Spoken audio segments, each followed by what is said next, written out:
Alright, well, good afternoon or good morning if you're still in the mountain time zone. And we welcome you to our broadcast here today. Now, before we get started, before we start any programming here, I actually do have a couple of pieces of announcements that I would like to pass along. I would like to pass along a few pieces of announcements.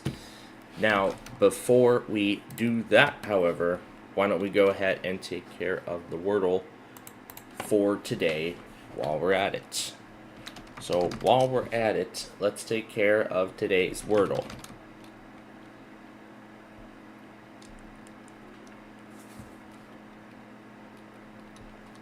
So why don't we take care of it now, get it over with.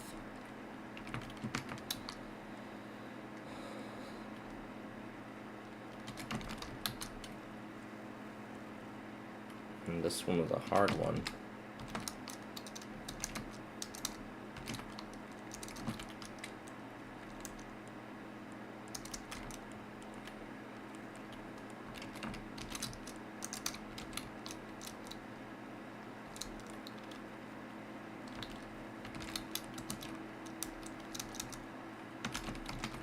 Let's just try Cobra.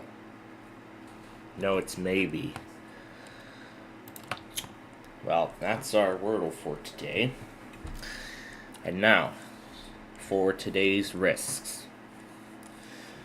Well, yesterday, there were 2 separate slights. Now the slight risks are all put together, and look what we have again. Another moderate risk for severe weather. We have another moderate risk. So, this is going to be another very active day. So, here's what I have decided. So, because of how this event would get going in the middle of the, like when we start our backyard baseball game, I was thinking about getting it taken care of at around either 2 p.m. or 3 p.m. I haven't decided, but I'm gonna do 3 p.m. So I'm gonna start it, like I'm gonna get started right before Inside Edition and Jeopardy comes on. Once again, I slept through Millionaire, so I'm gonna have to watch that tonight. Oh yeah, and I also slept through a few other tests. We have voice mode. Oh, that's nice. I gotta get all these other stations pulled up. But again, I will do that later. But again, this is the risk for today. Also, there is another risk I should add. Because now there is a marginal in Cleveland and Pittsburgh. And Wilmington is actually in this too, so now I have that going. Now, now one more thing. Now, one more thing before we start, and this goes, now, Brandon, if you come on this stream later, here's some words I have. I did see your message regarding the Discord situation last night. I have taken care of what you requested. As soon as I saw the message, I took care of what you requested. So I want to thank you for telling me in advance. I didn't see it originally because, again, we're in the middle of coverage of last night's moderate risk. So again, Brandon, thank you for telling me. I have taken care of what you have requested, and I am abiding by your suggestions. So, suggestions are always appreciated, so thank you for telling me. And I understand y'all considered that as drama. It wasn't necessarily drama, but that was really a suggestion. Now, if Brandon misses any piece of this information, I will be pinning a message in our chat later. Now, I hope Brandon sees this, because as far as I know, I'm still blocked. He blocked me on Discord. And again, as I said, I can't call him or message him in any way. Give me your message is not delivered, and I try to add friend. It says double check the username is correct, which it is. So that is actually a big problem, because that's the only way we can formally communicate and start the game to start our Deal or No Deal program. And as when this was first discovered last night, I thought if we don't do something about it, Deal or No Deal could be pretty much done for on our network. So once again, Brandon, thank you for telling me.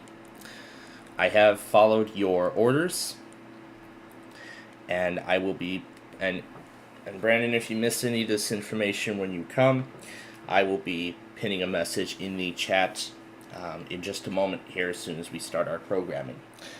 So I'm looking to start backyard baseball at 3 o'clock today.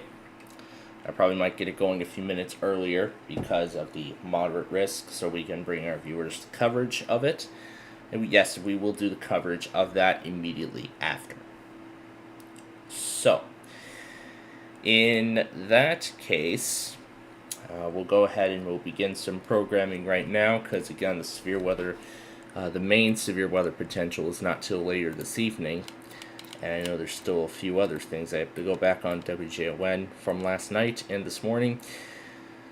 Oh, and one more thing too. K-Love did test at 9:26. I did leave a recording going, and I'll get the individual upload up in moments.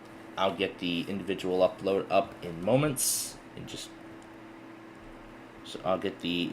upload up in just moments.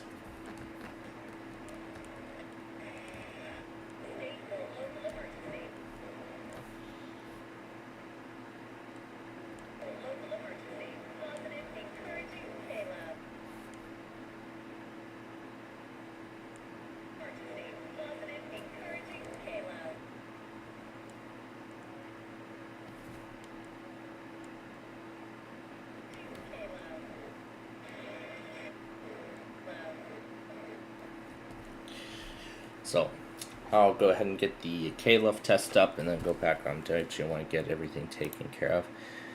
So, that's really all I have to say before we start.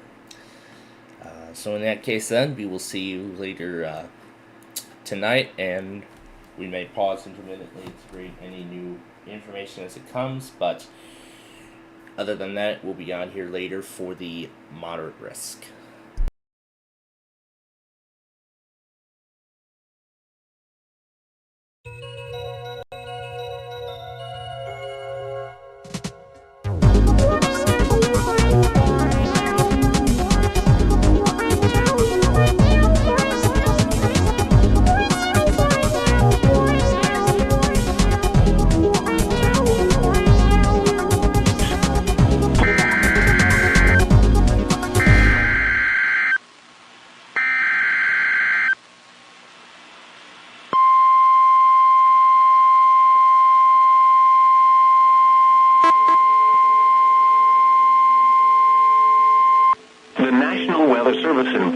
Has issued a severe thunderstorm warning for Roanoke County, the city of Salem, the city of Roanoke, southwestern Bottomatot County, northeastern Montgomery County, and southwestern Virginia until 1:45 p.m. Eastern Daylight Time. At 12:40 p.m. Eastern Daylight Time, a severe thunderstorm was located over Glen Bar, or near Salem, moving east at 5 miles per hour. Hazard, 60 miles per hour wind gusts. Source, radar indicated. Impact, expects damage to roofs, siding, and trees. Locations impacted include Roanoke, Salem, Vinton, Troutville, Hollins, Bradshaw, and Glen Bar. This includes the following locations: the Salem Fairgrounds and Roanoke Regional Airport.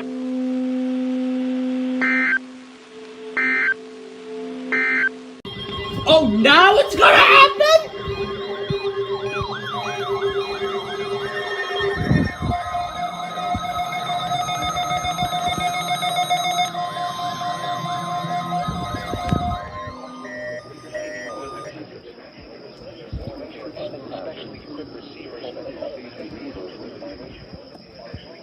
Receivers are automatically activated to warn of the impending hazard. Now you do it, Chicago.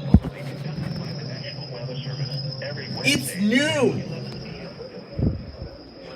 It's noon.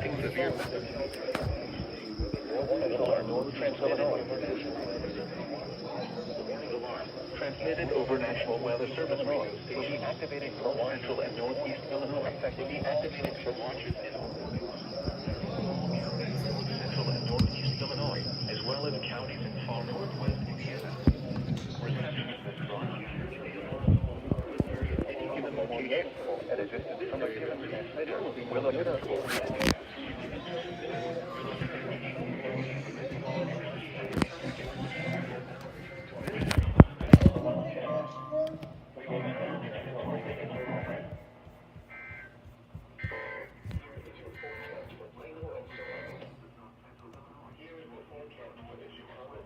Seriously, Chicago?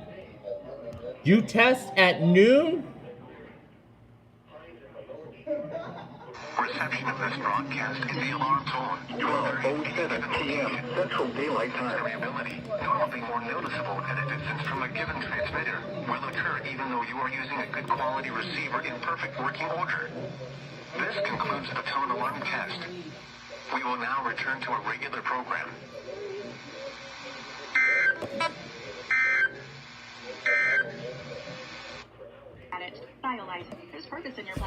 Well, here's a quick rundown of how it went.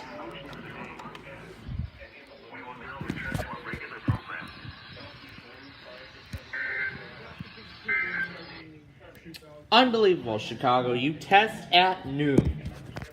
Really? This is the latest I have ever seen them test. Unbelievable. Anyway, here's a quick rundown. The 400 went off. Zone guard failed, but it did activate. All these up here activated. All 4 of these activated. Recon, HH, 991, 996, but the 300 did not. Well, whatever, it already went off for all the severe weather alerts anyway.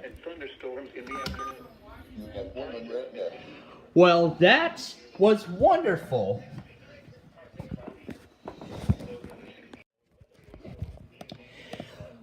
Well, now that that test is over, SVA.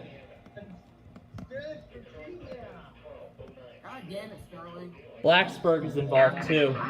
Stay out of the sun and check up on relatives and neighbors. Young children and pets should never be left unattended under any circumstances. Highs in the lower 80s. Take extra precautions in the upper 60s. Spend time outside. Chance of rain. Wind speeds at 6 miles an hour.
Issued a severe thunderstorm warning for northwestern Washington County in north-central Maryland, northeastern Allegheny County in western Maryland, north-central Morgan County in the panhandle of West Virginia, until 2:30 p.m. At 1:43 p.m., a severe thunderstorm was located near Barnes Gap, or near Hancock, moving southeast at 10 miles per hour. Hazard, 60 miles per hour wind gusts and quarter-size hail. Source, radar indicated. Impact, damaging winds will cause some trees and large branches to fall. This could injure those outdoors, as well as damage homes and vehicles. Roadways may become blocked by downed trees. Localized power outages are possible. Unsecured light objects may become projectiles. Locations impacted include Hancock, Berkeley Springs, Great Cocapin, Forest Park, Lineburg, Bellegrove, Berryville, and Shady Grove. For your protection, move to an interior room on the lowest floor of a building.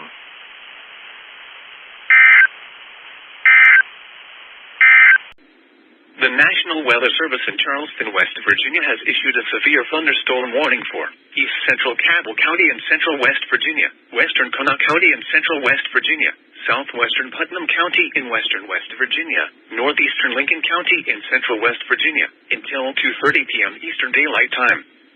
At 2:03 p.m. Eastern Daylight Time, a severe thunderstorm was located near Culloden, or near Hamlin, moving east at 20 miles per hour. Hazard, 60 miles per hour wind gusts. Source, radar indicated. Impact, expect damage to roofs, siding, and trees.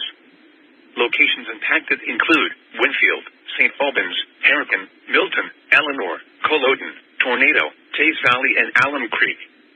This includes Interstate 64 in West Virginia between mile markers 26 and 42.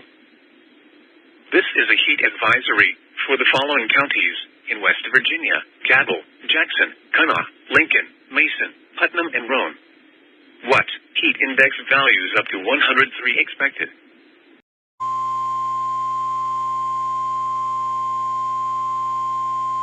The National Weather Service in Nashville has issued a severe thunderstorm warning for Central Rutherford County in Middle Tennessee until 1:30 p.m. Central Daylight Time. At 1:05 p.m. Central Daylight Time, a severe thunderstorm was located near Murfreesboro, moving east at 10 miles per hour. Hazard, 60 miles per hour wind gusts. Source, radar indicated. Impact, expects damage to roofs, siding, and trees.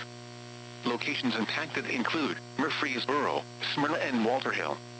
This includes the following highways: Interstate 24 between mile markers 69 and 80. Interstate 840 between mile markers 49 and 61.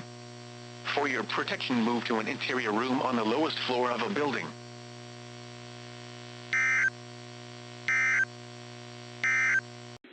Humid with highs in the mid-80s.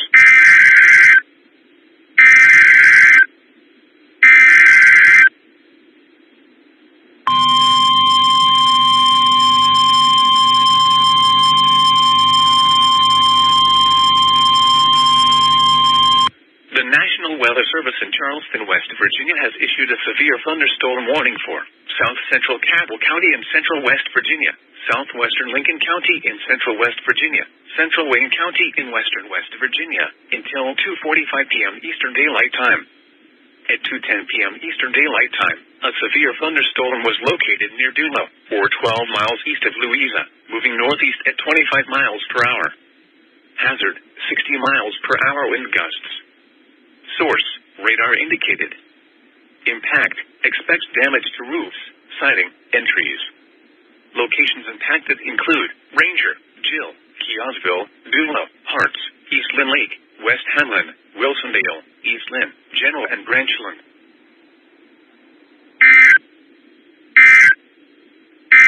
Northwest Montgomery.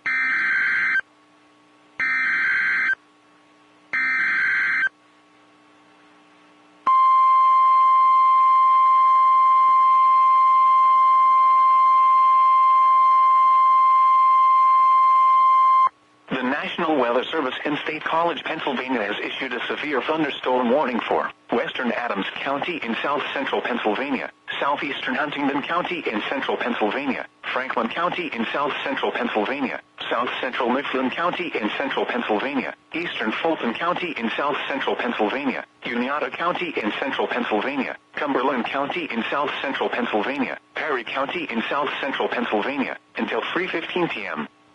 At 2:11 p.m., severe thunderstorms were located along a line extending from near Spruce Hill to near Clown Lick, moving east at 25 miles per hour. Hazard, 60 miles per hour wind gusts and penny-size hail. Source, radar indicated. Impact, expects damage to roofs, siding, and trees.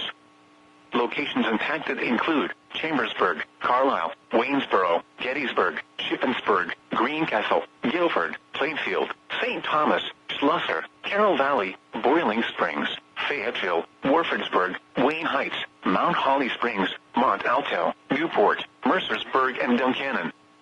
This includes the following interstates: Interstate 70 for mile markers 168 to 169. The Pennsylvania Turnpike for mile markers 177 to 231. Interstate 81 for mile markers 0 to 57. For your protection, move to an interior room on the lowest floor of a building. Very heavy rainfall is occurring with these storms, and may lead to flash flooding. Do not drive your vehicle through flooded roadways.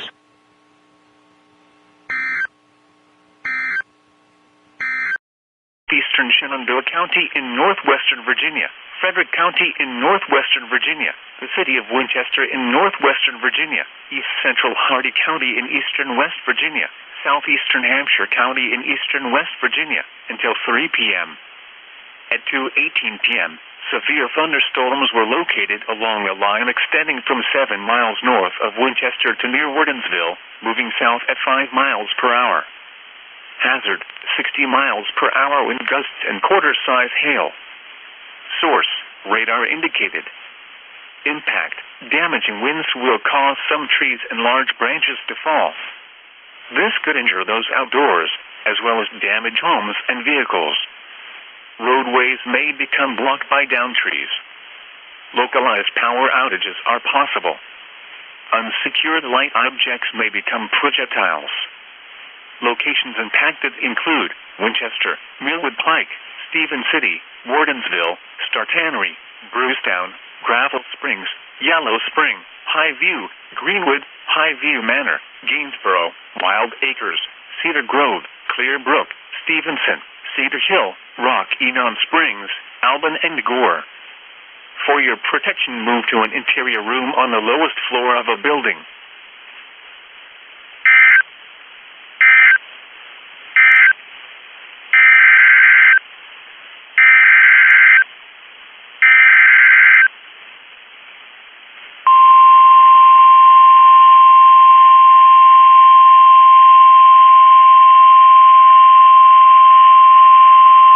The National Weather Service in Sterling, Virginia has issued a severe thunderstorm warning for southern Shenandoah County in northwestern Virginia, central Rockingham County in western Virginia, southwestern Page County in northwestern Virginia, the city of Harrisonburg in western Virginia, until 3 p.m.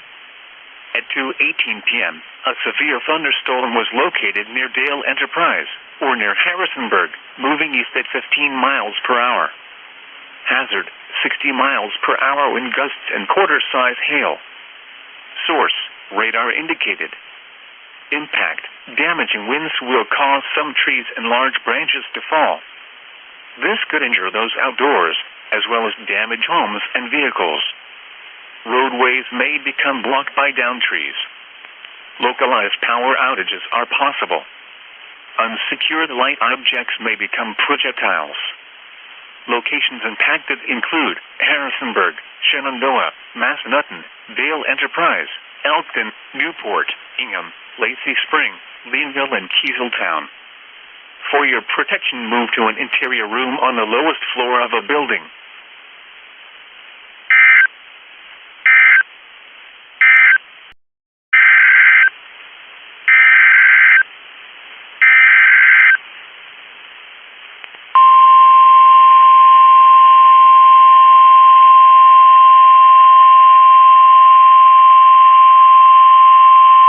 The National Weather Service in Sterling, Virginia has issued a severe thunderstorm warning for northwestern Rockingham County in western Virginia, east central Pendleton County in eastern West Virginia, southwestern Hardy County in eastern West Virginia, until 3:15 p.m. At 2:23 p.m., a severe thunderstorm was located near Upper Tract, or 9 miles northeast of Franklin, moving east at 10 miles per hour. Hazard, 60 miles per hour wind gusts and quarter-size hail. Source, radar indicated. Impact, damaging winds will cause some trees and large branches to fall. This could injure those outdoors, as well as damage homes and vehicles. Roadways may become blocked by downed trees. Localized power outages are possible. Unsecured light objects may become projectiles. Locations impacted include Deer Run, Criders, and Bergton. For your protection, move to an interior room on the lowest floor of a building.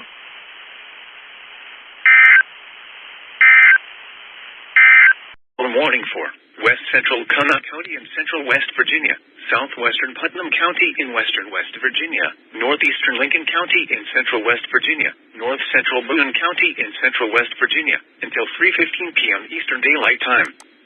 At 2:34 p.m. Eastern Daylight Time, a severe thunderstorm was located near Tornado, or 8 miles east of Hamlin, moving east at 25 miles per hour. Hazard, 60 miles per hour wind gusts. Source, radar indicated.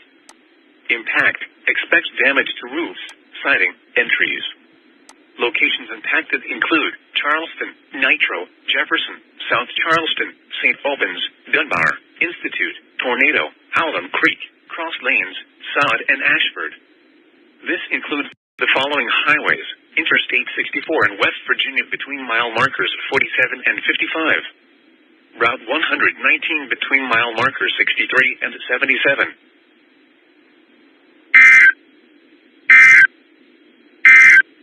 At 2:38 p.m., severe thunderstorms were located along a line extending from Shepherdstown to 6 miles north of Berryville, moving southeast at 10 miles per hour. Hazard, 60 miles per hour wind gusts and quarter-size hail. Source, radar indicated. Impact, damaging winds will cause some trees and large branches to fall. This could injure those outdoors, as well as damage homes and vehicles. Roadways may become blocked by downed trees. Localized power outages are possible. Unsecured light objects may become projectiles. Locations impacted include Charlestown, Shepherdstown, Ranson, Harpers Ferry, Kearneysville, Corporation of Ranson, Bolivar, Sharpsburg, Shenandoah Junction, Midway, Lawrenceville, Gatlin, Brownsville, Antietam, Gaylord, Moeller Crossroads, Howelltown, Wickliffe, Wadesville, and Summit Point. For your protection, move to an interior room on the lowest floor of a building.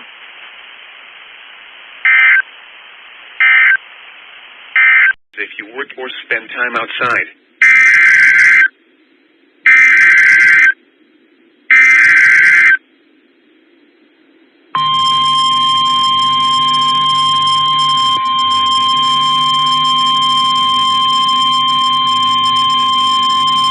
The National Weather Service in Charleston, West Virginia has issued a severe thunderstorm warning for southeastern Lawrence County in southeastern Ohio, Cabell County in central West Virginia, northwestern Lincoln County in central West Virginia, north central Wayne County in western West Virginia, until 3:30 p.m. Eastern Daylight Time. At 2:43 p.m. Eastern Daylight Time, a severe thunderstorm was located over Chesapeake, moving east at 25 miles per hour. Hazard, 60 miles per hour wind gusts. Source, radar indicated. Impact, expects damage to roofs, siding, and trees. Locations impacted include Huntington, Chesapeake, Octorville, Barboursville, Milton, Cerrito, Ona, South Point, Burlington, Athalia, Lathalette, Salt Rock, Pea Ridge, and Green Bottom. This includes Interstate 64 in West Virginia between mile markers 2 and 25.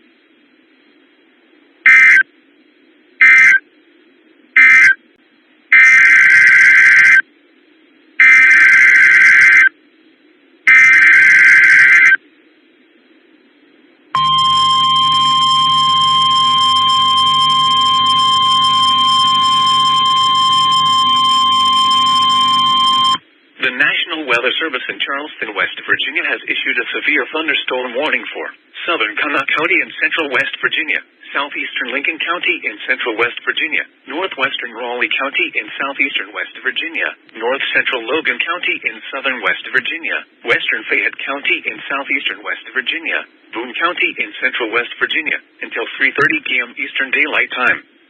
At 2:54 p.m. Eastern Daylight Time, a severe thunderstorm was located over Madison, moving east at 55 miles per hour. Hazard, 60 miles per hour wind gusts. Source, radar indicated. Impact, expects damage to roofs, siding, and trees. Locations impacted include Madison, Montgomery, Chesapeake, Cedar Grove, East Bank, Glasgow, Smithers, Fred, Van, Powellton, Burnwell, Julian, Danville, Whitesville, Hanley, Pax, Sylvester, Seth, Turtle Creek, and Dawes. This includes the following highways: West Virginia Turnpike between mile markers 55 and 87. Route 119 between mile markers 39 and 60.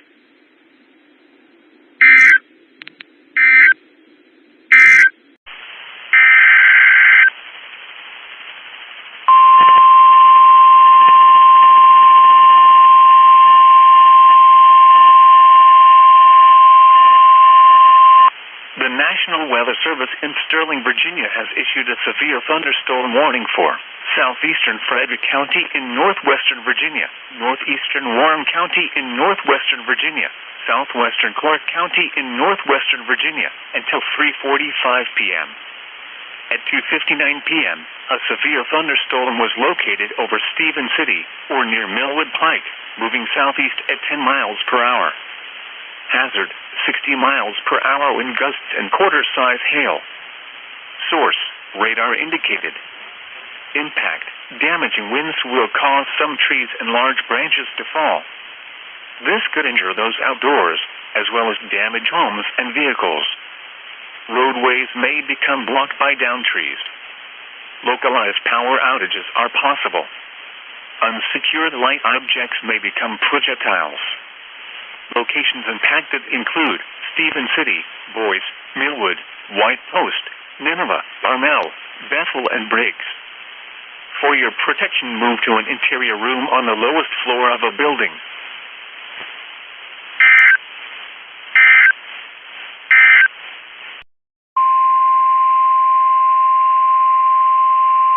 The National Weather Service in Sterling, Virginia has issued a severe thunderstorm warning for southeastern Madison County in northwestern Virginia, southwestern Orange County in central Virginia, southeastern Greene County in central Virginia, until 3:30 p.m.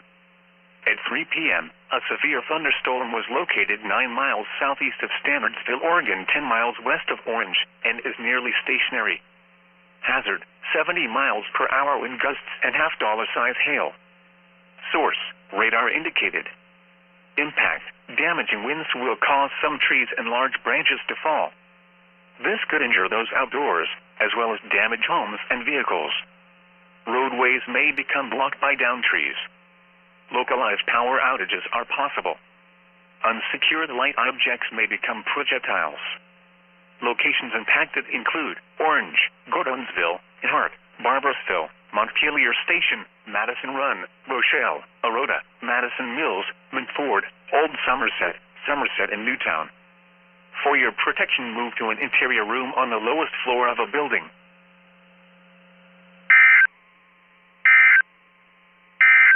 Eastern New York, southeastern Herkimer County in eastern New York, northwestern Montgomery County in eastern New York, until 4:15 p.m. Eastern Daylight Time. At 3:09 p.m. Eastern Daylight Time, a severe thunderstorm was located near Jebel, or near Little Falls, moving east at 25 miles per hour. Hazard, 60 miles per hour wind gusts. Source, radar indicated.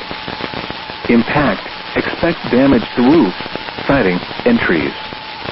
Locations impacted include Little Falls, Fort Plain, Jebel, St. Johnsville, Ephrata, Oppenheim, Palatine Bridge, New Liston, Ingham Mills, Cook Corners, Blockville, Rossbach Corner, Mindenville, Davies Corners, Fickle Corners, Shed Corners, McKinley, Phipps Corners, Ingham Mills Station, and West St. Johnsville. For your protection, move to an interior room on the lowest floor of a building. Cloud-to-ground lightning is occurring with this storm. Move indoors immediately. Lightning is one of nature's leading killers. Remember, if you can hear thunder, you are close enough to be struck by lightning. Torrential rainfall is occurring with this storm and may lead to flash flooding. Do not drive your vehicle through flooded roadways. Repeating, a severe thunderstorm warning has been issued until 4:15 p.m. Eastern Daylight Time for the following counties in New York: Fulton, Herkimer, and Montgomery.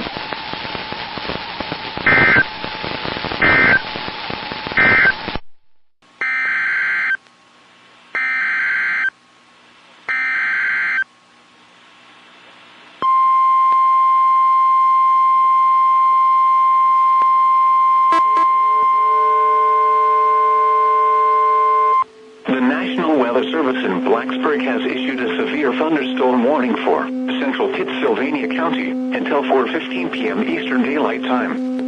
At 3:11 p.m. Eastern Daylight Time, a severe thunderstorm was located near Collins, moving east at 10 miles per hour. Hazard, 60 miles per hour wind gusts and quarter-size hail. Source, radar indicated. Impact, hail damage to vehicles is expected. Expect wind damage to roofs, siding, and trees. Locations impacted include Chatham, Blair's, Collins, Swansonville, Dry Fork, Climax, and Keeling.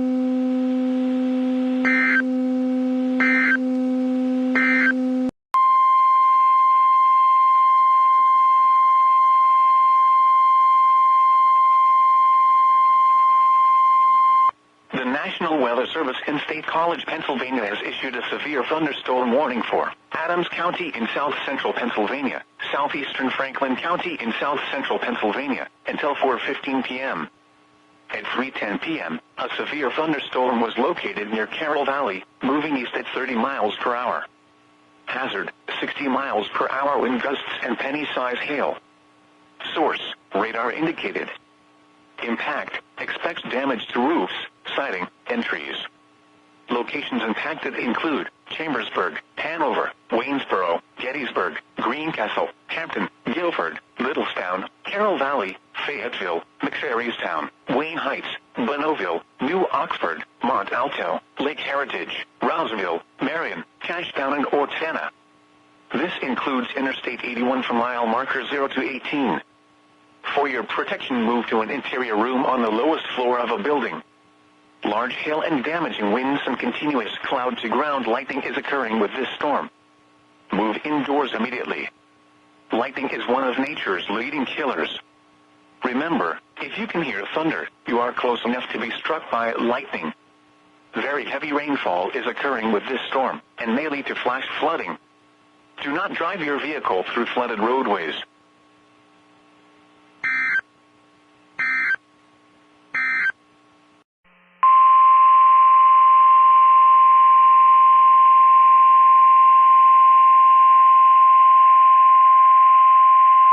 The National Weather Service in Sterling, Virginia has issued a flash flood warning for West Central Orange County and Central Virginia until 6:45 p.m. At 3:35 p.m., Doppler radar indicated thunderstorms producing heavy rain across the warned area. Between 2 and 3 inches of rain have fallen. Additional rainfall amounts of 1 to 3 inches are possible in the warned area. Flash flooding is ongoing or expected to begin shortly. Hazard, life-threatening flash flooding. Thunderstorms producing flash flooding. Source, radar. Impact, life-threatening flash flooding of creeks and streams, urban areas, highways, streets, and underpasses. Some locations that will experience flash flooding include Hart, Barboursville. This includes the following flood-prone roads: Route 20 and Route 33. Turn around. Don't drown when encountering flooded roads. Most flood deaths occur in vehicles.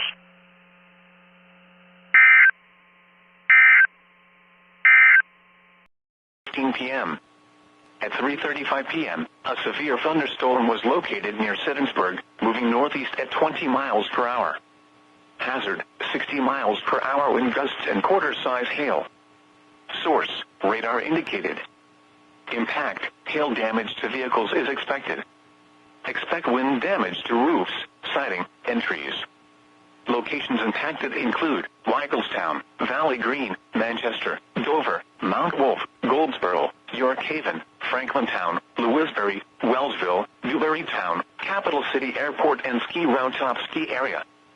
This includes the following interstates: the Pennsylvania Turnpike for mile markers 243 to 245. Interstate 83 for mile markers 24 to 38. For your protection, move to an interior room on the lowest floor of a building.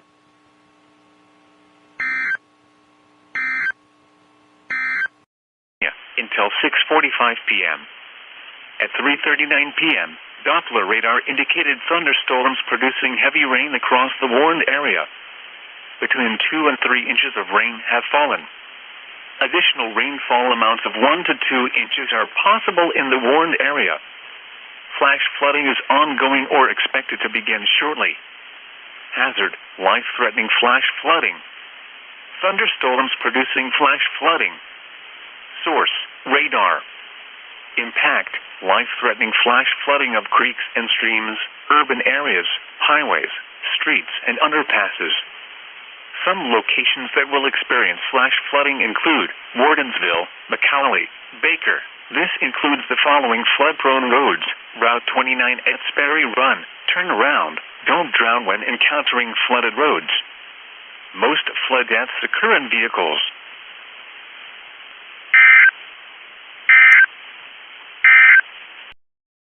The National Weather Service in Albany has issued a severe thunderstorm warning for southeastern Fulton County in eastern New York, east central Montgomery County in eastern New York, until 4:45 p.m. Eastern Daylight Time. At 3:42 p.m. Eastern Daylight Time, a severe thunderstorm was located near Johnstown, moving east at 30 miles per hour. Hazard, 60 miles per hour wind gusts. Source, radar indicated. Impact, expect damage to roofs, siding, and trees. Locations impacted include Amsterdam, Gloversville, Johnstown, Fonda, Rhode Island, Hageman, Mayfield, Fort Johnson, Tribes Hill, Caroga Lake Public Campground, Caroga Lake, Perth, Berkshire, Fultonville, Bleecker, Mecco, West Perth, Munsonville, Church Corners, and Rhode Island Junction. For your protection, move to an interior room on the lowest floor of a building. Torrential rainfall is occurring with this storm and may lead to flash flooding. Do not drive your vehicle through flooded roadways. Repeating, a severe thunderstorm warning has been issued until 4:45 p.m. Eastern Daylight Time for the following counties in New York: Fulton and Montgomery.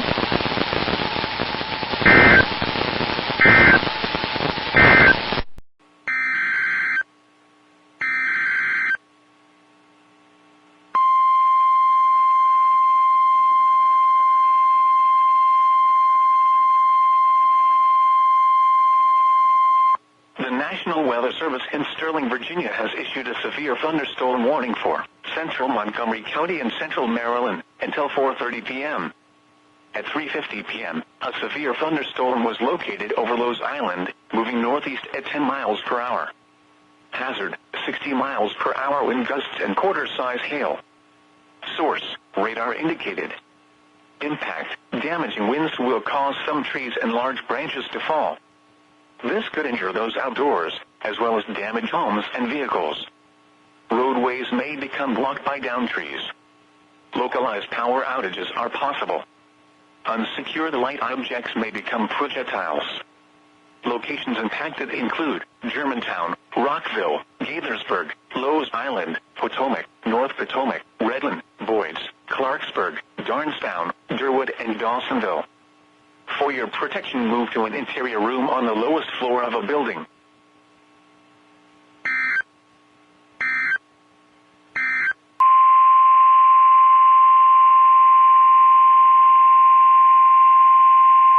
The National Weather Service in Sterling, Virginia has issued a severe thunderstorm warning for southeastern Madison County in northwestern Virginia, southwestern Orange County in central Virginia, northeastern Albemarle County in central Virginia, southeastern Greene County in central Virginia, until 4:45 p.m.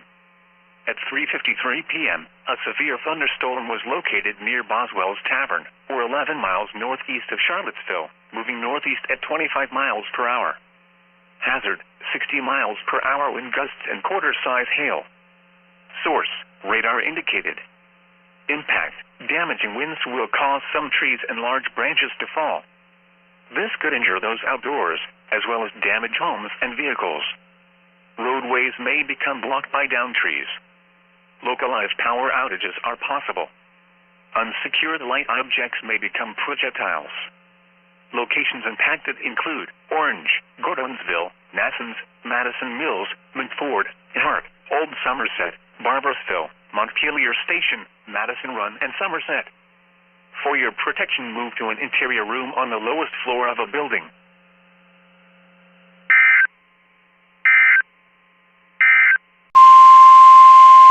The National Weather Service in Wilmington has issued a severe thunderstorm warning for central Pickaway County until 4:30 p.m. At 4:03 p.m., a severe thunderstorm was located over Williamsport, moving northeast at 20 miles an hour. Hazard, 60 miles an hour wind gusts and quarter-size hail. Source, radar indicated. Impact, minor hail damage to vehicles is possible. Expect wind damage to trees and power lines.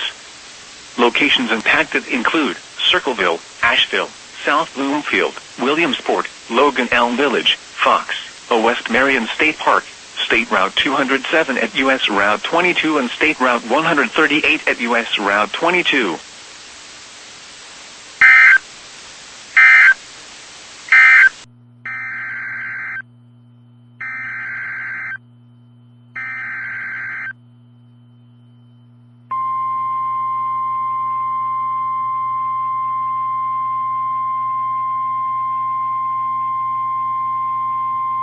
The National Weather Service in Sterling, Virginia has issued a severe thunderstorm warning for western Montgomery County in central Maryland, east central Loudoun County in northern Virginia, north central Fairfax County in northern Virginia, until 4:45 p.m. At 4:05 p.m., a severe thunderstorm was located over Poolsville and is nearly stationary. Hazard, 60 miles per hour wind gusts and quarter-size hail. Source, radar indicated. Impact, damaging winds will cause some trees and large branches to fall. This could injure those outdoors, as well as damage homes and vehicles. Roadways may become blocked by downed trees. Localized power outages are possible. Unsecured light objects may become projectiles. Locations impacted include Germantown, Reston, Herndon, Broadlands, Lansdowne, Lowe's Island, Poolsville, Potomac, Ashburn, Sterling, Wolf Trap, Great Falls, Countryside, Clarksburg, Darnestown, Belmont, Barnesville, Bealsville, and Sterling Park. For your protection, move to an interior room on the lowest floor of a building.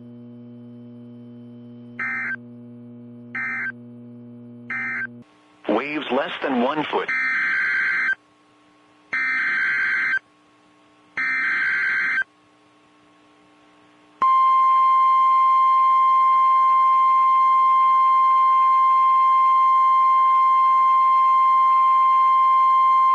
The National Weather Service in State College, Pennsylvania has issued a severe thunderstorm warning for northwestern Lancaster County in south-central Pennsylvania, southeastern Adams County in south-central Pennsylvania, York County in south-central Pennsylvania, southeastern Dauphin County in south-central Pennsylvania, southwestern Lebanon County in south-central Pennsylvania, until 5 p.m.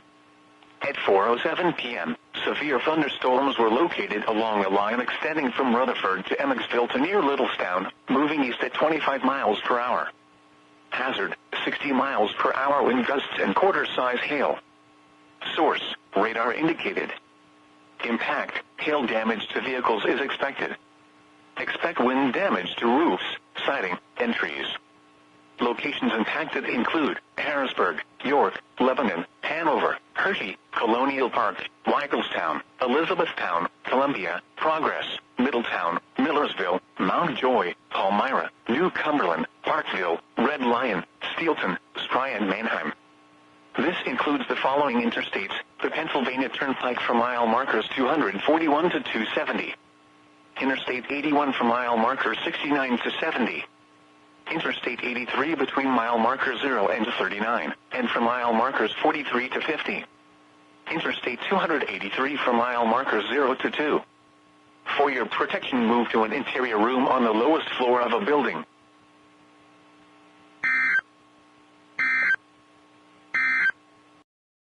Daylight time. Doppler radar indicated thunderstorms producing heavy rain across the warned area. Between 2.5 and 3 inches of rain have fallen. Additional rainfall amounts of 1 to 1.5 inches are possible in the warned area. Flash flooding is ongoing or expected to begin shortly. Hazard: flash flooding caused by thunderstorms. Source: radar. Impact: flash flooding of small creeks and streams, urban areas, highways, streets and underpasses, as well as other poor drainage and low-lying areas. Some locations that will experience flash flooding include Huntington, Chesapeake, Proctorville, Cadletsburg, South Point, and Burlington.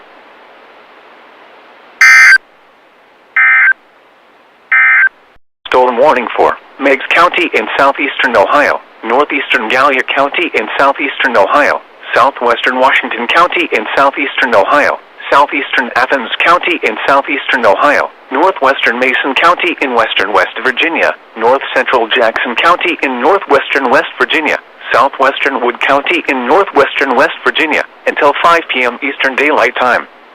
At 4:13 p.m. Eastern Daylight Time, a severe thunderstorm was located over Rutland, moving northeast at 25 miles per hour. Hazard: 60 miles per hour wind gusts. Source: radar indicated. Impact: expect damage to roofs, siding, and trees. Locations impacted include Pomeroy, Cooville, Rutland, Fort Run State Park, New Haven, Mason, Tuppers Plains, Middleport, Chester, Syracuse, Hartford City, Cheshire, Lakin, Belleville, Reedsville, Darwin, Harrisonville, Dexter, Kiger, and Salem Center.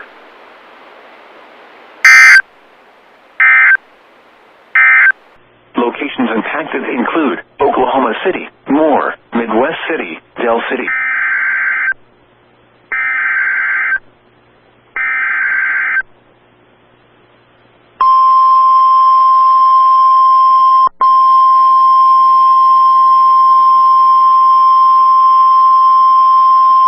The National Weather Service in Norman has issued a severe thunderstorm warning for southwestern Oklahoma County in central Oklahoma, east central Canadian County in central Oklahoma, until 4 p.m. Central Daylight Time.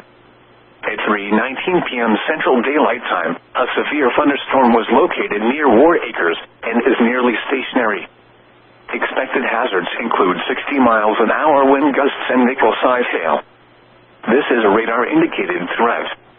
The following impacts are expected. Expect damage to roofs, siding, and trees. Locations impacted include Oklahoma City, Del City, Yukon, Bethany, War Acres, The Village, Nichols Hills, Valley Brook, Forest Park, Woodlawn Park, Lake Aluma, and Smith Village. For your protection, move to an interior room on the lowest floor of a building. Damaging winds and continuous cloud-to-ground lightning is occurring with this storm. Move indoors immediately.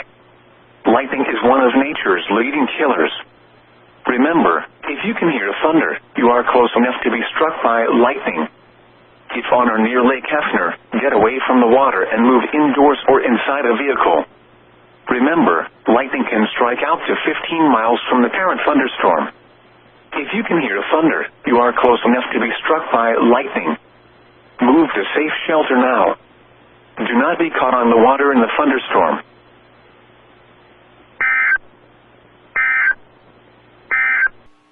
The National Weather Service in Sterling, Virginia has issued a severe thunderstorm warning for south central Carroll County in north central Maryland, western Howard County in central Maryland, central Montgomery County in central Maryland, until 5:15 p.m.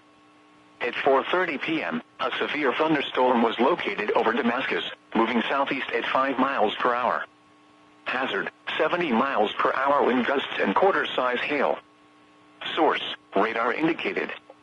Impact: damaging winds will cause some trees and large branches to fall. This could injure those outdoors, as well as damage homes and vehicles.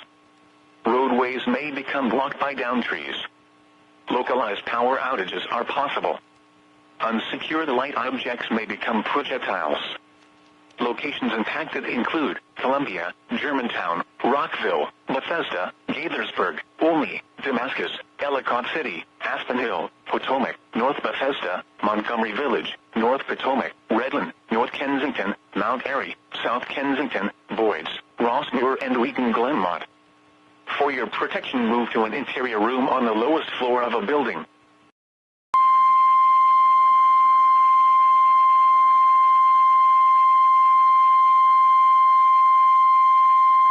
The National Weather Service in Sterling, Virginia has issued a special marine warning for Patapsco River, including Baltimore Harbor, until 6 p.m. At 4:32 p.m., a strong thunderstorm was located 11 nautical miles west of Back River. The strong thunderstorm was nearly stationary. Hazard, wind gusts 34 knots or greater. Source, radar indicated. Impact, boaters and small craft could be thrown overboard by subtly higher winds and waves capsizing their vessel. Locations impacted include Fort Smallwood State Park and North Point State Park.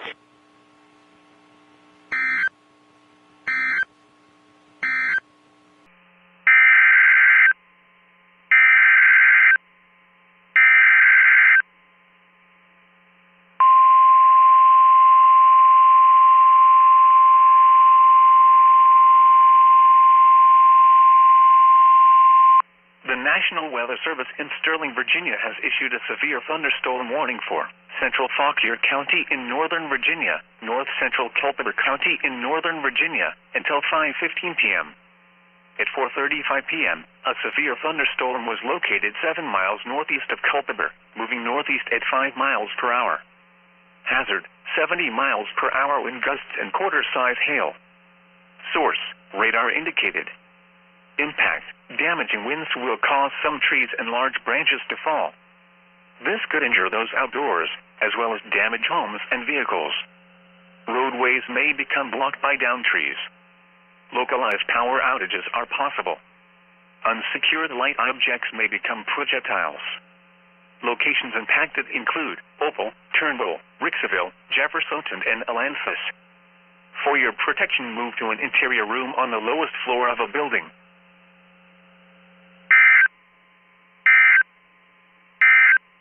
Miles an hour wind gusts and nickel-size hail.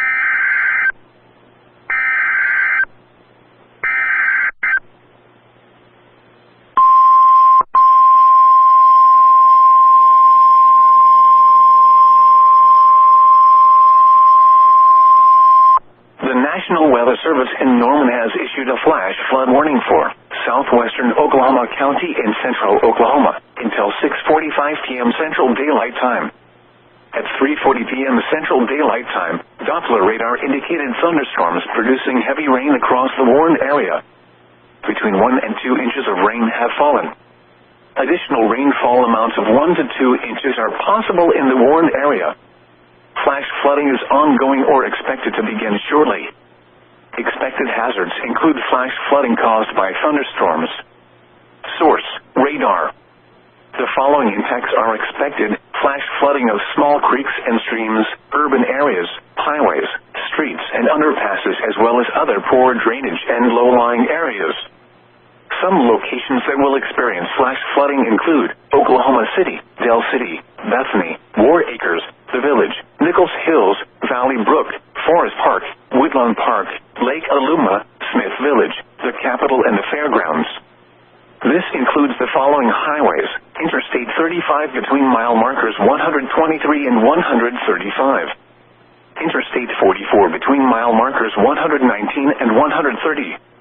Interstate 40 between mile markers 145 and 151. Turn around, don't drown when encountering flooded roads. Most of flood deaths occur in vehicles. Be aware of your surroundings and do not drive on flooded roads.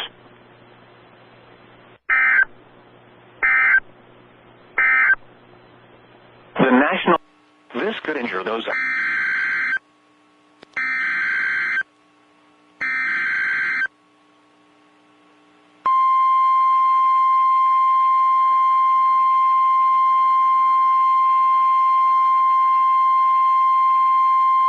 The National Weather Service in Sterling, Virginia has issued a severe thunderstorm warning for Baltimore City in northern Maryland, southwestern Baltimore County in northern Maryland, until 5:30 p.m. At 4:42 p.m., a severe thunderstorm was located over Lockern, or near Baltimore, and is nearly stationary.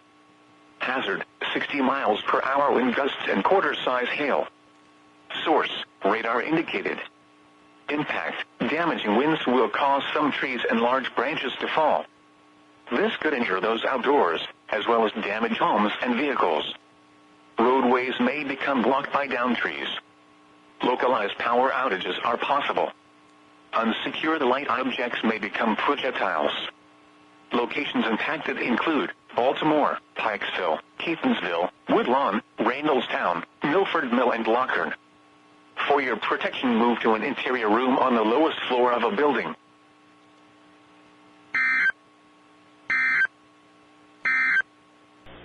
The National Weather Service in Norman has issued a severe thunderstorm warning for southern Lincoln County in central Oklahoma, Oklahoma County in central Oklahoma, northwestern Pottawatomie County in central Oklahoma, until 4:30 p.m. Central Daylight Time. At 3:42 p.m. Central Daylight Time, severe thunderstorms were located along a line extending from 6 miles north of Meeker to 5 miles northeast of Harriton near Oklahoma City to 3 miles northeast of the village, and are nearly stationary. Expected hazards include 60 miles an hour wind gusts and nickel-size hail. This is a radar-indicated threat. The following impacts are expected. Expect damage to roofs, siding, and trees. Locations impacted include northeastern Oklahoma City, Edmond, Midwest City, Shawnee, Del City, Chandler, Choctaw, The Village, Hara, McLeod, Spencer, Nichols Hills, Jones, Nakoma Park, Craig, Luther, Meeker, Wellston, Arcadia, and Sparks. For your protection, move to an interior room on the lowest floor of a building. Torrential rainfall is occurring with these storms, and may lead to flash flooding. Do not drive your vehicle through flooded roadways.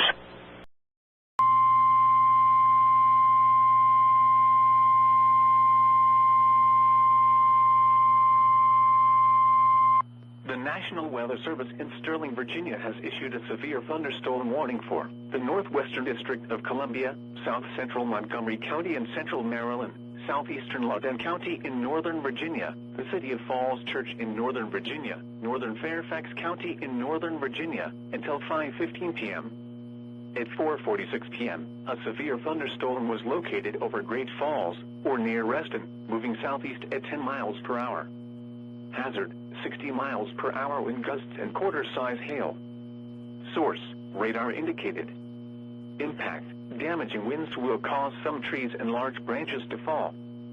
This could injure those outdoors, as well as damage homes and vehicles. Roadways may become blocked by downed trees. Localized power outages are possible. Unsecured light objects may become projectiles.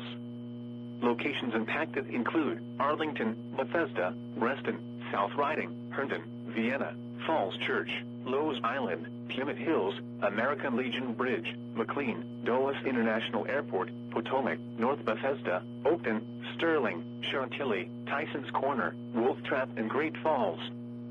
For your protection, move to an interior room on the lowest floor of a building.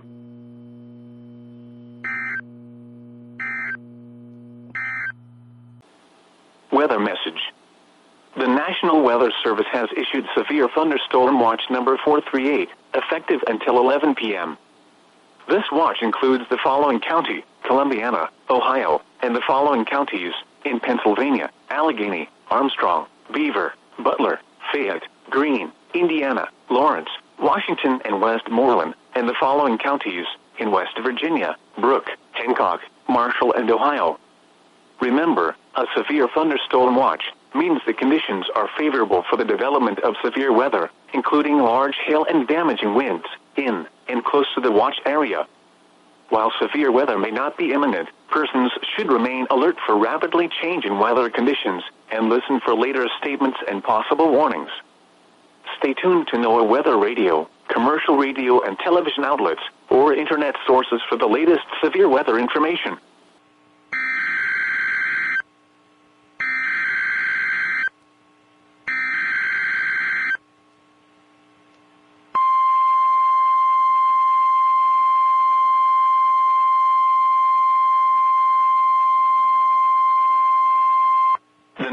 Weather Service in Sterling, Virginia has issued a severe thunderstorm warning for southern Baltimore City in northern Maryland, northwestern Anne Arundel County in central Maryland, southeastern Howard County in central Maryland, east central Montgomery County in central Maryland, south central Baltimore County in northern Maryland, northeastern Prince George's County in central Maryland, until 5:30 p.m. At 4:48 p.m., severe thunderstorms were located along a line extending from near Ellicott City to near Columbia to Fairland, moving southeast at 35 miles per hour. Hazard, 70 miles per hour wind gusts. Source, radar indicated. Impact, damaging winds will cause some trees and large branches to fall. This could injure those outdoors, as well as damage homes and vehicles. Roadways may become blocked by downed trees. Localized power outages are possible. Unsecured light objects may become projectiles.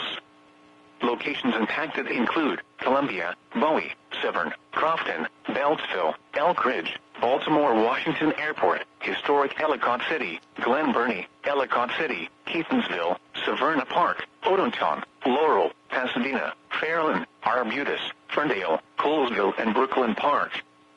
For your protection, move to an interior room on the lowest floor of a building.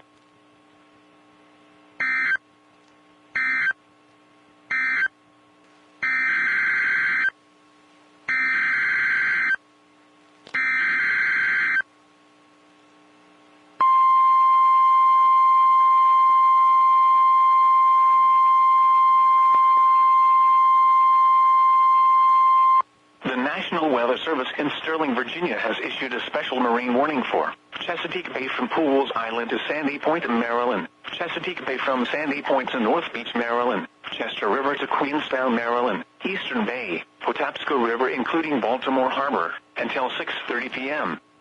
At 5:02 p.m., a gust front with trailing thunderstorms was located along a line extending from 9 nautical miles west of Fort Smallwood State Park to 13 nautical miles northwest of Annapolis to near Key Bridge, moving east at 25 knots. Hazard, wind gusts in excess of 50 knots. Source, radar indicated. Impact, boaters could easily be thrown overboard by suddenly higher wind and waves capsizing their vessel. Boats could suffer significant damage in high winds.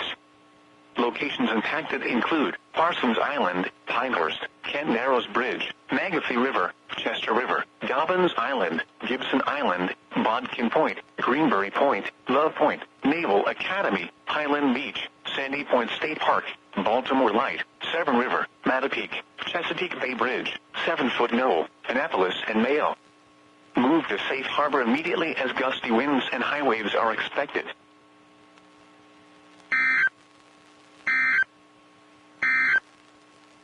A special marine warning remains in effect until 6 p.m. For the following areas, Patapsco River including Baltimore Harbor, at 5:04 p.m., a severe thunderstorm was located 11 nautical miles west of Back River, moving east at 20 knots. Hazard, wind gusts in excess of 50 knots. Source, radar indicated. Impact, boaters could easily be thrown overboard by suddenly higher wind and waves capsizing their vessel. Boats could suffer significant damage in high winds. Locations impacted include Fort Smallwood State Park and North Point State Park.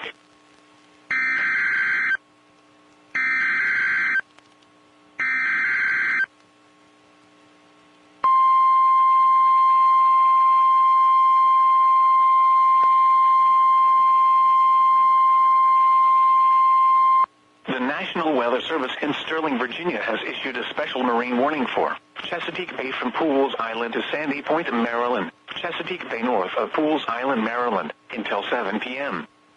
At 5:05 p.m., severe thunderstorms were located along a line extending from 18 nautical miles northwest of Gunpowder River to 9 nautical miles west of Back River, moving southeast at 25 knots. Hazard, wind gusts in excess of 50 knots and small hail.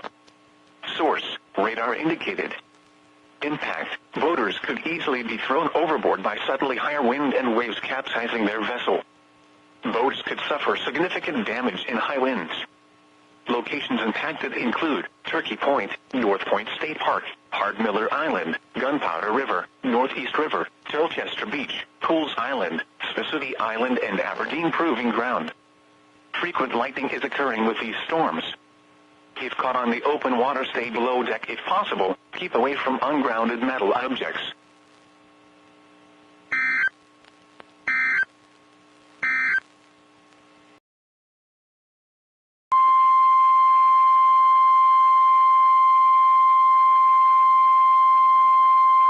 The National Weather Service in Sterling, Virginia has issued a severe thunderstorm warning for West Central Harford County in northern Maryland, Central Baltimore County in northern Maryland, until 5:45 p.m.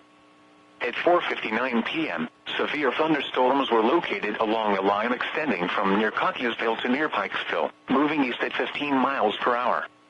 Hazard, 60 miles per hour wind gusts. Source, radar indicated. Impact, damaging winds will cause some trees and large branches to fall. This could injure those outdoors, as well as damage homes and vehicles. Roadways may become blocked by downed trees. Localized power outages are possible. Unsecured light objects may become projectiles. Locations impacted include Baltimore, Pikesville, Cockeysville, Towson, Parkville, Bel Air North, Kearney, Perry Hall, Rossville, Mays Chapel, Timonium, White Marsh, Fallston, Hampton, Kingsville, Pleasant Hills, Lutherville, Timonium, Lutherville, Nottingham, and Glenarm. For your protection, move to an interior room on the lowest floor of a building.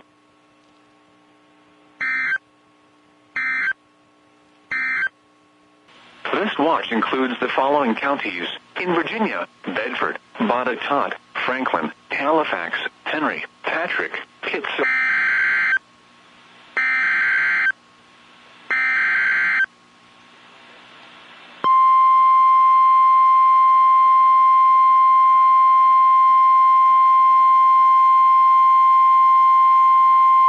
The National Weather Service in Blacksburg has issued a severe thunderstorm warning for Montgomery County in southwestern Virginia until 6 p.m. Eastern Daylight Time. At 5:11 p.m. Eastern Daylight Time, a severe thunderstorm was located near Childress, or near Christiansburg, moving northeast at 20 miles per hour. Hazard, 60 miles per hour wind gusts and quarter-size hail. Source, radar indicated. Impact, hail damage to vehicles is expected. Expect wind damage to roofs, siding, and trees. Locations impacted include Blacksburg, Christiansburg, Radford, Pilot, Shawsville, McDonaldsville, and Merrimack. This includes the following location: Virginia Tech,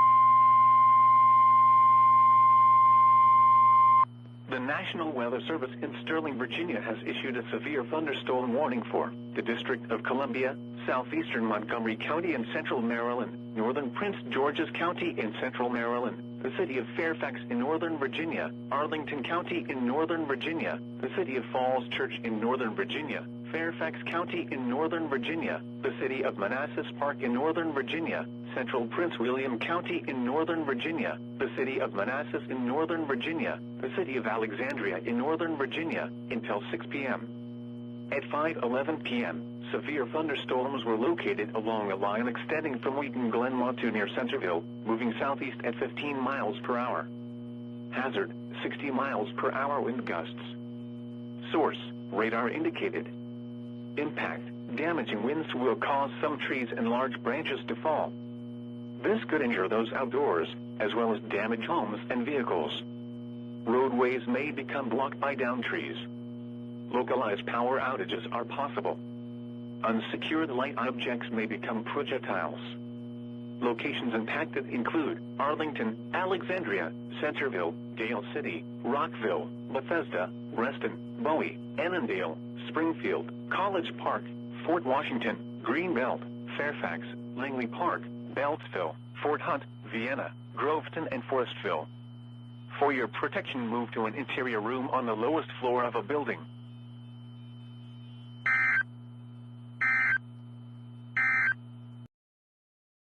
Is a destructive storm for east central Fauquier County and west central Prince William County in northern Virginia.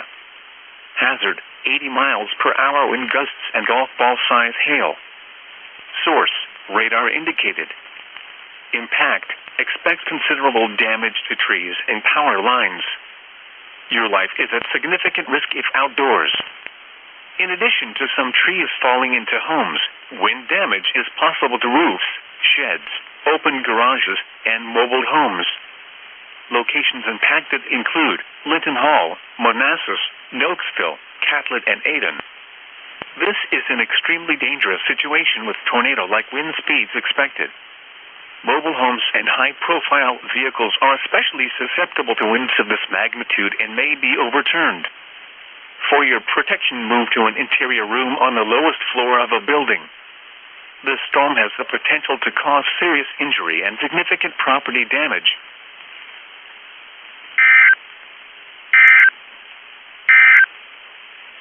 Now for the official National Weather Service forecast for the Hagerstown and Martinsburg area and the surrounding WXM.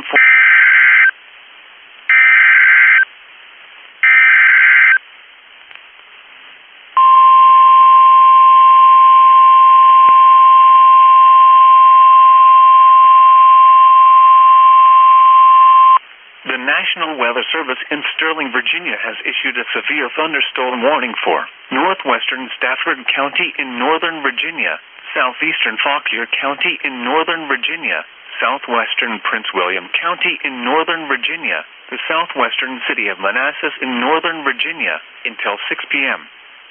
At 5:16 p.m., severe thunderstorms were located along a line extending from near Linton Hall to 10 miles west of Stafford, moving east at 15 miles per hour. Hazard, 60 miles per hour wind gusts and quarter-size hail. Source, radar indicated. Impact, damaging winds will cause some trees and large branches to fall. This could injure those outdoors, as well as damage homes and vehicles. Roadways may become blocked by downed trees. Localized power outages are possible. Unsecured light objects may become projectiles. Locations impacted include Stafford, Linton Hall, Manassas, New Baltimore, Independent Hill, Nokesville, Catlett, Calverton, Roseville, Auburn, Garrisonville, Ramoth, Ayden, Heflin, Aquia, Stork, Ruby, Somerville, Bristersburg, and Goldvine. For your protection, move to an interior room on the lowest floor of a building.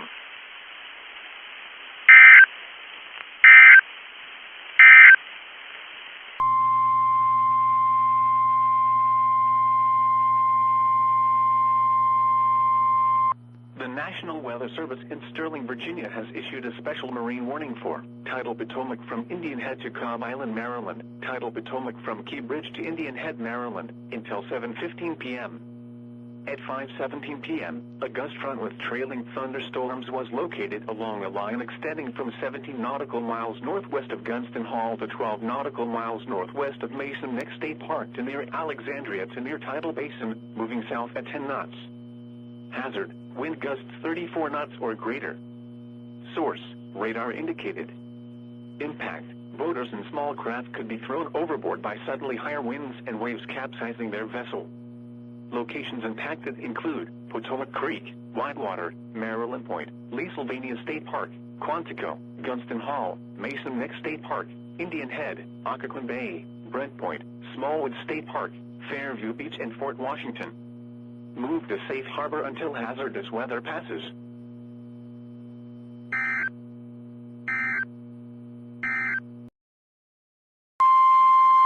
The National Weather Service in Sterling, Virginia has issued a severe thunderstorm warning for Baltimore City in northern Maryland, southeastern Harford County in northern Maryland, southeastern Baltimore County in northern Maryland, until 6 p.m. At 5:20 p.m., severe thunderstorms were located along a line extending from near Parkville to near Brooklyn Park, moving east at 20 miles per hour. Hazard, 60 miles per hour wind gusts and quarter-size hail. Source, radar indicated. Impact, damaging winds will cause some trees and large branches to fall. This could injure those outdoors, as well as damage homes and vehicles. Roadways may become blocked by downed trees. Localized power outages are possible. Unsecured light objects may become projectiles. Locations impacted include Baltimore, Pikesville, Middle River, Aberdeen, Miller's Island, North Point State Park, Back River, Dundalk, Towson, Bel Air South, Keatonsville, Essex, Parkville, Kearney, Perry Hall, Arbutus, Rosedale, Rossville, Mays Chapel, and Timonium. For your protection, move to an interior room on the lowest floor of a building.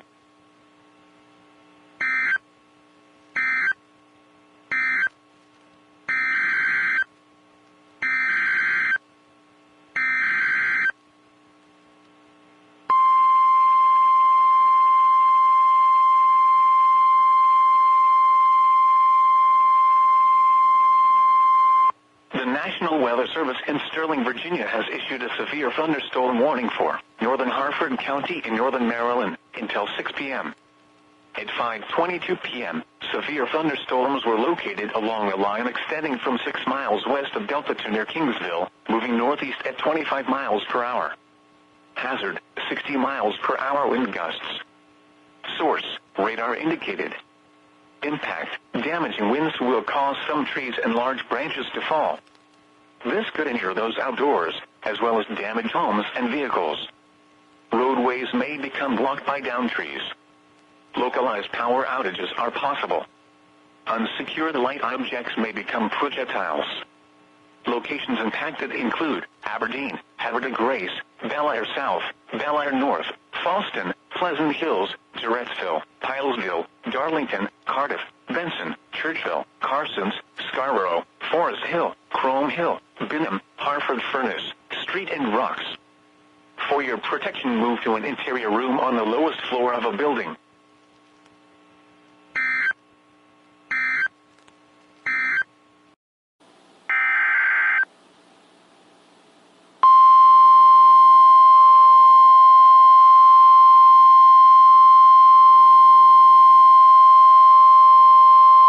Weather Bulletin. For the following county, Columbiana, Ohio. The National Weather Service in Pittsburgh has issued a severe thunderstorm warning for northern Columbiana County and east central Ohio until 6:15 p.m. At 5:24 p.m., a severe thunderstorm was located near Salem, moving east at 30 miles per hour. Hazard, 60 miles per hour wind gusts and quarter-size hail. Source, radar indicated. Impact, minor hail damage to vehicles is possible. Expect wind damage to trees and power lines, resulting in some power outages. Locations impacted include Salem, Columbiana, Leetonia, New Waterford, Rogers, North Georgetown, and Winona. For your protection, move to an interior room on the lowest floor of a building. Please report severe weather by calling 412-262-1988, posting to the National Weather Service Pittsburgh Facebook page, or using Twitter at NWS Pittsburgh.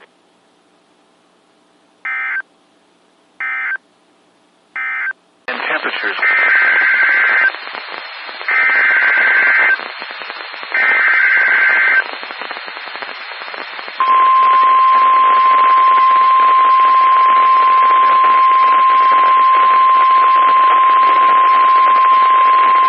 The National Weather Service in Tulsa has issued a severe thunderstorm warning for Benton County in northwestern Arkansas, northwestern Madison County in northwestern Arkansas, Carroll County in northwestern Arkansas, northern Washington County in northwestern Arkansas, until 5:15 p.m. Central Daylight Time. At 4:25 p.m. Central Daylight Time, severe thunderstorms were located along a line extending from 2 miles northwest of Grandview to 6 miles south of Garfield to 4 miles west of Gentry, moving southeast at 15 miles per hour. Expected hazards include 60 miles per hour wind gusts and quarter-size hail. This is a radar-indicated threat. The following impacts are expected. Hail damage to vehicles is expected. Expect wind damage to roofs, siding, and trees. Locations in or near the path include Fayetteville, Springdale, Rogers, Bentonville, Siloam Springs, Berryville, Eureka Springs, Lowell, Gentry, Green Forest, Toddtown, Bethel Heights, Cave Springs, Decatur, Highfield, Beaver, Springtown, Hinesville, Carrollton, Rudd. This includes Interstate 49 between mile markers 63 and 89. For your protection, move to an interior room on the lowest floor of a building.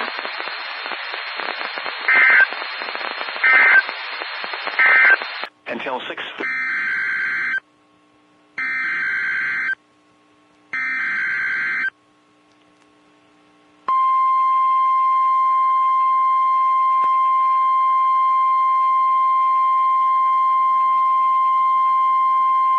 The National Weather Service in Sterling, Virginia has issued a severe thunderstorm warning for South Central Anne Arundel County in central Maryland, northwestern Calvert County in southern Maryland, east central Prince George's County in central Maryland, until 6:15 p.m.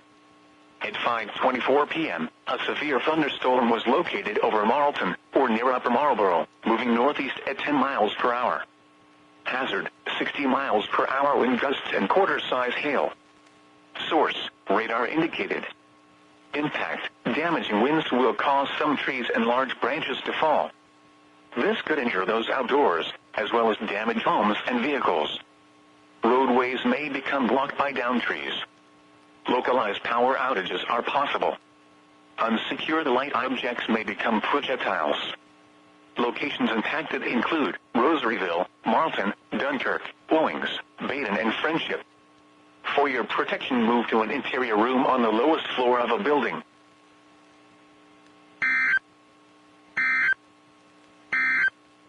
Impact, boaters could easily be thrown overboard by suddenly higher wind and waves capsizing their vessel.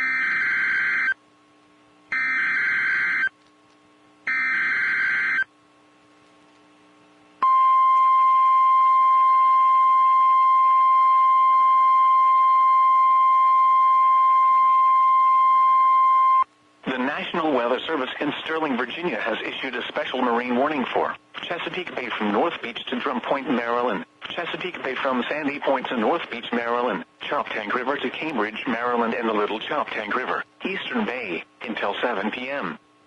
At 5:27 p.m., a strong thunderstorm was located 8 nautical miles west of Deal, moving northeast at 15 knots. Hazard, wind gusts 34 knots or greater and small hail. Source, radar indicated. Impact, boaters and small craft could be thrown overboard by suddenly higher winds and waves capsizing their vessel. Locations impacted include Shadyside, Herring Bay, Eastern Bay, Romancoke, Bloody Point Light, Thomas Point Light, Poplar Island, Mayo, and Deal. Move to safe harbor until hazardous weather passes. Frequent lightning is occurring with this storm. If caught on the open water, stay below deck if possible. Keep away from ungrounded metal objects.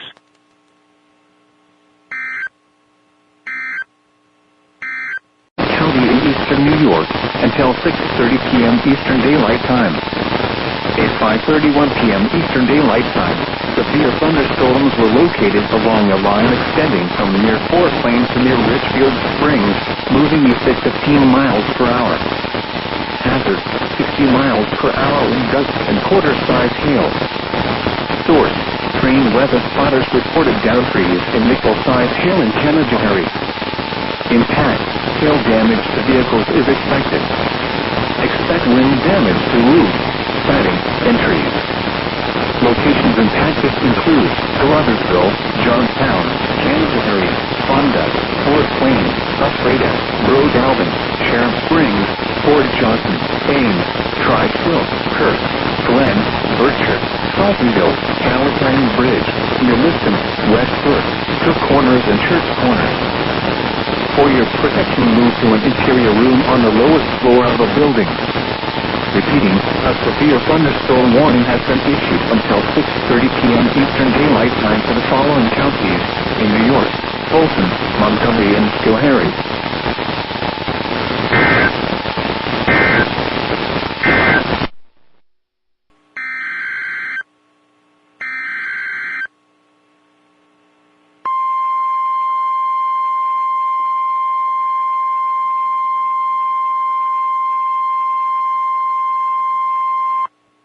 National Weather Service in Sterling, Virginia has issued a severe thunderstorm warning for West Central Anne Arundel County in Central Maryland, Northeastern Prince George's County in Central Maryland, until 6 p.m. At 5:35 p.m., a severe thunderstorm was located near Goddard, or near Bowie, moving northeast at 10 miles per hour. Hazard, 70 miles per hour wind gusts and ping-pong ball-size hail. Source, radar indicated. Impact, damaging winds will cause some trees and large branches to fall. This could injure those outdoors, as well as damage homes and vehicles. Roadways may become blocked by downed trees. Localized power outages are possible. Unsecured light objects may become projectiles. Locations impacted include Bowie, Severn, Crofton, Odenton, Mitchellville, Fort Meade, Lanham Seabrook, Goddard, Glendale, and Gambriels. For your protection, move to an interior room on the lowest floor of a building.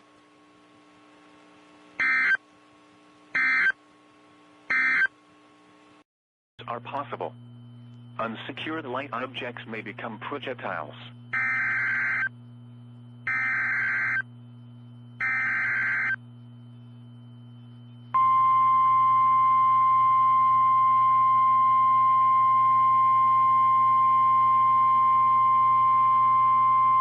The National Weather Service in Sterling, Virginia has special marine warning for tidal Potomac from Indian Head to Cobb Island, Maryland, until 7:15 p.m.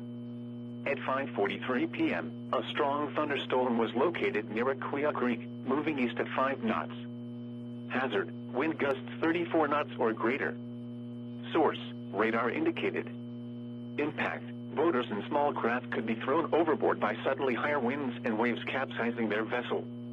Locations impacted include Nanjanoy Creek, Mathas Point, United States. 301 Nice Memorial Bridge, Port Tobacco River, and Post Creek. Move to safe harbor until hazardous weather passes.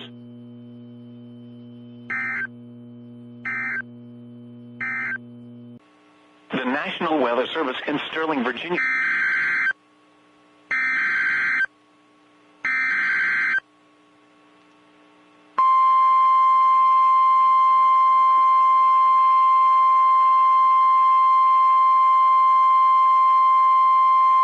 The National Weather Service in Sterling, Virginia has issued a severe thunderstorm warning for northeastern Harford County in northern Maryland, Cecil County in northeastern Maryland, until 6:30 p.m.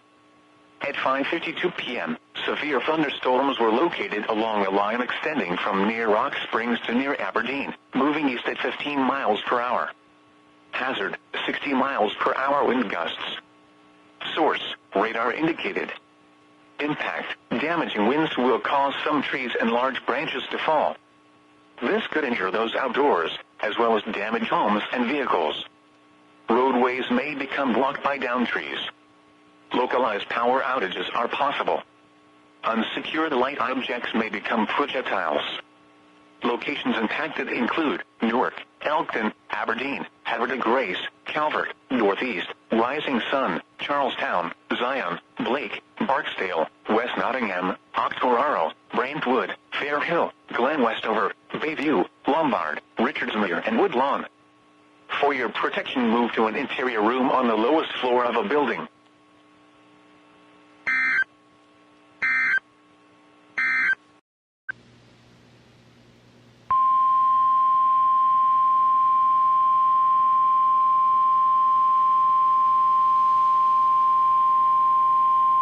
Weather Bulletin. For the following counties in Ohio: Belmont, Guernsey, and Noble. The National Weather Service in Pittsburgh has issued a severe thunderstorm warning for eastern Guernsey County in east central Ohio, northwestern Belmont County in east central Ohio, northeastern Noble County in east central Ohio, until 6:30 p.m. At 5:55 p.m., a severe thunderstorm was located near Barnesville, moving northeast at 25 miles per hour. Hazard, 60 miles per hour wind gusts and quarter-size hail. Source, radar indicated. Impact, minor hail damage to vehicles is possible. Expect wind damage to trees and power lines, resulting in some power outages. Locations impacted include Barnesville, Bethesda, Antrim, Quaker City, Senecaville, Belmont, Holloway, Lower City, Morristown, Old Washington, Salesville, and Fairview. For your protection, move to an interior room on the lowest floor of a building. Please report severe weather by calling 412-262-1988, posting to the National Weather Service Pittsburgh Facebook page, or using Twitter at NWS Pittsburgh.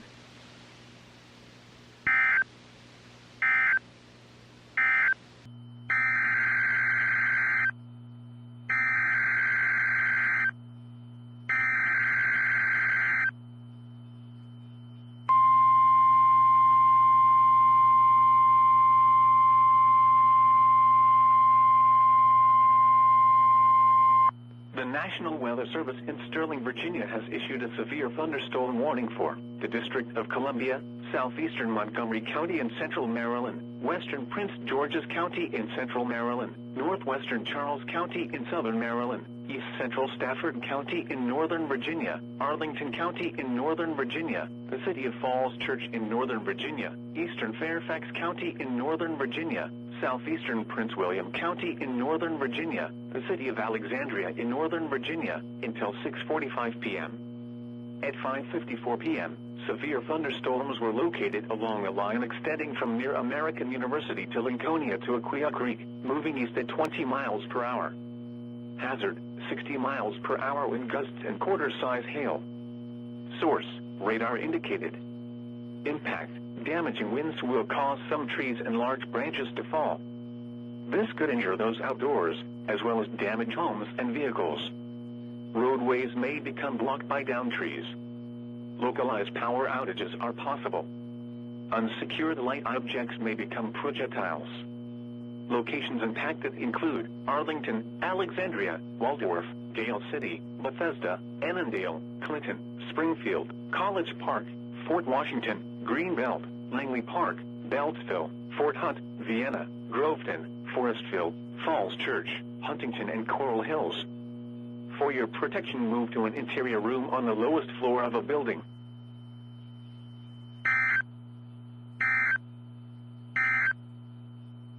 At 5:02 p.m., a gust front with trailing thunderstorms was located along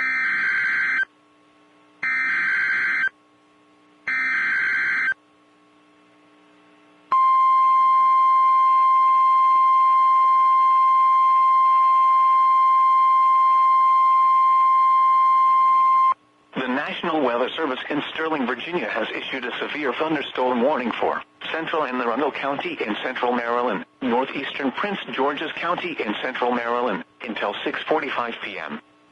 At 6:01 p.m., severe thunderstorms were located along a line extending from Odenton to near Upper Marlboro, moving east at 15 miles per hour. Hazard, 60 miles per hour wind gusts and quarter-size hail.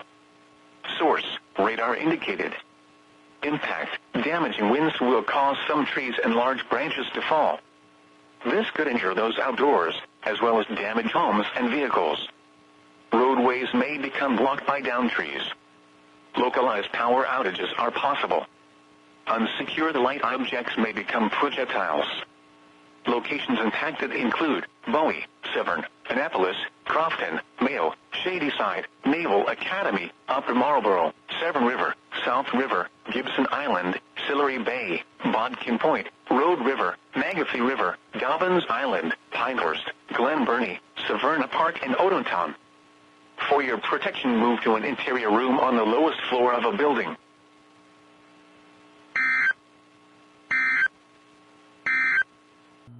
At 5:17 p.m.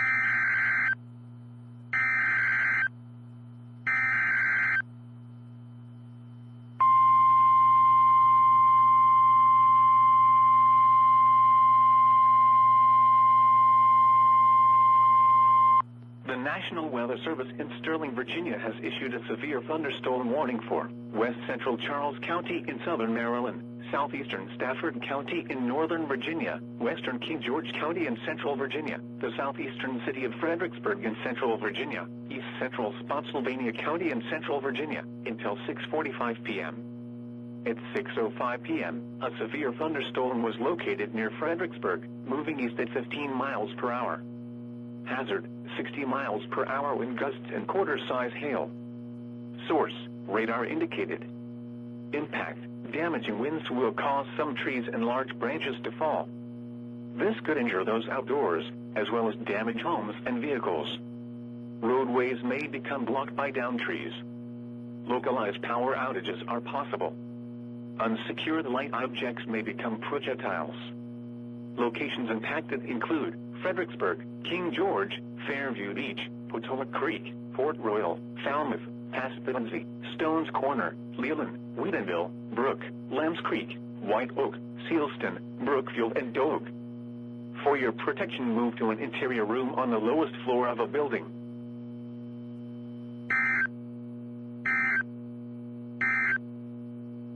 Severe thunderstorm watch number 436 remains in effect until 8 p.m. for the following county, District of Columbia, and the following counties, in Maryland, Anne Arundel, Charles, Howard, Montgomery, and Prince George's, and the following counties, in Virginia, Arlington, Fairfax, and Loudoun, and the following independent cities, in Virginia, Alexandria, Fairfax, and Falls Church, and the following, Tidal Potomac from Key Bridge to Indian Head, Maryland, Tidal Potomac from Indian Head to Cobb Island, Maryland, Patapsco River, and Pawtuxet River.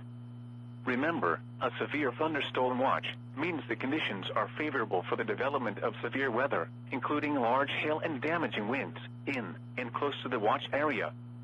While severe weather may not be imminent, persons should remain alert for rapidly changing weather conditions and listen for later statements and possible warnings. Stay tuned to NOAA weather radio, commercial radio and television outlets, or internet sources for the latest severe weather information.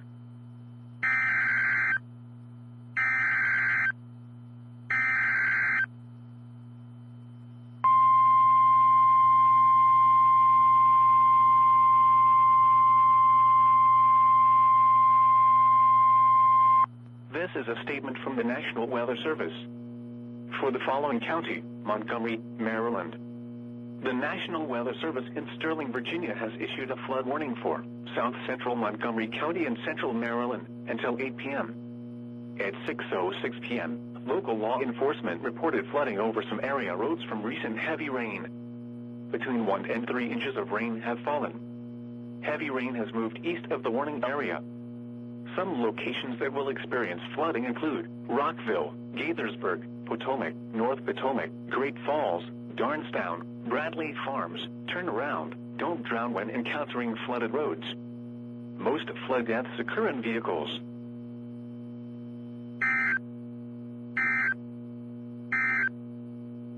The National Weather Service in Sterling, Virginia has issued a special marine warning for Tidal Potomac from Indian Head to Cobb Island, Maryland, Tidal Potomac from Key Bridge to Indian Head, Maryland, until 7:15 p.m. At 5:17 p.m., a gust front with trailing thunderstorms was located along a line extending from 17 nautical miles northwest of Gunston Hall to 12.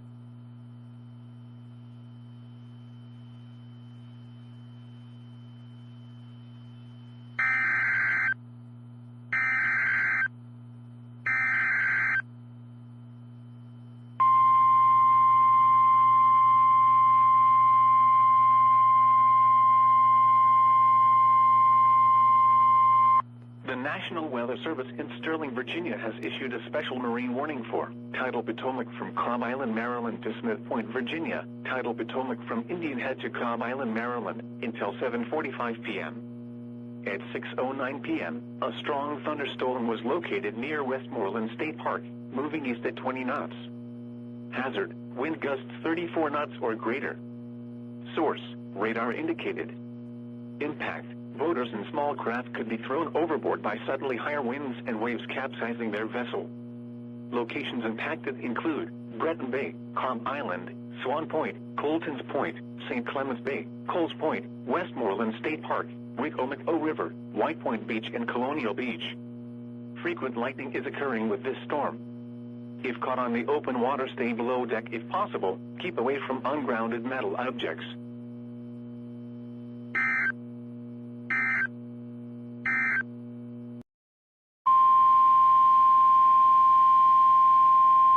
Weather Bulletin.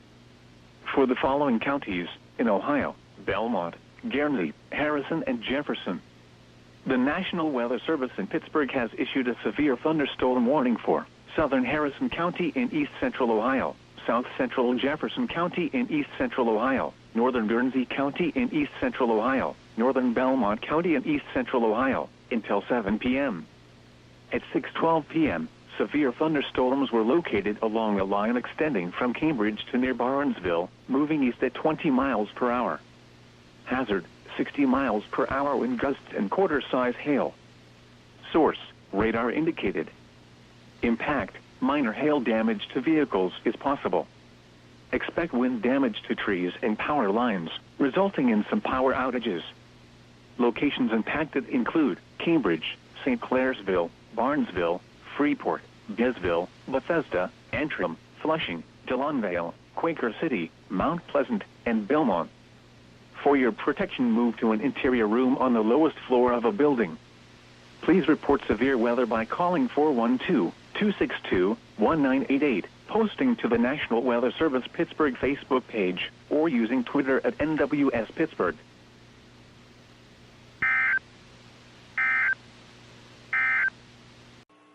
Heat advisory.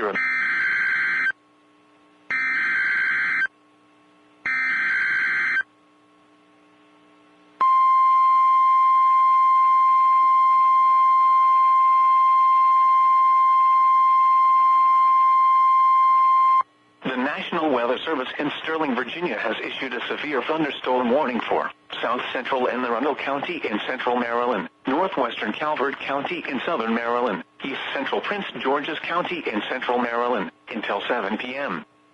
At 6:15 p.m., a severe thunderstorm was located over Dunkirk, or near Upper Marlboro, moving east at 5 miles per hour. Hazard, 60 miles per hour wind gusts. Source, radar indicated.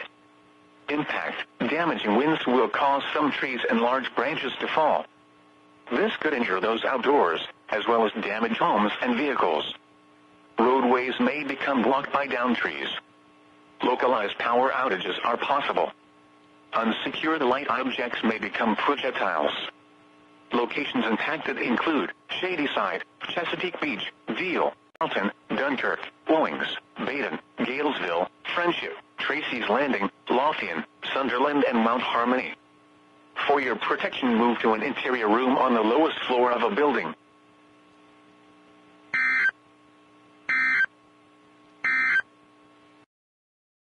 Source, radar.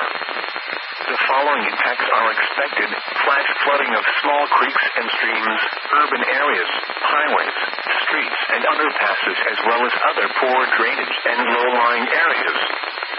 Some locations that will experience flash flooding include Springdale, Rogers, Bentonville, Lowell, Centerton, Monty Northeast. Turn around. Don't drown when encountering flooded roads. Most flood deaths occur in vehicles.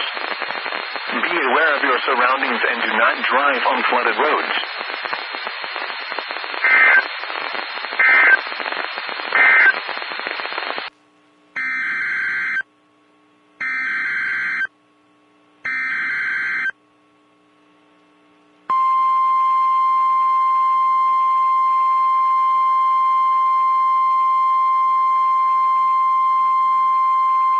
The National Weather Service in Sterling, Virginia has issued a special marine warning for Chesapeake Bay from Sandy Point to North Beach, Maryland, Chester River to Queenstown, Maryland, Eastern Bay, until 7:30 p.m.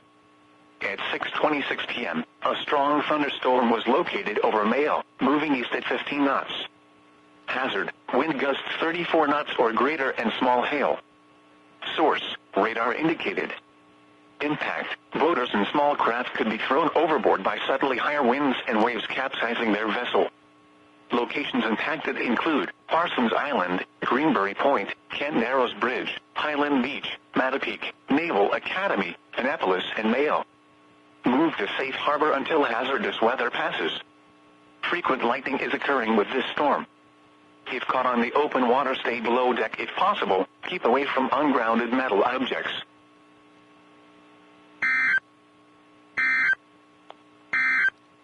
When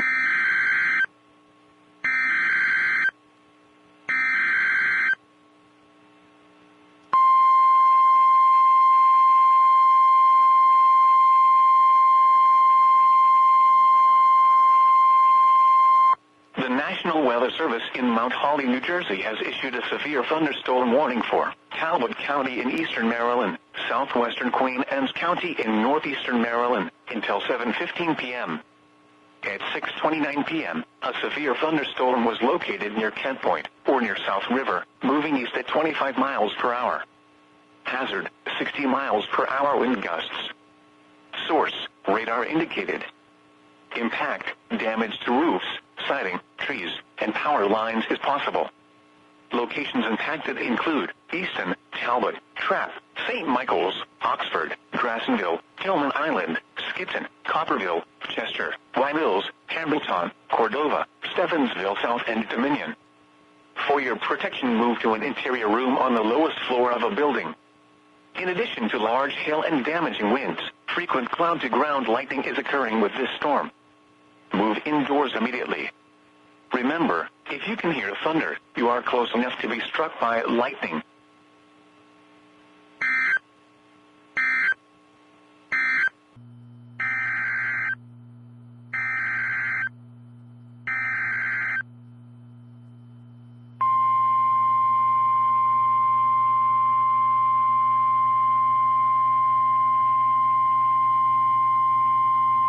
The National Weather Service in Sterling, Virginia has issued a severe thunderstorm warning for Central Charles County in southern Maryland, King George County in central Virginia, until 7:15 p.m.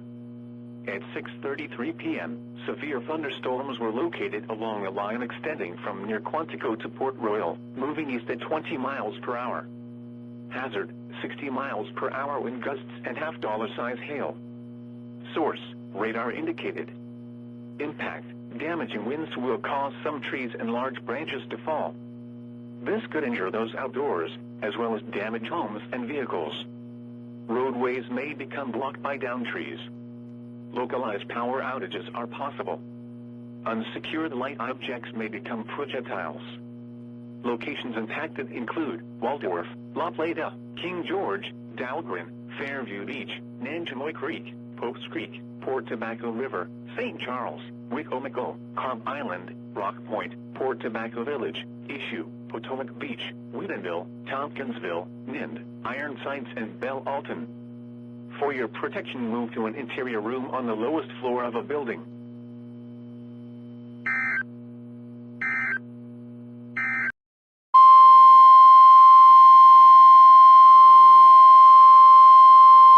Weather Bulletin.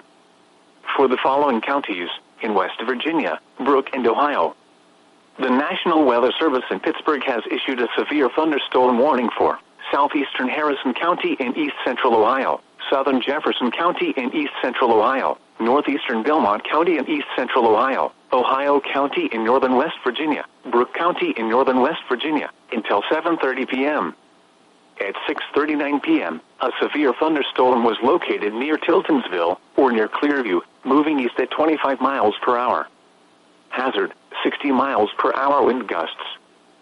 Source, radar indicated. Impact, expects damage to trees and power lines, resulting in some power outages.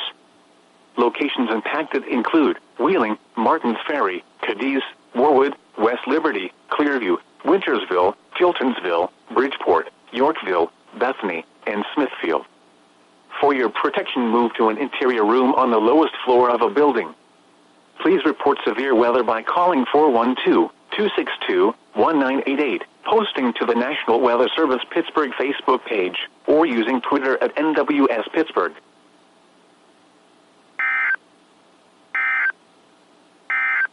Northeastern Wayne County in northeastern Pennsylvania, until 7:30 p.m. At 6:42 p.m., severe thunderstorms were located along a line extending from Downsville to near East Branch to Pembroke, moving northeast at 30 miles per hour. Hazard, 60 miles per hour wind gusts and penny-size hail. Source, radar indicated. Impact, expects damage to roofs, siding, and trees. Locations impacted include Rockland, Liberty, Neversink, Walton, Colchester, Hamden, Andes, Hancock, Fremont, and Margaretville.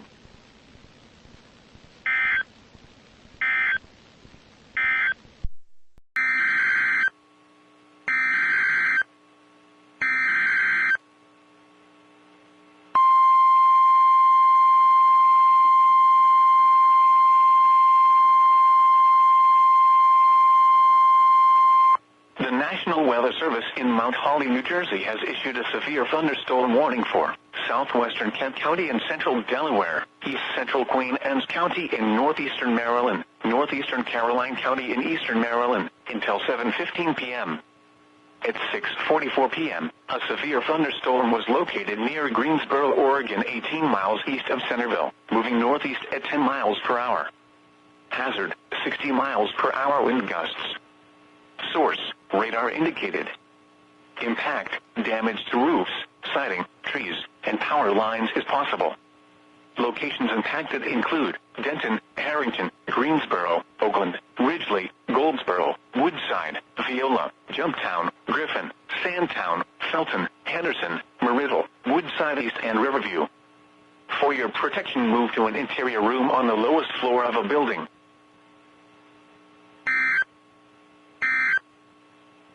Until 7:30 p.m. Eastern Daylight Time. At 6:45 p.m. Eastern Daylight Time, a severe thunderstorm was located near Voorheesville, or near Delmer, moving east at 10 miles per hour. Hazard, 60 miles per hour wind gusts and quarter-size hail. Source, radar indicated. Impact, hail damage to vehicles is expected. Expect wind damage to roofs, siding, and trees. Locations impacted include Albany, Cohoes, Watervliet, Colony, Latham, Delmer, Guilderland, Nanans, Bern, Voorheesville, Green Island, Loudonville, Furbush, New Scotland, Knox, Clarksville, Shakers, Blaker Stadium, Eastburn, and Spawn Hollow. For your protection, move to an interior room on the lowest floor of a building. Repeating, a severe thunderstorm warning has been issued until 7:30 p.m. Eastern Daylight Time for the following county: Albany, New York.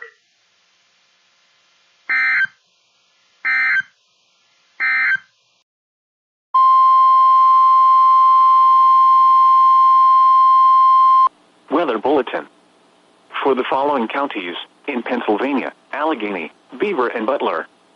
The National Weather Service in Pittsburgh has issued a severe thunderstorm warning for northeastern Beaver County in western Pennsylvania, southwestern Butler County in west central Pennsylvania, north central Allegheny County in southwestern Pennsylvania, until 7:30 p.m. At 6:47 p.m., a severe thunderstorm was located over Beaver Falls, moving east at 20 miles per hour. Hazard, 60 miles per hour wind gusts. Source, radar indicated. Impact, expects damage to trees and power lines, resulting in some power outages. Locations impacted include Cranberry, Franklin Park, Aliquippa, Beaver Falls, Minnetonka, Economy, New Brighton, Beaver, Baden, Zelienople, Rochester, and Evans City. For your protection, move to an interior room on the lowest floor of a building. Please report severe weather by calling 412-262-1988, posting to the National Weather Service Pittsburgh Facebook page, or using Twitter at NWS Pittsburgh.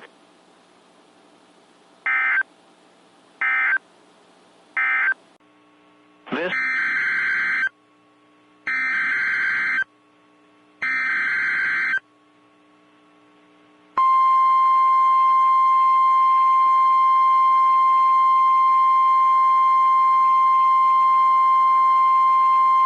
The National Weather Service in Sterling, Virginia has issued a special marine warning for Chesapeake Bay from Drum Point, Maryland to Smith Point, Virginia, Chesapeake Bay from North Beach to Drum Point, Maryland, Choptank River to Cambridge, Maryland, and the Little Choptank River, Pawtuxet River to Brooms Island, Maryland, Tangier Sound and the inland waters surrounding Bloodsworth Island, tidal Potomac from Cobb Island, Maryland to Smith Point, Virginia, until 8:30 p.m.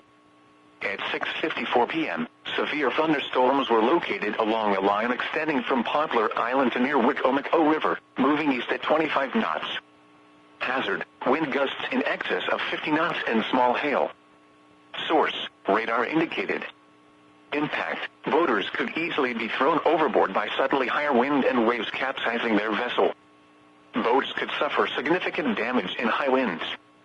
Locations impacted include Greenwell State Park, Cooper Island Light, Piney Point, Deep Hole, mouth of the Potomac River, Solomon's Island, Southwest Middle Grounds, Cuckold Creek, Point Lookout, Tall Timbers, Drum Point, Hongle River, Fishing Bay, St. George Island, Point No Point, Dares Beach, James Island, Flag Harbor, Calvert Cliffs and Bivalve County in northern West Virginia, Brooke County in northern West Virginia, Hancock County in northern West Virginia, until 7:45 p.m. At 6:56 p.m., a severe thunderstorm was located over Hooverson Heights, or near Wellsburg, moving northeast at 30 miles per hour. Hazard, 60 miles per hour wind gusts. Source, radar indicated. Impact, expects damage to trees and power lines, resulting in some power outages. Locations impacted include Whitton, Steubenville, Wellsburg, Avella, Wintersville, Mingo Junction, Follinsby, Hooverson Heights, Imperial, McDonald, Sturgeon, Noblesstown, and Oakdale. For your protection, move to an interior room on the lowest floor of a building. Please report severe weather by calling 412-262-1988, posting to the National Weather Service Pittsburgh Facebook page, or using Twitter at NWS Pittsburgh.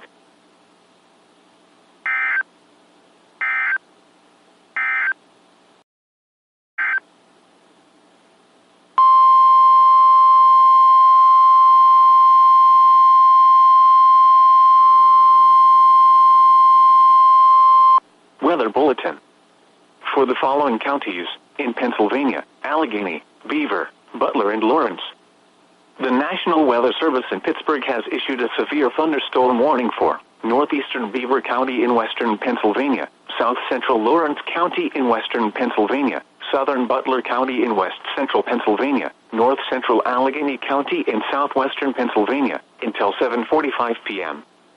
At 7 p.m., a severe thunderstorm was located over Cranberry, moving southeast at 30 miles per hour.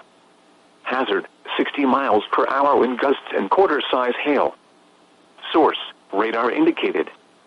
Impact, minor hail damage to vehicles is possible. Expect wind damage to trees and power lines, resulting in some power outages. Locations impacted include Ross Township, McCandless Township, Cranberry, Franklin Park, Beaver Falls, Minneca, Shaler Township, Hampton Township, Economy, O'Hara Township, Wexford, and New Brighton. For your protection, move to an interior room on the lowest floor of a building. Please report severe weather by calling 412-262-1988, posting to the National Weather Service Pittsburgh Facebook page, or using Twitter at NWS Pittsburgh.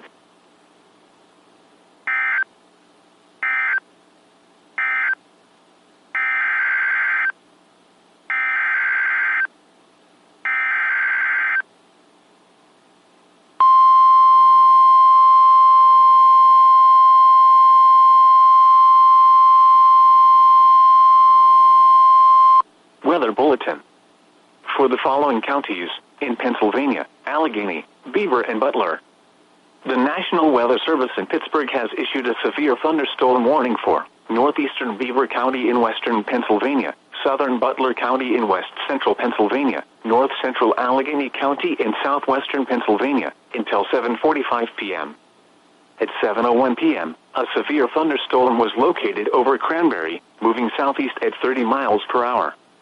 Hazard, 60 miles per hour wind gusts and quarter-size hail. Source, radar indicated. Impact, minor hail damage to vehicles is possible. Expect wind damage to trees and power lines, resulting in some power outages. Locations impacted include Ross Township, McCandless Township, Cranberry, Franklin Park, Minneca, Shaler Township, Hampton Township, Economy, O'Hara Township, Wexford, New Brighton, and Fox Chapel. For your protection, move to an interior room on the lowest floor of a building. Please report severe weather by calling 412-262-1988, posting to the National Weather Service Pittsburgh Facebook page, or using Twitter at NWS Pittsburgh.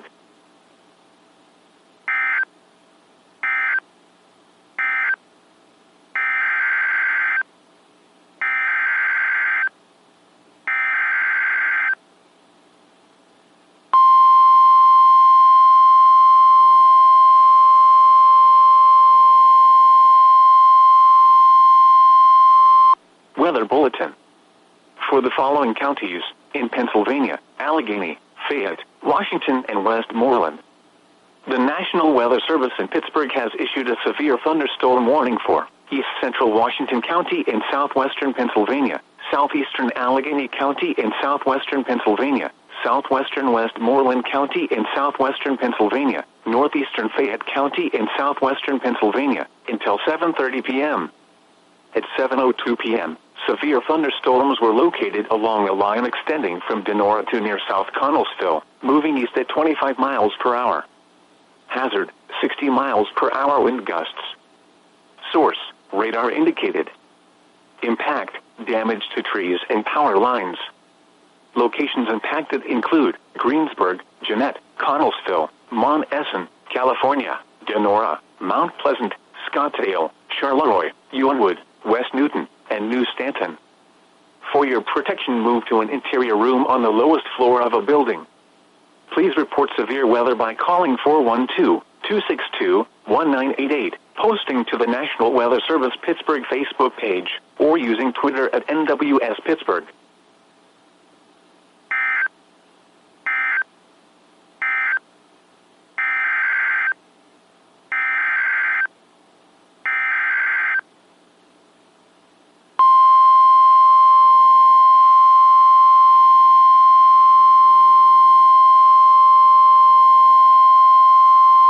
Weather Bulletin. For the following county, Allegheny, Pennsylvania. The National Weather Service in Pittsburgh has issued a severe thunderstorm warning for West Central Allegheny County in southwestern Pennsylvania until 7:30 p.m. At 7:04 p.m., a severe thunderstorm was located over Imperial, or near Moon Township, moving east at 25 miles per hour. Hazard, 60 miles per hour wind gusts. Source, radar indicated. Impact, expects damage to trees and power lines, resulting in some power outages. Locations impacted include Pittsburgh, Mount Lebanon, Bethel Park, Ross Township, Shaler Township, Northside Pittsburgh, Scott Township, Whitehall, Robinson Township, Dormant, Bellevue, and Castle Shannon. For your protection, move to an interior room on the lowest floor of a building. Please report severe weather by calling 412-262-1988, posting to the National Weather Service Pittsburgh Facebook page, or using Twitter at NWS Pittsburgh.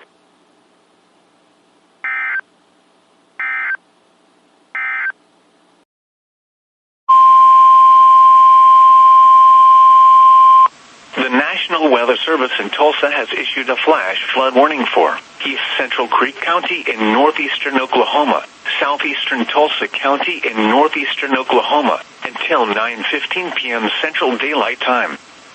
At 6:03 p.m. Central Daylight Time, Doppler radar indicated thunderstorms producing heavy rain across the warned area.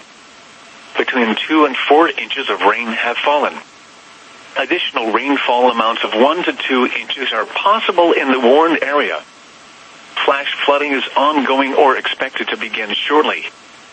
Expected hazards include flash flooding caused by thunderstorms. Source, radar. The following impacts are expected: flash flooding of small creeks and streams, urban areas, highways, streets and underpasses, as well as other poor drainage and low-lying areas. Some locations that will experience flash flooding include Tulsa, Broken Arrow, Sand Springs, Bixby, Sapulpa, Jenks, Glenpool, Kiefer, Jenks Riverside Airport, Leonard. Turn around, don't drown when encountering flooded roads. Most flood deaths occur in vehicles. Be aware of your surroundings and do not drive on flooded roads.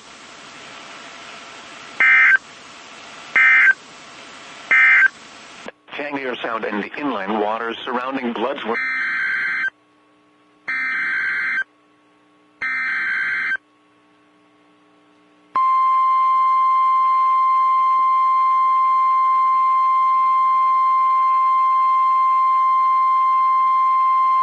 The National Weather Service in Sterling, Virginia has issued a severe thunderstorm warning for northwestern St. Mary's County in southern Maryland, southeastern Calvert County in southern Maryland, south central Charles County in southern Maryland, until 8 p.m.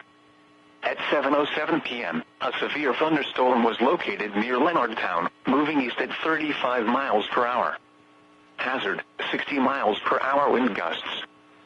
Source, radar indicated. Impact, damaging winds will cause some trees and large branches to fall.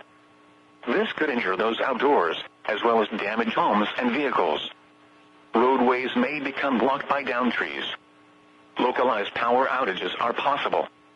Unsecured light objects may become projectiles.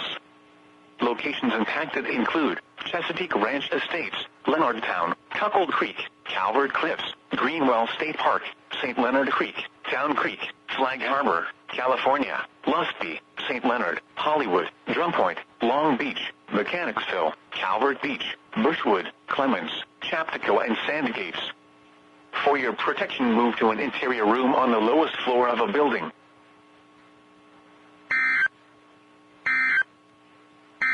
This thunderstorm was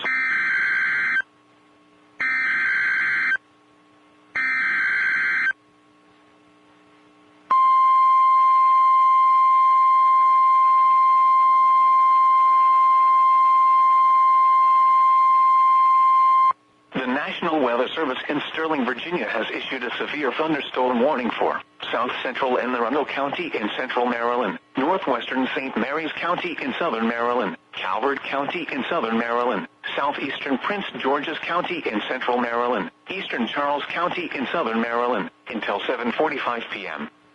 At 7:10 p.m., severe thunderstorms were located along a line extending from Chesapeake Beach to near Howling Point, moving east at 35 miles per hour. Hazard, 60 miles per hour wind gusts. Source, radar indicated. Impact, damaging winds will cause some trees and large branches to fall. This could injure those outdoors, as well as damage homes and vehicles. Roadways may become blocked by downed trees. Localized power outages are possible. Unsecured light objects may become projectiles. Locations impacted include Chesapeake Beach, Prince Frederick, Howling Point, Breezy Point, Sheridan Point, Golden Beach, Dunkirk, St. Leonard, Huntingtown, Hughesville, Owings, Baden, Mechanicsville, Charlotte Hall, Pequasco, Calvert Beach, Benedict, Eagle Harbor, Lower Marlboro, and Barstow. For your protection, move to an interior room on the lowest floor of a building. Large hail and damaging winds and continuous cloud-to-ground lightning is occurring with these storms. Move indoors immediately. Lightning is one of nature's leading killers. Remember, if you can hear thunder, you are close enough to be struck by lightning.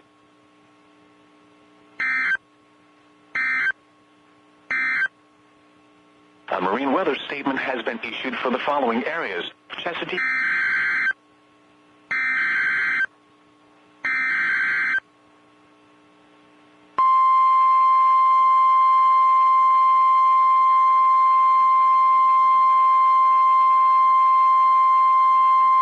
The National Weather Service in Mount Holly, New Jersey has issued a severe thunderstorm warning for north central Sussex County in southern Delaware, Kent County in central Delaware, eastern Queen Anne's County in northeastern Maryland, northeastern Caroline County in eastern Maryland, until 7:45 p.m.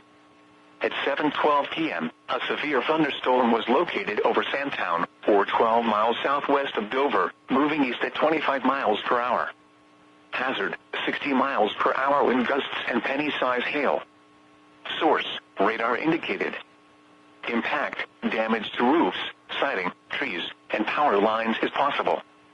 Locations impacted include Dover, Milford, Denton, Harrington, Camden, Greensboro, Bowers, Goldsboro, Woodside, Viola, Hartley, Rising Sun, Lebanon, Hazlettville, Dover Base Housing, Dover Speedway, Sandtown, Andrewsville, Rising Sun, Wyoming, and Felton.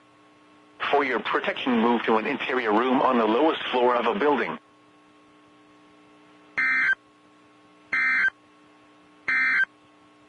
This thunderstorm was located over North Beach, moving south.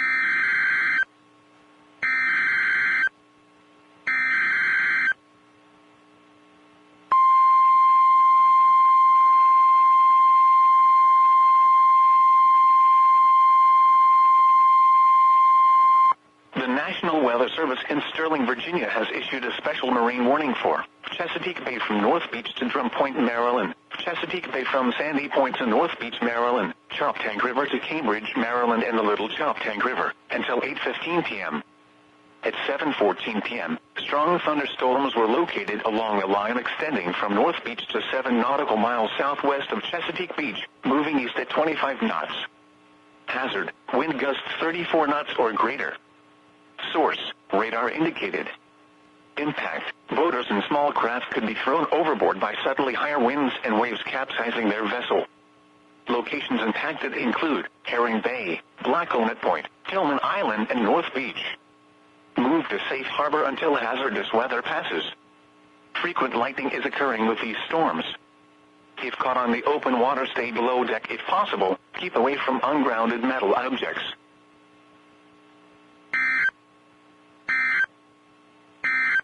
Central Allegheny County in southwestern Pennsylvania until 8 p.m. At 7:20 p.m., a severe thunderstorm was located over Stowe Township, or near Ross Township, moving east at 30 miles per hour. Hazard, 60 miles per hour wind gusts. Source, radar indicated. Impact, expects damage to trees and power lines, resulting in some power outages.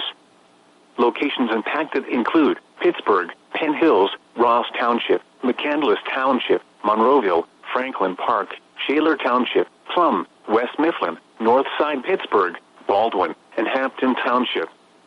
For your protection, move to an interior room on the lowest floor of a building.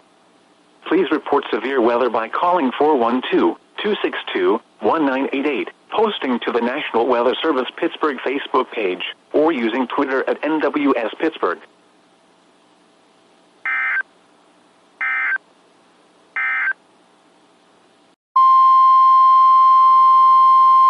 Weather Bulletin. For the following counties, in Pennsylvania, Allegheny, Beaver and Washington, and Hancock, West Virginia. The National Weather Service in Pittsburgh has issued a severe thunderstorm warning for southern Beaver County in western Pennsylvania, northern Washington County in southwestern Pennsylvania, northwestern Allegheny County in southwestern Pennsylvania, Hancock County in northern West Virginia, until 8:15 p.m.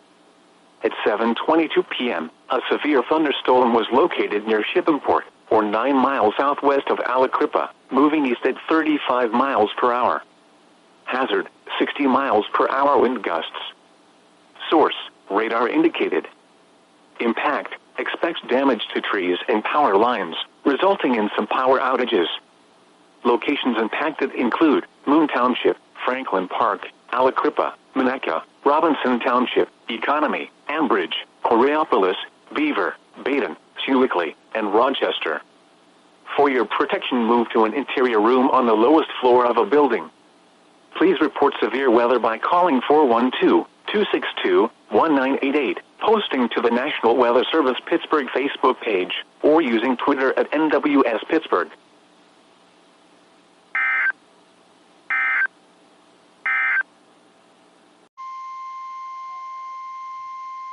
The National Weather Service in Albany has issued a severe thunderstorm warning for eastern Albany County and east central New York, southwestern Rensselaer County and east central New York, until 8:30 p.m. Eastern Daylight Time. At 7:28 p.m. Eastern Daylight Time, severe thunderstorms were located along a line extending from Loudounville to near Westerlo, moving east at 15 miles per hour. Hazard, 60 miles per hour wind gusts and quarter-size hail. Source, radar indicated. Impact, hail damage to vehicles is expected. Expect wind damage to roofs, siding, and trees.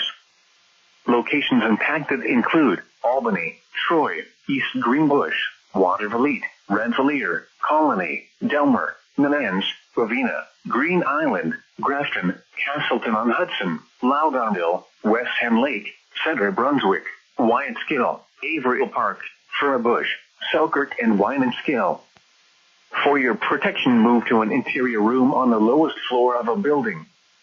Repeating, a severe thunderstorm warning has been issued until 8:30 p.m. Eastern Daylight Time for the following counties in New York, Albany, and Rensselaer.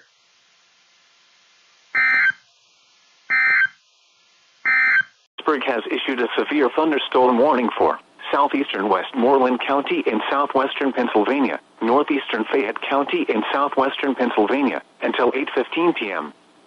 At 7:29 p.m., a severe thunderstorm was located near Mount Pleasant, or 9 miles northeast of Connellsville, moving northeast at 25 miles per hour. Hazard, 60 miles per hour wind gusts. Source, radar indicated. Impact, expects damage to trees and power lines, resulting in some power outages. Locations impacted include Latrobe, Mount Pleasant, Scottsdale, Muscasnatown, Loyalhanna, Derry, Lawson Heights, Ligonier, Calumet Norvelt, Everson, Youngstown, Laurel Mountain, and Donegal. For your protection, move to an interior room on the lowest floor of a building.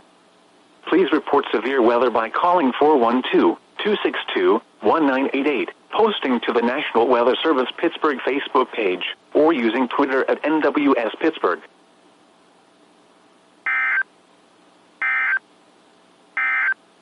Winds gusting to 35.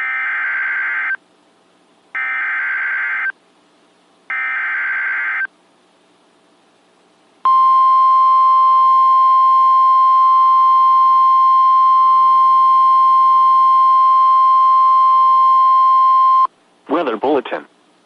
For the following counties, in Pennsylvania, Armstrong, Indiana, and Westmoreland, the National Weather Service in Pittsburgh has issued a severe thunderstorm warning for southwestern Indiana County in west central Pennsylvania, Westmoreland County in southwestern Pennsylvania, southwestern Armstrong County in west central Pennsylvania, until 8:30 p.m. At 7:37 p.m., a severe thunderstorm was located over Murraysville, or near Gwinnett, moving northeast at 35 miles per hour. Hazard, 60 miles per hour wind gusts. Source, radar indicated. Impact, expects damage to trees and power lines, resulting in some power outages. Locations impacted include Greensburg, Gwinnett, Latrobe, Vandergrift, Homer City, Apollo, Murraysville, Irwin, Muscasnatown, Loyalhanna, Blairsville, Manor, and Trafford. For your protection, move to an interior room on the lowest floor of a building. Please report severe weather by calling 412-262-1988, posting to the National Weather Service Pittsburgh Facebook page, or using Twitter at NWS Pittsburgh.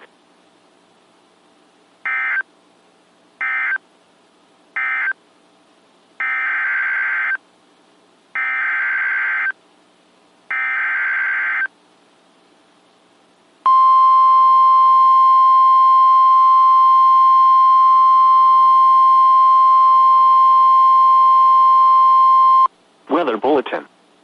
For the following counties, in Pennsylvania, Allegheny, Armstrong, and Westmoreland, the National Weather Service in Pittsburgh has issued a severe thunderstorm warning for northeastern Allegheny County in southwestern Pennsylvania, northwestern Westmoreland County in southwestern Pennsylvania, western Armstrong County in west central Pennsylvania, until 8:30 p.m. At 7:42 p.m., a severe thunderstorm was located over Verona, or over Penn Hills, moving east at 40 miles per hour. Hazard, 60 miles per hour wind gusts. Source, radar indicated. Impact, expects damage to trees and power lines, resulting in some power outages. Locations impacted include Pittsburgh, Penn Hills, Monroeville, Shaler Township, Plum, West Mifflin, Baldwin, Murraysville, Hampton Township, Wilkinsburg, New Kensington, and Lower Borough. For your protection, move to an interior room on the lowest floor of a building.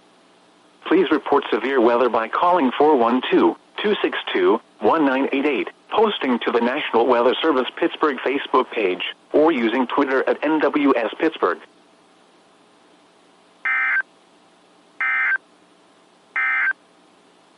Weather Bulletin. For the following county, Fayette, Pennsylvania, the severe thunderstorm which prompted the warning has moved out of the warned area. Therefore, the warning has been canceled. A severe thunderstorm watch remains in effect until 11 p.m. for southwestern and west central Pennsylvania.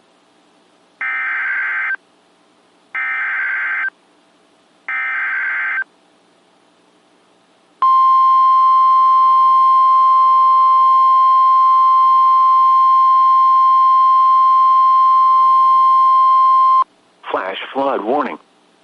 For the following county, Allegheny, Pennsylvania, the National Weather Service in Pittsburgh has issued a flash flood warning for central Allegheny County in southwestern Pennsylvania until 10:45 p.m. At 7:45 p.m., Doppler radar indicated thunderstorms producing heavy rain across the warned area. Around an inch of rain has fallen in short duration. Flash flooding is ongoing or expected to begin shortly. Hazard: flash flooding caused by thunderstorms. Source: radar. Impact: flash flooding of small creeks and streams, urban areas, highways, streets and underpasses, as well as other poor drainage and low-lying areas. Some locations that will experience flash flooding include Pittsburgh, Penn Hills, Ross Township, Franklin Park, Shaler Township, Plum, Northside Pittsburgh, Hampton Township, Scott Township, Wilkinsburg, Robinson Township, O'Hara Township, Bellevue, Carnegie, Kennedy Township, Westview, Stowe Township, Oakmont, McKees Rocks and Crafton. Turn around, don't drown when encountering flooded roads. Most flood deaths occur in vehicles. In hilly terrain there are hundreds of low water crossings which are potentially dangerous in heavy rain. Do not attempt to cross flooded roads. Find an alternate route.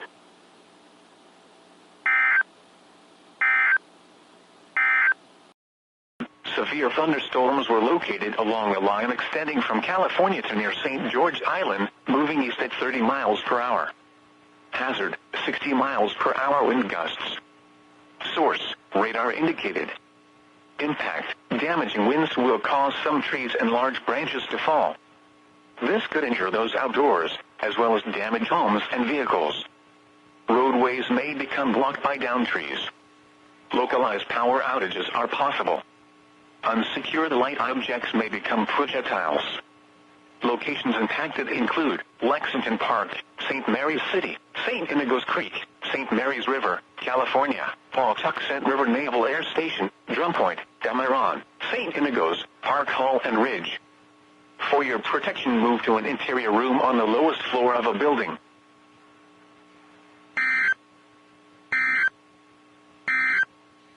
Armstrong County in west central Pennsylvania until 9 p.m.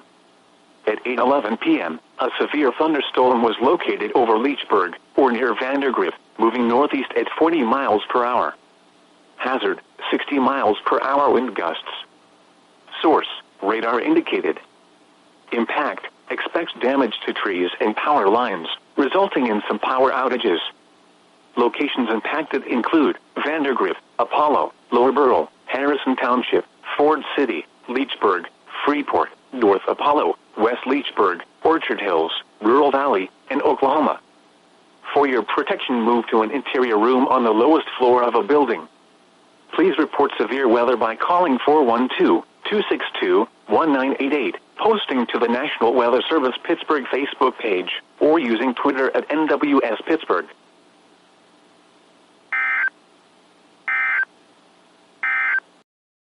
Central New York, northwestern Dutchess County, East Central New York, until 9:15 p.m. Eastern Daylight Time. At 8:12 p.m. Eastern Daylight Time, a severe thunderstorm was located near Kerhonkson, 8 miles north of Ellenville, moving east at 25 miles per hour. Hazard: 60 miles per hour wind gusts and quarter-size hail. Source: radar indicated. Impact: hail damage to vehicles is expected. Expect wind damage to roofs, siding, and trees. Locations impacted include Kingston, New Paltz, Rennebeck, Hyde Park, Hurley, Highland, Fairview, High Falls, Kerhonkson, Stottsburg, Tilson, Napaneck, Port Ewan, Wayorsing, Lloyd, Esopus, Rosendale, Marbletown, Cherrytown, and Rolling Meadows. For your protection, move to an interior room on the lowest floor of a building. Large hail and damaging winds and continuous cloud-to-ground lightning is occurring with this storm. Move indoors immediately. Lightning is one of nature's leading killers. Remember, if you can hear thunder, you are close enough to be struck by lightning. Torrential rainfall is occurring with this storm, and may lead to flash flooding. Do not drive your vehicle through flooded roadways. Repeating, a severe thunderstorm warning has been issued until 9:15 p.m. Eastern Daylight Time for the following counties in New York, Dutchess, and Ulster.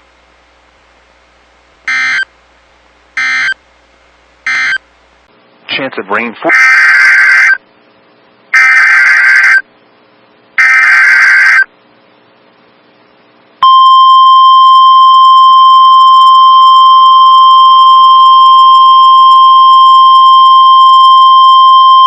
weather message. The National Weather Service in Cleveland has issued a severe thunderstorm warning for southern Trumbull County in northeastern Ohio, northeastern Mahoning County in northeastern Ohio, until 9:30 p.m. Eastern Daylight Time. At 8:38 p.m. Eastern Daylight Time, a severe thunderstorm was located over Niles, or near Warren, moving east at 30 miles per hour. Hazard, 60 miles per hour wind gusts. Source, radar indicated. Impact, expects damage to trees and power lines. Locations impacted include Youngstown, Warren, Boardman, Niles, Campbell, Hubbard, Lordstown, Vienna Center, Hilltop, Maplewood Park, Leavittsburg, Austintown, Struthers, Girard, Vienna, McDonald, Orangeville, Yankee Lake, Brookfield Center and Churchill. For your protection, move to an interior room on the lowest floor of a building. Repeating, a severe thunderstorm warning has been issued until 9:30 p.m. Eastern Daylight Time for the following counties in Ohio, Mahoning and Trumbull.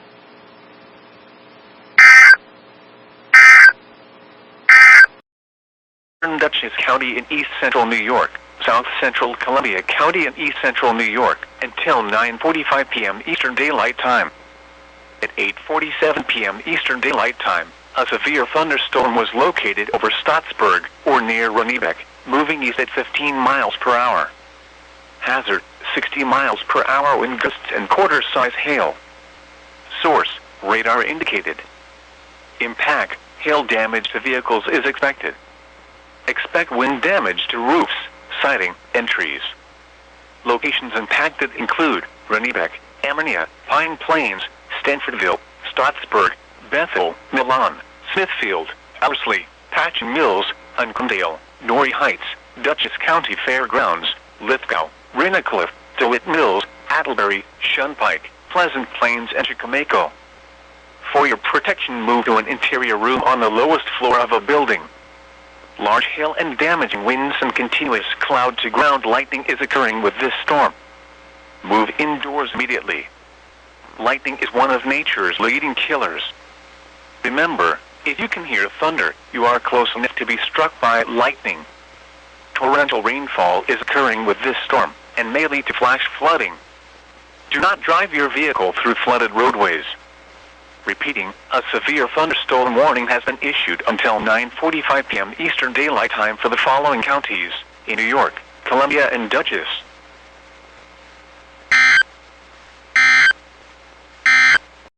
Flash flood warning. For the following county, Lawrence, Pennsylvania. The National Weather Service in Pittsburgh has issued a flash flood warning for Western Forest County in northwestern Pennsylvania, Mercer County in northwestern Pennsylvania, northern Venango County in northwestern Pennsylvania, northwestern Lawrence County in western Pennsylvania, until 12:15 a.m. At 9:15 p.m., Doppler radar indicated thunderstorms producing heavy rain across the warned area. Between 1 and 2 inches of rain have fallen. Flash flooding is ongoing or expected to begin shortly. Hazard, flash flooding caused by thunderstorms. Source, radar. Impact, flash flooding of small creeks and streams, urban areas, highways, streets and underpasses, as well as other poor drainage and low-lying areas. Some locations that will experience flash flooding include Hermitage, Sharon, Oil City, Franklin, Sharpsville, Greenville, Cigar Creek, Farrell, New Wilmington, Mercer, Pulaski, Hassan Heights, Stoneboro, Seneca, New Bedford, West Middlesex, Polk, Sandy Lake, Clark, and Wheatland. Turn around. Don't drown when encountering flooded roads. Most flood deaths occur in vehicles. Be especially cautious at night when it is harder to recognize the dangers of flooding. In hilly terrain, there are hundreds of low-water crossings which are potentially dangerous in heavy rain. Do not attempt to cross flooded roads. Find an alternate route.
Weather Service in Detroit, Pontiac has issued a severe thunderstorm warning for Monroe County in southeastern Michigan, eastern Lenawee County in southeastern Michigan, until 11:30 a.m.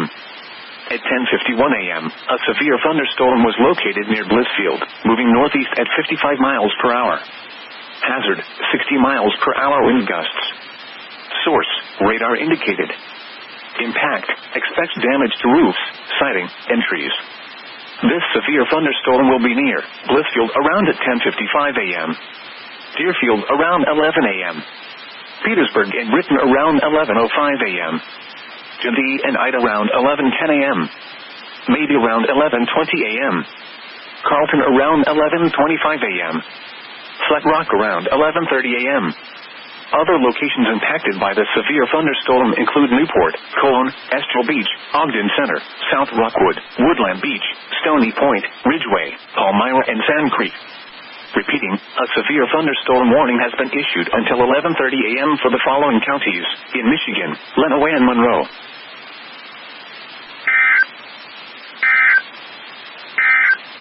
Ohio, Wyandotte County in northwestern Ohio, Sandusky County in northwestern Ohio, Crawford County, Wood County in northwestern Ohio, Eastern Hancock County in northwestern Ohio, Lucas County in northwestern Ohio, until 11:45 a.m. Eastern Daylight Time.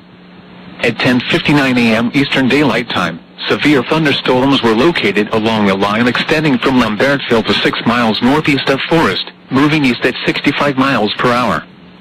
Toledo Express Airport and Allen County Airport gusted to 56 miles per hour with these storms. Hazard, 60 miles per hour wind gusts. Source, radar indicated. Impact, expects damage to trees and power lines. Locations impacted include Toledo, Findlay, Bowling Green, Tiffin, Fremont, Fostoria, Bucyrus, Upper Sandusky, Port Clinton, Kelly's Island, Put-in-Bay, Perrysburg, Oregon, Sylvania, Galion, Bellevue, Clyde, Rossford, Waterville, and Northwood. For your protection, move to an interior room on the lowest floor of a building. Strong wind gusts in excess of 50 miles per hour will continue even after the rain exits. Repeating, a severe thunderstorm warning has been issued until 11:45 a.m. Eastern Daylight Time for the following counties in Ohio: Crawford, Hancock, Lucas, Ottawa, Sandusky, Seneca, Wood, and Wyandotte.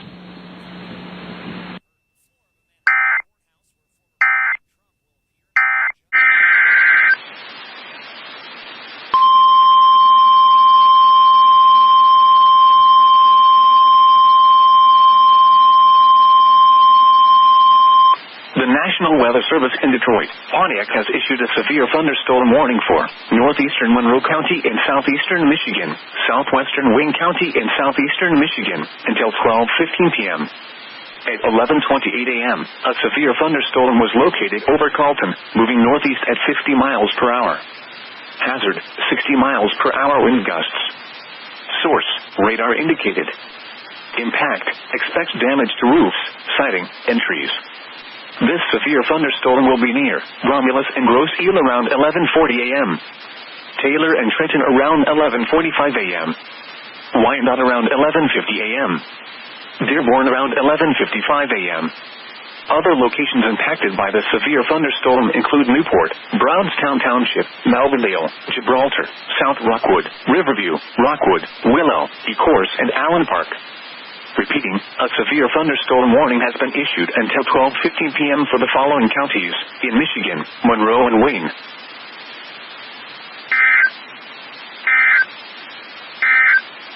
Near Richwood, moving east at 55 miles an hour. Hazard, 60 miles an hour wind gusts and penny-size hail. Source, radar indicated. Impact, expects damage to trees and power lines. Locations impacted include Mansfield, Marion, Mount Vernon, Mount Gilead, Galion, Lexington, Loudonville, Fredericktown, Gambier, Utica, Cardington, Belleville, Centerburg, Ashley, Prospect, Danville, Waldo, Chesterville, Sparta, and Waterford.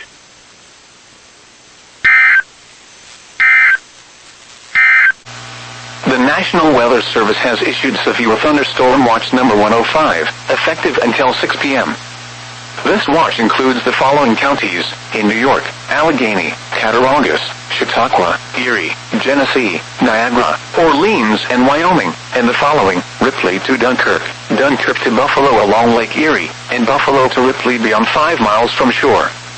Remember, a severe thunderstorm watch means the conditions are favorable for the development of severe weather, including large hail and damaging winds, in and close to the watch area. While severe weather may not be imminent, persons should remain alert for rapidly changing weather conditions and listen for later statements and possible warnings. Stay tuned to NOAA weather radio, broadcast radio and television outlets, or internet sources for the latest severe weather information. This is a test of the emergency activation system. This is only a test.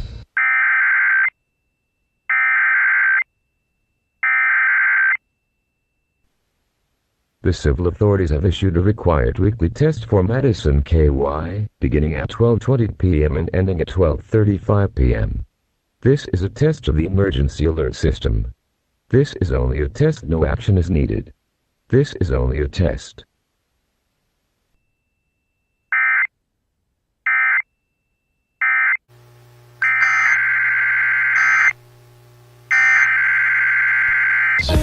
Buffalo has issued a special marine warning for Lake Erie from Ripley to Dunkirk until 2:15 p.m.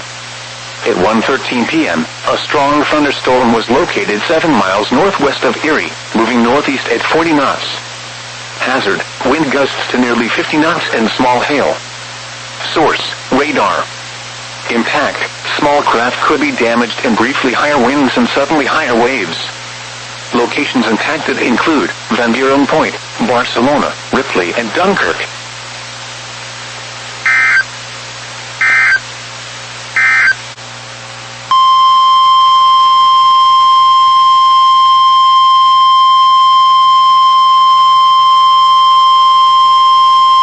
The National Weather Service in Buffalo has issued a severe thunderstorm warning for Cattaraugus County, Southern Erie County, Chautauqua County, until 2:30 p.m.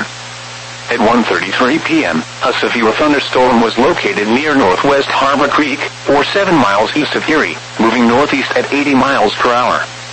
Hazard: 70 miles per hour wind gusts and penny-size hail. Source: radar indicated.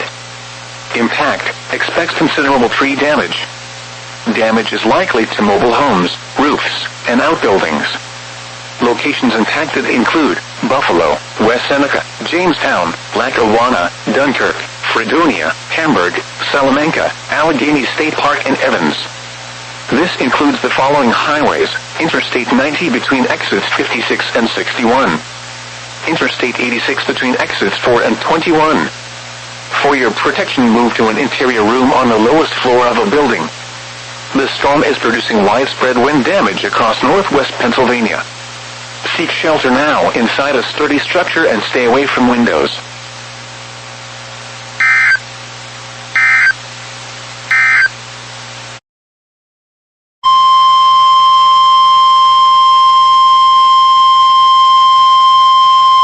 The National Weather Service in Buffalo has issued a special marine warning for Lake Erie from Dunkirk to the Buffalo Harbor until 2:30 p.m.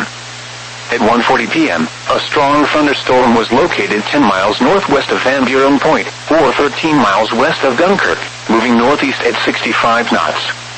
Hazard: wind gusts to nearly 50 knots and small hail. Source: radar. Impact: small craft could be damaged and briefly higher winds and suddenly higher waves. Locations impacted include Van Buren Point, Small Boat Harbor, Lake Erie Beach, Wanaka, Woodlawn Beach, Erie Basin Marina, Sturgeon Point, Dunkirk, 8 Hole Springs, Bayview, and Sunset Bay.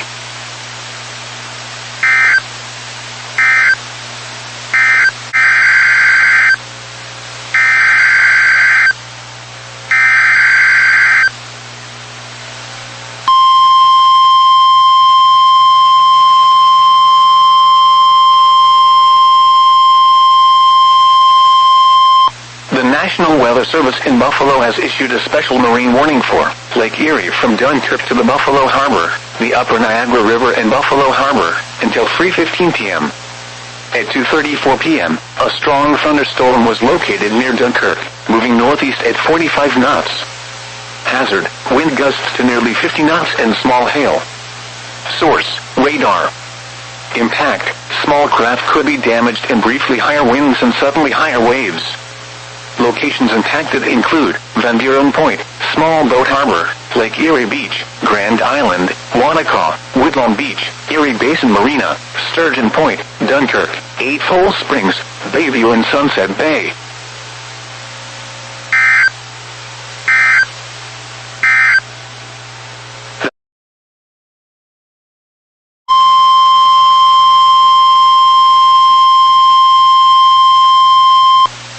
National Weather Service in Buffalo has issued a severe thunderstorm warning for southwestern Wayne County, Wyoming County, southeastern Cattaraugus County, Livingston County, Allegheny County, southern Monroe County, Genesee County, Ontario County, until 3:45 p.m. At 2:50 p.m., severe thunderstorms were located along a line extending from near Medina to near Houghton to Marshburg, moving east at 70 miles per hour. Hazard, 60 miles per hour wind gusts and penny-size hail. Source, radar indicated. Impact, expects damage to trees and power lines. Locations impacted include Rochester, Chilai, Batavia, Olean, Geneva, Canandaigua, Geneseo, East Rochester, Fairport and Dansville. This includes the following highways: Interstate 390 between exits 4 and 12. Interstate 90 between exits 42 and 48. Interstate 86 between exits 24 and 33. For your protection, move to an interior room on the lowest floor of a building. These storms are producing destructive winds. Seek shelter now inside a sturdy structure and stay away from windows.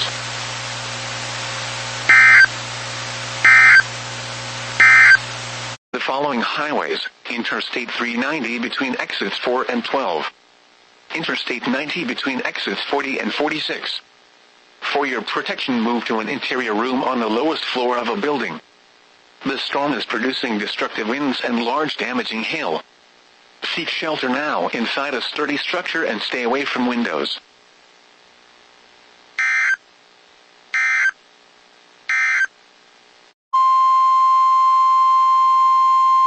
The National Weather Service in Binghamton has issued a severe thunderstorm warning for Seneca County, Schuyler County, Yates County, Western Cayuga County, Northwestern Chemung County, Northeastern Steuben County, Western Tompkins County, until 4:45 p.m. At 3:49 p.m., severe thunderstorms were located along a line extending from near Greece to Cameron, moving east at 50 miles per hour. Hazard, 60 miles per hour wind gusts and penny-size hail. Source, radar indicated. Impact, expects damage to roofs, siding, and trees. Locations impacted include Ithaca, Auburn, Seneca Falls, Bath, Newfield, Waterloo, Penn Yan, Hector, Romulus and Fayette. For your protection, move to an interior room on the lowest floor of a building.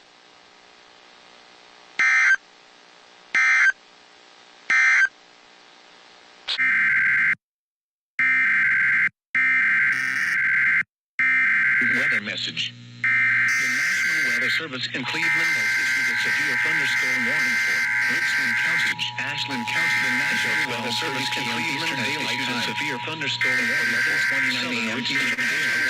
Severe thunderstorms in Richland County.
for the following county: Wayne, Pennsylvania.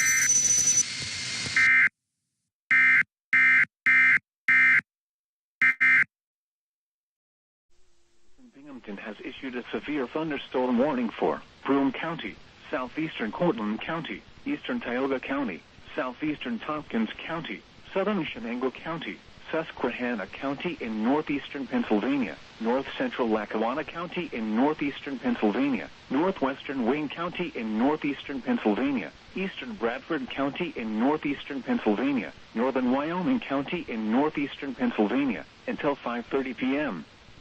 At 4:23 p.m., severe thunderstorms were located along a line extending from near Richford to Meshoppin, moving east at 40 miles per hour.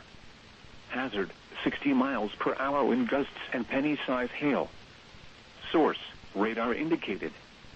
Impact: expect damage to roofs, siding, and trees. Locations impacted include Binghamton, Vestal, Johnson City, Endicott, Norwich, Kirkwood, Conklin, Maine, Rush, and Sydney.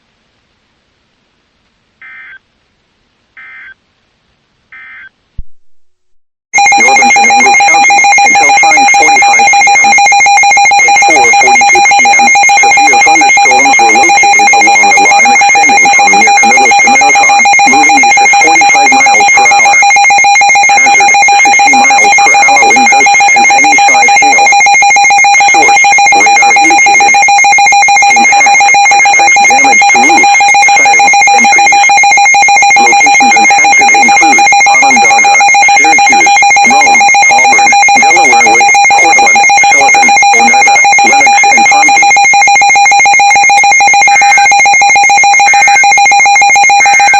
South Central Pennsylvania, southwestern Lebanon County in south central Pennsylvania, northwestern York County in south central Pennsylvania, until 5:30 p.m. At 4:49 p.m., a severe thunderstorm was located over Mechanicsburg, moving east at 55 miles per hour. Hazard: 60 miles per hour wind gusts. Source: radar indicated. Impact: expect damage to roofs, siding, and trees. Locations impacted include Harrisburg, Carlisle, Lower Allen, Hershey, Colonial Park, Elizabethtown, Progress, Mechanicsburg, Middletown, Camp Hill, Mount Joy, and Palmyra. This includes the following interstates: the Pennsylvania Turnpike from mile markers 225 to 263. Interstate 81 between mile markers 48 and 64, and from mile marker 66 to 74. Interstate 83 from mile markers 28 to 50. Interstate 283 from mile markers 0 to 2. For your protection, move to an interior room on the lowest floor of a building. Repeating, a severe thunderstorm warning has been issued until 5:30 p.m. for the following counties: Cumberland, Dauphin, Lancaster, Lebanon, and York.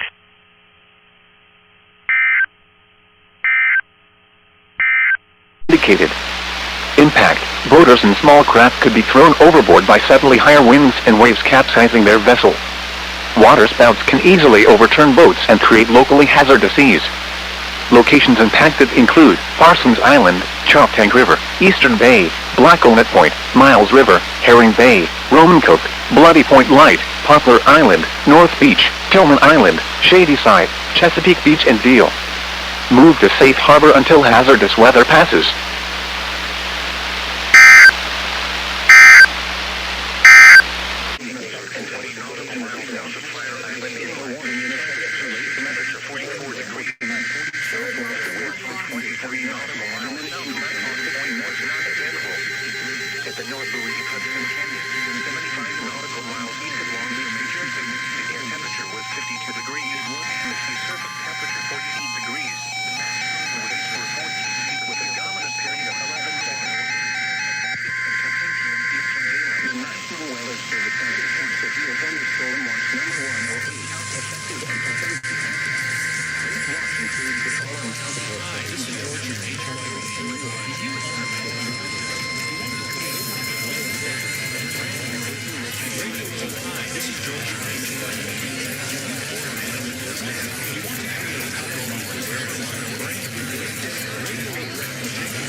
Hail may damage your vessel.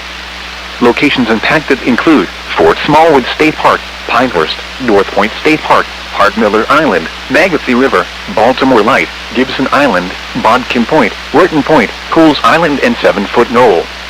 Move to safe harbor until hazardous weather passes.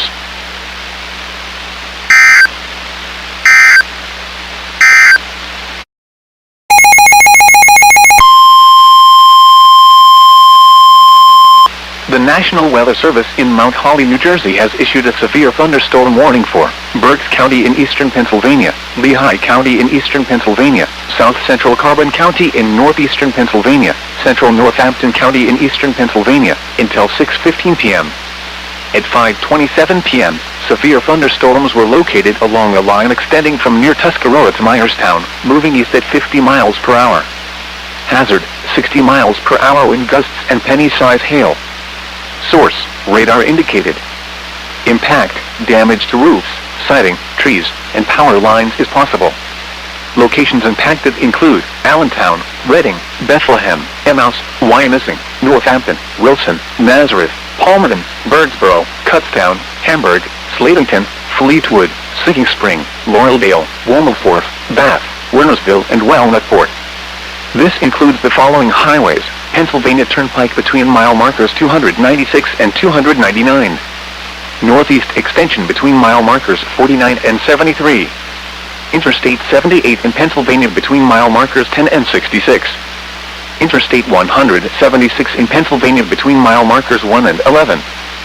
For your protection, move to an interior room on the lowest floor of a building. Repeating, a severe thunderstorm warning has been issued until 6:15 p.m. for the following counties in Pennsylvania: Berks, Carbon, Lehigh, and Northampton.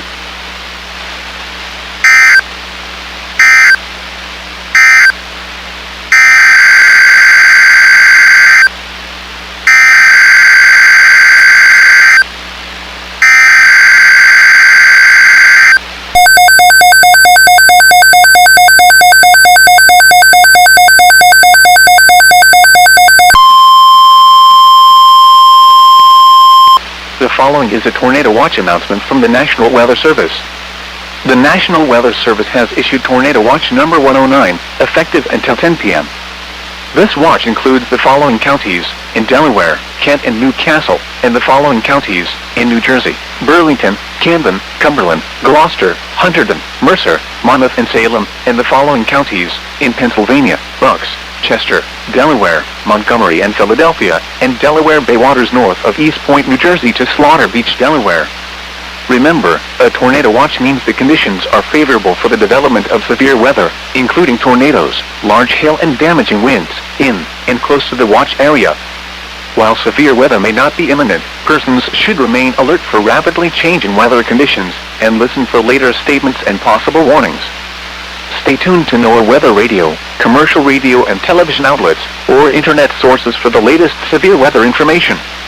Repeating, Tornado Watch number 109 has been issued until 10 p.m. for the following counties in Delaware, Kent, and Newcastle, and the following counties in New Jersey: Burlington, Camden, Cumberland, Gloucester, Hunterdon, Mercer, Monmouth, and Salem, and the following counties in Pennsylvania: Bucks, Chester, Delaware, Montgomery, and Philadelphia, and Delaware Bay waters north of East Point, New Jersey to Slaughter Beach, Delaware.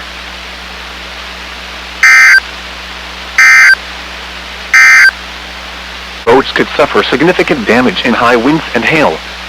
The severe thunderstorm will affect the Sassafras River. Move to safe harbor until hazardous weather passes.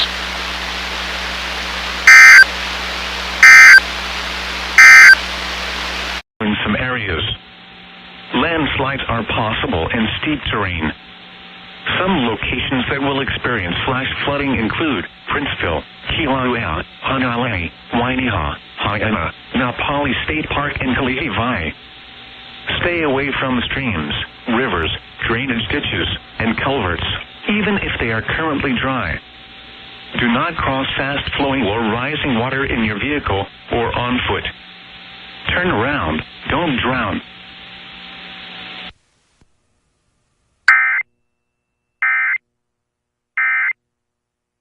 All of this. Locations impacted include Denton, Harrington, Preston, Agner, Matthews, Harmony, Smithville, Andrewsville, Greenwood, and Farmington.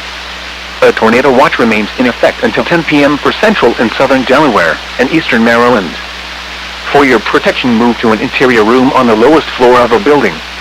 A tornado watch remains in effect until 10 p.m. for central and southern Delaware and eastern Maryland. Repeating, a severe thunderstorm warning has been issued until 6:15 p.m. for the following counties in Delaware, Kent and Sussex, and the following counties in Maryland, Caroline and Talbot.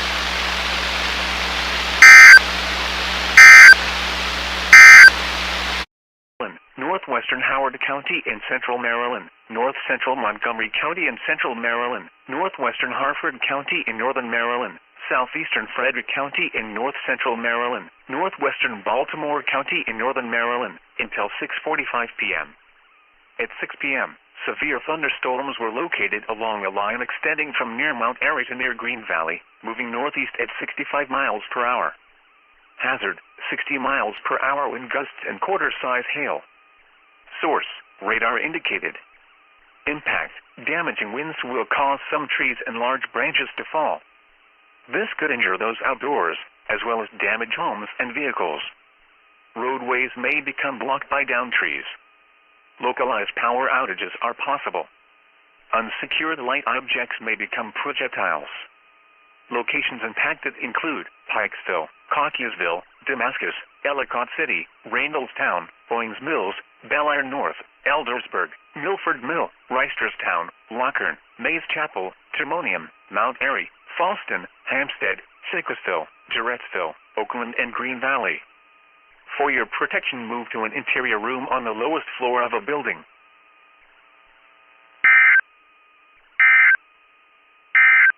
p.m. At 6 p.m., a severe thunderstorm capable of producing a tornado was located over Bridgettville, or 13 miles northwest of Georgetown, moving east at 50 miles per hour. Hazard, tornado and quarter-size hail. Source, radar indicated rotation. Impact, flying debris will be dangerous to those caught without shelter. Mobile homes will be damaged or destroyed. Damage to roofs, windows, and vehicles will occur. Tree damage is likely.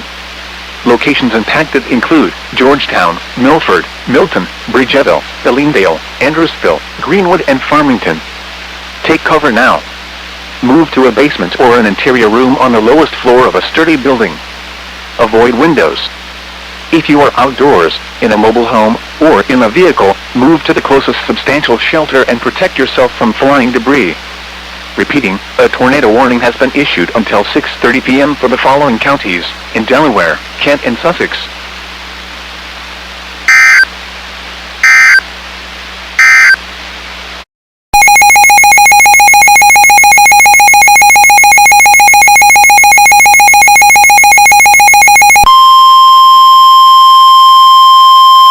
The National Weather Service in Mount Holly, New Jersey has issued a severe thunderstorm warning for south-central Montgomery County in southeastern Pennsylvania, Chester County in southeastern Pennsylvania, northwestern Delaware County in southeastern Pennsylvania, until 7 p.m.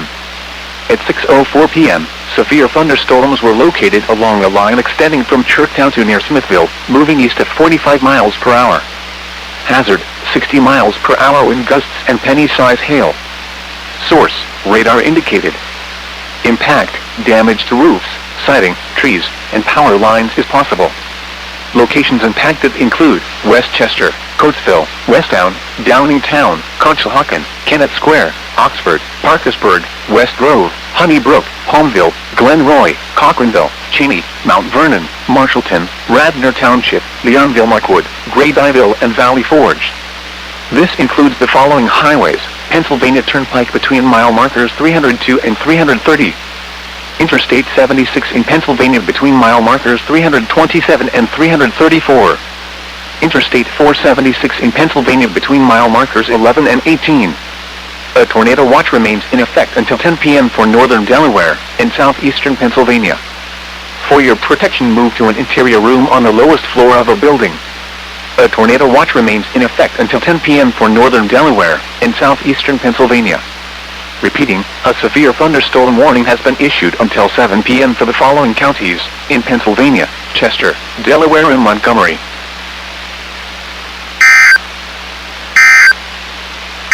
waves. Locations impacted include Buoy 2FB, Brown Shoal Light, Buoy 3FB, Slaughter Beach, Cape Henlopen, Cape May Point, Brandywine Shoal Light, Wildwood, Overfalls Shoal, The Lump, Cape May Reef, Seal City, Buoy 2 milliseconds and Wildwood Reef. A tornado watch remains in effect until 10 p.m. for central and southern Delaware, southern New Jersey, and the adjacent coastal waters. Move to safe harbor until hazardous weather passes.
The National Weather Service in Sterling, Virginia has issued a severe thunderstorm warning for Central Harford County in northern Maryland, Cecil County in northeastern Maryland, East Central Baltimore County in northern Maryland, until 7:15 p.m.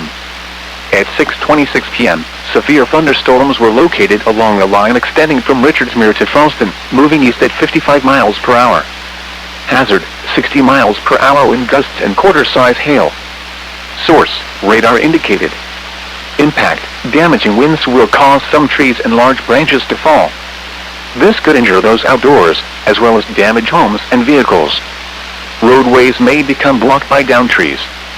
Localized power outages are possible. Unsecured light objects may become projectiles.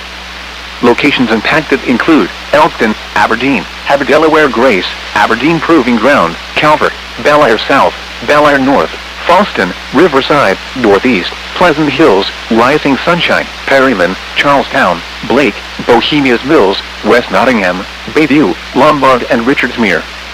These thunderstorms are capable of producing all types of severe weather including large hail, damaging straight-line winds and tornadoes. Move quickly to a safe shelter such as an interior room, a bathroom, closet or basement. Repeating, a severe thunderstorm warning has been issued until 7:15 p.m. for the following counties in Maryland, Baltimore, Cecil and Hartford.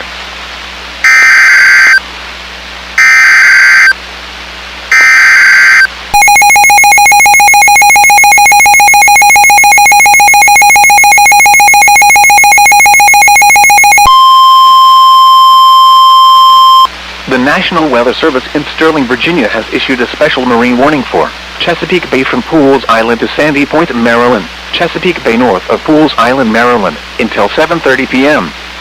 At 6:29 p.m., severe thunderstorms were located along a line extending from 8 nautical miles north of Haver Delaware Grace to 11 nautical miles northwest of Middle River, moving east at 45 knots. Hazard, wind gusts in excess of 50 knots and large hail. Source, radar indicated. Impact, boaters could easily be thrown overboard by suddenly higher wind and waves capsizing their vessel. Boats could suffer significant damage in high winds and hail. Locations impacted include Turkey Point, Gunpowder River, Northeast River, Wharton Point, Pools Island, Spassuti Island, Aberdeen Proving Ground, Haver Delaware Grace and Middle River.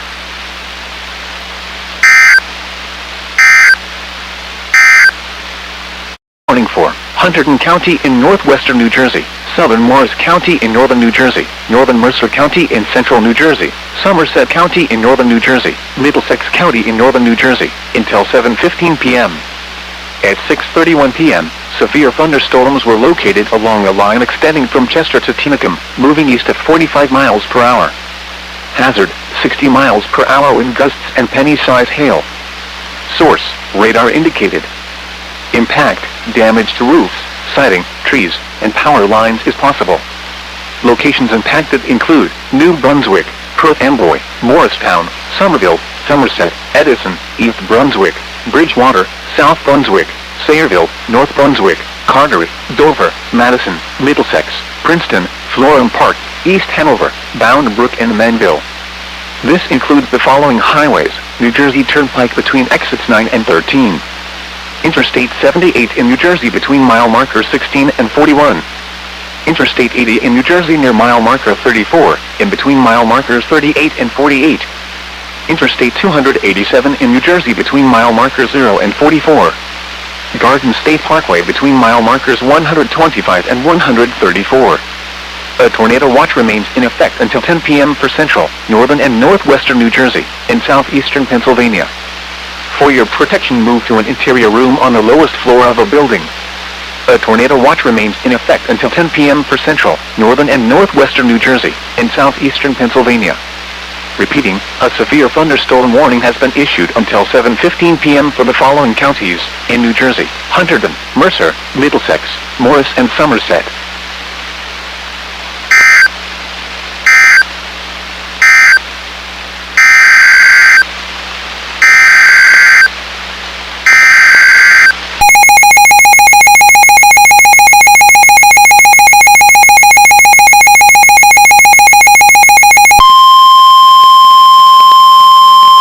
The National Weather Service in Mount Holly, New Jersey has issued a tornado warning for northwestern New Castle County in northern Delaware, southwestern Chester County in southeastern Pennsylvania, until 7 p.m.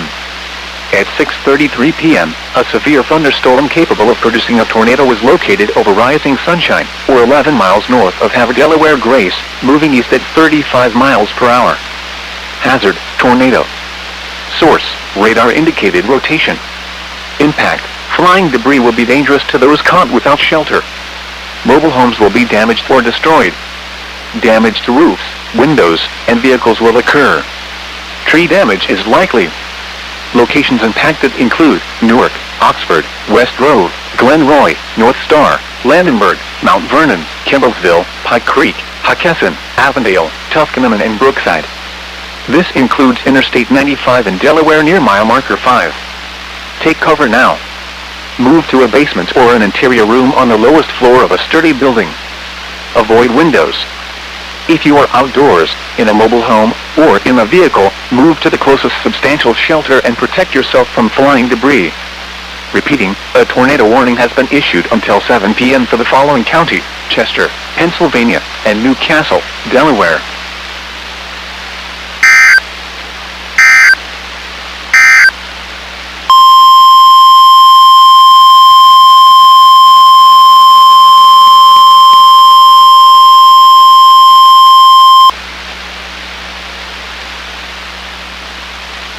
The National Weather Service in Sterling, Virginia has issued a tornado warning for northeastern Cecil County in northeastern Maryland until 7 p.m.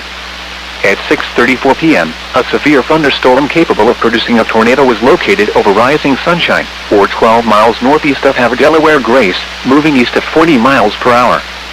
Hazard, tornado and quarter-size hail. Source, radar indicated rotation. Impact, for those in the direct path of a tornado touchdown, flying debris will be dangerous to those caught without shelter.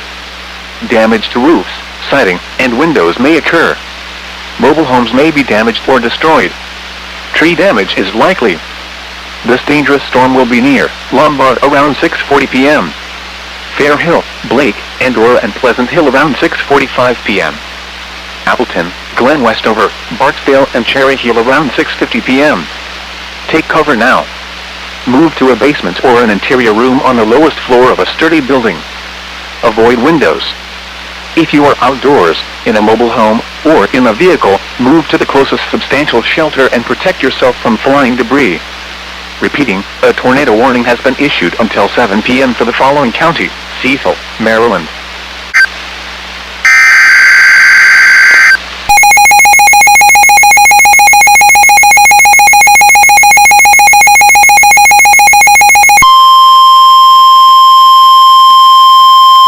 The National Weather Service in Mount Holly, New Jersey has issued a severe thunderstorm warning for northwestern Camden County in southern New Jersey, Mercer County in central New Jersey, northwestern Gloucester County in southern New Jersey, northwestern Burlington County in southern New Jersey, west central Monmouth County in central New Jersey, southwestern Middlesex County in northern New Jersey, southeastern Montgomery County in southeastern Pennsylvania, southeastern Bucks County in southeastern Pennsylvania, east central Chester County in southeastern Pennsylvania, Philadelphia County in southeastern Pennsylvania, Delaware County in southeastern Pennsylvania, until 7:30 p.m.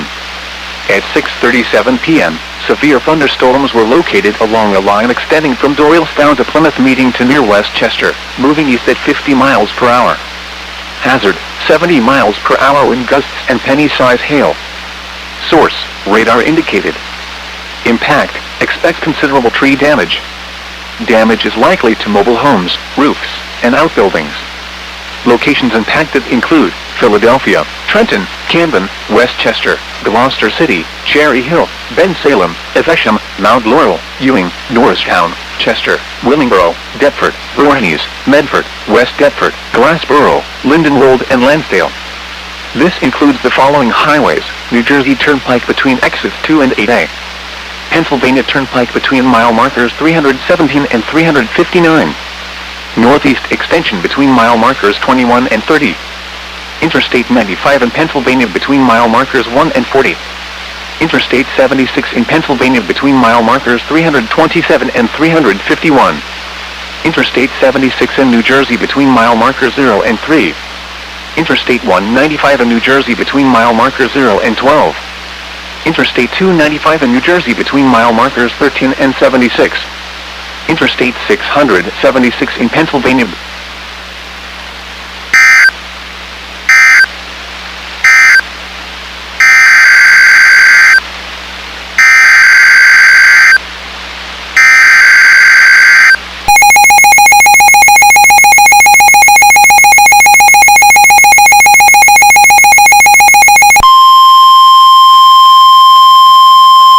The National Weather Service in Mount Holly, New Jersey has issued a severe thunderstorm warning for Newcastle County in northern Delaware, north central Kent County in central Delaware, northwestern Cumberland County in southern New Jersey, Salem County in southern New Jersey, central Gloucester County in southern New Jersey, south central Chester County in southeastern Pennsylvania, southwestern Delaware County in southeastern Pennsylvania, until 7:30 p.m.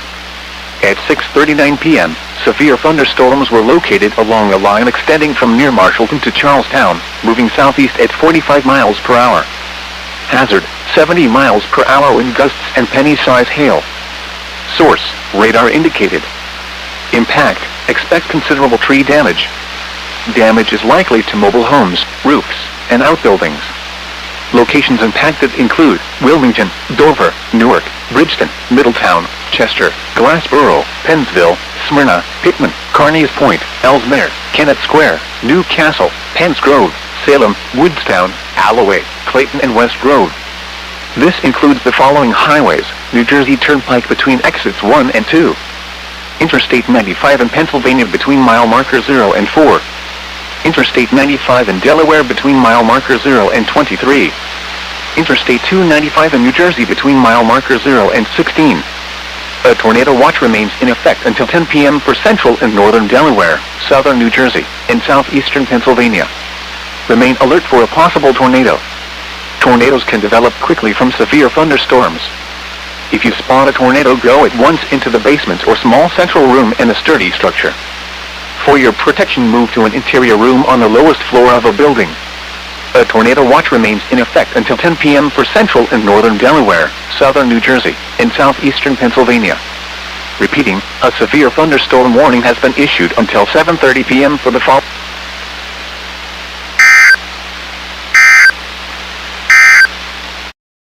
National Weather Service in Mount Holly, New Jersey has issued a tornado warning for Central Mercer County in central New Jersey, North Central Burlington County in southern New Jersey, Southeastern Bucks County in southeastern Pennsylvania, until 7:15 p.m. At 6:43 p.m., severe thunderstorms capable of producing both tornadoes and extensive straight-line wind damage were located over Rickboro, or 13 miles west of Trenton, moving east at 40 miles per hour. Hazard, tornado. Source, radar indicated rotation. Impact, flying debris will be dangerous to those caught without shelter. Mobile homes will be damaged or destroyed. Damage to roofs, windows, and vehicles will occur. Tree damage is likely. Locations impacted include Trenton, Ewing, Princeton, Bordentown, Pennington, Yardley, Newtown, Towertown, Linghorn, Iveland, Washington Crossing, Woodside, Rickboro, Whitehorse, Mercerville, Hamilton Square, Linghorn, Levittown, Lawrenceville, Florence, Roebling, and Morrisville. This includes the following highways: New Jersey Turnpike between exit 7 and 7A. Interstate 195 in New Jersey between mile markers 0 and 2. Interstate 295 in New Jersey between mile markers 55 and 76. Take cover now. Move to a basement or an interior room on the lowest floor of a sturdy building. Avoid windows. If you are outdoors, in a mobile home, or in a vehicle, move to the closest substantial shelter and protect yourself from flying debris. This cluster of thunderstorms is capable of producing tornadoes and widespread significant wind damage. Do not wait to see or hear the tornado. For your protection, move to an interior room on the lowest floor of a building. Repeating, a tornado warning has been issued until 7:15 p.m. for the following counties in New Jersey: Burlington and Mercer, and Bucks, Pennsylvania.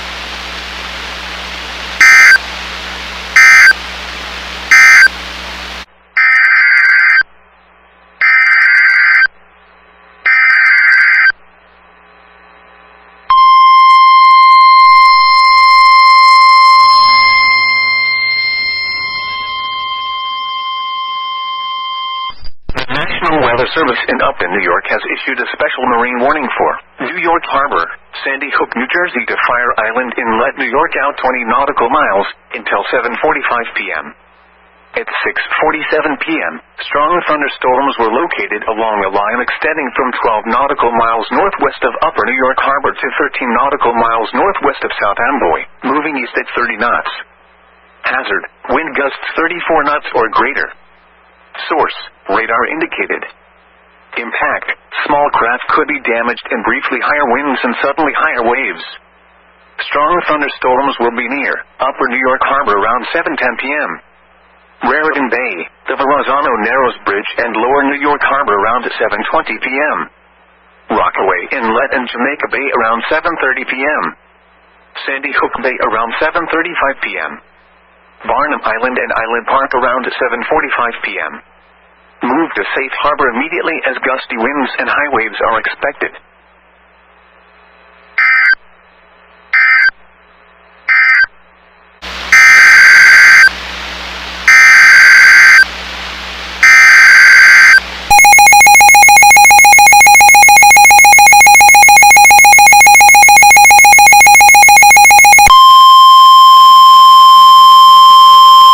The National Weather Service in Mount Holly, New Jersey has issued a tornado warning for North Central Camden County in southern New Jersey, Central Burlington County in southern New Jersey, East Central Philadelphia County in southeastern Pennsylvania, until 7:30 p.m. At 6:57 p.m., a severe thunderstorm capable of producing a tornado was located over Palmyra, or near Philadelphia, moving southeast at 50 miles per hour. Hazard, tornado. Source, radar indicated rotation. Impact, flying debris will be dangerous to those caught without shelter. Mobile homes will be damaged or destroyed. Damage to roofs, windows, and vehicles will occur. Tree damage is likely. Locations impacted include Philadelphia, Mount Laurel, Willingboro, Medford, Lumberton, Burlington, Mount Holly, Riverside, Palmyra, Tabernacle, Shimone, Beverly, Pemberton, Wrightstown, Wissinumming, Randallwood, Cherry Hill Mall, Tacony, Marlton, and Leisure Town. This includes the following highways: New Jersey Turnpike between exits 4 and 5. Interstate 95 in Pennsylvania between mile markers 26 and 33. Interstate 295 in New Jersey between mile markers 36 and 49. Take cover now. Move to a basement or an interior room on the lowest floor of a sturdy building. Avoid windows. If you are outdoors, in a mobile home, or in a vehicle, move to the closest substantial shelter and protect yourself from flying debris. Repeating, a tornado warning has been issued until 7:30 p.m. for the following county: Philadelphia, Pennsylvania, and the following counties in New Jersey: Burlington and Camden.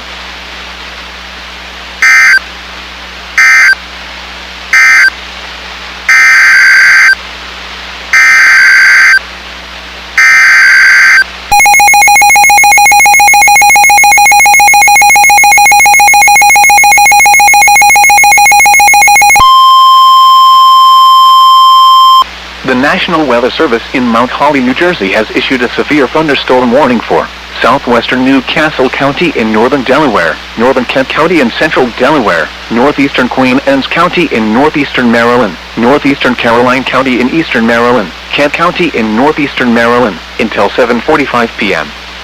At 6:58 p.m., severe thunderstorms were located along a line extending from Mount Pleasant to Morgnick to near Rock Hall, moving east at 65 miles per hour. Hazard, 60 miles per hour wind gusts and quarter-size hail. Source, radar indicated. Impact, minor damage to vehicles is possible. Wind damage to roofs, siding, trees, and power lines is possible. Locations impacted include Dover, Middletown, Smyrna, Chestertown, Centerville, Camden, Clayton, Cheswold, Churchill, Millington, Sudlersville, Hartley, Old Town, Rising Sunshine, Lebanon, Hazlettville, Morgnick, Delaney Corner, Dover Base Housing, Crumpton, and Dover Speedway. A tornado watch remains in effect until 10 p.m. for central and northern Delaware, and eastern and northeastern Maryland.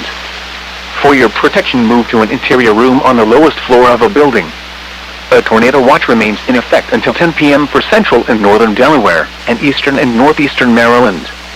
Repeating, a severe thunderstorm warning has been issued until 7:45 p.m. for the following counties in Delaware, Kent and Newcastle, and the following counties in Maryland, Caroline, Kent and Queen Anne's.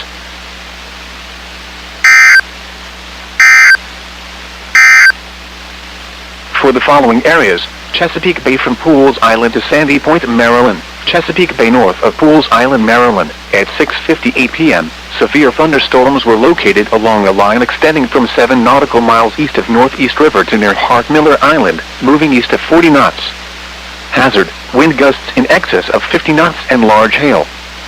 Source, radar indicated. Impact, boaters could easily be thrown overboard by suddenly higher wind and waves capsizing their vessel. Boats could suffer significant damage in high winds and hail. Locations impacted include Northeast River, Turkey Point, Wharton Point, Pools Island, and Spacity Island. Move to safe harbor until hazardous weather passes.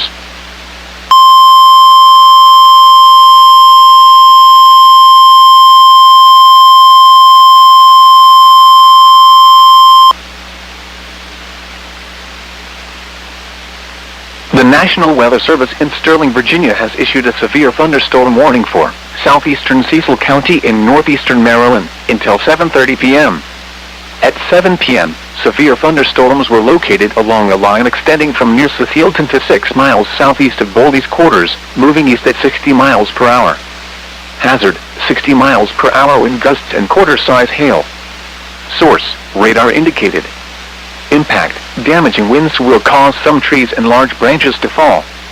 This could injure those outdoors, as well as damage homes and vehicles.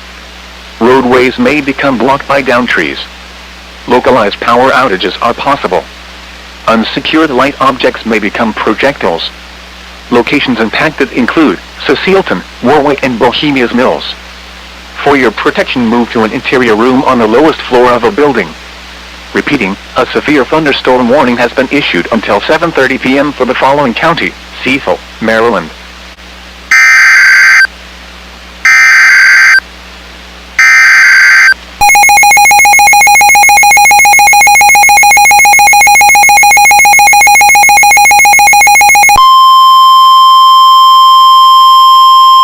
The National Weather Service in Mount Holly, New Jersey has issued a special marine warning for Upper Delaware Bay until 8 p.m.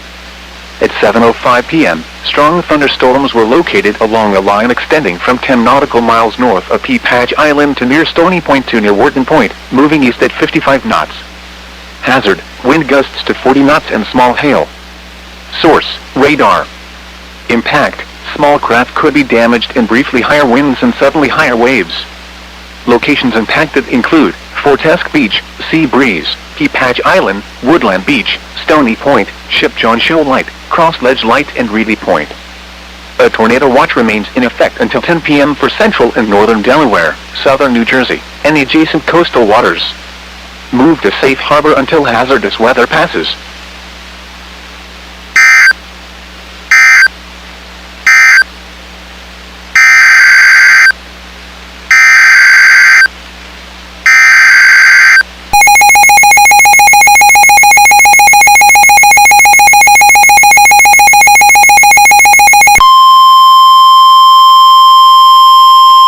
The National Weather Service in Mount Holly, New Jersey has issued a tornado warning for northwestern Ocean County in southern New Jersey, southeastern Mercer County in central New Jersey, northern Burlington County in southern New Jersey, southwestern Monmouth County in central New Jersey, until 7:45 p.m.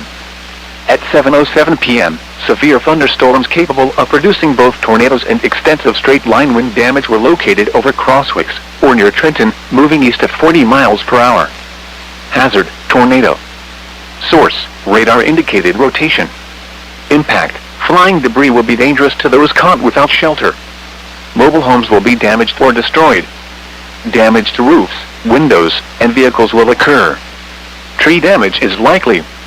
Locations impacted include Toms River, Lakewood, Jackson, Bordentown, Lakehurst, Allentown, Roosevelt, Windsor, Six Flags Theme Park, Cedar Glen West, Jackson's Mills, West Freehold, Cassville, Adelphia, Clarksburg, Vista Center, Edinburgh, Crosswicks, Whitehorse and Woodruff.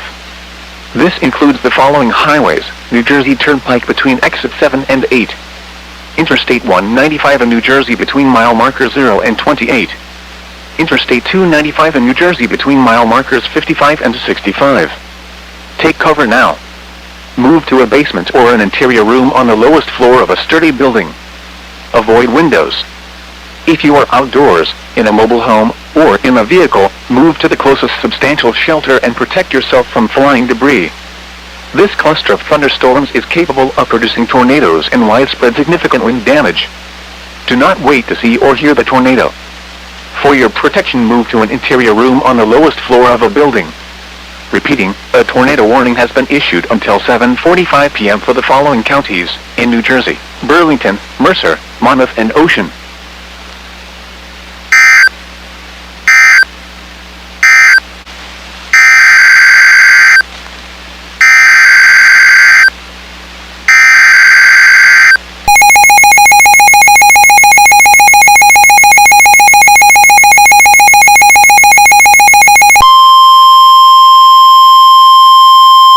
The National Weather Service in Mount Holly, New Jersey has issued a severe thunderstorm warning for Atlantic County in southern New Jersey, Ocean County in southern New Jersey, Camden County in southern New Jersey, southeastern Mercer County in central New Jersey, Gloucester County in southern New Jersey, Burlington County in southern New Jersey, Monmouth County in central New Jersey, Middlesex County in northern New Jersey, southern Philadelphia County in southeastern Pennsylvania, until 8:15 p.m.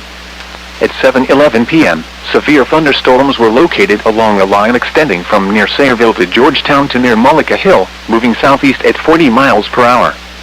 Hazard, 70 miles per hour wind gusts and quarter-size hail. Source, radar indicated. Impact, minor damage to vehicles is possible. Expect considerable tree damage. Wind damage is also likely to mobile homes, roofs, and outbuildings. Locations impacted include Toms River, Camden, New Brunswick, Perth Amboy, Long Branch, Asbury Park, Gloucester City, Sandy Hook, Somerset, Edison, Lakewood, Cherry Hill, Middletown, Old Bridge, Jackson, Howell, East Brunswick, Evesham, South Brunswick, and Sayreville. This includes the following highways: New Jersey Turnpike between exits 2 and 13. Interstate 76 in New Jersey between mile markers 0 and 2. Interstate 195 in New Jersey between mile markers 2 and 34. Interstate 295 in New Jersey between mile markers 16 and 58. Interstate 287 in New Jersey between mile marker 0 and 5. Interstate 676 in New Jersey near mile marker 0. Garden State Parkway between mile markers 42 and 134. Atlantic City Expressway between mile markers 10 and 44. A tornado watch remains in effect until 10 p.m. for southern, central and northern New Jersey, and southeastern Pennsylvania. Remain alert for a possible tornado.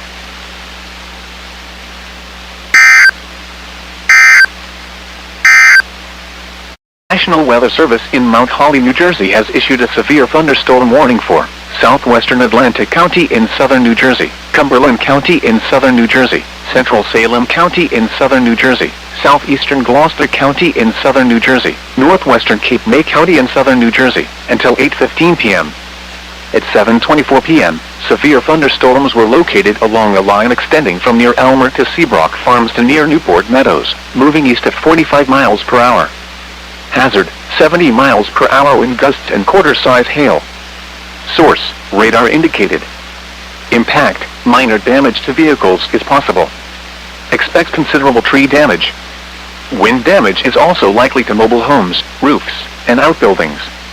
Locations impacted include Vineland, Millville, Bridgeton, Cumberland, Glassboro, Clayton, Buena, Laurel Lake, Woodstown, Alloway, Weymouth, Estill Manor, Newfield, Elmer, Greenwich, Shiloh, Corbin City, Newport, Franklinville and Leesburg. This includes Atlantic City Expressway between mile markers 11 and 19. A tornado watch remains in effect until 10 p.m. for southern New Jersey. Remain alert for a possible tornado. Tornadoes can develop quickly from severe thunderstorms. If you spot a tornado, go at once into the basement or small central room in a sturdy structure. For your protection, move to an interior room on the lowest floor of a building. A tornado watch remains in effect until 10 p.m. for southern New Jersey. Repeating, a severe thunderstorm warning has been issued until 8:15 p.m. for the following counties in New Jersey: Atlantic, Cape May, Cumberland, Gloucester, and Salem.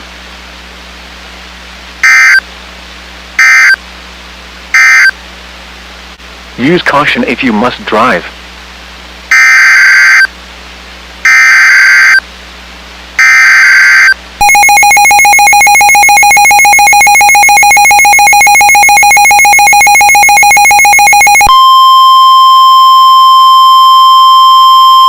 The National Weather Service in Mount Holly, New Jersey has issued a special marine warning for Delaware Bay until 8:30 p.m. At 7:26 p.m., strong thunderstorms were located along a line extending from near Sea Breeze to 13 nautical miles west of Bowers Beach to 8 nautical miles east of Chester River, moving east at 60 knots. Hazard, wind gusts to 40 knots and small hail. Source, radar. Impact, small craft could be damaged in briefly higher winds and suddenly higher waves.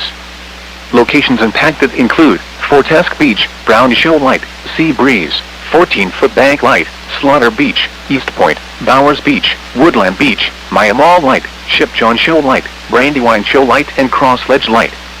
A tornado watch remains in effect until 10 p.m. for central and southern Delaware, southern New Jersey, and the adjacent coastal waters. Move to safe harbor until hazardous weather passes. Report severe weather to the Coast Guard or the National Weather Service.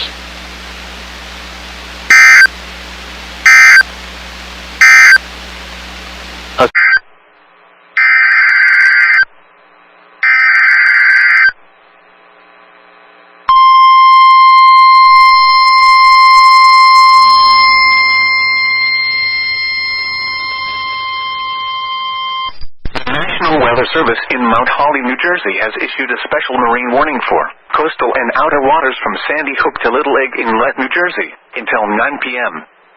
At 7:27 p.m., severe thunderstorms capable of producing waterspouts were located along a line extending from Union Beach to 11 nautical miles west of Silverton to 26 nautical miles northwest of Little Egg Inlet, moving east at 50 knots. Hazard, waterspouts, wind gusts in excess of 50 knots, and large hail. Source, Marine Weather Spotter. Impact, waterspouts can easily overturn boats and create locally hazardous seas. Boats could suffer significant structural damage in high winds and in suddenly higher waves.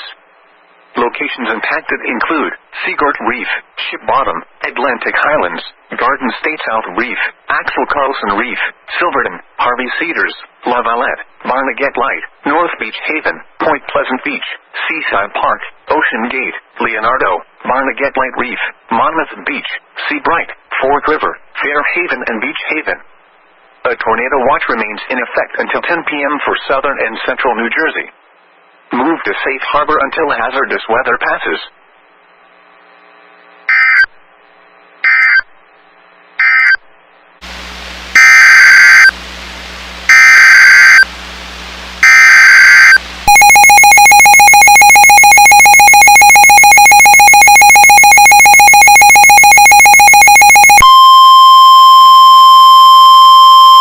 The National Weather Service in Mount Holly, New Jersey has issued a tornado warning for northeastern Ocean County in southern New Jersey, southeastern Monmouth County in central New Jersey, until 8 p.m.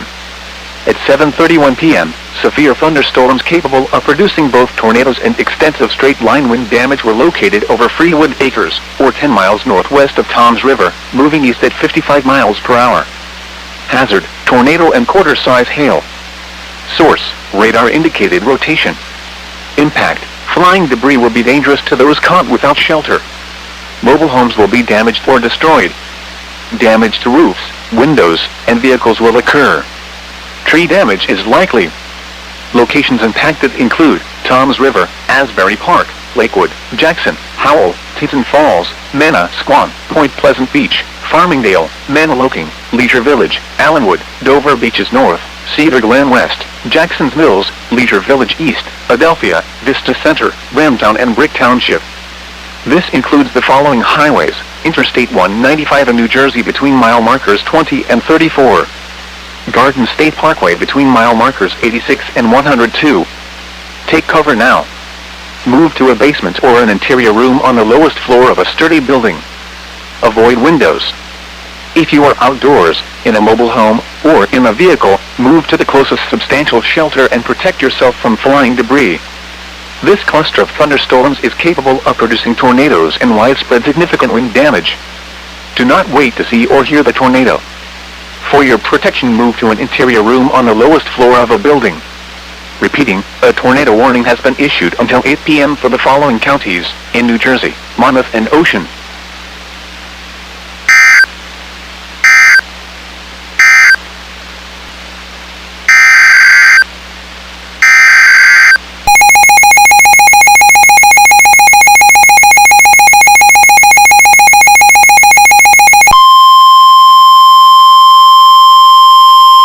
The National Weather Service in Mount Holly, New Jersey has issued a tornado warning for Central Ocean County in southern New Jersey, East Central Burlington County in southern New Jersey, until 8 p.m. At 7:33 p.m., severe thunderstorms capable of producing both tornadoes and extensive straight-line wind damage were located over Old Halfway, or 18 miles southwest of Toms River, moving east at 55 miles per hour. Hazard, tornado. Source, radar-indicated rotation. Impact, flying debris will be dangerous to those caught without shelter. Mobile homes will be damaged or destroyed. Damage to roofs, windows, and vehicles will occur. Tree damage is likely. Locations impacted include Toms River, Barnegat, Beechwood, Seaside Heights, Denver Lake, Brookville, Chatsworth, Old Halfway, Dover Beaches South, Holiday City South, South Toms River, Island Heights, Guilford Park, Holiday Heights, Waretown and Ocean Acres. This includes Garden State Parkway between mile marker 67 and 81. Take cover now. Move to a basement or an interior room on the lowest floor of a sturdy building. Avoid windows.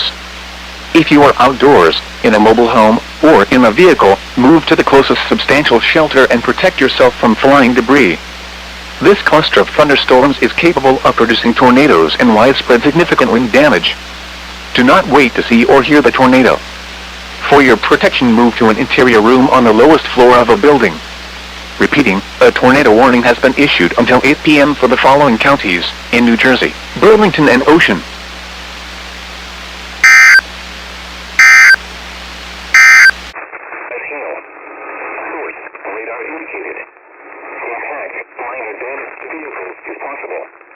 Expect wind damage to trees and power lines.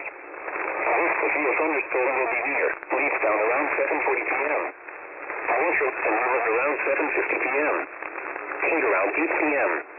Cold point and cancel around 8:05 p.m. Other locations impacted by the severe thunderstorm include Cerri, Bethel, Cerri Landing, Greenway, Hopeful, Oak Grove, Supply, Cerri, Mount Holly, and Pease. For your protection, move to an interior room on the lowest floor of a building. Please report severe weather by calling 757-899-2415, posting to the National Weather Service Wakefield Facebook page, or using Twitter at NWS Wakefield, VA.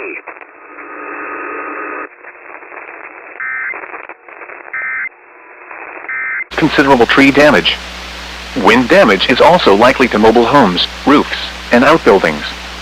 Locations impacted include Dover, Milford, Harrington, Camden, Greensboro, Oakland, Ridgely, Bowers, Goldsboro, Queen Anne, Woodside, Viola, Rising Sunshine, Lebanon, Jumptown, Hazlettville, Dover Base Housing, Dover Speedway, Sandtown, Rising Sunshine, and Big Stone Beach. Remain alert for a possible tornado. Tornadoes can develop quickly from severe thunderstorms. If you spot a tornado, go at once into the basement or small central room in a sturdy structure. For your protection, move to an interior room on the lowest floor of a building. A tornado watch remains in effect until 10 p.m. for central and southern Delaware, eastern and northeastern Maryland, and southern New Jersey. Repeating, a severe thunderstorm warning has been issued until 8:15 p.m. for the following counties: in Delaware, Kent and Sussex, and the following counties: in Maryland, Caroline, Queen Anne's, and Talbot.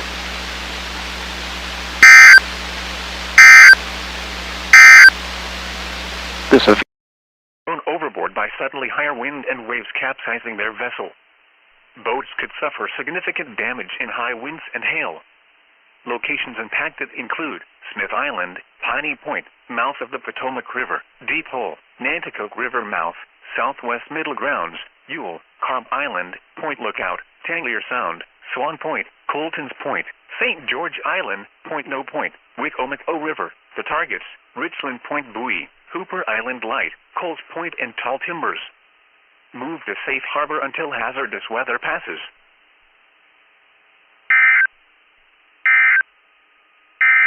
At 7:40 p.m., a severe thunderstorm was located over California, or near Town Creek, moving east at 55 miles per hour.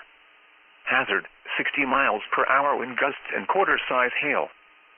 Source, radar indicated. Impact, damaging winds will cause some trees and large branches to fall. This could injure those outdoors, as well as damage homes and vehicles. Roadways may become blocked by downed trees. Localized power outages are possible. Unsecured light objects may become projectiles. Locations impacted include Lexington Park, Chesapeake Ranch Estates, Cuckold Creek, Town Creek, White Point Beach, St. Mary's City, California, Lusby, Pawtuxet River Naval Air Station, Drum Point, Dowell, Valley Lee, Great Mills, Redgate, Park Hall, and Callaway. For your protection, move to an interior room on the lowest floor of a building.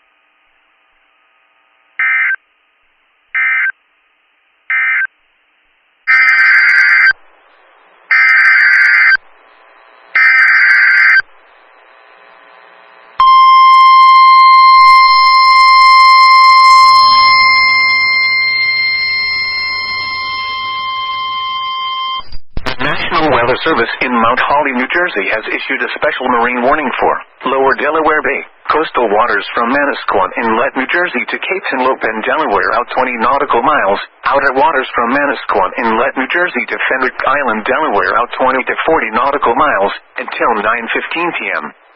At 7:47 p.m., severe thunderstorms capable of producing waterspouts were located along a line extending from 12 nautical miles northwest of Beach Haven to 14 nautical miles northwest of Buoy G to near East Point, moving east at 50 knots. This line of storm has a history of producing winds in excess of 50 knots, large hail, and brief tornadoes.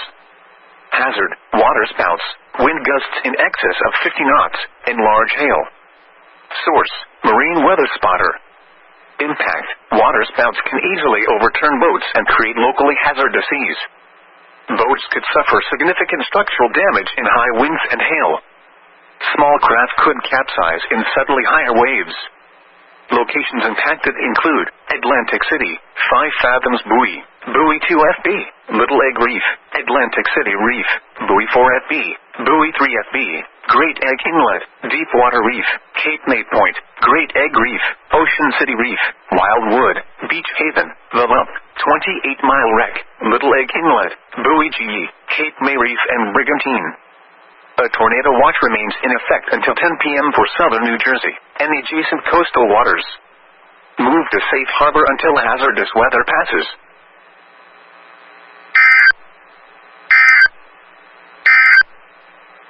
The coast, siding, trees, and power lines is possible. These storms will impact recovery effort across Sussex County. Locations impacted include Easton, Georgetown, Milford, Seaford, Denton, Millsboro, Laurel, Harrington, Lewis, Federalsburg, Milton, Selbyville, Bridgeville, Delmer, Trapp, Dagsboro, Preston, Millville, Ellendale, and Henlopen Acres. For your protection, move to an interior room on the lowest floor of a building. A tornado watch remains in effect until 10 p.m. for central and southern Delaware and eastern and northeastern Maryland. Repeating, a severe thunderstorm warning has been issued until 8:30 p.m. for the following counties: in Delaware, Kent and Sussex, and the following counties: in Maryland, Caroline, Queen Anne's, and Talbot.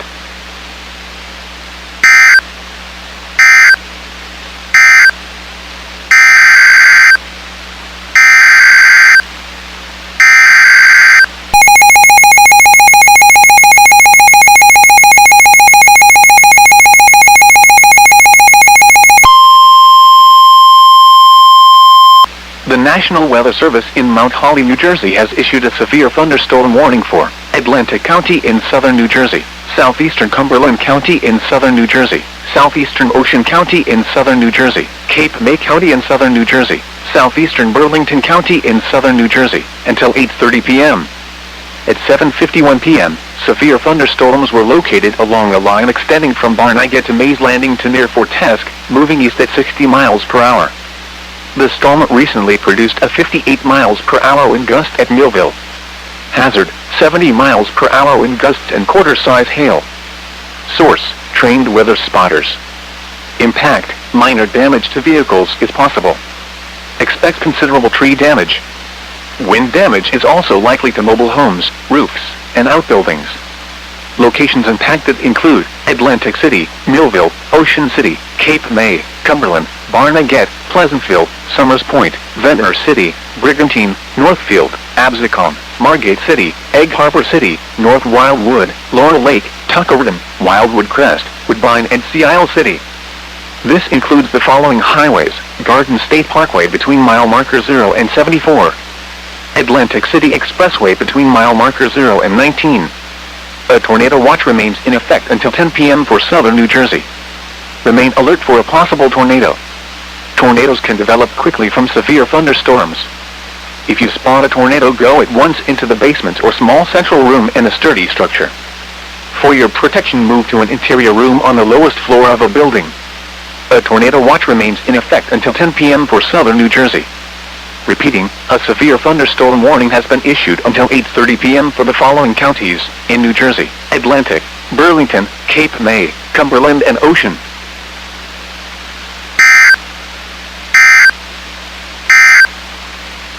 Subjects may become projectiles.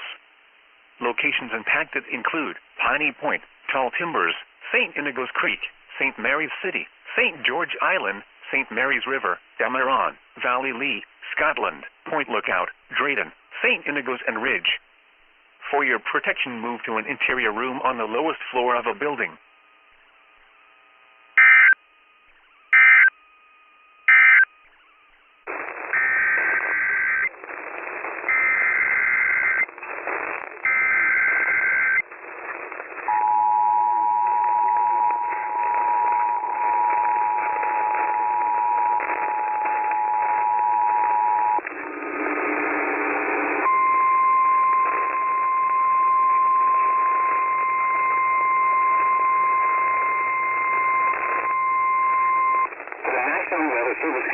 Has issued a severe thunderstorm warning for the city of Richmond, northwestern Newcastle County, northwestern Henrico County, southeastern Hanover County, southwest southwestern King William County until 8:30 p.m.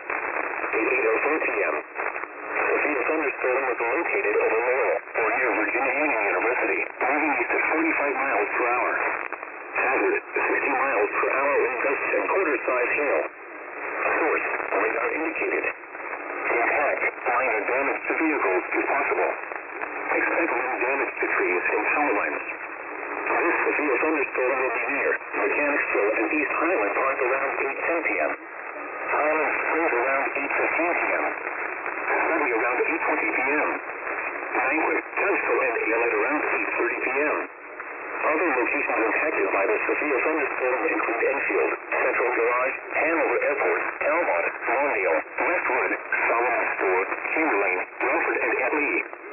For your protection, move to an interior room on the lowest floor of a building. Please report severe weather by calling 757-899-2415, posting to the National Weather Service Whitfield Facebook page, or using Twitter at NWS Whitfield, VA.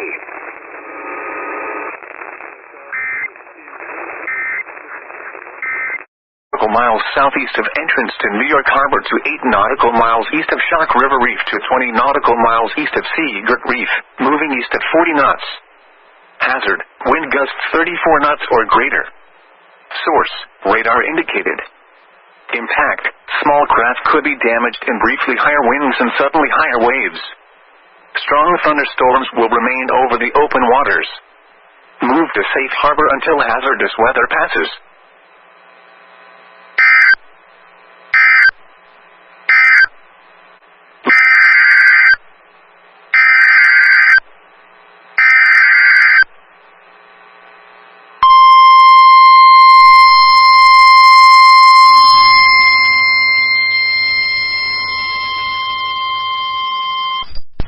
Weather Service in Upton, New York has issued a special marine warning for Sandy Hook, New Jersey to Montauk Point, New York out 20 nautical miles until 9:30 p.m. At 8:24 p.m., a strong thunderstorm was located 7 nautical miles southeast of Fire Island Inlet, moving east at 45 knots. Hazard, wind gusts 34 knots or greater and small hail. Source, radar indicated. Impact, small craft could be damaged in briefly higher winds and suddenly higher waves. The strong thunderstorm will remain over mainly open waters. Move to safe harbor until hazardous weather passes. Frequent lightning is occurring with this storm. If caught on the open water, stay below deck if possible, and keep away from ungrounded metal objects. Report severe weather to the Coast Guard or the National Weather Service.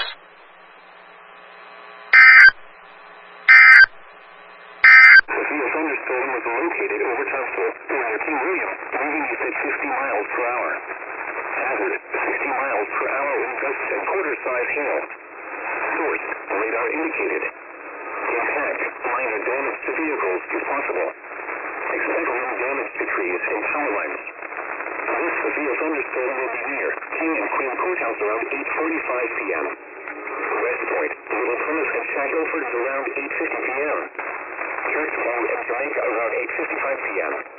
Other locations impacted by the Sophia thunderstorm include Lanesville, Falls, Mascot, Cook, Yuma, Williamsburg, Cohoe, Dragonville, Clancy, and Rose Garden. For your protection, move to an interior room on the lowest floor of a building. Please report severe weather by calling 757-899-2415, posting to the National Weather Service Whitfield Facebook page, or using Twitter at NWS Whitfield, VA.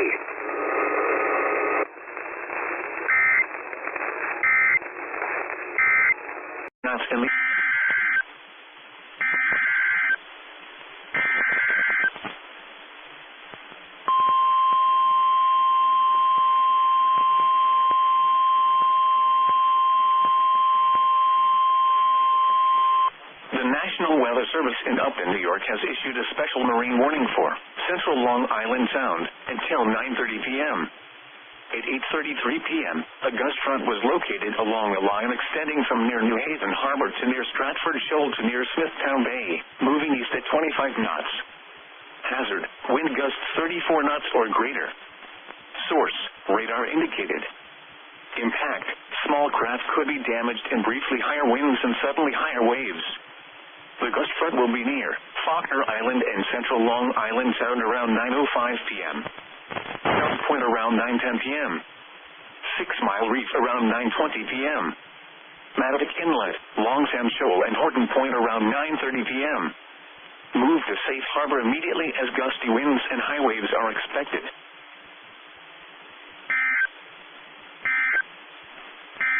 A line extending from near West Pocomoke to near Lasonia, moving east at 65 miles per hour. Hazard, 60 miles per hour wind gusts and quarter-size hail. Source, radar indicated. Impact, minor damage to vehicles is possible. Expect wind damage to trees and power lines. Severe thunderstorms will be near Pocomoke City and West Pocomoke around 8:50 p.m. Other locations impacted by these severe thunderstorms include Horntown, Hullwood, Buggeron, Mapsville, Goodwill, Greenbackville, Saxes, Wallops Island, Temperanцeville, and Shelltown. For your protection, move to an interior room on the lowest floor of a building. Intense thunderstorm lines can produce brief tornadoes and widespread significant wind damage. Although a tornado is not immediately likely, it is best to move to an interior room on the lowest floor of a building. These storms may cause serious injury and significant property damage.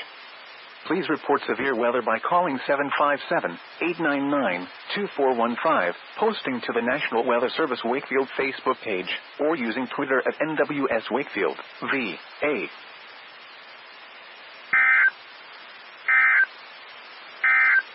Severe thunderstorm warning for northwestern Rockingham County in southern New Hampshire, southwestern Stafford County in central New Hampshire, east central Hillsborough County in southern New Hampshire, southeastern New Hampshire until 9:30 p.m. At 8:40 daylight time, a severe thunderstorm was located over Hooksett or near Manchester, moving east at 35 miles per hour. Hazards include miles per hour wind gusts and quarter-size hail. Is expected. Expect wind damage to roofs, siding, and trees. Locations impacted include Manchester, Concord, Derry, Durham, Exeter, Northwood, Bedford, Hooksett, Barrington, Brentwood, Raymond, Newmarket, Goffstown, Londonderry, Hampstead, Bow, Kingston, and Auburn. This includes the following highways: Interstate 293 between mile markers 1 and 11. Interstate 90 between mile markers 0 and 1. Interstate 93 between mile markers 50 and 36. A strong...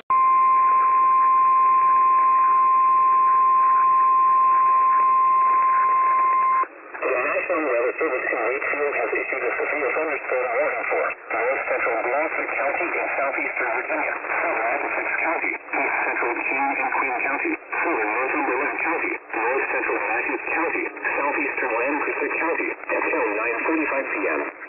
At 8:53 p.m. Severe thunderstorm was located near Saluda or near Urbana, moving east at 55 miles per hour.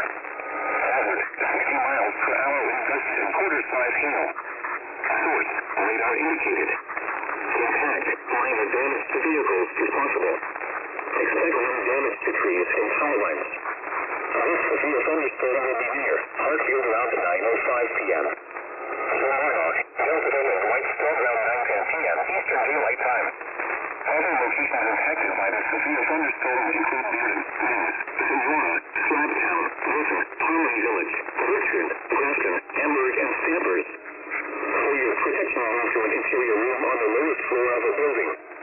Please report severe weather by calling 757-899-2415, posting to the National Weather Service Wakefield Facebook page, or using Twitter at NWS Wakefield, VA.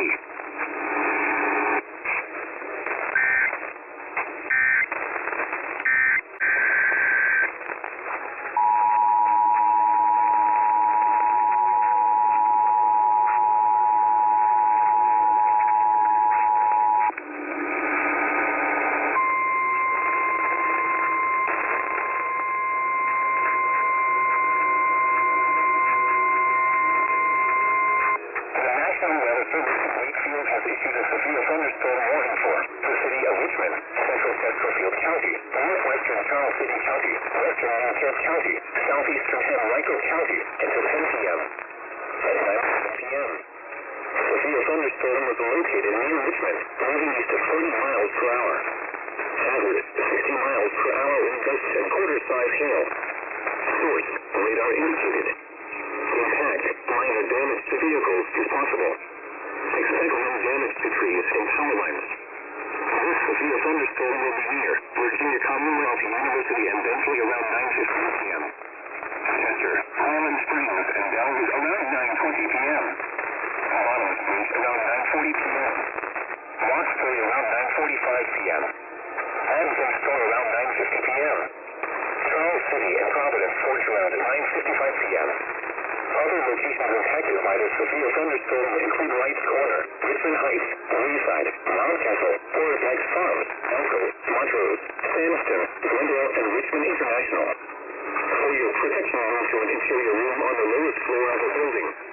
Please report severe weather by calling 757-899-2415, posting to the National Weather Service Wakefield Facebook page, or using Twitter at NWS Wakefield, VA.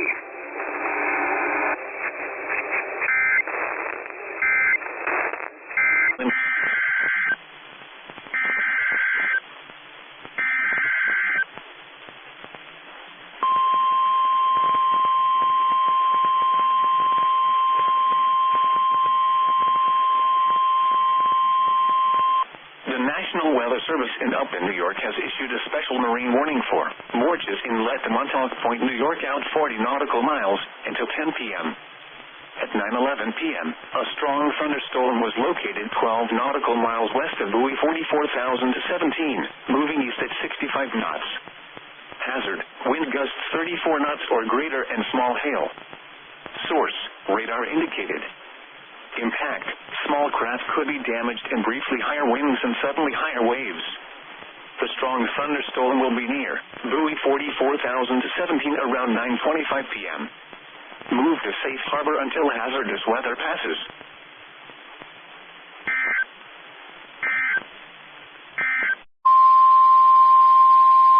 The National Weather Service in Wakefield has issued a severe thunderstorm warning for central Accomack County in southeastern Virginia until 10 p.m.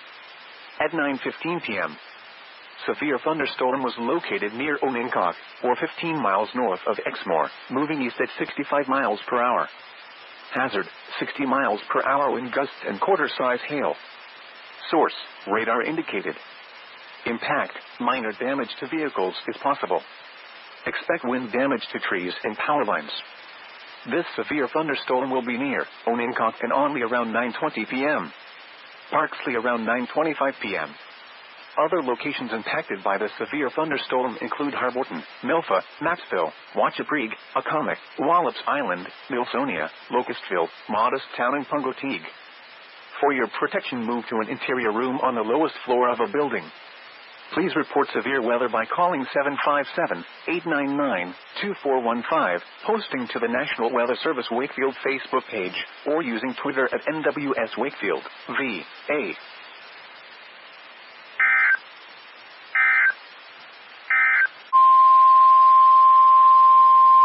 The National Weather Service in Wakefield has issued a special marine warning for coastal waters from Chincoteague to Paramo Island, Virginia out 20 nautical miles, waters from Chincoteague to Paramo Island, Virginia 20 to 40 nautical miles, coastal waters from Paramo Island to Cape Charles Light, Virginia out 20 nautical miles, waters from Paramo Island to Cape Charles Light, Virginia 20 to 40 nautical miles until 11:15 p.m.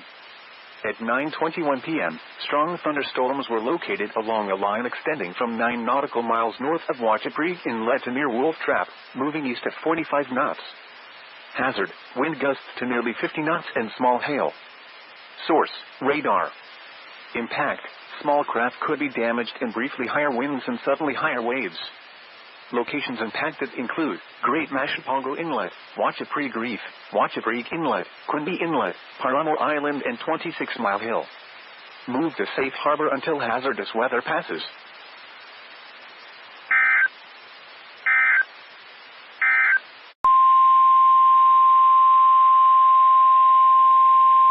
The National Weather Service in Boston has issued a special marine warning for the coastal waters from Montauk, New York to Martha's Vineyard, extending out to 20 nautical miles south of Block Island. Ocean waters from Montauk, New York to Martha's Vineyard from 25 to 40 nautical miles offshore until 10:30 p.m. Eastern Daylight Time.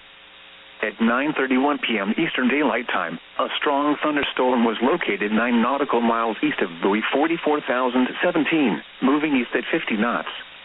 Hazards include wind gusts 34 knots or greater and small hail.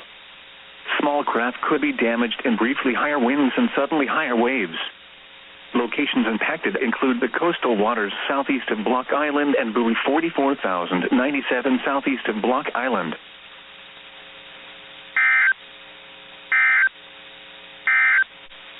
The National Weather Service in Boston has issued a special marine warning for the coastal waters extending out to 25 nautical miles south of Martha's Vineyard and Nantucket. Coastal waters from Montauk, New York to Martha's Vineyard extending out to 20 nautical miles south of Block Island. Ocean waters from Martha's Vineyard to Nantucket from 25 to 45 nautical miles offshore. Ocean waters from Montauk, New York to Martha's Vineyard from 25 to 40 nautical miles offshore until 11:15 p.m. Eastern Daylight Time. At 10:16 p.m. Eastern Daylight Time, a strong thunderstorm was located 15 nautical miles southeast of buoy 44,097 southeast of Block Island, moving east at 50 knots. Hazards include wind gusts 34 knots or greater and small hail. Small craft could be damaged in briefly higher winds and suddenly higher waves. The strong thunderstorm will remain over mainly open waters.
Alright, good afternoon, folks. Whether you are watching us on SPC Fort Worth has been live for about an hour and 45 minutes.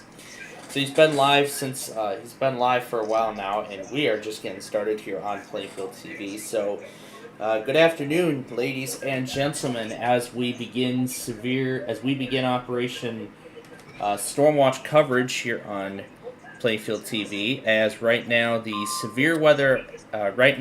moderate risk outbreak is just getting underway. So right now the outbreak is getting underway as we speak.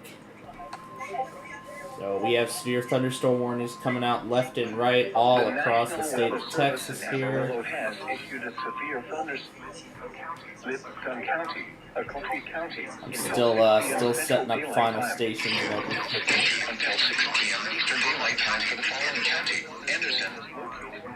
I already have GSP set up. I'm already getting the remaining ones set. See in case anything comes out. There we go. Source, radar indicated. Impact, minor damaged roofs, siding, and trees is possible. And if I need to set up any more, I will set those up.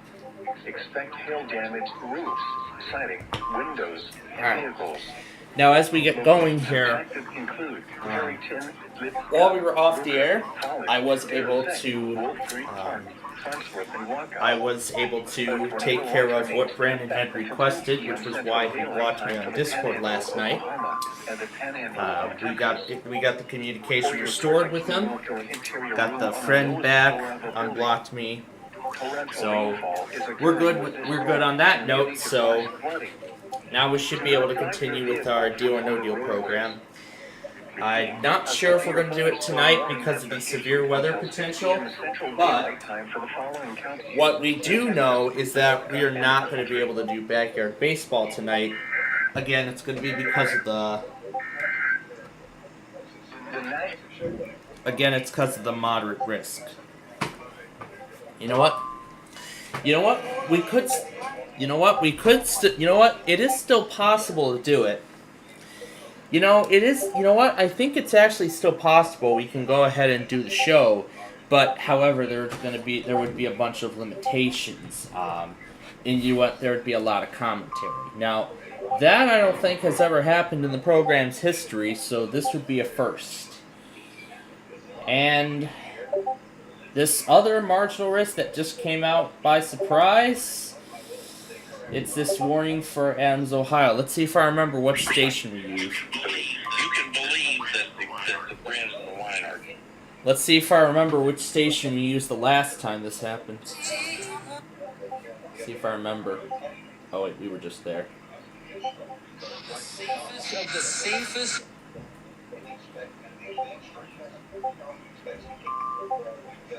You see the things being laid out.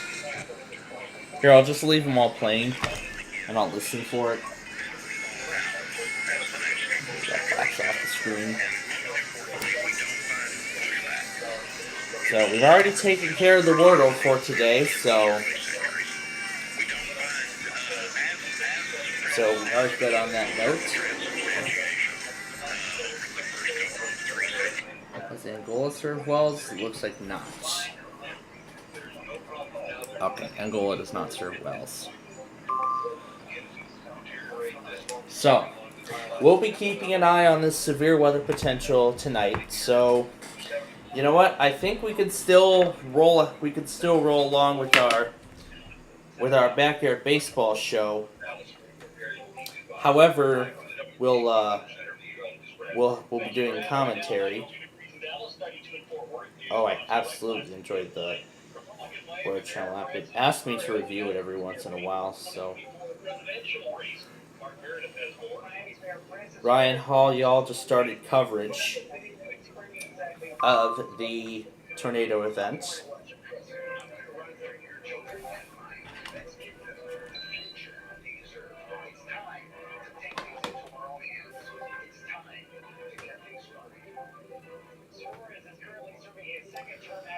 So it looks like this will all evolve into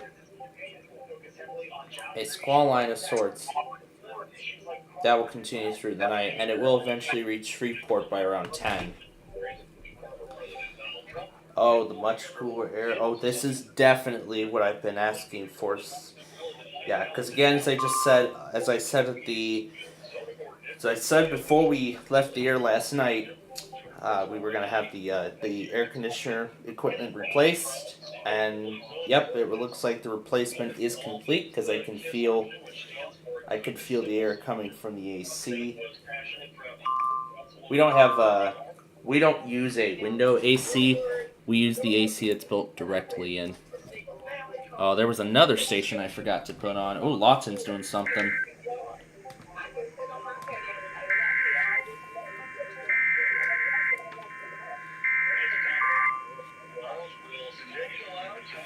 We have a tornado warning for Comanche, Cotton, and Stevens, and then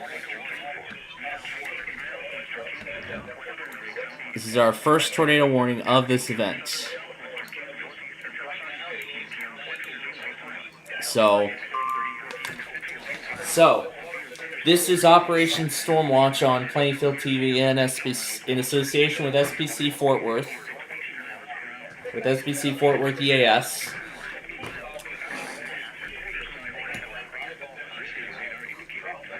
So the one for Comanche, the one from Dodge City has a wind gust reading of 70 miles per hour, and then the tornado warning from Norman, that has hail readings of baseball size.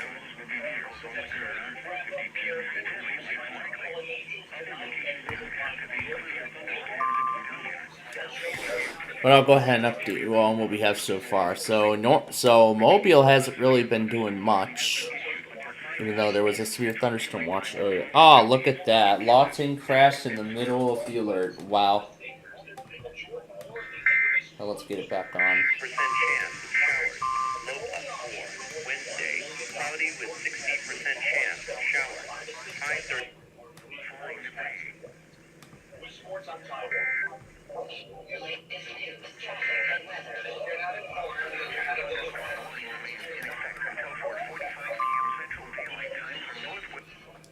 Alright, so yeah, that's a little setup.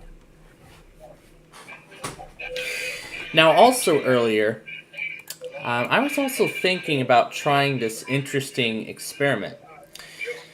Now, remember how I said that, remember Saturday's coverage of when you saw me do the whole reset and restoration of my Inspiron 2-in-1 laptop, when I was wiping Windows 10, resending it to the factory, reinstalling the image from the factory, and then upgrading it to Windows 11, deleting Windows 10, then resending it again. So, remember, we did all that live, and so again, my experience with Windows 11 so far has been very, very pleasant. Now, I thought, why don't I try the whole disk recovery experiment again?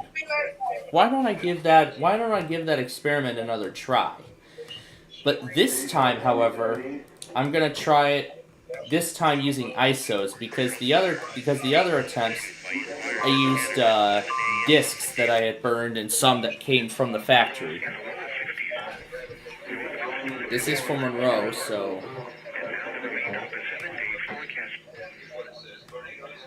And I will keep Detroit on in case anything else comes from them during this time as well. So remember the experiment that we did with the recovery CDs? Those CDs I tried were the Acer discs that came directly from the factory. I used the Computer Guy 96's attempt at the restoration as a guide, and pretty much my results ended up the same way as his did.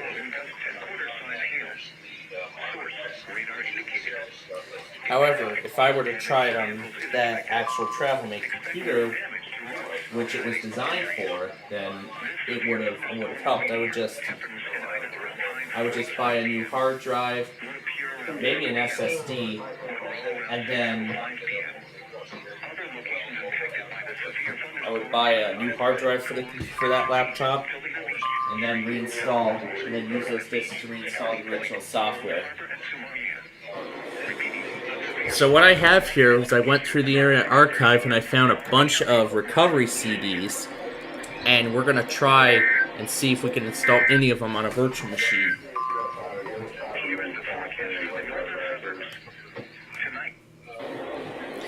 We shouldn't have too much of a problem because these again are virtual machines, and then those are virtual disks. And then when I did try to put the Acer thing, yeah, I got rid of the... Oh yeah, we're already down to 6 gigs. That's because I'm storing all the recovery disks on the hard drive. That's because I'm restoring it all. It doesn't matter what version I select. We're gonna try the compact discs first. So I need to be aware of how much space is left. So I'm just gonna create a new folder in here. Oh wait, make new folder. I'll name this Compact XP. We're gonna try the Compact Windows XP first. So we're gonna go ahead and hit OK.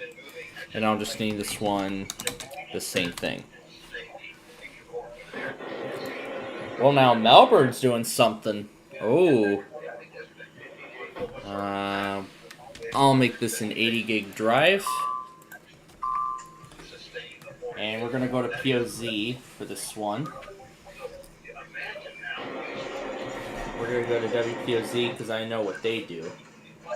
JKL, MRX, GSP, CAE, FFC, TAE, TBW, MLB, Orlando, POZ.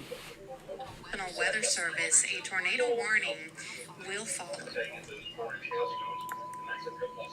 Yeah, that's the way they do their alerts. Very similar to mine. The National Weather Service in Melbourne has issued And I stored them all in this folder, which is where I'm going to do all the recovery stuff. Until 6 p.m. So we're going to go ahead and extract these. A severe thunderstorm capable of producing a tornado was located over I usually like to see. northeast at 25 miles per hour. I like to see the visual graph. This is the way I prefer to see the whole copying process. Yeah, because I like to see it all in a graph. Uh-oh. Back to Lawton, back to Detroit. This one's destructive. Oh, Okaloosa. That means Pensacola.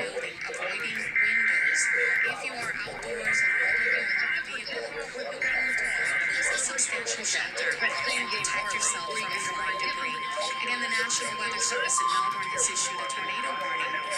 This is from East Central Volusia County until 6 p.m.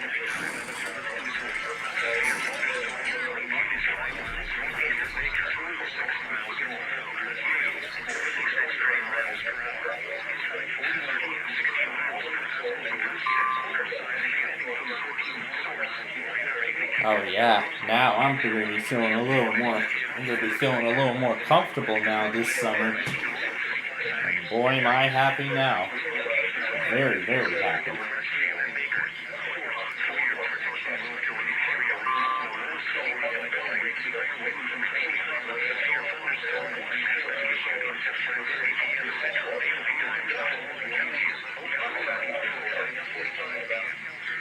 Oh, we're not done.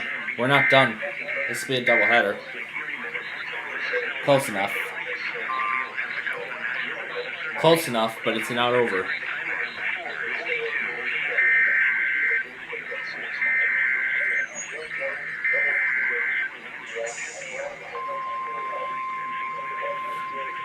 I'm gonna put this on stream mode so it doesn't, try to hit.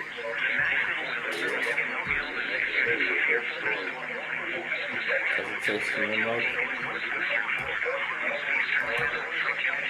Oh, that's right. He never applied.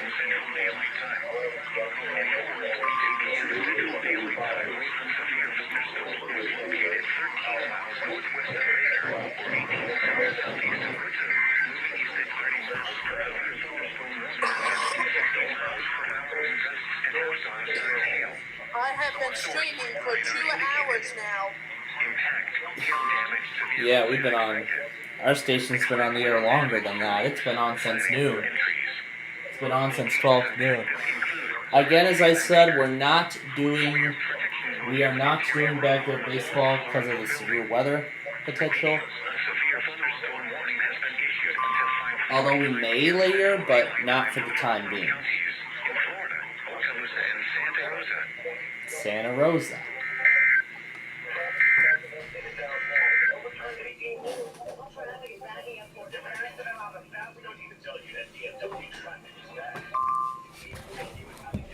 And also, about half an hour before we got on the air here, not only did not just Tornado Watch 309 came out, but also an Amber Alert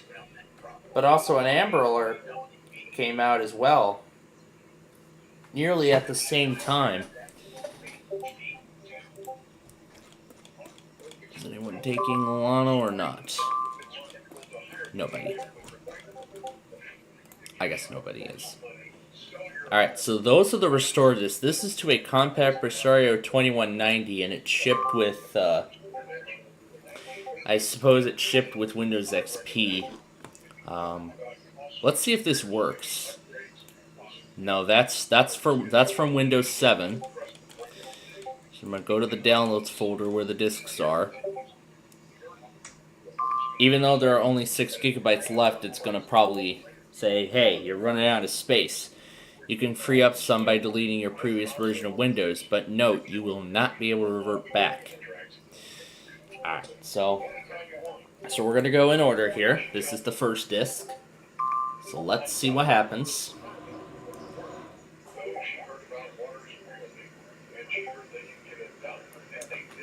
This is the quick restore.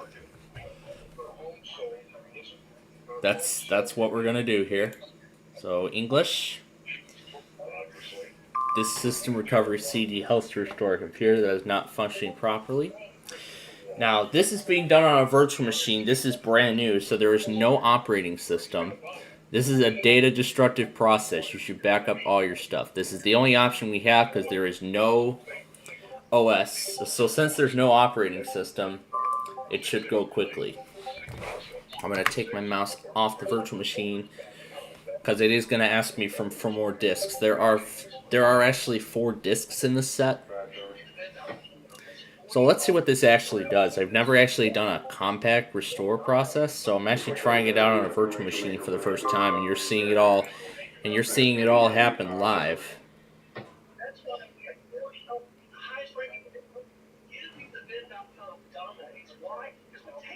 Is it doing anything? Because it's stuck.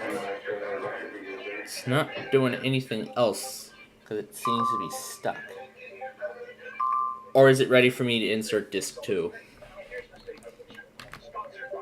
We'll wait a little bit. We'll wait and see what happens, but it might soon get ready to ask. Okay, oh, there we go.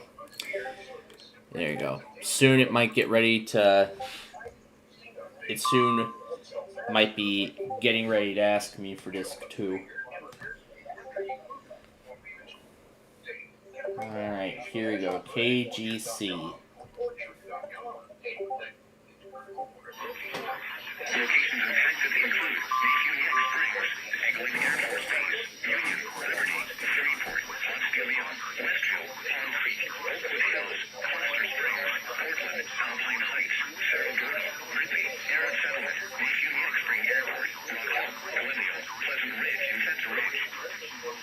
So I don't know how this compact installation will react to VMware hardware. Real quick, got the tornado warning too.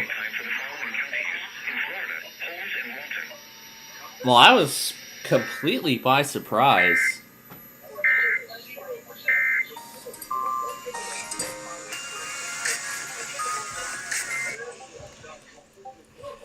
Well, that was a complete surprise from Melbourne, personally, now that I think about it.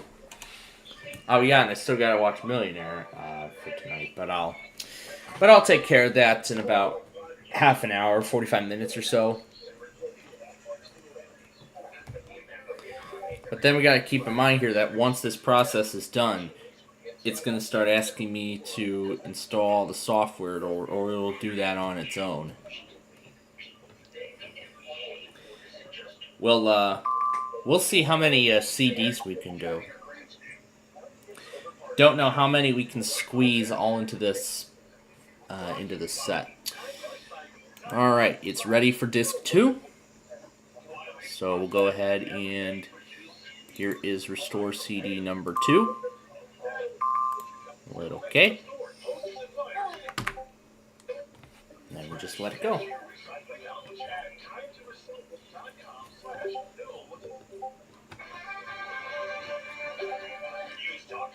And it has been about an hour since the Amber Alert. It has been about an hour since the Amber Alert was broadcasted over NWR. WBAP usually does it first before NWR does, so I find it quite weird how WBAP is not doing it for some reason. That's actually kind of odd too. To have a tornado watch followed by an Amber Alert. Now, I think here in Illinois, remember that Columbus Day event? I think that was extremely similar. However, the Amber Alert came first before the tornado watch. So essentially what we saw here, it went completely in the reverse order. So the tornado watch went first, then the Amber Alert did. That's I think the second time I've seen Amber Alert get issued during a severe weather event. Well, really a tornado watch, whether it be a tornado watch and an Amber Alert for the same area on the same day. So I'm not sure what this is gonna look like because, again, I don't think I've ever seen a compact installation fresh from the factory. But as far as I do know, it should come with everything. And then once it's done, I'm going to put the VMware Tools driver on the system. That's where I'm going to leave that box right there. So I'll put the VMware, so then after it's done installing applications and everything like that. I'm not sure how, again, as I said, I'm not sure how this compact installation will react with VMware hardware. But we'll see. Well, it's utilizing the hardware from the host computer, and it's using it to virtualize another operating system.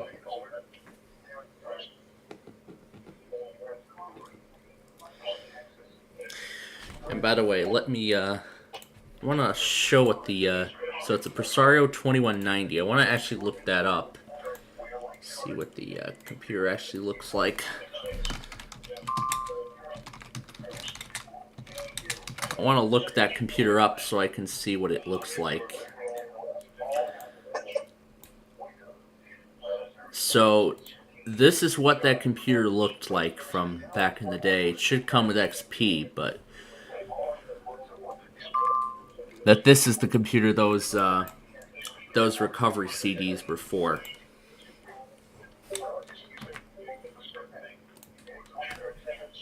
Now that's what those recovery CDs were for.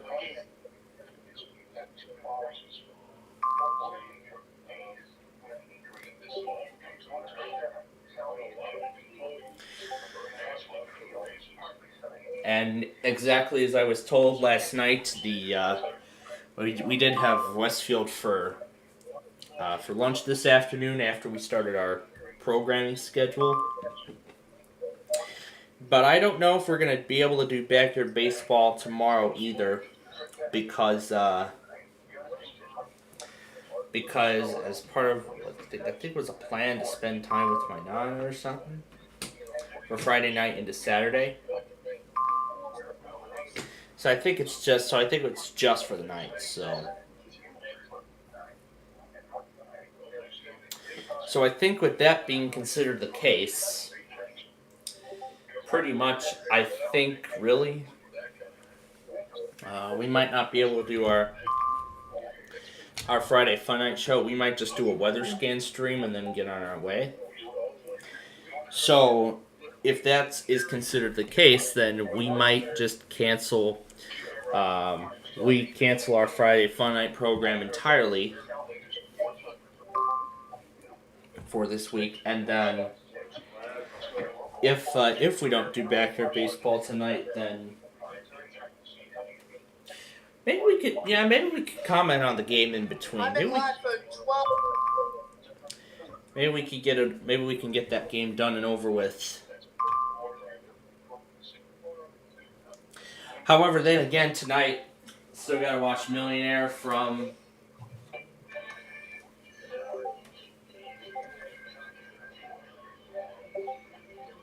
Again, I still have to watch Millionaire from this morning that I slept through. I haven't slept through nearly all of the postponed tests. According to John's logger, I saw GSP did their makeup. As soon as I started looking through, I saw Shreveport did their makeup. I assume Huntsville did. Or did they push it to Friday? I think they pushed it to Friday because I didn't hear anything from Arab. I heard nothing from Arab. And I assume Birmingham will push theirs to Friday. Now, if Birmingham chooses to do theirs on Friday, then there will not be a Saturday test. And if they don't do it on Friday, and if they don't do it tomorrow, then they'll do it on Saturday like they usually do. Has issued a severe thunderstorm warning for northeastern Comanche County in southwestern Oklahoma. Grady and Stevens. Yep, Comanche, Grady, and Stevens, yeah. 80 miles per hour and baseball-sized hail in this one. 4:55 p.m. Central Daylight Time. A thunderstorm was located 5 miles south of Sterling, moving east at 40 miles an hour. This is a destructive storm for Central, High, and Duncan. Hazards include 80 miles an hour wind gusts and baseball-sized hail. Severe weather has been confirmed by train spotters. The following impacts are expected. Flying debris will be dangerous to those caught without shelter. Mobile homes will be heavily damaged. Expect considerable damage to roofs, windows, and vehicles. Extensive tree damage and power outages are likely. Locations impacted include Duncan, Marlow, Rush Springs, Bray, Sterling, Vilna, Eastern Fort Sale, Central High, and Cox City. Prepare immediately for large hail and damaging winds. And in that one tornado watch I saw earlier that they are calling for record-breaking numbers. I'll be right back, but I'm still in the studio for Yeah, that they're in that one watch they're actually calling for record-breaking numbers of 90-mile-an-hour wind gusts and 5-inch diameter hail. All right, back to GSP. Objects if possible. Locations impacted include Caesars Head State Park.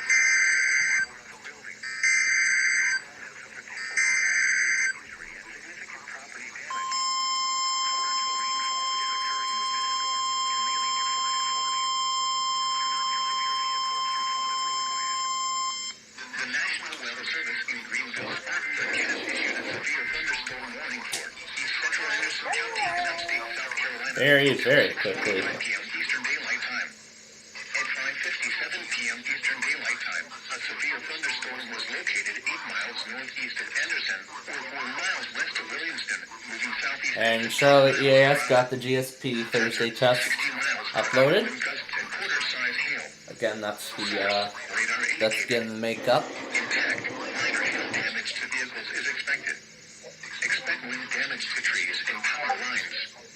Locations impacted include Belton and Williamston. For your protection, move to an interior room on the lowest floor of a building. Please report damaging winds, hail, reporting to the National Weather Service by calling toll-free 1-800-267-8101 or by posting on our Facebook page or tweet us using #MWSGSP. Your message should be... Or maybe it's because the Amber Alert is not in WPAP's coverage.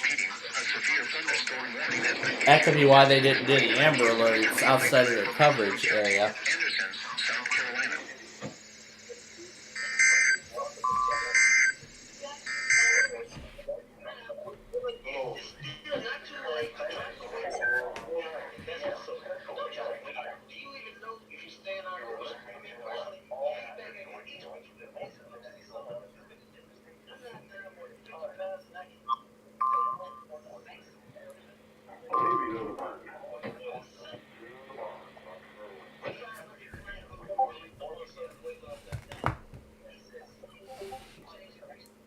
I'm pretty sure KFOR of Oklahoma City is doing coverage right now.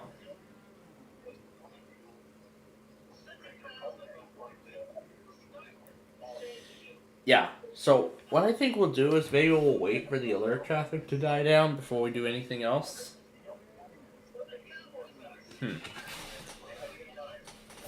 Alright, let's see if Grafton will take this marine warning. Development of severe weather, including tornadoes. Lows in the lower 60s. I guess not.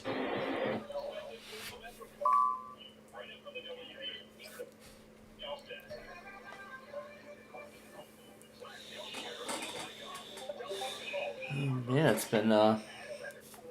been stuck here for a while. It's been stuck there for a while.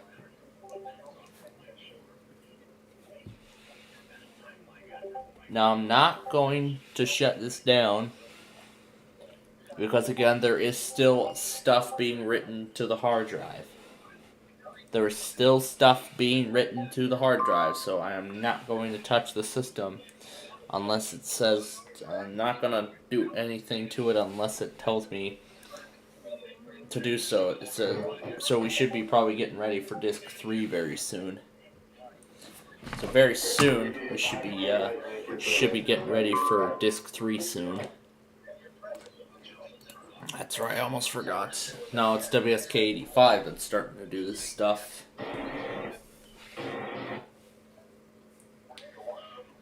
We'll wait for the traffic of alerts to be contained before we do anything else. So that's what we'll do.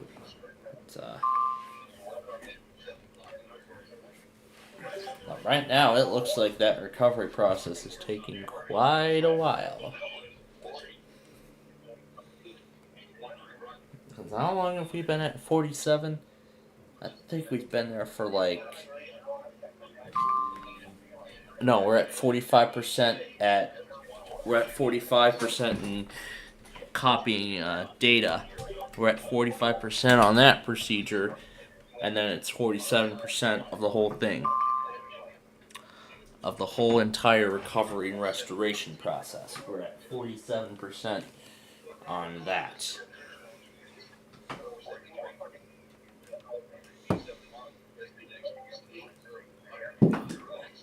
Because it said about the machine, how the AC cord is to be plugged in.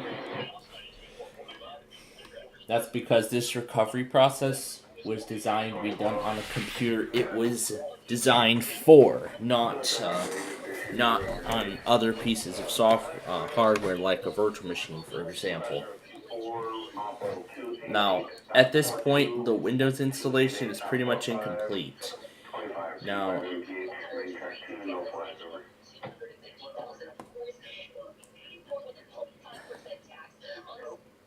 I'd rather wait and see what happens. Maybe it's actually ready for Disk 3. I don't know if it's ready for Disk 3. We have a tornado on the ground now, 5 miles east of Faxon. So that's what this new tornado warning is. Ah, now Wilmington gets in on the action.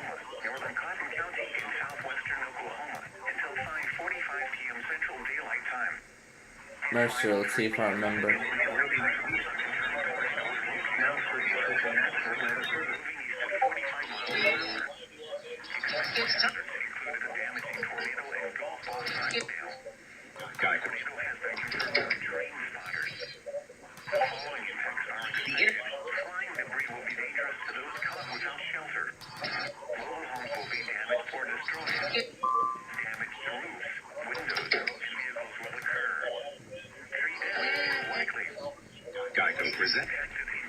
Netflix. The internet.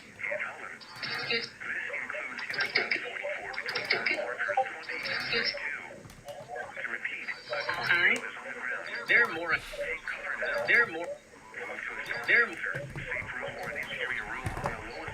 It's time. Geico presents. Geico presents. Geico presents. Oh, that's right, they don't serve Mercer. That's right, they don't serve Mercer. Tallahassee's offline entirely. But I think we're soon going to be done with them. Anyway. So, oh, that's right. Wait, what was I thinking, Lima?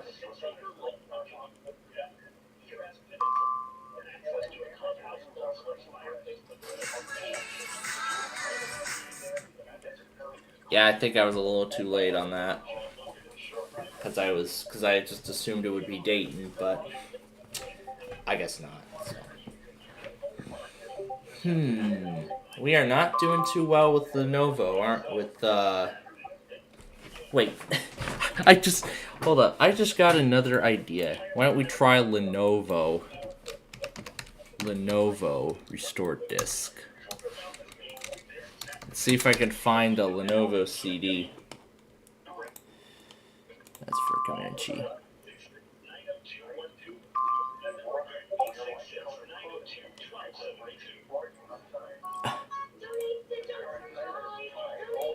Oh, here's here's that Lenovo.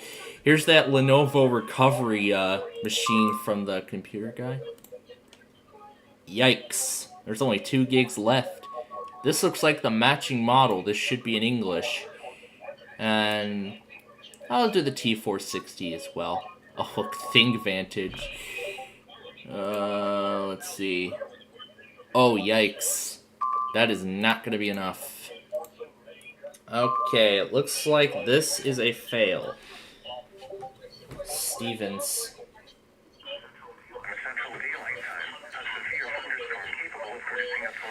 Alright.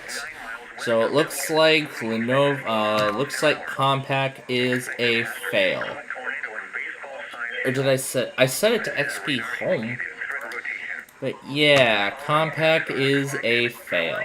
Let's reset it. And this is what we have left. So, okay, so Compaq failed. Let's try a, let's actually try a different CD. We know, Tallahassee's been offline, so we can't get it, unfortunately.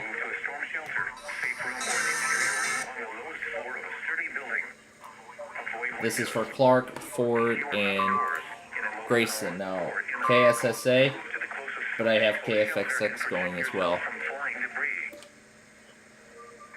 Or will it be just that one?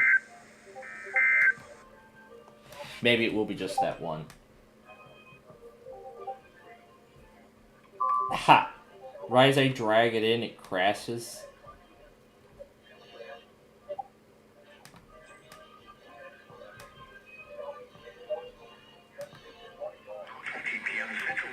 That's again the Mark Levin opening.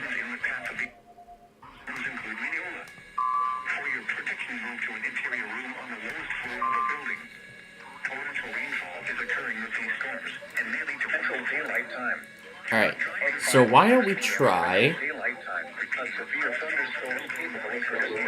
Let's see if I remember how this is done here. This is a HP.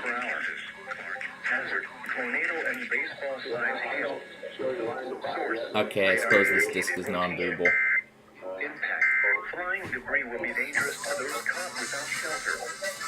Mobile homes will be damaged or destroyed. Damaged roofs, windows, and vehicles will occur. Tree damage is I suppose that disc is not bootable. Let's try this one. Take cover now. This disc is not bootable. Avoid windows. If you are outdoors, in a mobile home, or in a vehicle, move to the closest substantial shelter and protect yourself from flying debris.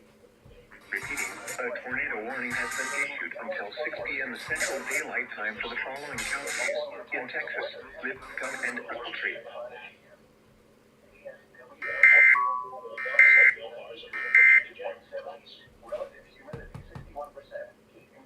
Or am I on the wrong one? Oh, we have to go here, don't we?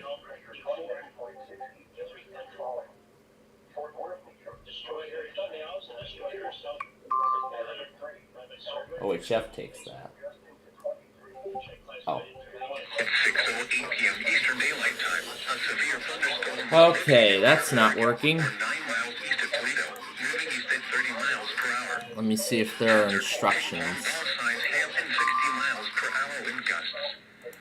Source, radar indicated. Impact. So this here is HP Restore Plus. Expect hail-damaged roofs, siding, windows, and vehicles. Oh, B22 is disc 1. Trees and power lines. Locations impacted include Oh, so I guess it goes in a different order. Okay, so this is disc 1. Now we restart. And cannot boot from CD. Okay, cannot boot from CD. And then it just does not boot. So, I suppose that CD is non-bootable. Well, that CD is bootable, but I guess it's not designed for... So I guess then it's not designed for a... So I guess it's... I guess it wasn't designed for a virtual machine. What I do actually have, however, is a... This here is going to be an HP... What I also have here... This is a HP Pavilion recovery CD. That's a recovery CD for the HP Pavilion. You know what? I think we should give the compact CD another try. So you know what? Let's try the compact CD again. Let's give the compact CD another try. So, last time we got to 48% and we weren't able to get any further than that. So, we're going to restore the factory image. So, let's try this again. So, here we go. Attempt 2 at the compact. And this time we'll wait. Well, I'm also downloading the Lenovo CDs, and I'm also going to look for other CDs from other manufacturers. Because I think we should try these out, too. We should give these a shot and see what we have.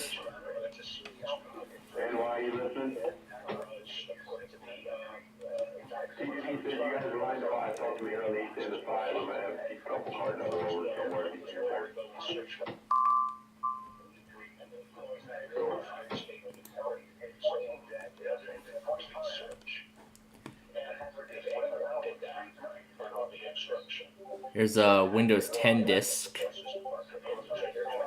That's an RTM disc.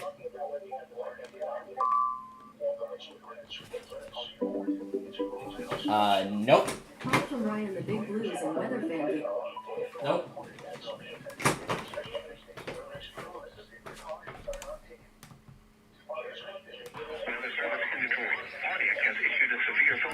And this will be a doubleheader too.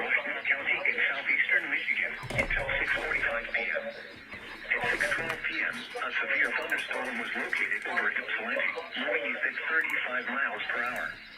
Hazard, 60 miles per hour. There's one process I forgot to do. Radar indicated. Impact, hail damage to vehicles is expected. Expect wind damage. Brandon found out about it, and now I must take action. Thunderstorm will be near, with us around 6:20 p.m. Other locations impacted by the severe thunderstorm include Whitaker. Repeating, a severe thunderstorm warning has been issued until 6:45 p.m. for the following county: Washington, Michigan.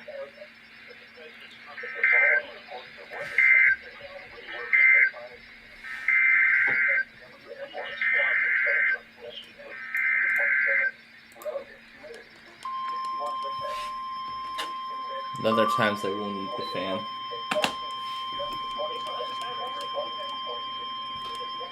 The National Weather Service in Detroit, Pontiac, has issued a tornado warning for East Central Monroe County in southeastern Michigan until 6:30 p.m.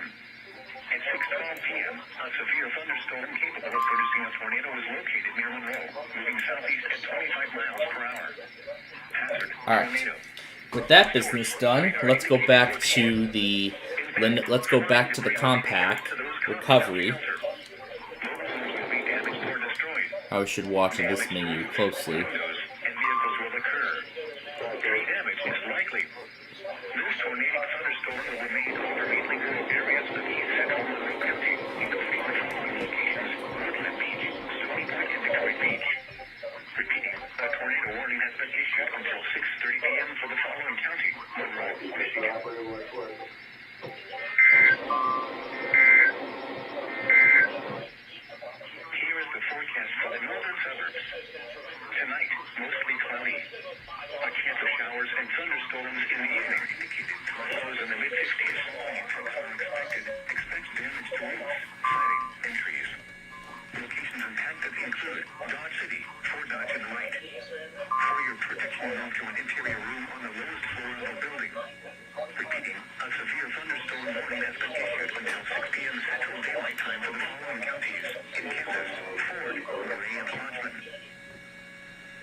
Alright, so we're getting closer to where we were a few minutes ago.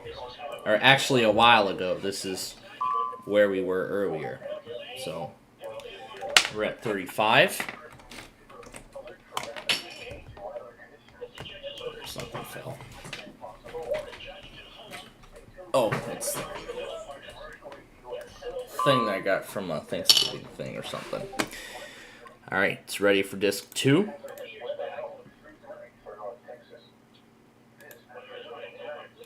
It's ready for disc 2. Oh, didn't take it the first time. Okay, got it. Alright. Now we continue to wait. So, it stopped at 47 and it didn't go any further from there. So,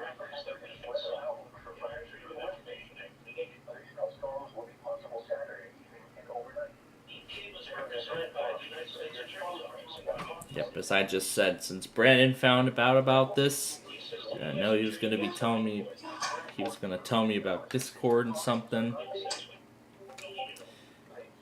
Ah, we seem to be going, seem to be getting further this time. Oh my god. I'm back. So it seems that we got stuck at 47, and now at least we're getting somewhere. So, yeah, we're getting further this time. That's awesome. Yep. Sometimes if it doesn't succeed at first, you gotta try and try again. And now it is ready for the third disk. So we'll go ahead and switch it to disk 3.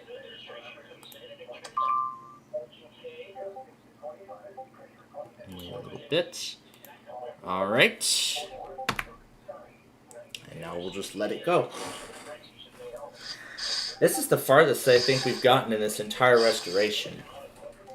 Or, I shouldn't really call it restoration, I should call it installation. Because we're installing an operating system from a computer manufacturer that was not designed for a virtual machine.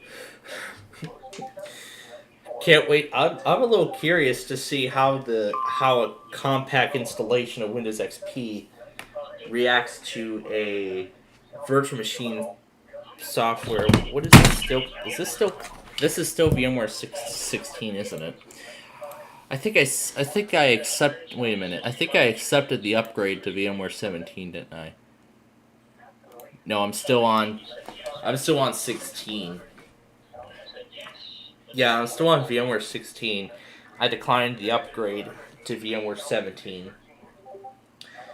I prefer VMware 16 because I think it still has the support for the older operating systems.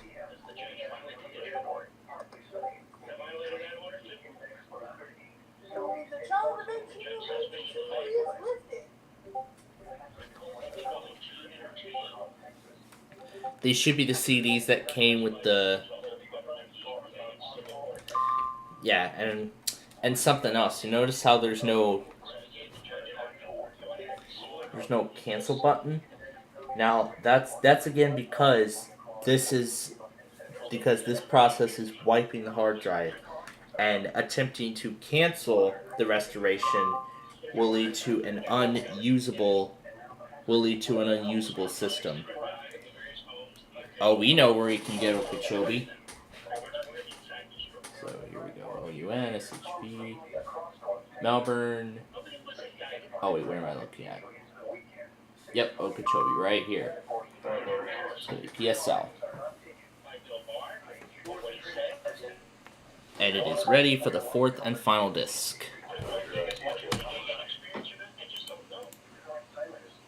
It is ready now for the fourth and final disk.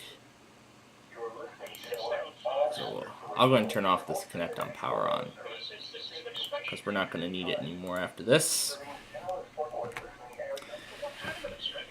Well, the first attempt failed, and now we're getting further this time. Does PSL not work? I guess so. Okay, I guess PSL does not work. I'm going to go ahead and put this back onto Dodge City for later. I'll put that back there if we need it later.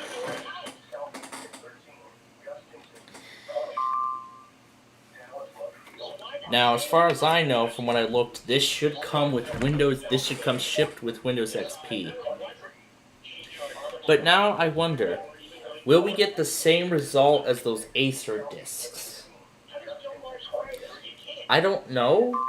I mean, I've never attempted an OEM recovery on a virtual machine. I probably should have done that with the PNY flash drive that I used to make the recovery media for the laptop. That's probably what I should have done, but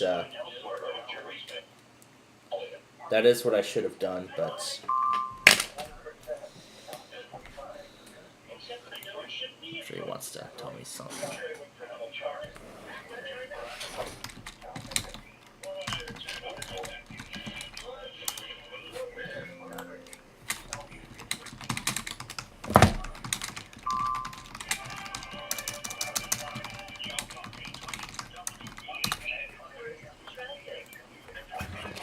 And that's it.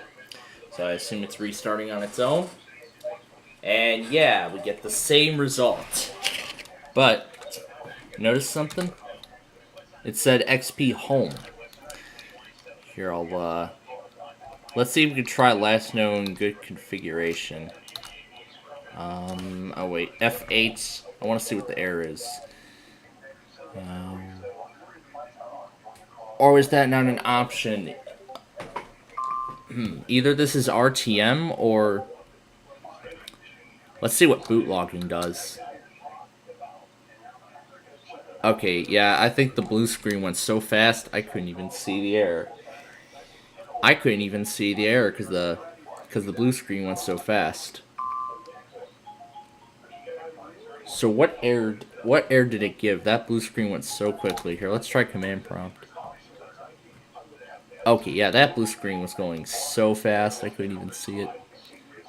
07, wait, was that 07E? I think it was 07E. Let me look at, wait, what did that say? Oh, here's the problem. Windows could not start because the following file is missing or corrupt. Oh, Windows cannot start because the following file is missing or corrupt. What is this? Windows root system32 config system. Well, I'll see if I have a repair disk for Windows 10, or maybe I'll just use the. You know what? Maybe I'll just. Maybe I'll just boot up the. Maybe I'll just boot into a Windows 11 CD and see if, because I have a copy of Windows 11 on the hard drive. I'm gonna see if I can. I'm gonna use this. I'm gonna use the 22H2 CD.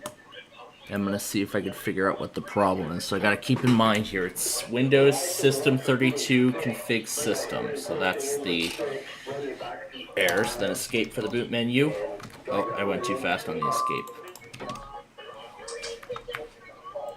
So again, it's oh, I seem to be going too fast.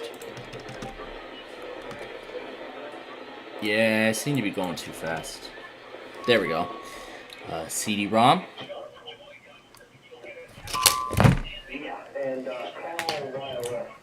I'm gonna boot into a Windows 10 22H2 CD, and I'm gonna see if I can investigate this further.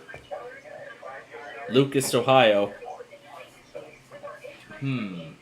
All we got was the Windows logo for a split second, and then it just stopped. Oh, there it is. There we go. Yeah, we had it again. Oh, wait. This is where we can find Lucas. I'm just gonna take a guess.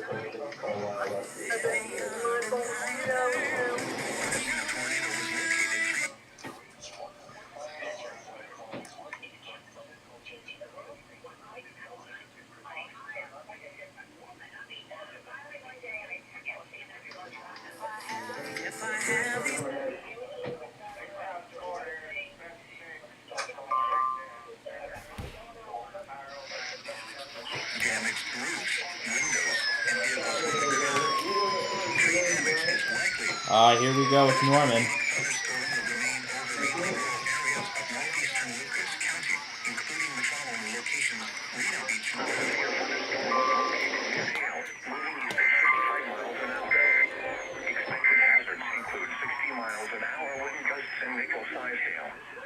This is a radar indicated threat. The following impacts are expected. Expects damage to roofs, siding, and trees. Locations impacted include southeastern. Watch 310 is very small, but it's for Kansas, however.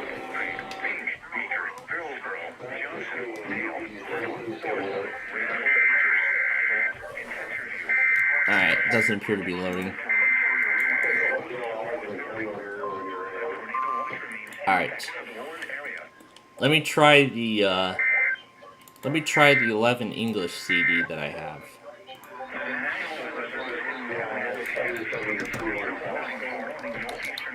Maybe that disk is 64 and the OS that we're trying to install is 32.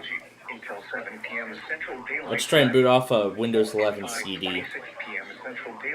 See if we can investigate this.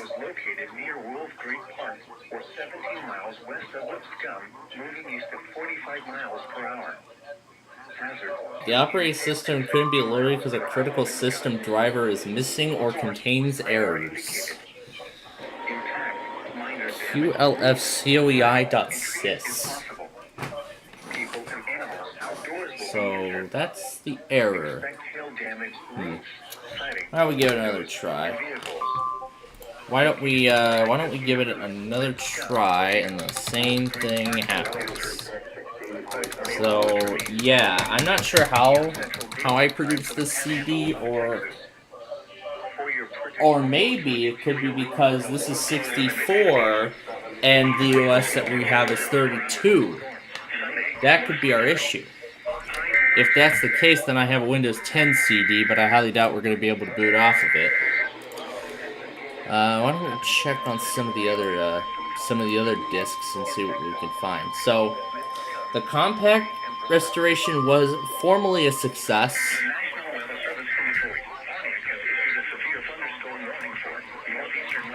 So, the compact CDs formally were a success. However, the OS is corrupt. We cannot boot off of it. But I think on there was like a HP disc that I saw from... Well, why don't we check on the DV7? We're going to try that one next.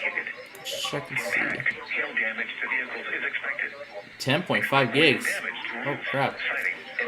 Hour left. Well, only 3 gigs left, so that's good.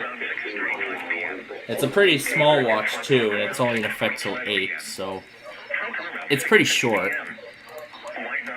And this is number 310. And I forgot to update the watch thing, too. 307, 309. While we're at it, here are all the watches in effect. Now. Yeah, that was a fail. A big fail. Why don't we try it again?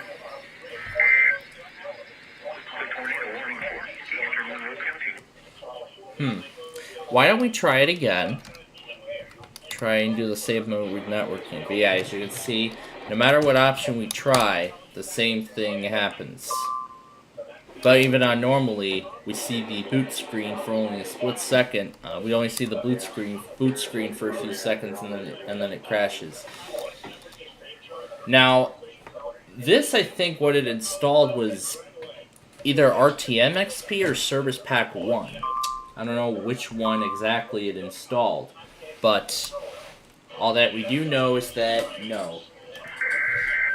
So, it was a success during the recovery. However, this is the actual problem. System is corrupt. So the actual problem is system ended up being corrupted. So it was installed, however, system is corrupt. So that could be the possible reason as to why this failed. Now I'm actually going to grab a few other CDs and see what we can try. So I want to try a few other CDs and see what we can do. Live Storm Chaser video, that's interesting.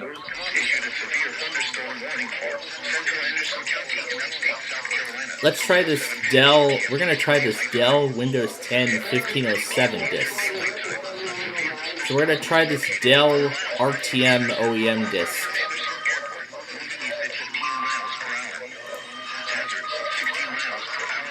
That was the Amber Alert from earlier.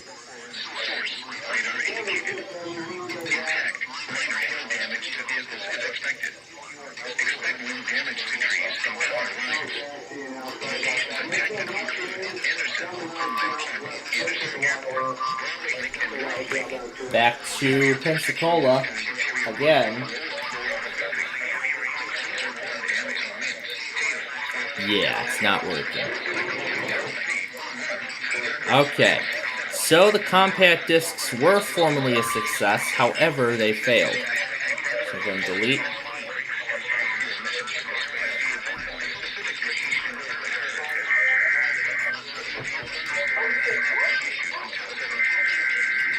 Back to Lawton.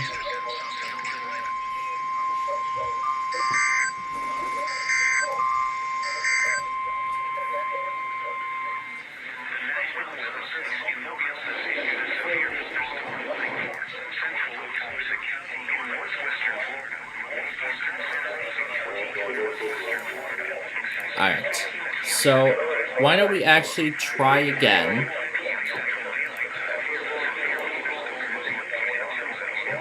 Why don't we give it another try? This time we'll try... What was this CD again? The Dell... Let's see if I can boot into this Dell OEM CD for... Yeah, again, as I said already, this CD is not bootable, is non-bootable, so...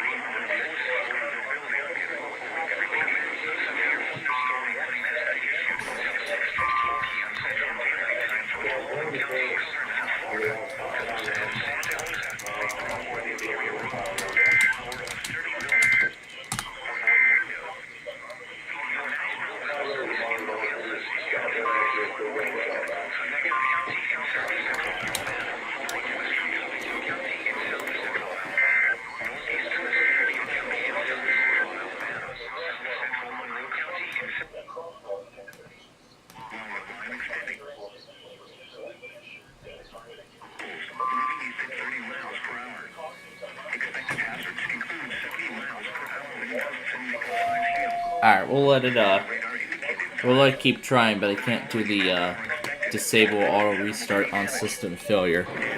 You get an up close view of the error. You can see it. It was 07B, so the error was 07B. So the error was 07B. So yeah, 07B was actually the error, which is why it failed. Alright, so it looks like these, so this disk is bootable, however,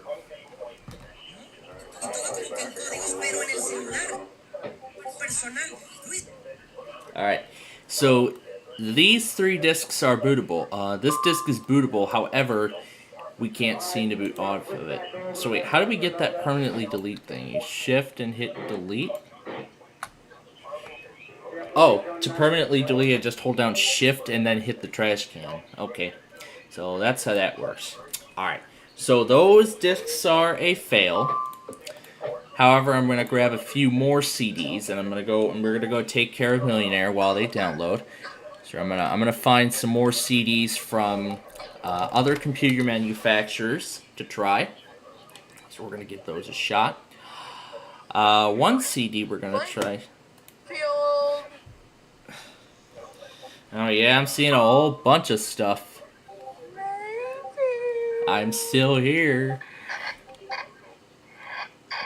So this looks like the one, this is the same one the Computer Guy 96 did. This I think matches the video here. So I have the playlist open. So let me find it. Here we go. Acer Aspire. Here we go. Acer Aspire. I want junk to disappear. So we did put these. Here are my restore discs for my Acer Aspire 1690. The same computer CD that we have here. Because in the description, he said that he uploaded the recovery discs to archive.org for this computer. So that's what he did. We're also going to try this Acer Aspire computer. Yikes, it is 8 discs. But the CD drive is set to IDE. Well, I think it depends on what computer you use. Wait, hold up. I think I probably just sent it to the wrong folder. Here, let me make sure I send it to the correct directory. So I'm going to grab a few other manufacturer recovery CDs and we're going to try those. We're going to try the recovery discs for this Acer Aspire 5517. So this is disc 2. We're going to save it here because this is where I'm going to put all the recovery media. This is going to be disc 1. This is going to be the first disc we'll use for the restoration. And this is disc 3. This is the final disc. So let's see. Let's see what we have so far. Dell, HP, Acer, Lenovo. I was thinking about Gateway. Now that I think about it, let's see if any recovery discs have been. This is for Windows 98. What's this E-Machines? This is 2006. So this should be Home Service Pack 2. So this will be Home Edition Service Pack 2. So we'll try out a bunch of manufacturers and we'll see what happens here. Operating system disk, Windows Vista. This is Vista Home Premium. So this here is Vista Home Premium. We'll try this out too.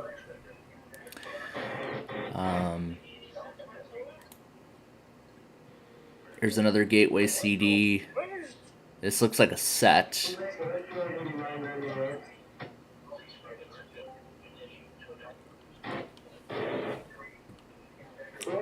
So there are some missing discs. So in that set, there are some missing discs. So that's not going to be possible. But we are going to try another CD a little later on here. But for right... Oh, I'm connected to the wrong computer. I'm connected to the wrong one. There you go. Now I'm connected to the correct machine.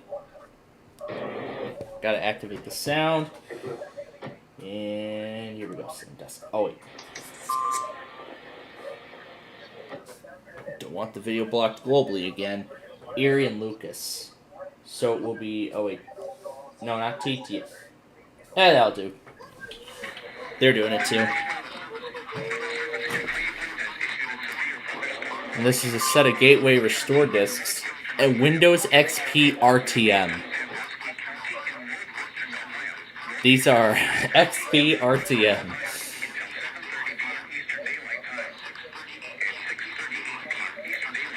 Alright. So, those are all the recovery discs I can find right now. Oh, Grafton's doing it too?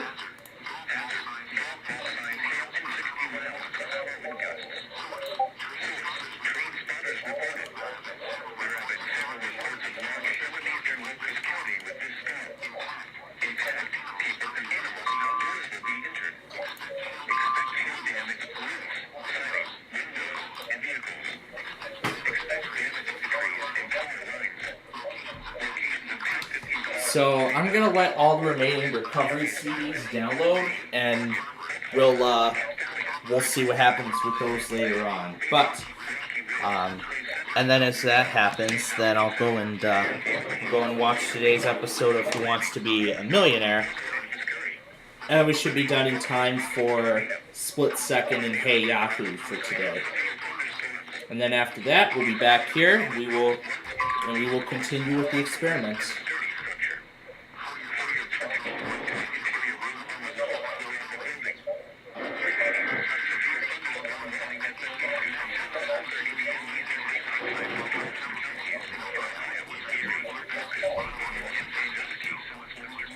We don't need KC61. We have KC86. They also serve Baldwin.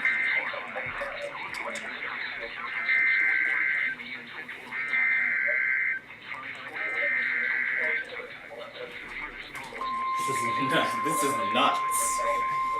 Oh my gosh. Oh my gosh.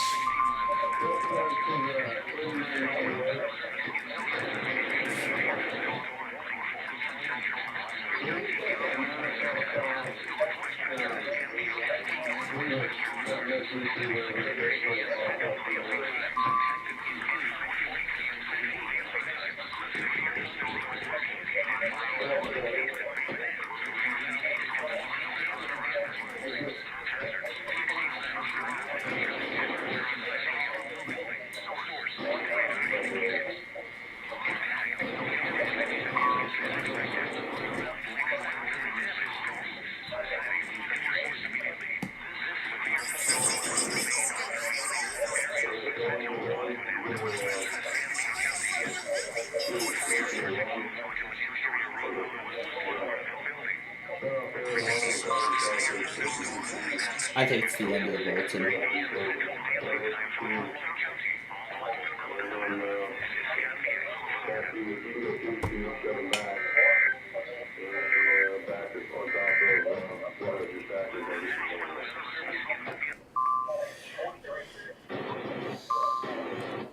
Oh, we're not done. We're not done.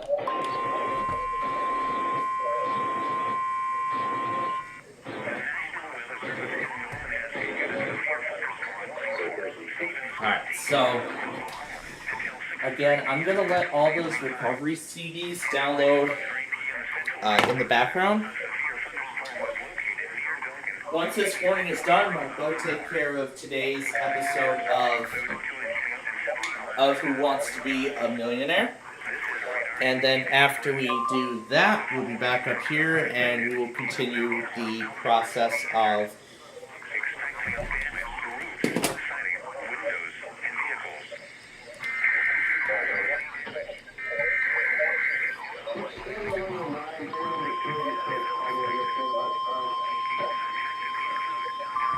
I'm gonna throw the thing in the tablet mode too.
And also on screen here, I'll pull up the download process of all the discs.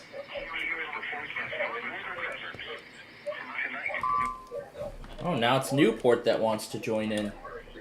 That's nice.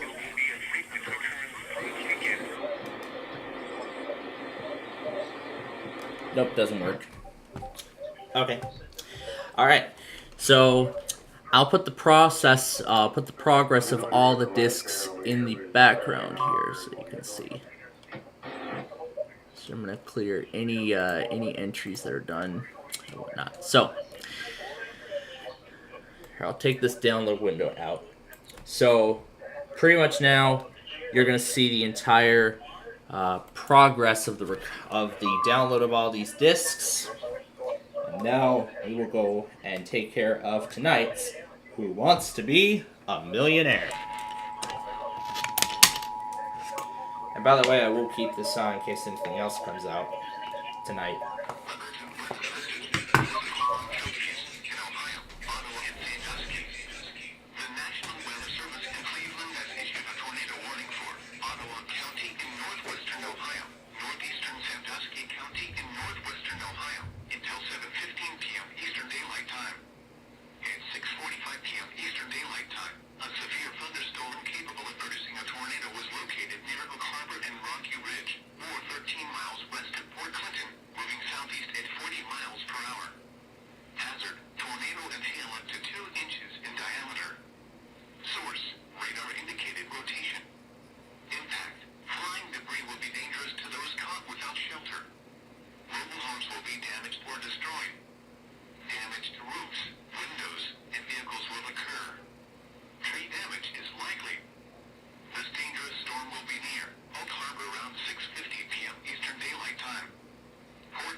County in upstate South Carolina, northwestern Union County in upstate South Carolina, until 7:45 p.m. Eastern Daylight Time. At 6:48 p.m. Eastern Daylight Time, a severe thunderstorm was located 5 miles southwest of Spartanburg, or over Roebuck, moving east at 25 miles per hour. Hazard, 60 miles per hour wind gusts. Source, radar indicated. Impact, expects damage to trees and power lines. Locations impacted include Spartanburg, Woodruff, Pacolet, Roebuck, Pacolet Mills, Moore, Croft State Park, Cedar Springs, and Pauline. For your protection, move to an interior room on the lowest floor of a building. Please report damaging winds, hail, or flooding to the National Weather Service by calling toll-free 1-800-267-8101 or by posting on our Facebook page or tweet it using hashtag NWSGSP. Your message should describe the event and the specific location where it occurred. Repeating, a severe thunderstorm warning has been issued until 7:45 p.m. Eastern Daylight Time for the following counties in South Carolina, Spartanburg, and Union.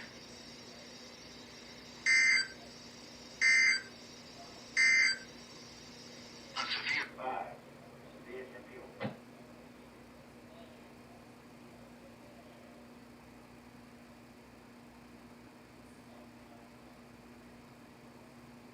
Blackguard over.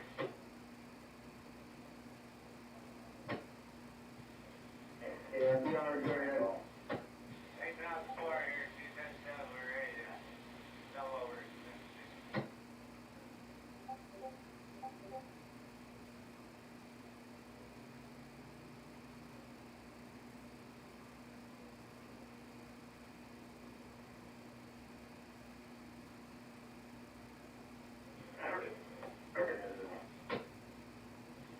West George 7735.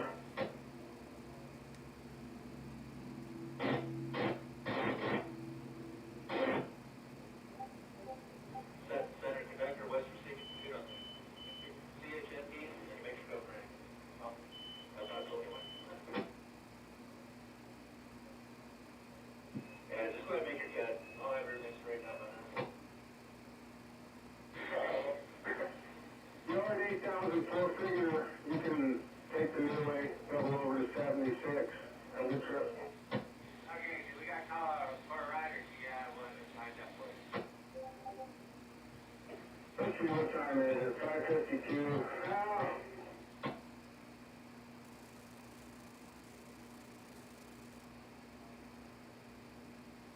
Well, I think we can get one for you. Alright, we'll figure it out. Here we go. Over CC, two legs, no over.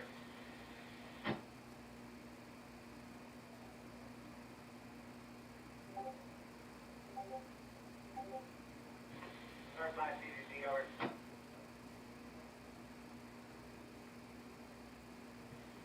Roger, over. 8004, last clear. 277 guys, no, 277, two way. Yes, number is 6545.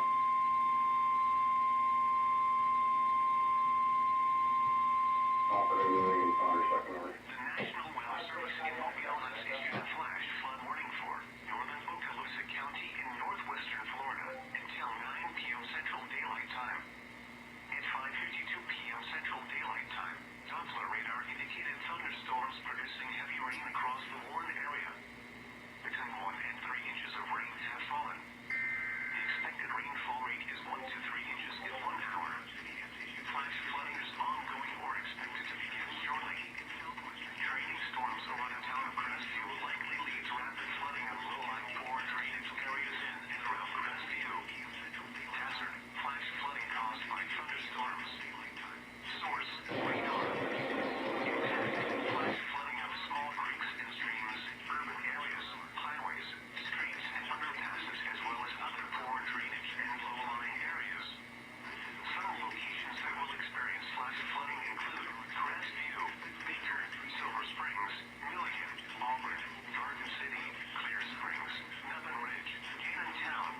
starting up there again, Scott. Mechanical's aware of it, so, you know, so let us know what happens.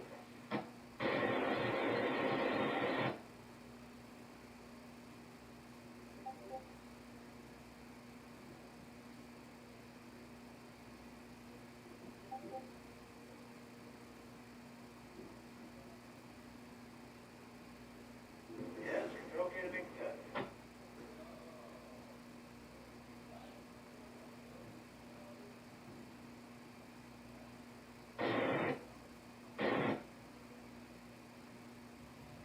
There it is.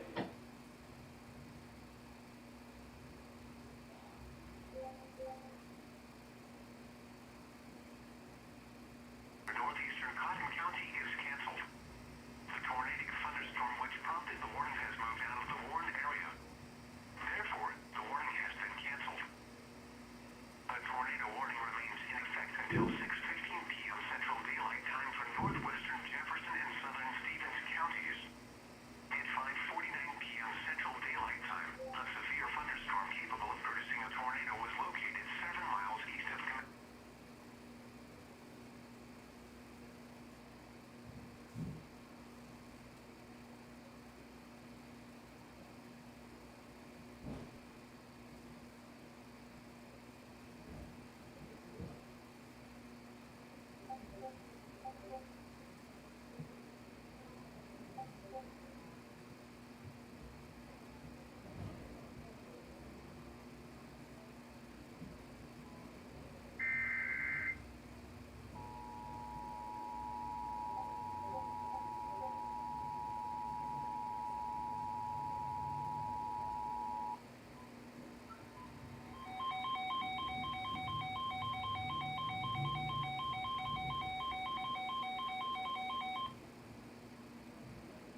National Weather Service in Norman has issued a tornado warning for Jefferson County in southern Oklahoma until 6:45 p.m. Central Daylight Time.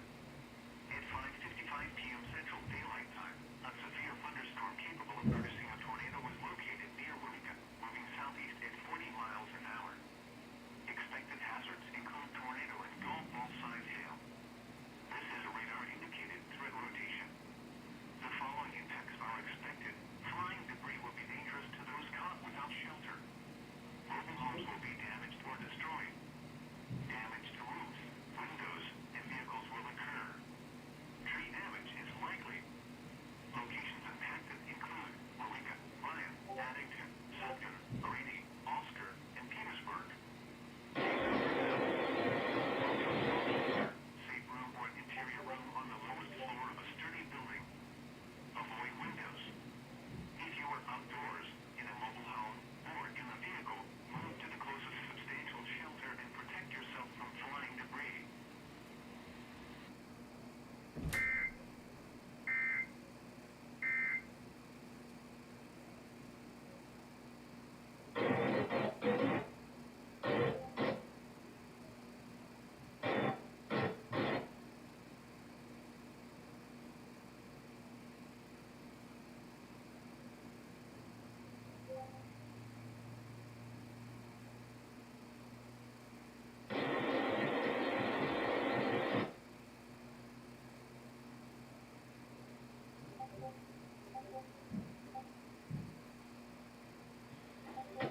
Press charge.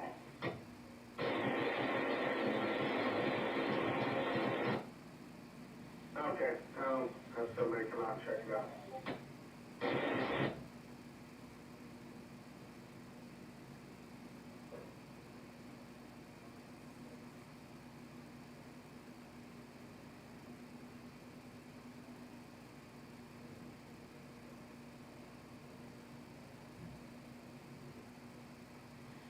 Mechanical's gonna send somebody that way and see if they can figure something out on it there, guys.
action on the nomination of Julie Sue as Labor Secretary.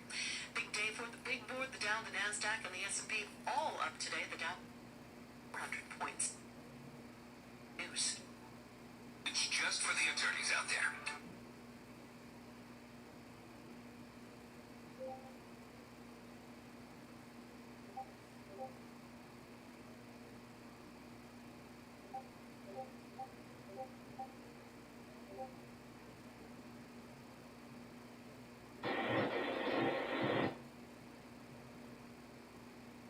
Go ahead.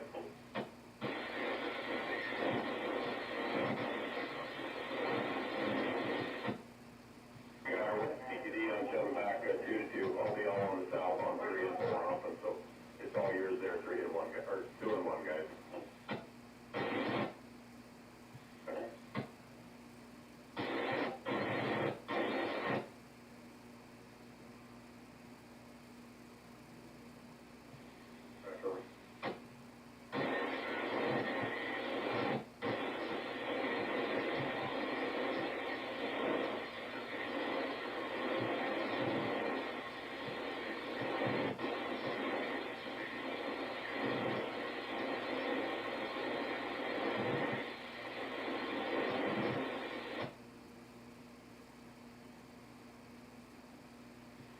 Stand by here for just a second, I'm sorry.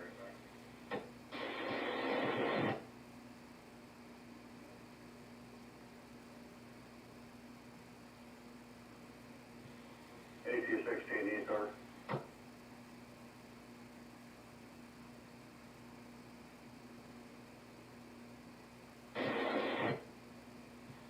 I push you, get ready.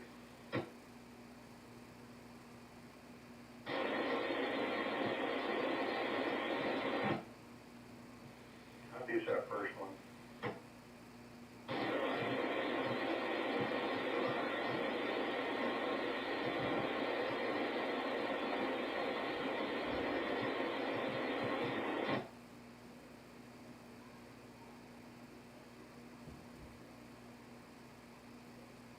Okay, flash your lights so let's get you started here.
When walking the streets under Gavin Newsom, not to step in any of the outdoor restroom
Yeah, you make a move.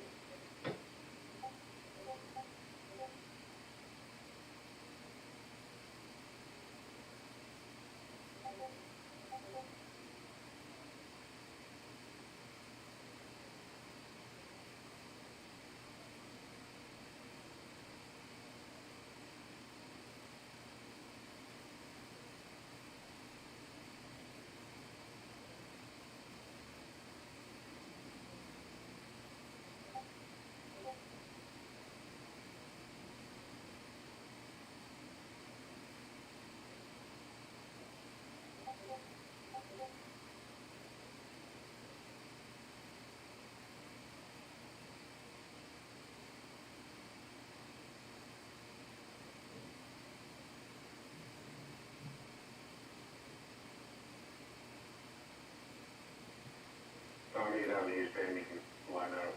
You line out a 5 back your train. Perfect, thank you.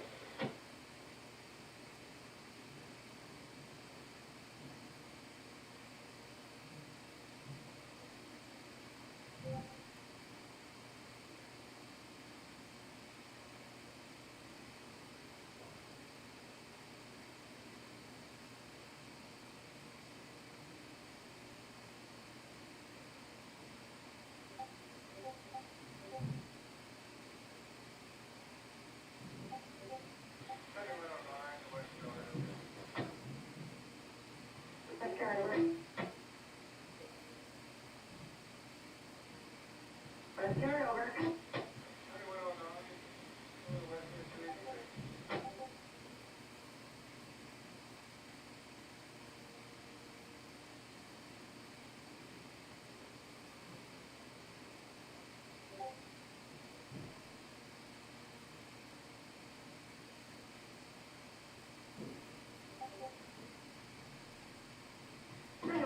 It's the Entire Kingdom.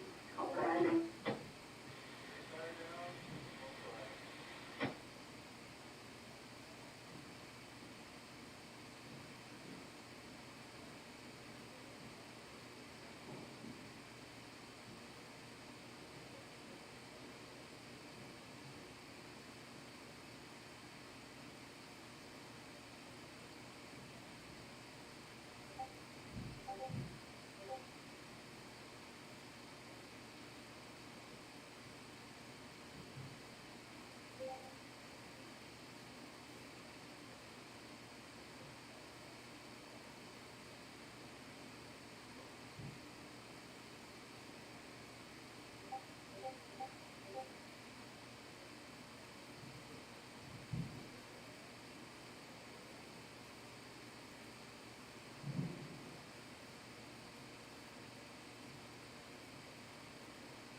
County in northwestern Ohio until 7:45 p.m. Eastern Daylight Time. At 7:11 p.m. Eastern Daylight Time, a severe thunderstorm capable of producing a tornado was located near Port Clinton and Cerri, moving east at 45 miles per hour. Hazard: tornado and golf ball size hail. Source: radar indicated location. The storm has been producing frontal clouds and potential tornado damage. Western Florida impact. Flying debris will be dangerous to those caught without shelter. Mobile homes will be damaged or destroyed. Located 7 miles roofs, windows, and vehicles will occur. Tree damage is likely. 60 miles. Locations of hazards include Sandusky, Source, Northern Minor, Catalia, Marblehead, Bayview, White's Landing, Bloomington, Sandusky South, Western Plains, and trees. Locations impacted include Niceville and Valparaiso. For your protection, move to an interior room on the lowest floor of a building. Repeating, a severe thunderstorm warning has been issued until 7 p.m. Central Daylight Time for the following county: Okaloosa, Florida.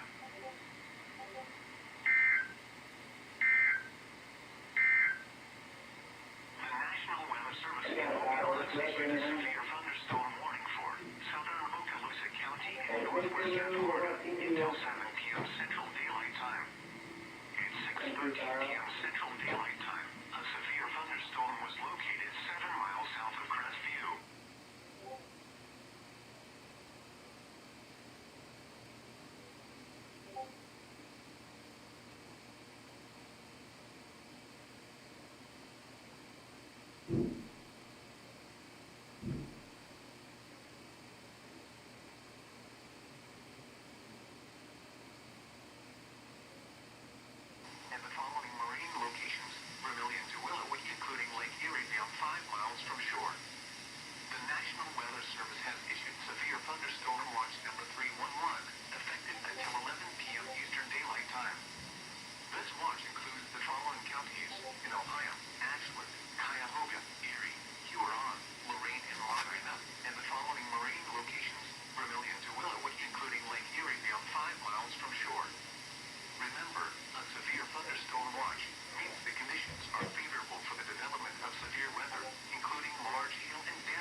dispatcher, over. 7167 east over. Cat departure 3, double over departure 1, no bad orders. TCS number 6711.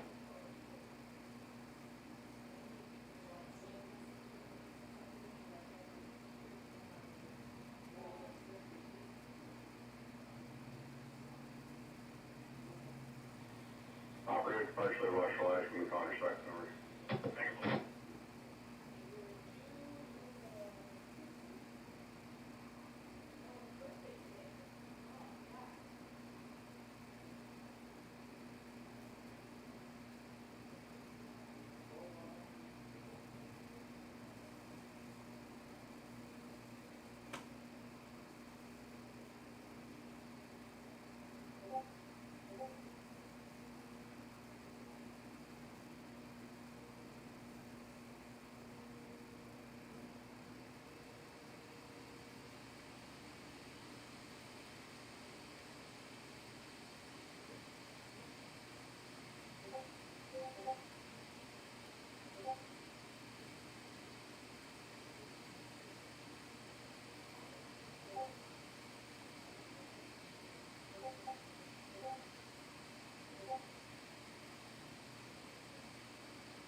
Where's your leader again? Dropped off here.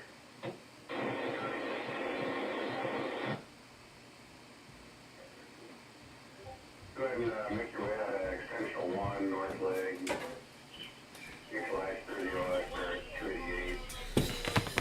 288. I see some disk full errors. And you need to go back to where Here, we'll give this a try.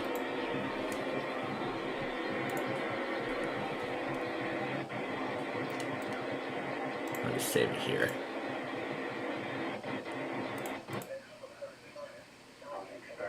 I'll redirect it to this drive.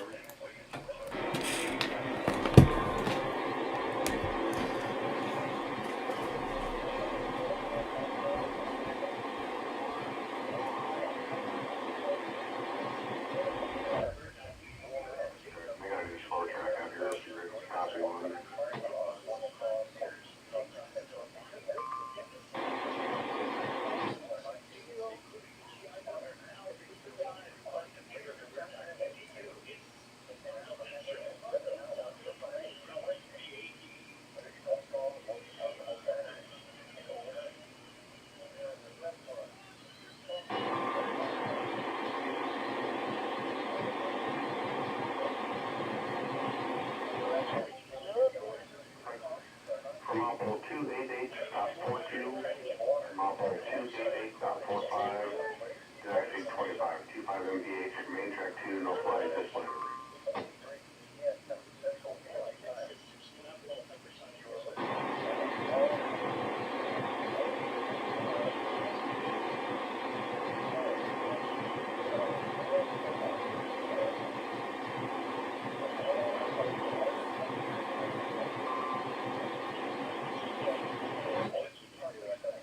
Incorrect 1823, 1823,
Hello?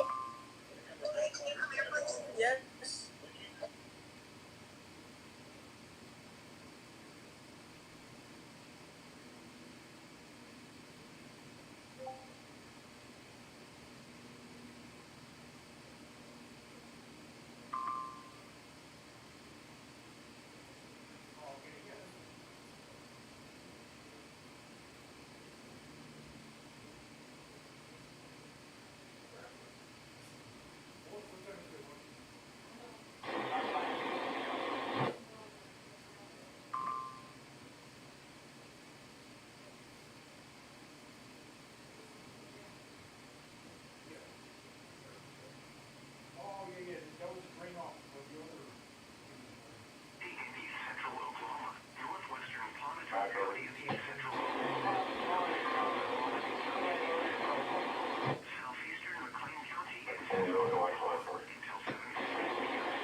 Can you hand me that unit number again?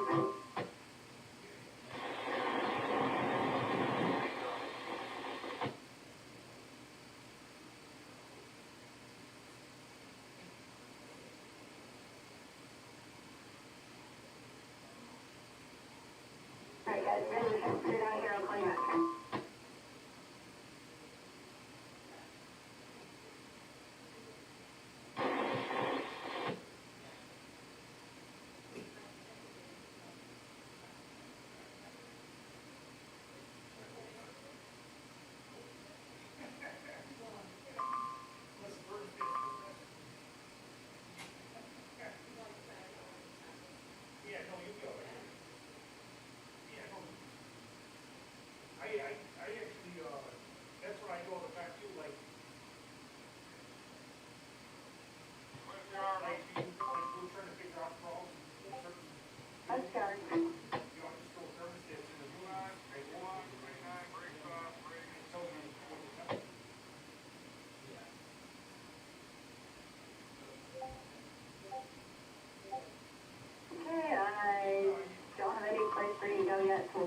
It's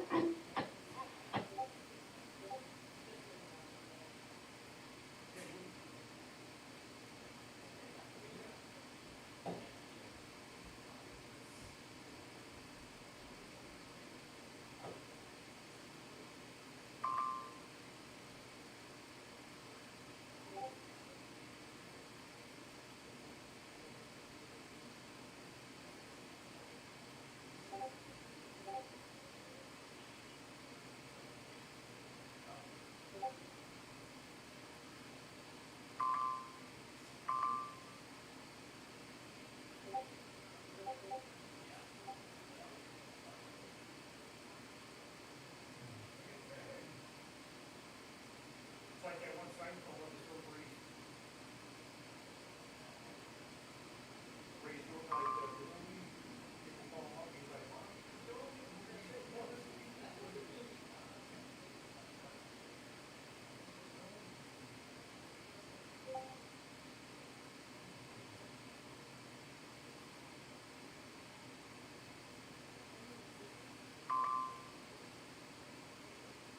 Yeah, I got all the settings on the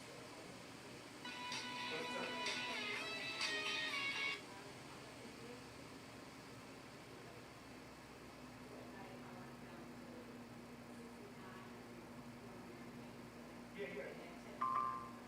Yeah, it'll just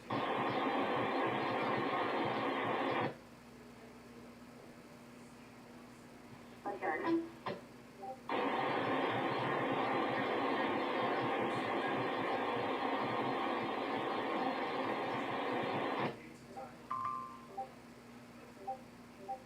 Okay, guys, work with that TTD over.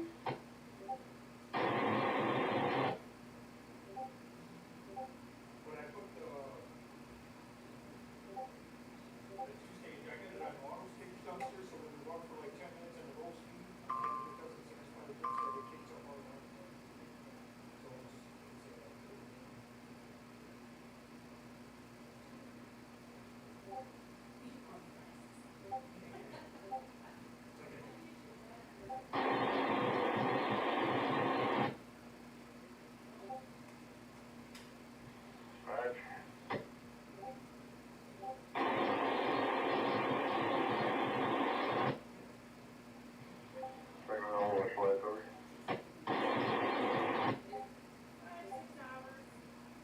well, I was supposed to have a helper, but he didn't want to work today. And I had my other, I had a helper guy who works.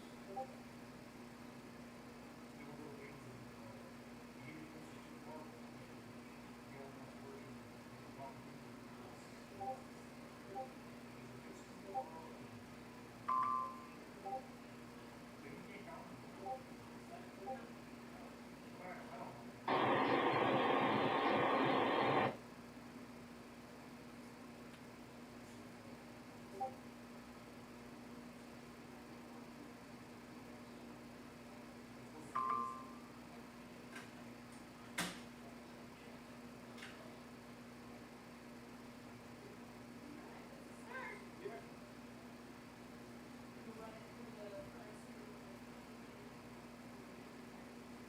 Oh, yeah.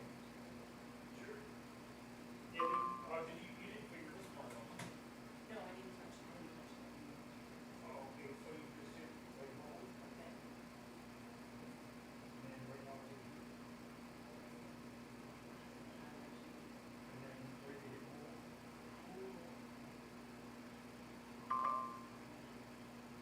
We started.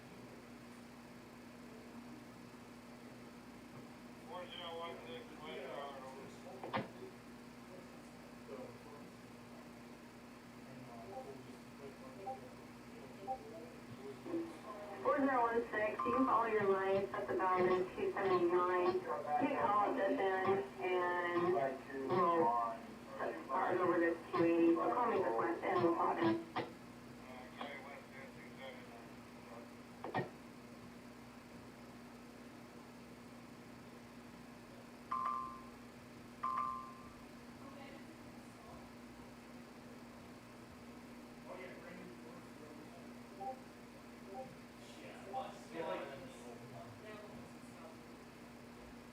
Alright, so if I want to go over here and I want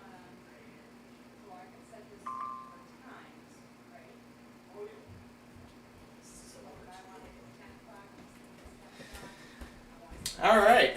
Oh, great first half of split second.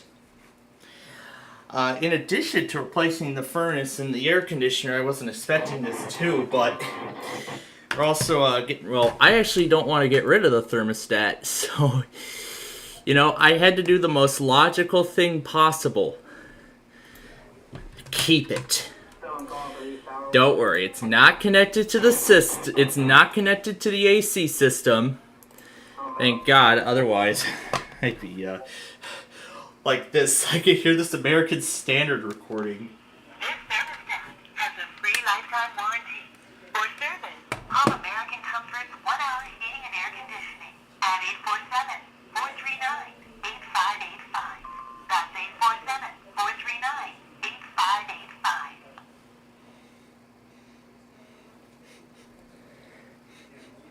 We did get the new furnace installed, so it's a brand new furnace, so it's just it's smoking right now. Well, that's so the new furnace can get all set up here.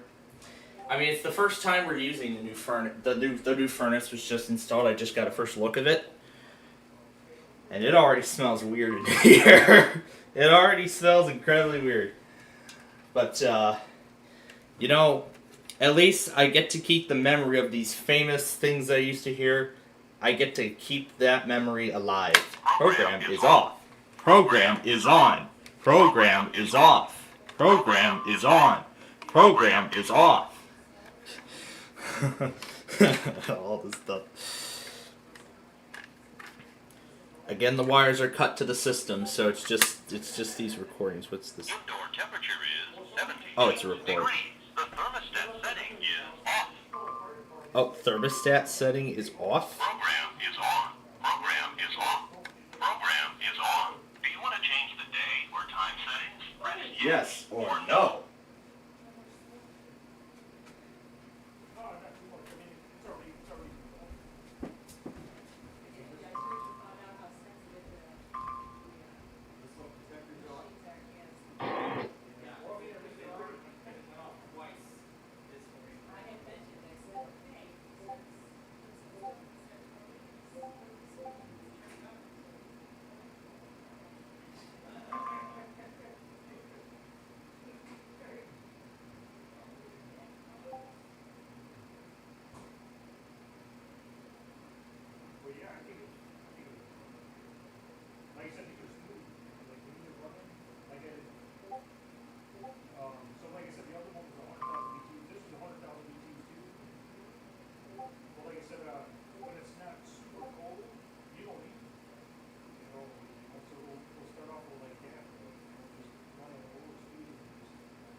in the upper 60s. North winds 10 to 15 miles per hour with gusts up to 25 miles per hour. Chance of rain 70%. Friday night, mostly cloudy. A chance of showers in the evening, and a slight chance of showers after midnight. Lows in the lower 50s. Northwest winds around 10 miles per hour. Chance of rain 30%. Saturday, mostly sunny. Highs in the upper 70s. West winds around 10 miles per hour. Saturday night, increasing clouds. Lows in the mid-50s. Sunday, sunny. Highs in the lower 80s. Sunday night, mostly clear. Lows in the lower 60s. Juneteenth, sunny. Highs in the lower 90s. Monday night, a slight chance of thunderstorms in the evening. Mostly clear. Flying debris will be dangerous to those caught without shelter. Mobile homes will be damaged or destroyed. Damage to roofs. Tree damage is likely. Yeah, we are in the clear in Eastern City 1 there, aren't we? Wilson, Yeah, you are. You can make your cut and do your set out. Okay, I hit my counter and I'm showing 1,000 feet in the clear, but I thought I'd better double check before we cut away. take cover now. We were able to get out and over our next track, so you're good. All right, go back 27. Avoid windows. You throw out, up out. Doors in a mobile home. Back over. In the vehicle. Move to the closest substantial shelter and protect yourself from flying debris. Roger, out.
8794 east, over.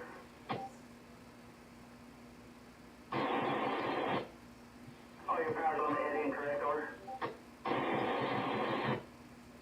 Back around towards east receiving 6. Talk to me at the east end. We're going to have to set some cars over. If I take them to the hook on receiving number 8. Just talk to me at the east end. I'll hop at 9 in front of you.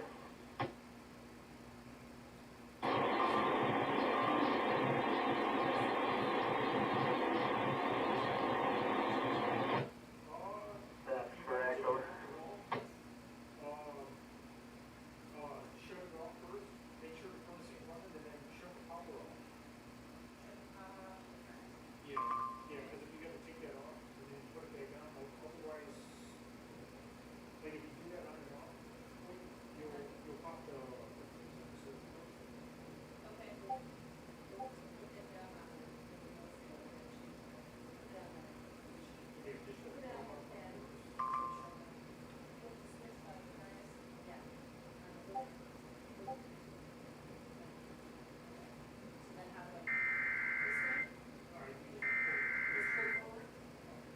The National Weather Service in Norman has issued a severe thunderstorm warning for northwestern Gwinnett County in northern Texas, northeastern Archer County in northern Texas, southeastern Wichita County in northern Texas until 7:30 p.m. Central Daylight Time.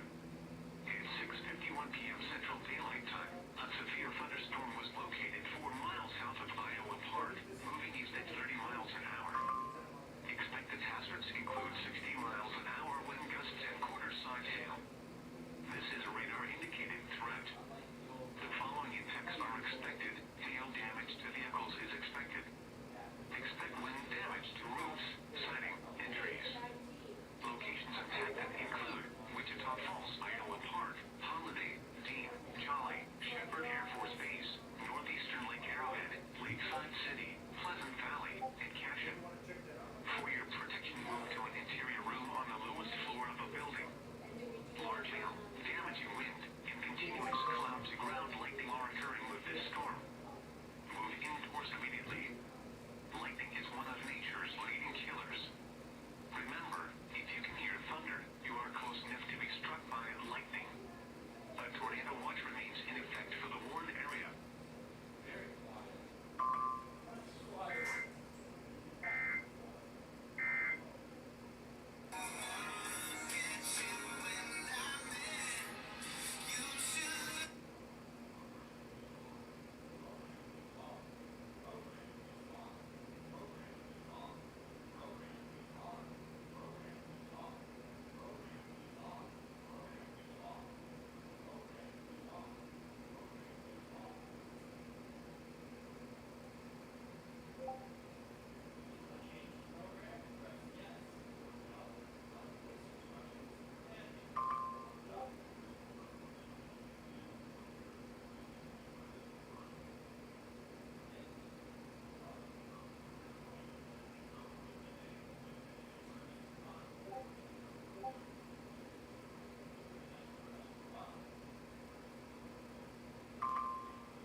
Finish, press run. Or down key to set the tour of the day. When finished, press run. Or down key to set the timer. When finished, press run. Completed. Program is off. Program is on. Program is off. Program is on. Program is off. Program is on. Program is off. Here's that. This thermostat has a free lifetime warranty. For service, call American Comfort's 1-hour heating and air conditioning at 847-439-8585. That's 847-439-8535. You know, I can't wait to have fun with that again. We'll stop that right there for the moment. Alright, well, the air conditioner has been replaced, the thermostat has been replaced, the whole system has been replaced. It smells a whole lot weirder in here now than it did before. I don't know why. I mean, personally, now that I think about it.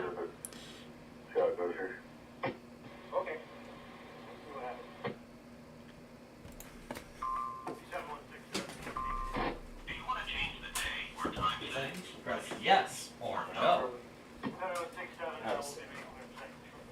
Program is on. Program is on. Again, that's from an old. That's the old one.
7:09 p.m. Central Daylight Time, a severe thunderstorm was located 10 nautical miles north of Chester, or 12 nautical miles north of Wilmington Beach, moving southeast at 25 knots. Hazard, wind gusts to 40 knots and large hail. Source, radar. Impact, small craft could be damaged to briefly higher winds and suddenly higher waves. Large hail could result in structural damage. Locations impacted include West Choctaw County, Highway 331 Bridge, Kilgore, Destin, East Pass at Destin, East Choctaw County, Gwinnett Bridge. Move to safe harbor immediately as gusty winds and high waves are expected. Repeating, the special marine warning has been issued until 8 p.m. Central Daylight Time for the following marine locations: Western Choctaw Bay, Eastern Choctaw Bay, and coastal waters from Pensacola to Fulton County, line Florida to Pensacola, Florida, about 20 nautical miles. The following weather reports were made at 6 p.m. Pensacola International Airport, skies were partly sunny. The temperature was 87 degrees. Department Health System Chief Medical Officer Dr. Joseph Chang has some reminders on how to stay safe in the sun.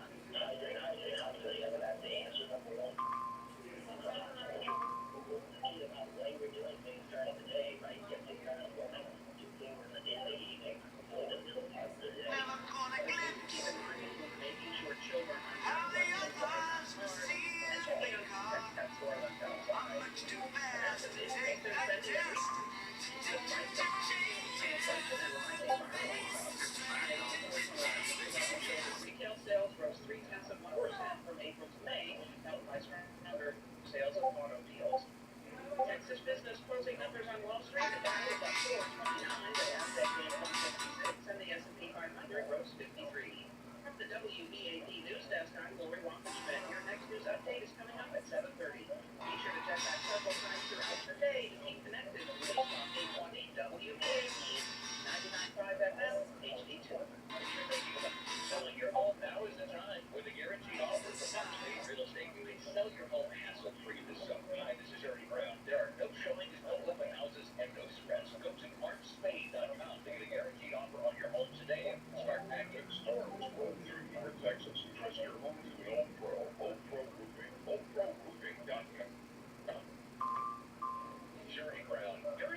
Well, some stuff is getting started in Fort Worth. There's actually been a few tornado warnings so far.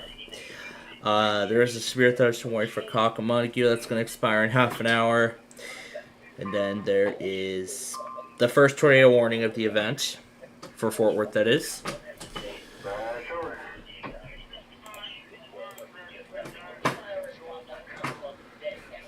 So these are all of the recovery CDs and stuff that are still downloading. However, we'll go in here and do the ones that we've already completed.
Alright, welcome back, folks. We are ready to continue with the experiment.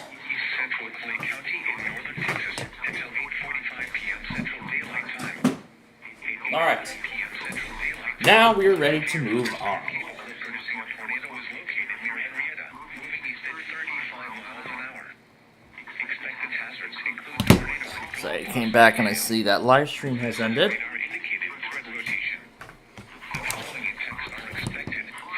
Alright, with that now done, we are ready to go again.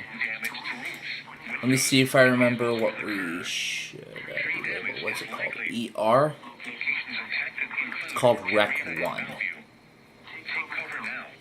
Alright, so one is called Rec 1, the other is called Rec 2. So let's go into here, and we're going to try out a few other discs. I should probably label it by date, which should give us the most recent. I should probably label the whole thing by date, which will give us the most recent entry.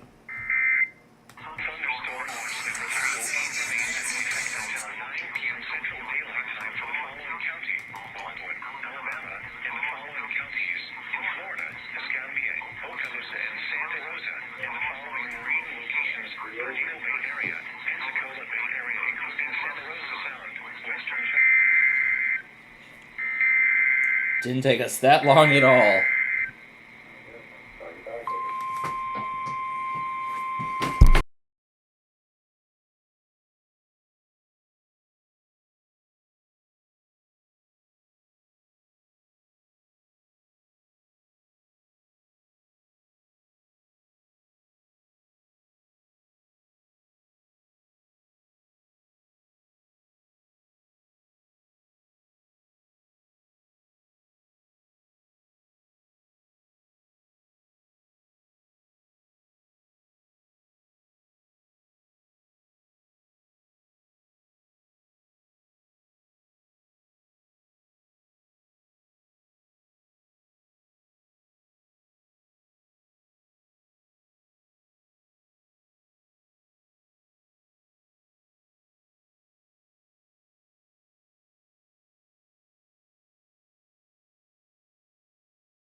Okay.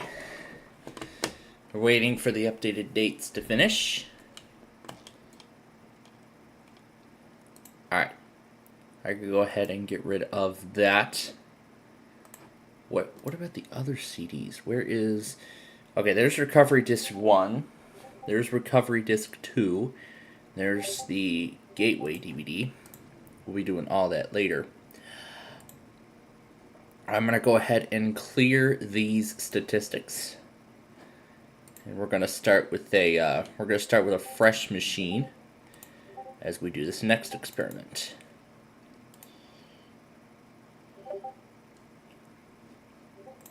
So I'm going to set up a whole new virtual machine. So now we're going to continue with the recovery CD experiment. Now to be sure that I don't touch the other virtual machines, I'm going to close them both. Start a new one. I'm going to install it using the... Well, that's because it's not on the system, that's why. We're going to use the Recovery 11 CD. Looks like it's already detected Windows XP. That's weird. We'll see what it comes with. But anyway, I'll just set it to I'll set it to 7 for right now. And I'll just leave it at the default. And I will just store it into the virtual machines folder. Name is recovery OEM. I'll name this one recovery OEM. We're gonna see what kind of recovery OEMs we can do. We'll use the default settings for right now. I'm gonna start it under Windows 7 because I don't know what this next CD will contain. We never know. So we're gonna go ahead and we're gonna begin the process. So here we go. So this is the recovery CD. We're gonna go ahead and turn it on. And let's take a look. This is eMachines. No operating system installed or partition corrupted. Yeah, there is no OS, so we're gonna go ahead and we are going to. This option will install a recovery partition first, and will then restore the user. Okay, we'll hit R. Preparing eMachines. So this is an eMachine recovery disk powered by PC Angel, and look at that already, right out of the gate. That is just lovely. Yeah, this was the error we were getting earlier. Remember, this was the error we were getting earlier. So it was 0x7b. This, yeah. Remember, folks, this was the error we were getting earlier. You know, when we were doing the experiment earlier, this was the error we were getting. So here, I'm gonna look this up and see what it means.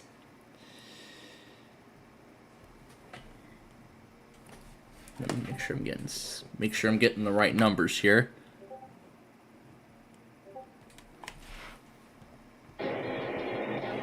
So it's a 0x07b error. The error means inaccessible boot device. So the error means inaccessible boot device. So I think what that means is either, yeah, I think it's most likely because the disk was designed to run on eMachines hardware. This is VMware. So this is not where a recovery disk should be ran. But I'll go ahead and show you again for those who missed it. So I'll go ahead and show you again for those who may have missed it. You can see there's the boot screen. There's the error. So eMachines is a fail. We can't even get into the recovery at all. So, oh, this is great. Well, this is great. So, Compact, the recovery was successful. However, the OS did not boot. eMachines, complete fail. We can't even get into the recovery. So we're gonna try the Gateway DVD next. So let's see what that does. I'll just get that out of here because we're having so fun. We're having a whole ton of problems getting these OSs installed, aren't we? Let's see what Gateway does. Meanwhile, I'll go ahead and delete this disk. We'll restart the system, and let's see what happens with this one.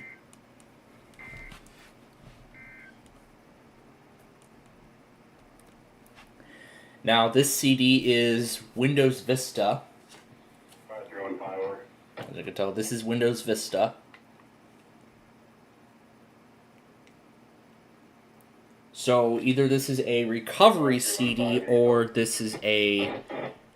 So it looks like this is going to be the installation. So it looks like this is the installation CD that was provided by the manufacturer. So this isn't a recovery media or anything. This is a CD that was created by the manufacturer.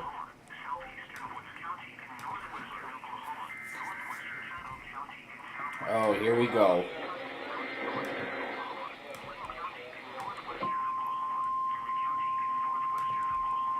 A lot of transmitters to do. So pretty much this is just your standard Windows Vista installation procedure. Nothing different. But let's see what else is different in this installation. So this is a 64-bit and 32 edition. We're going to install the this is different. The 32-bit provides maximum compatibility with older software. The version may not utilize the full power. Oh yeah, and so they've modified the descriptions basically. This says this 64-bit version takes full advantage of power, but older software and devices may not be compatible. This is the version that was installed at the factory. So those are the differences in the descriptions. Again, these are the Windows Vista home license terms. Again, there is no OS on the system, so we're just going to go ahead and do it as it is. So pretty much aside those messages, this is just your standard typical, this is just your typical Windows Vista installation style process. So there's no special recovery data or anything like that.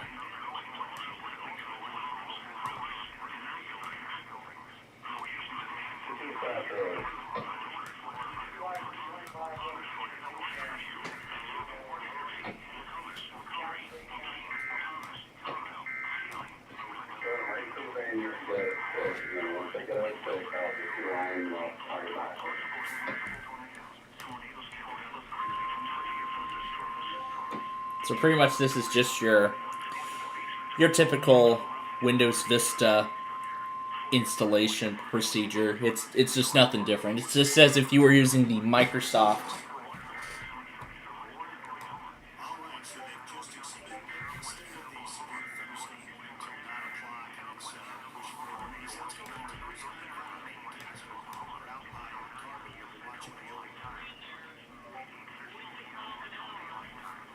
So pretty much this is just your typical Windows Vista installation procedure other than the modifications.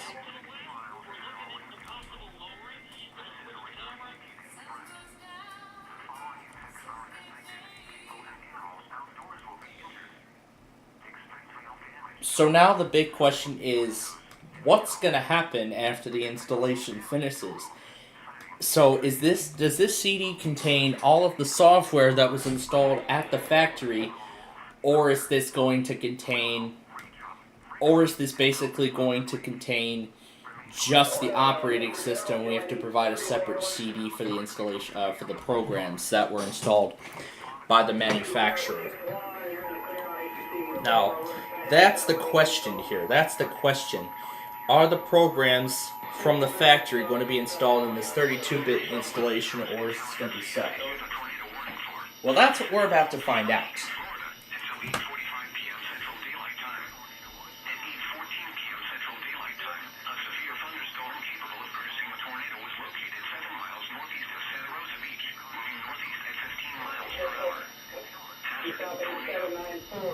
Santa Rosa Beach. Well, here again is that thermostat that now lives on in my room. Program is on. Program is on. Yeah, the old thermostat now lives here in my room, still alive. Here's that number again.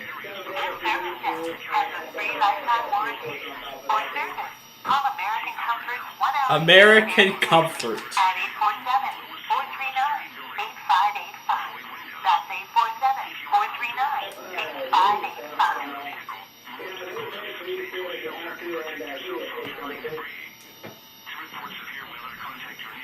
Here's the report if anyone's curious. Indoor temperature is 78 degrees. The thermostat setting is 73 degrees.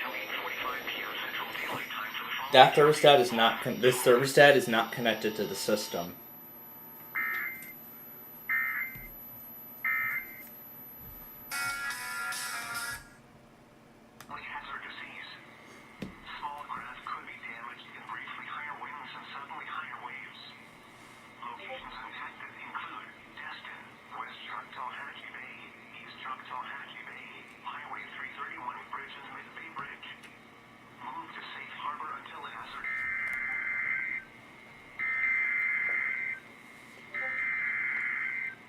So it looks like this might be the only installation that succeeds in this entire process. But I'll show you the...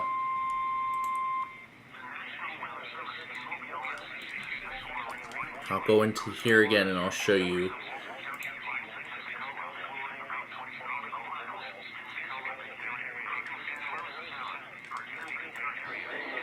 Actually, I think I should just limit it to .iso. I'll only limit it to ISO disks. So I'll only limit it to that.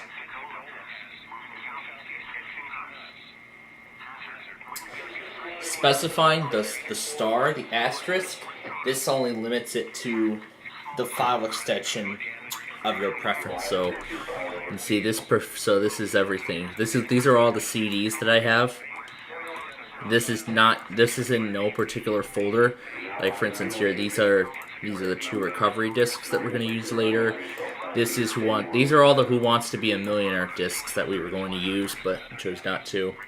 This is VMware Tools for Windows. This is for Windows 2000. This VMware Tools is for Windows Vista. This is Windows 8.1 Industry. This is Vista Service Pack 2. This is 10 Enterprise Service Pack 2. That's a Kaspersky Rescue disk. This is Rectify 11. This is the default Windows 11 disk.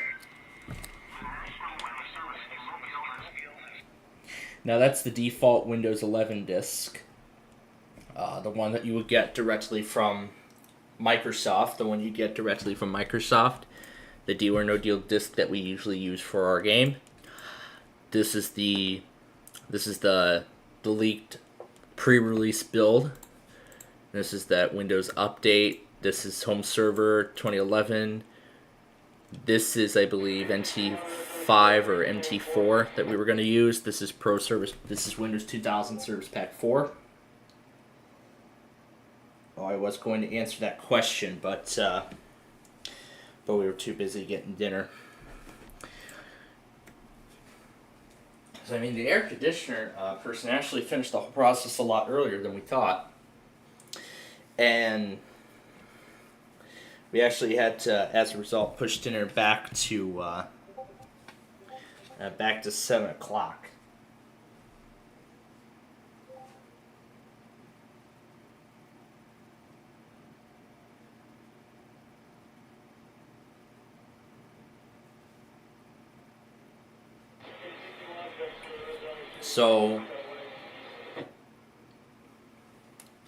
So now the question is, what's going to happen after the installation completes? So that's my question. Now again, remember here, I've installed Windows 10 off the factory image off to my Dell Latitude Inspiron before my old one.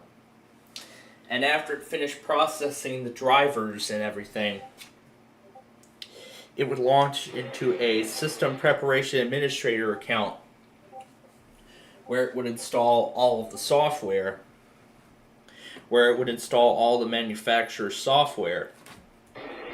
For instance, I'm talking about all the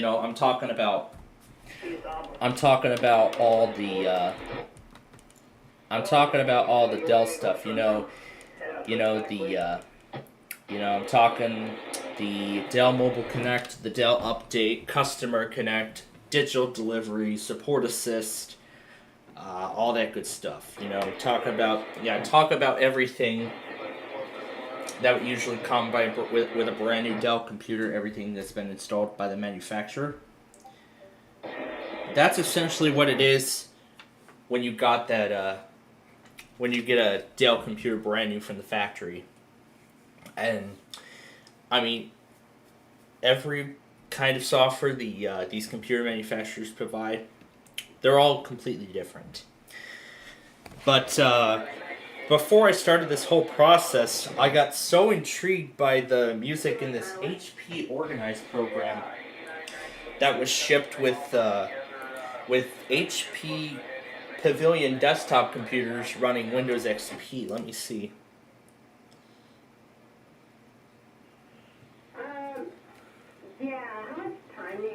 Intro.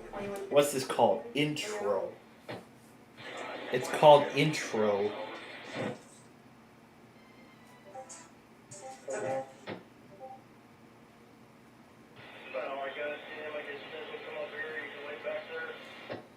intro video.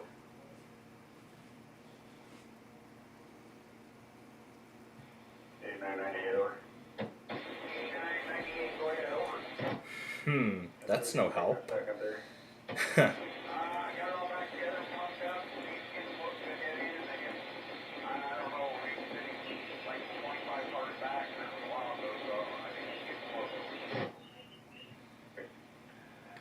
I guess nobody has ever,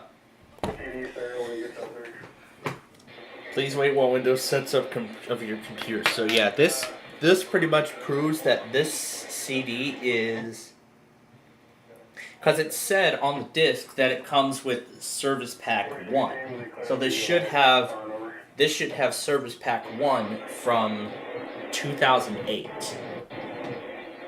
So this should have Service Pack 1 from 2008. Oh, I see something. I see something going. I see something going.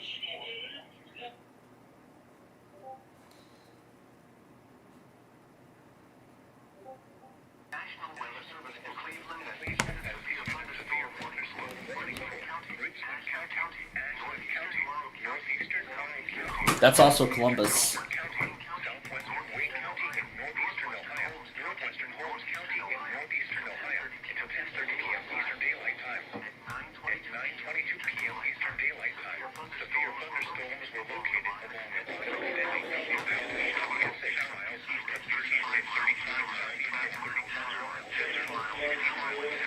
This is my server name. I'll leave this silent for a little while until we can find a spot. Oh wait, Grafton. Oh, it doesn't work now? Okay.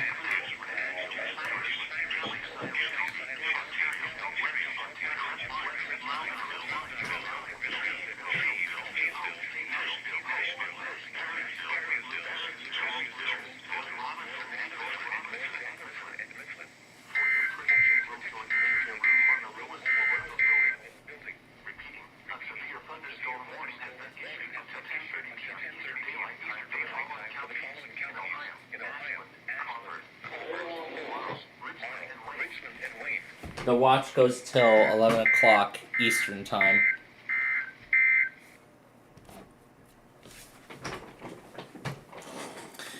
Okay, the installation is done. Now, let's see if this is anything different. But before that, however, it's got to do one more restart. It's got to do one final restart, and then we're at the desktop.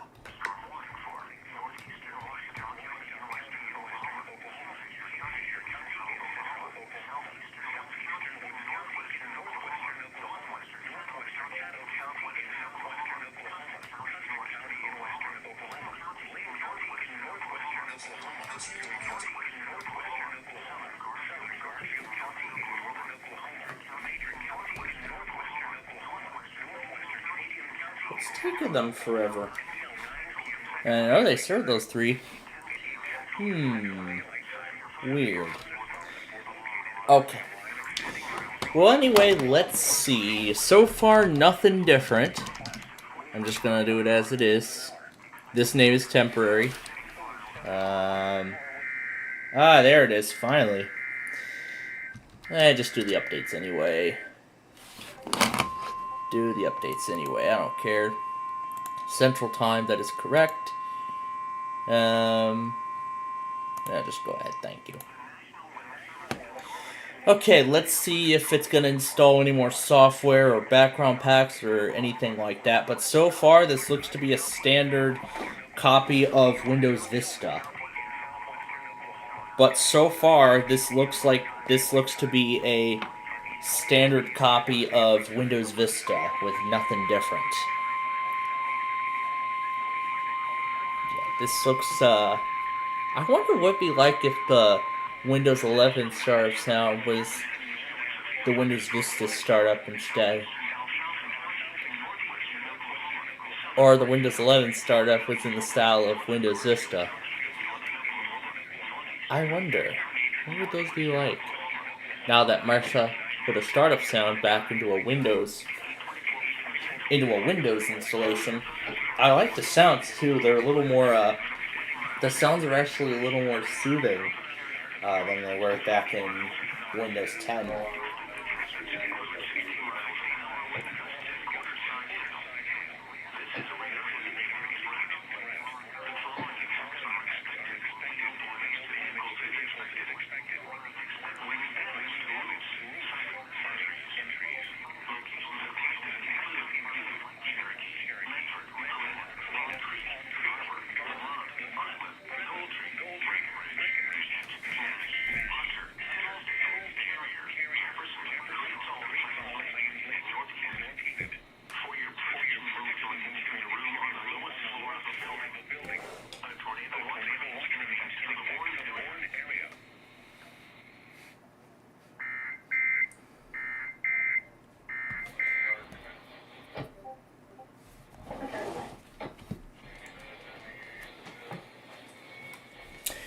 So at the current moment, this copy of Windows Vista looks to be the exact same one from Microsoft.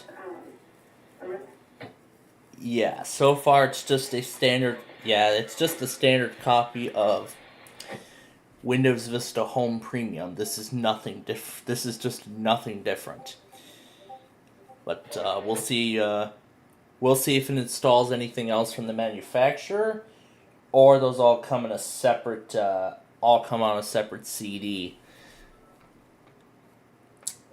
And so far it looks to be a standard installation with nothing different. You can see there's no gateway branding. So pretty much it's just your typical installation of Windows Vista. Yeah. All you get is just your standard typical installation of Windows Vista with nothing different. That's really it.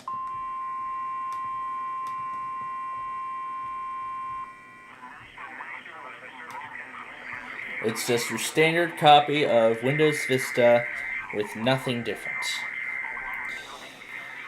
So pretty much that's the only one we seem to have installed so far.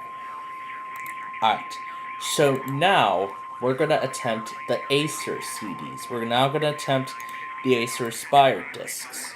I highly doubt those are going to succeed, but let's find out. So now we know what those are. Now, I have, what is this, Recovery Disc 1, Recovery Disc 3. What did it come out as? ER3? I need to be sure. Oh, so, okay, so now I know where to navigate to. Okay. Alright, so we'll go in here. Here is Disc 1.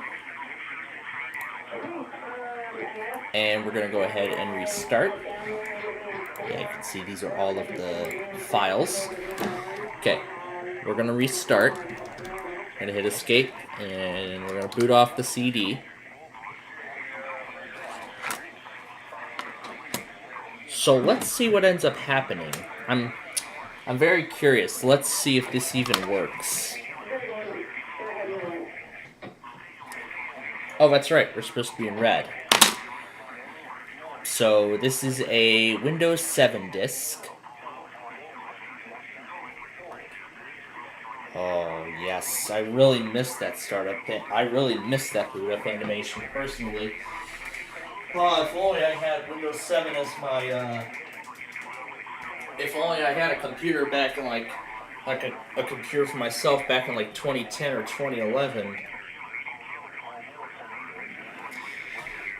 So this is their modern-day e-recovery management tool.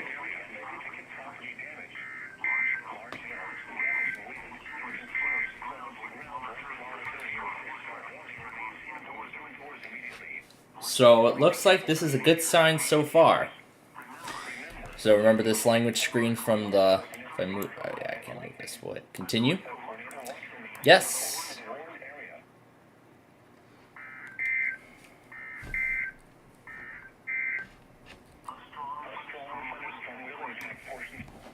So, because this is recovery CDs, there are two options. So I'll go through them. So what this is here is this is only going to restore the entire OS. So what it's going to do is it'll replace so what it'll do is it'll replace the Windows file. So it's going to recreate the entire Windows folder.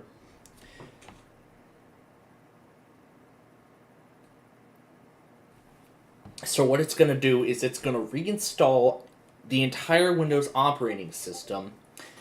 So it's going to what it will do is it'll reinstall this copy of Windows 7, but it'll also keep the user data. So everything will be gone.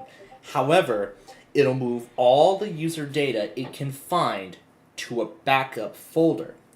The OS we have on this virtual machine right now is that gateway copy of Windows Vista, well, a supposed gateway copy of Windows Vista. However, it's just your standard typical Microsoft installation. Now, because of such, we cannot do this option.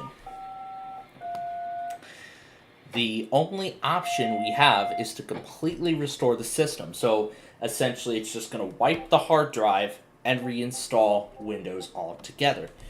And that's really what we're going to do.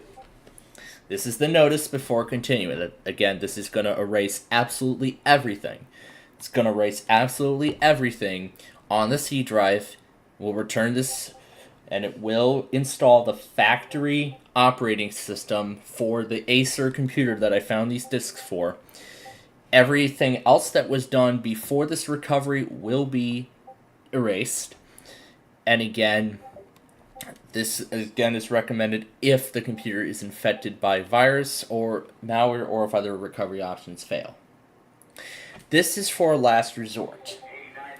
Thankfully, Dell has provided a tool just like that too. I've only used it once so far, and that was in that Windows 11 upgrade stream that we did last weekend. This is not a laptop computer, but this was for a laptop, so we can just ignore this part. This is, again, any external storage devices that are attached. This is running off of an external device, but there are no other devices attached to the virtual machine other than the CDs. Now, just to be sure, I want to see if anything else is attached. Just to be safe, I'm going to detach the network adapter, but I'm going to leave the sound card and CD. Well, we need the CD, but other than that, no other devices are attached. So now we'll go ahead and hit next. This is actually the final notice. This is to confirm exactly the partition. So this is where everything will be restored. And then when we're ready, we hit next. This is the final warning. So this right here is the final warning. There is no label. Now that's because we had that gateway copy of Windows Vista. But again, this is the final notice. We're going to hit OK. And now it begins. So now it's going to start copying over all the files one by one. So it's going to copy the files one by one off the machine, off the disk, onto the hard drive. Now, we are using recovery CDs, so it is going to ask for a second recovery disk. You see how different this is from Symantec Ghost that they used back in the day? Oh, so much nicer.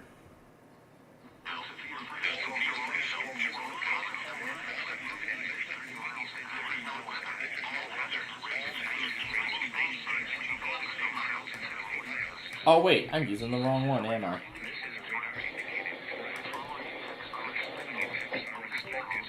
Oh, cool. Pensacola doesn't work.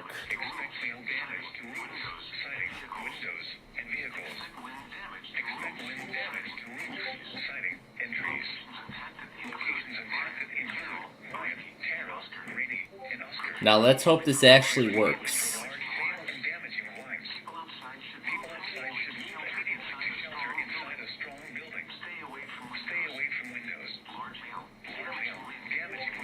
Because again, this is installing everything from the factory.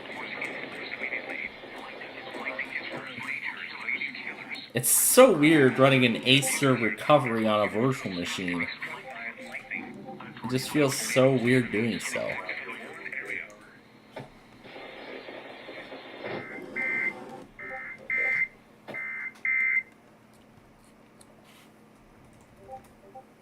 It feels so weird accomplishing a task like such. I wonder if anybody's, I'm sure manufacturers are already starting to make Windows 11 recovery media. So let's see how long this takes compared to the Lenovo. Now you can see there, that's the thing at the top, that's the progress for the individual files, and then the bar at the bottom is the progress of the entire recovery altogether. This is the whole thing.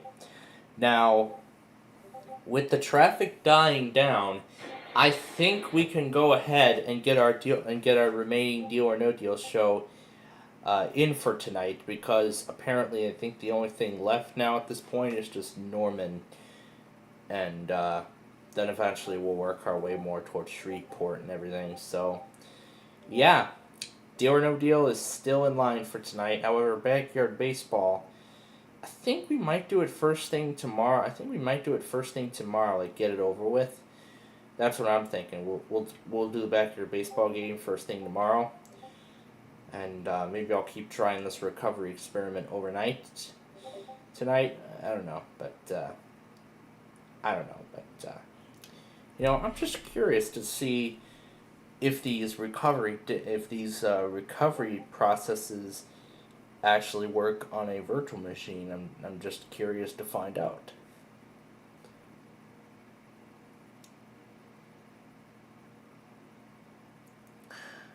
Now, there are 3 disks, so I don't know if it's going to ask... I'm sure it's going to ask me for more, because I've seen Julia's TechSpot video on her restoring her Acer Aspire laptop from 2011 to the factory shipped condition. She's actually, as far as I know, she's actually done it 5 times throughout her whole channel. Back when she was known as Electronic Wiz 1, she did that whole reset and recovery 5 times, and she even used it in the Windows mass deployment experiment.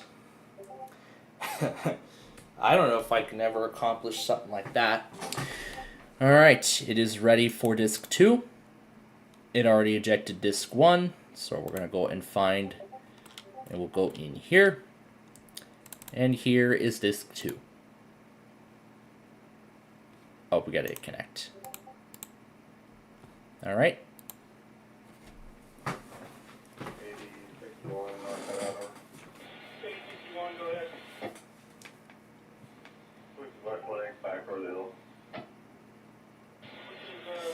So I suppose this tool automatically ejects the disk when it's time for additional disks. So now I don't know if this is gonna work, because remember, we tried XP earlier and it failed. Because remember earlier at the beginning when we did the Compact? The Compact recovery tool actually did load. However, after booting into the trying to boot into the operating system, it failed. Because remember, it would crash with the inaccessible boot device error. So it would crash with the inaccessible boot device blue screen. So the system, like during the boot up sequence, it would crash with the inaccessible boot device blue screen error, the 0x07B.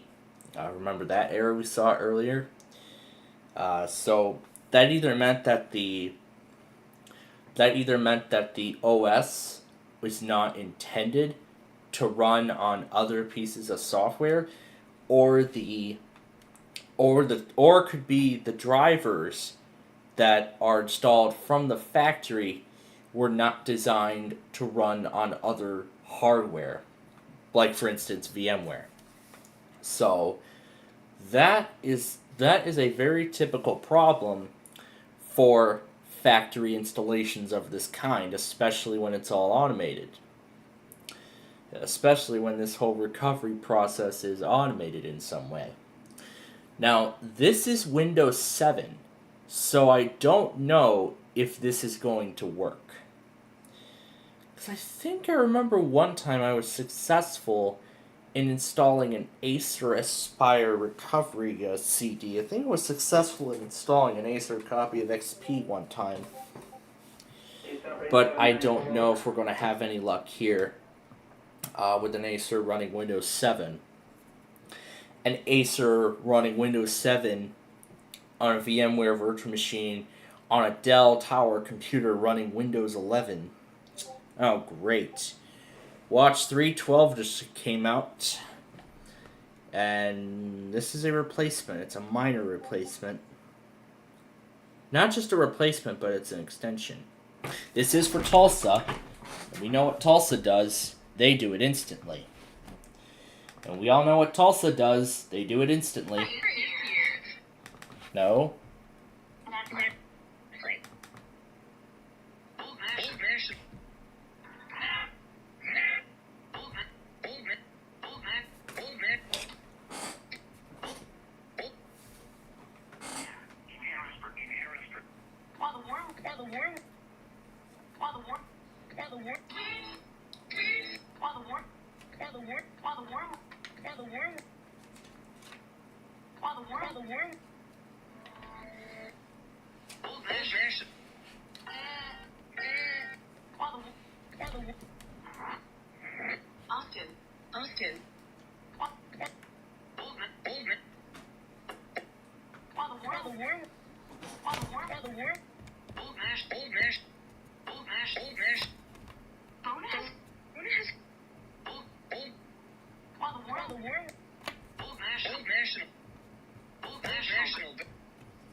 Alright, I'm gonna keep fighting with this. In the meantime, it's time for disc 3.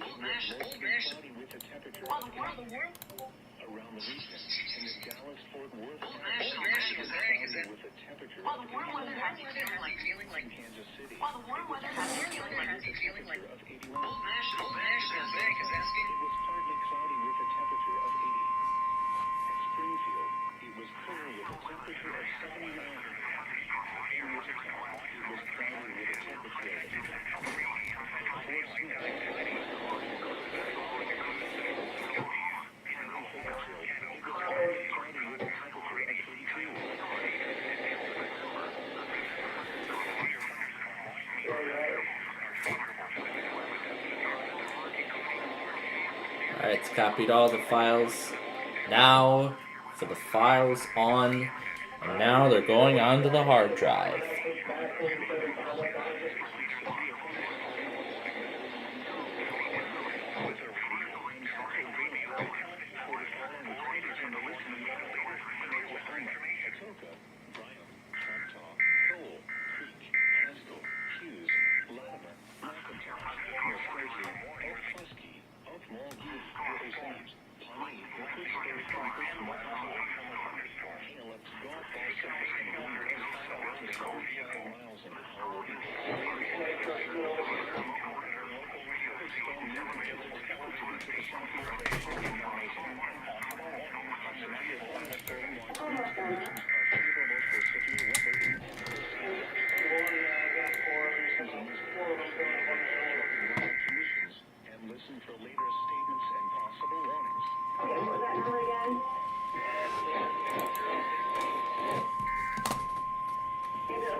Yikes.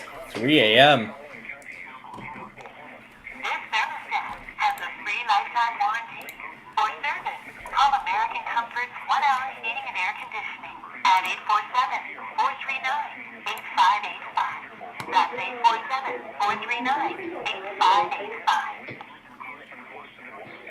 Alright. So let me once again update the information. So far, 310. Let me go here and update the details.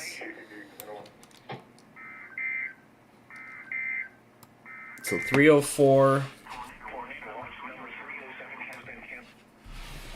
So 304. 306. 310. Those watches have expired. So those have expired. Those have been canceled.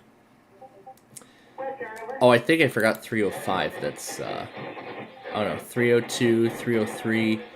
Looks like those have already ended. I don't know why they're still here, but those have expired already. 307 and 309 are still in effect. So now we're back to the way we were before. Okay, 20 to the rear. All right. Keaton Beach. Let's see if it were. Let's see if Tallahassee's back on the air. Nope, still off the air. What is going on with Tallahassee tonight? Honestly, I don't know. But very, very soon, we're getting ready here to see, because we know Shreveport is up next in line for this event. Still need to get caught up on a lot of stuff. Oh, we can do KGC for Walton, so.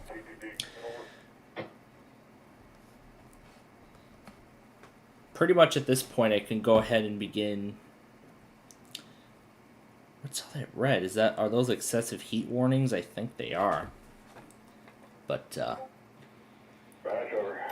probably for the 104-degree heat index that they're calling for. Tallahassee has issued a tornado warning for south central Walton County in Florida until 9:30 p.m. Central Daylight Time.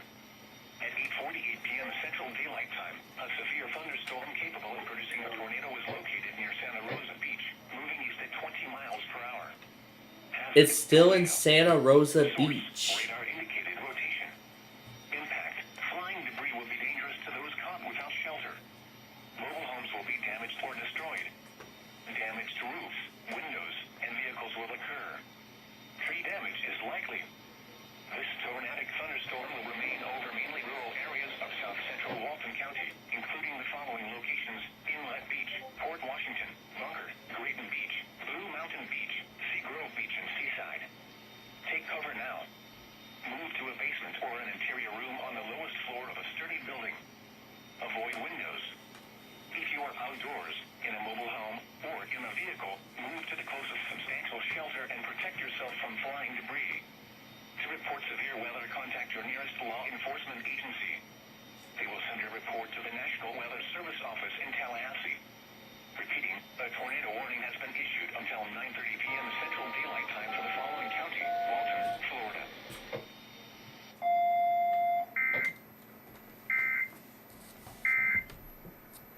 Staring at the bottom of your glass.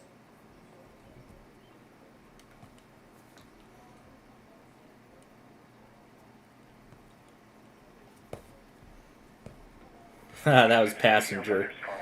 That was Passenger we heard earlier. Oh, this is fun.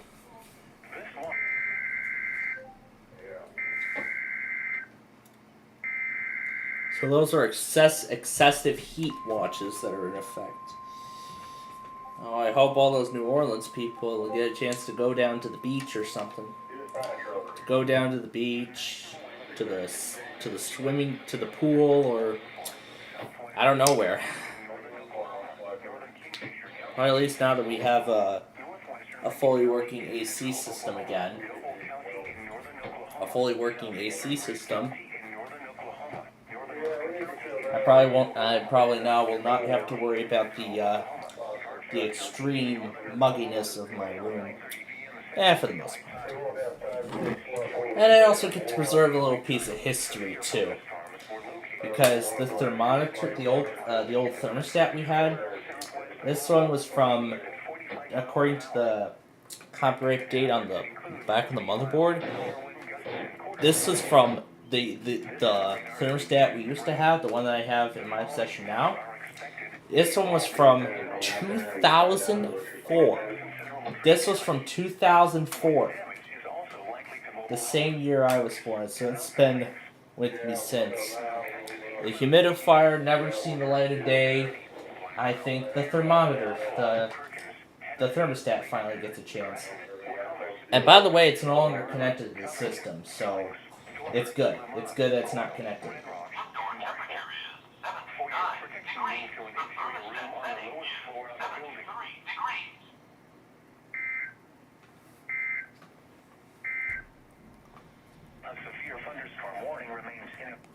Alright, so we're just going to wait for all the files to finish copying to the hard drive.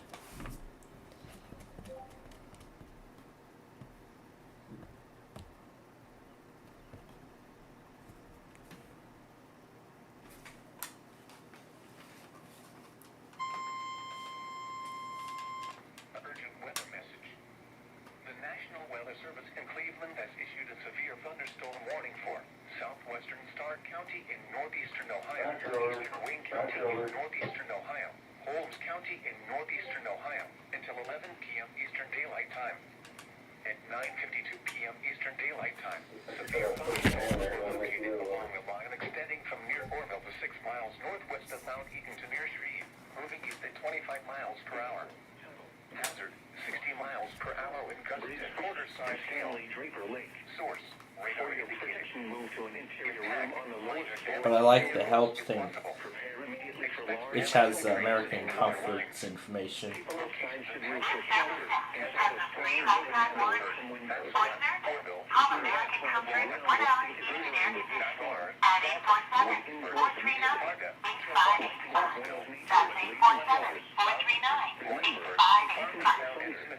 Is that it?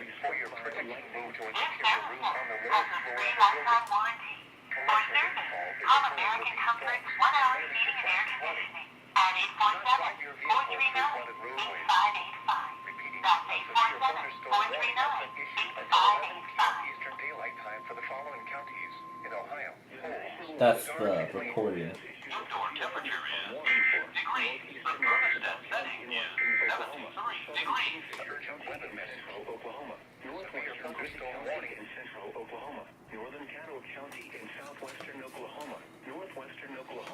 So now I have an air conditioning system version of State College's Mrs. Clock.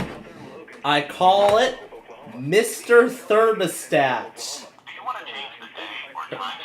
Press yes or no. Would you like voice instructions? Yeah. Do you want to change the program? Press yes or no. Would you like voice instructions? Press.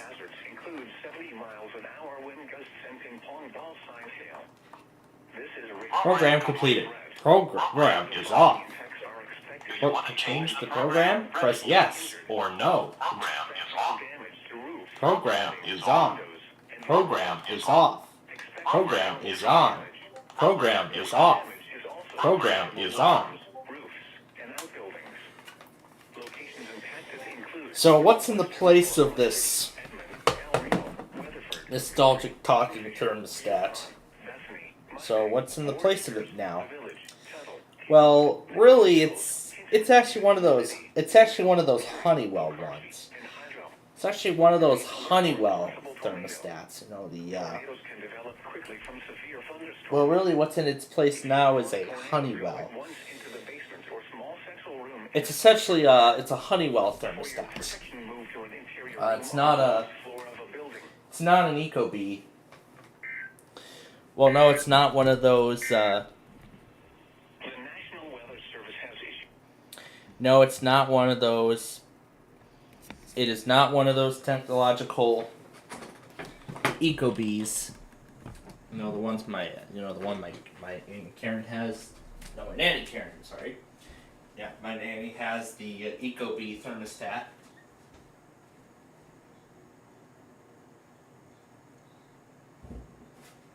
Down with Rebelsis. That's the. I hear a Rebelsis commercial. Well, since we had dinner late, I guess I won't be going after popcorn tonight. As you all get to watch me talk through exactly what's going on here with the whole recovery thing, the whole recovery process. Pensacola to Pascagoula, that will be Mobile. We can't do Pensacola anymore because they're offline now. Oh, Mobile's offline now? Oh, jeez. Yeah, they're offline. Oh, no. Well then. Oh, that's not good. That is not good. Oh, well. That's okay. At least we tried. And the tornado warning for Escambia just went PDS. It just went PDS. That's the storm near Gulf Breeze. Near Gulf Breeze, Florida. That's where the tornado warning is now PDS. You want to change the date or time things? Press yes or no. Do you want to change the program? Press yes or no. Program is off. Do you want to change the program? Press yes or no. Program is off. Program is on. Program is off. Program is on. Now I'm going to get these crystal clear recordings for the first time. Program is on. Program is on.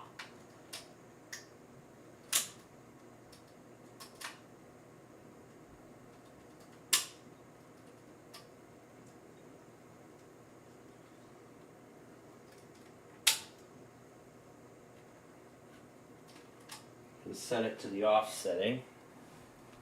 Indoor temperature is 82 degrees. The thermostat setting is off.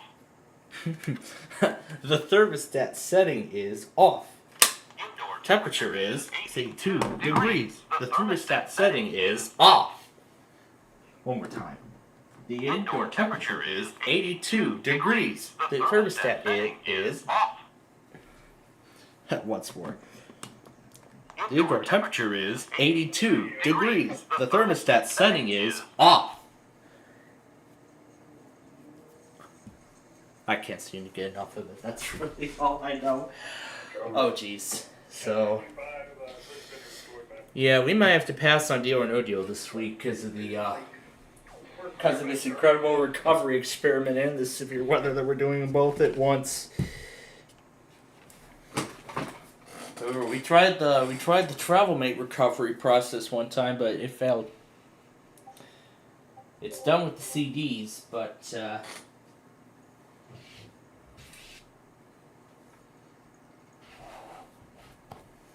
I can't wait to see what this fully working system is going to look like once it's all done. So right now we are 65% complete. The installation is 65% complete.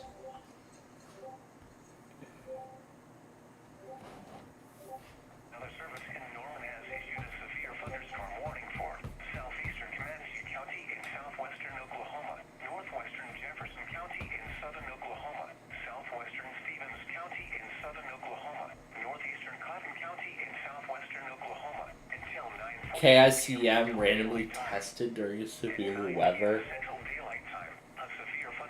Wow. Miles northwest of Walters, moving east at 35 miles an hour.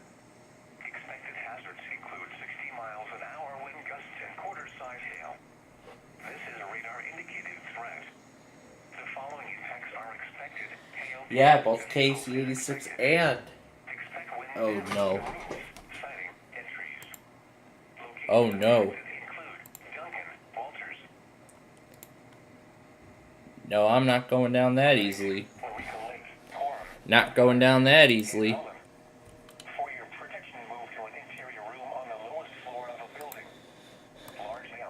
Maybe I can just move some of the downloads that are already done.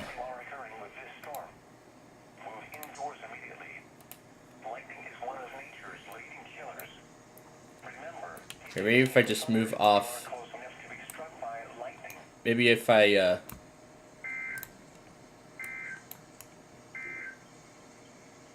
can't drag and drop no more.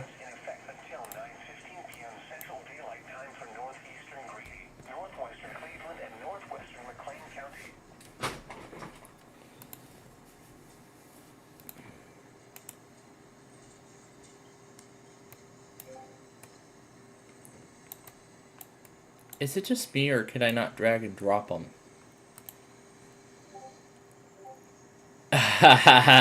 Power Automate says, hey, there's an error on the disk. Well, that's great. In the middle of the recovery, that's what happens. We're 65% of the way there, and the external hard drive runs out of space. Oh, that's nice. Well, I'm going to go ahead and restart Explorer. These are all the processes running on the system. But if we go to details, this is where we have them all. Actually, we'll just go here. We can go here to processes. Here's Explorer. And we'll restart. And I'm going to move the ISOs off the... I'm going to move the ISO files off the drive. So then there's enough room. Actually, I don't think we need those at all, so... Let me Oh, wait. We were in a search term, weren't we? I think that's why. But, recovery disk 1, recovery disk 2. I'll delete the Prism thing as well. Hold down Shift to permanently delete. And now we try again. An unrecoverable error. Wow. In the middle of the Acer recovery. Now we have to start all over again. Wow. Shut down in the middle of the Acer recovery. It actually shut down in the middle of the Acer recovery. Look at that. Yeah. It shut down in the middle of the Acer recovery. And again, as I said, I had to delete all those disks. I can't open them now. Wow. Unbelievable. Oh my god. Now we have to start it all over again. I cannot believe it. I can't believe it myself. Literally. Alright. Well, thankfully I still have the pages open, so you know what? We're going to re-download those 2 disks and we're going to try this again. We got 66% of the way done in copying files, which is honestly impressive. Because we were so close to that thing being done. Do Shift Delete. Alright. We'll just leave them right there. Now let's go back to the drive and we'll find some find the other disks. Because we still have a bunch of others. Oh, wait a second. Wait, let me move this down, because I know there's several others in here. Oh, I just hit the dialog box. No, I want to see what's inside first. Yeah, these can go.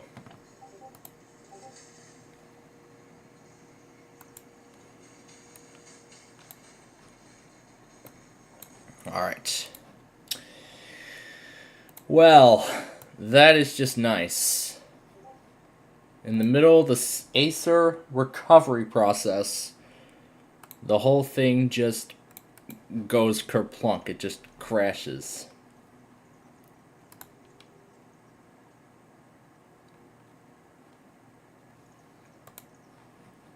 Yeah, I understand. I understand, Yalik.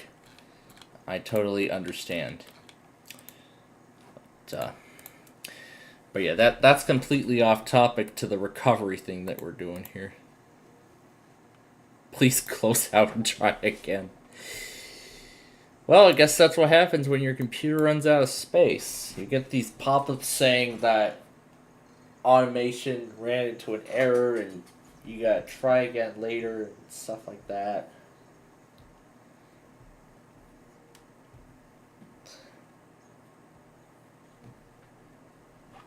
So let's see if I can find the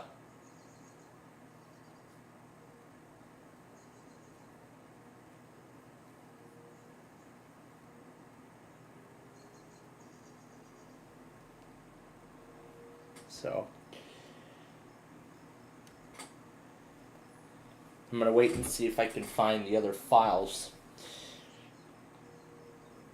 You know what, we're gonna wait for the recovery disks to download, and then those other disks to re-download, and we're gonna try those again. 610, what are those? Recovery folders? Oh, that was an attempt.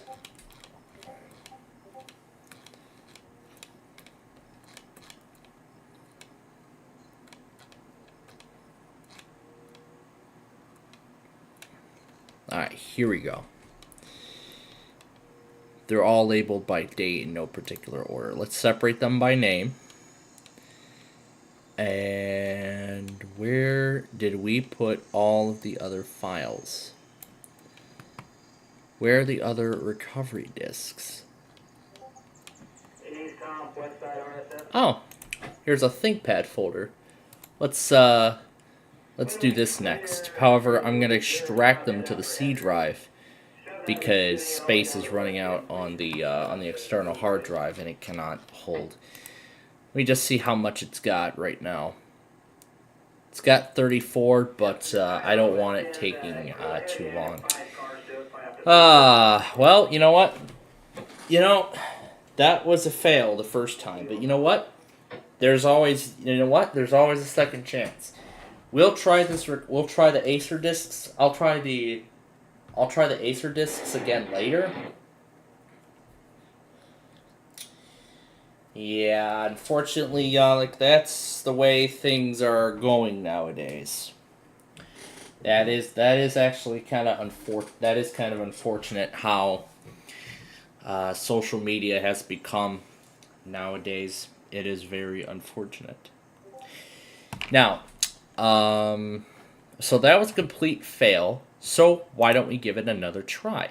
So we're gonna go ahead and wipe this one. We're gonna start over. Now the next computer we're gonna try is a Lenovo ThinkPad T60, the T60 ThinkPad that the computer guy did.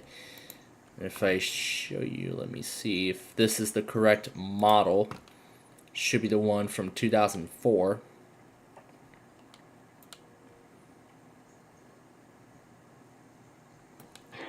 So these are some of the specifications of the system.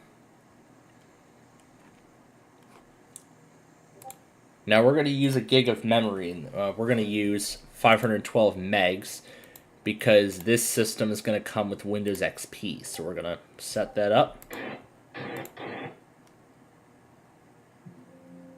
We're going to go in here again, and we'll call, I'll just name this one Lenovo, and name this ThinkPad XP.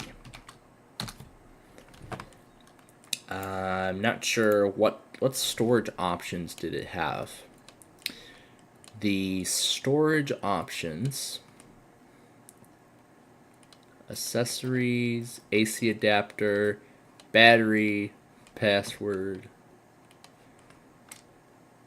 So these were the operating systems that it came with. Hard drive, it had 40, 60, 80, 100, and 120 gigabyte sizes. So it came in those storage capacities when this computer was brand new. El Reno, Weatherford, Guthrie, Kingfisher, Yukon, Bethany, Mustang, We're gonna be a double. This is gonna be a double order. Anyway, we're gonna go in between. We're gonna do the 80. We're gonna do the 80. We're gonna do the 80 gigabyte.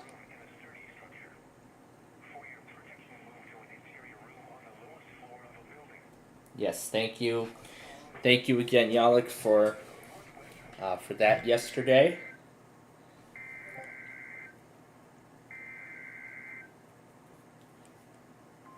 Well, I'm one of the very few proper treatment. As again, I'm talking with y'all on Discord on another device. Alright, so we got the Lenovo thing. Let's check on the status of the discs. So, what's it going to want? So, I'm assuming it's going to want disc 1. So, there are 8 discs in this set. So, we're going to be using those 8 recovery CDs to try and install this ThinkPad T60 copy of Windows XP Home.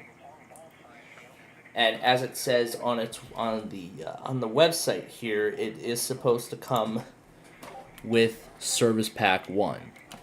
And I'll show you. See, it's either Service Pack 1 or Service Pack 2. So we'll see what Service Pack it comes with. When I saw the computer guy's video on XP, on his factory recovery of that, it came with Service Pack 2.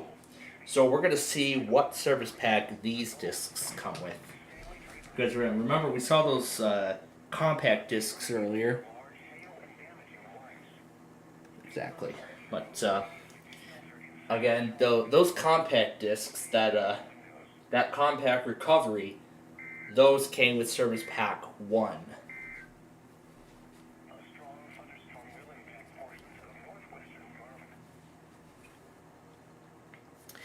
Either those discs came with Service Pack 1, or they came with Service Pack. So those discs that OS either came as either that was the RTM or that was Service Pack 1. It was most likely XP Service Pack 1. So we're gonna see what this Lenovo ThinkPad installation comes with. So again, we're taking it all off the external hard drive so we can begin the recovery process once more. Again, we're taking all the files off of here. I think I forgot to mention something. This is day 1 of Air 1. So I'll start monitoring Air 1 again on Saturday. This Saturday, I'll start monitoring Air 1 again. Sunday will be day 4. The next K-Love test is expected to be on Monday.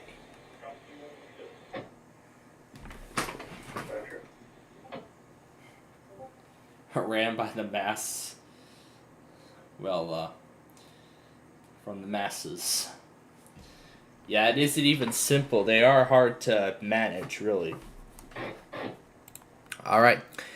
So now, here we go. We're going to see if we can install this Lenovo package. So, this is the downloads folder where all of them are. Now, I assume we have to insert the boot disk first. I assume we have to insert the boot disk. ThinkVantage Technologies. No, because we're going to go through several different recovery CDs and packages. ThinkVantage Rescue and Recovery 3. Think. And it just reloaded. Let's hope it didn't put me into a loop.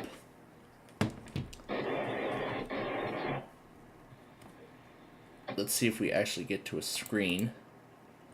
Yeah, it looks like it's going through a loop.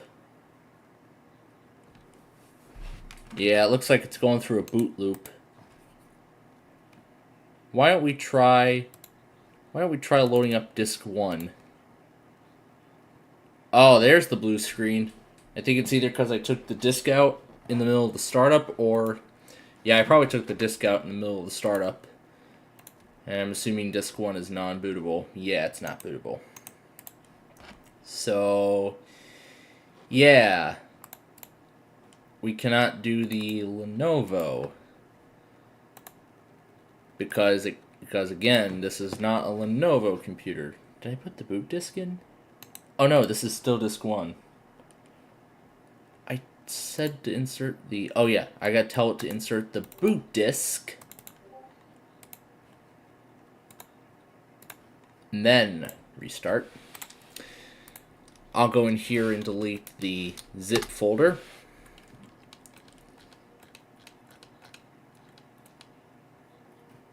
I'm going to sort it all by date.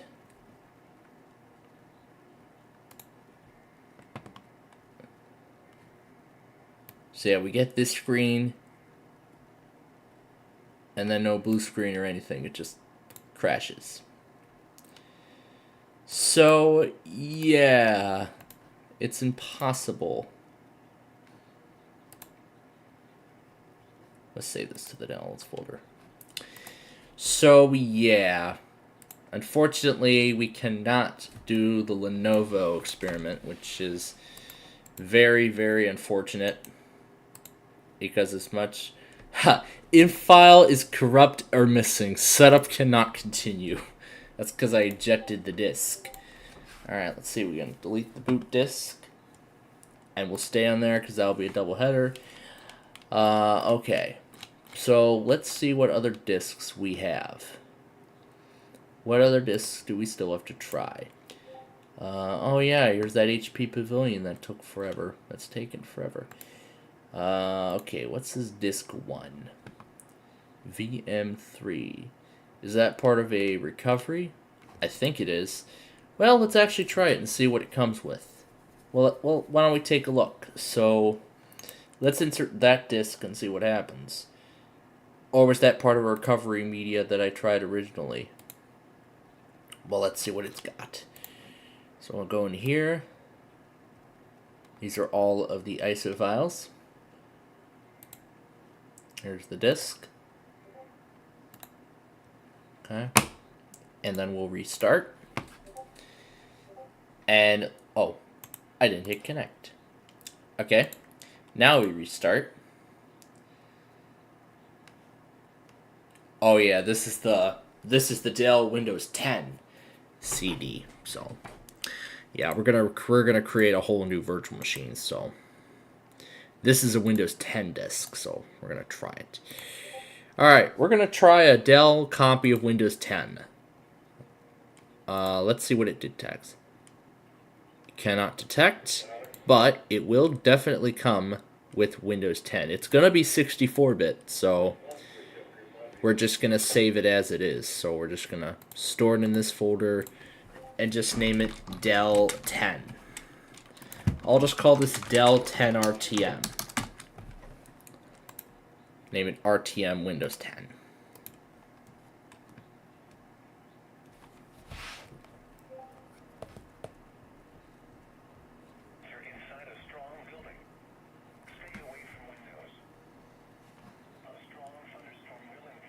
So it's already got the recommended settings. Okay, here we go. Let's go ahead and begin the setup. So, oh, I did tell it to boot. Timeout. Tell it to boot from the CD. It already has the recommended settings applied, the EFI and everything. So this again is a Dell, so now we're going to try this Dell factory installation of Windows 10. But again, it's not just any old copy of Windows 10. This is Dell Windows 10 RTM 1507. 1507, this is the RTM, the initial release to manufacturing build of Windows 10. When it was released in July of 2015. So, let's see what happens. Now, again, this was designed to be installed on a Dell computer, so let's see what ends up happening here. Now, just like before, this is most likely going to be a typical installation, or is this a recovery disk? Because it says English, because it's asking me for a keyboard layout.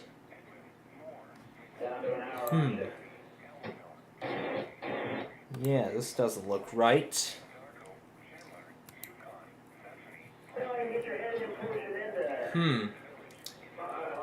this looks like, it looks like this is a, so this is just a Windows recovery disk. This is a recovery disk for use within the recovery environment. So that's not possible. So that's not possible.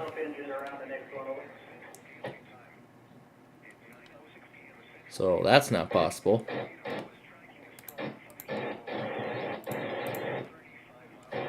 So that's not possible, unfortunately. That's correct. About 15 cars. I'll be clear of fire tracking and get you started in.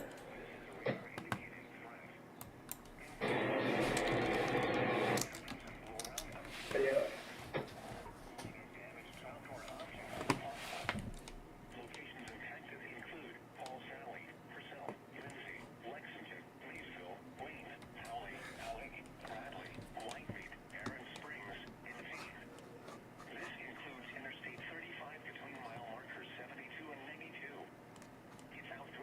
Let's try this Dell Inspiron with oh,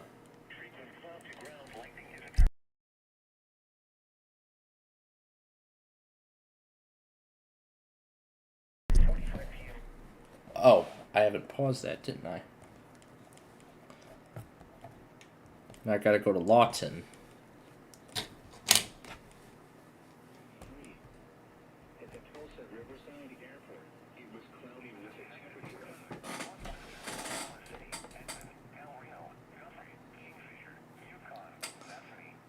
Now,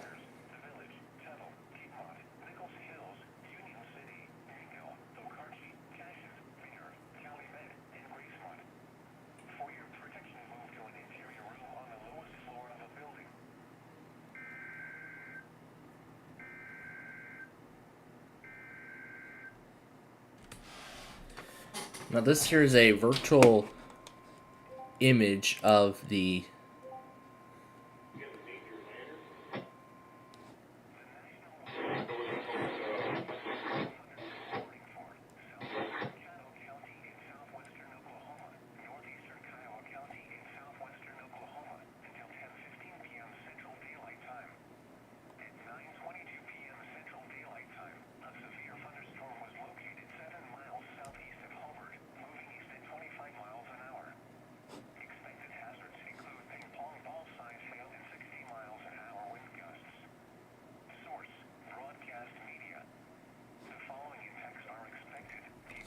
or go through the normal installation steps until you get to the partitions.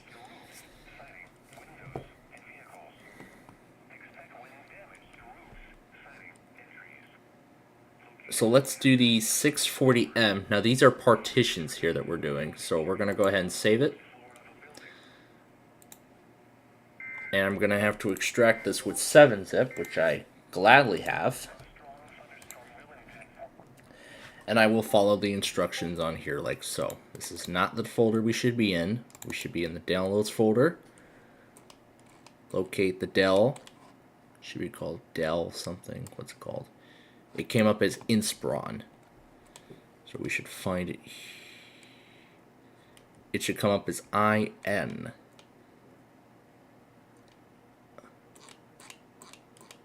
Or where did I choose to save it to? Hold up, where did I say to save it? I saved it in the, I saved it in the HP7 folder. Here we go. We'll extract the file, but it doesn't work.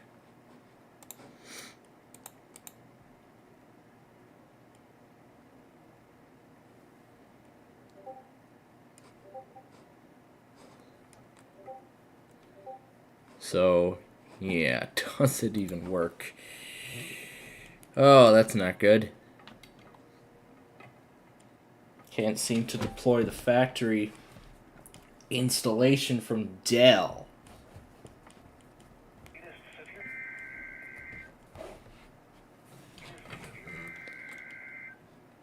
Yeah, we're having no luck. You're having absolutely no luck at all, aren't we? Let me see if I can find that,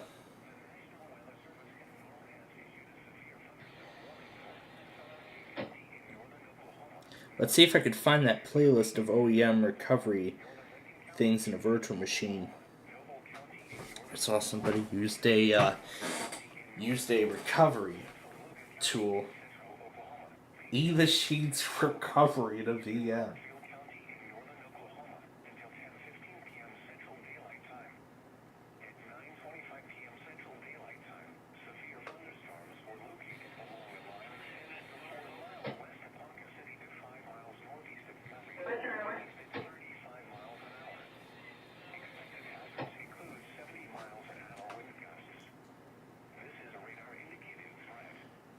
Oh wait, was I watching the whole thing on my... Hold on, I want to take a look. Maybe if I go to the history, I'll find it.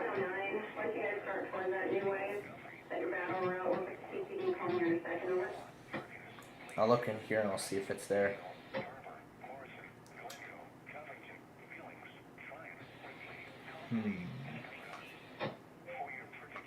Recovery.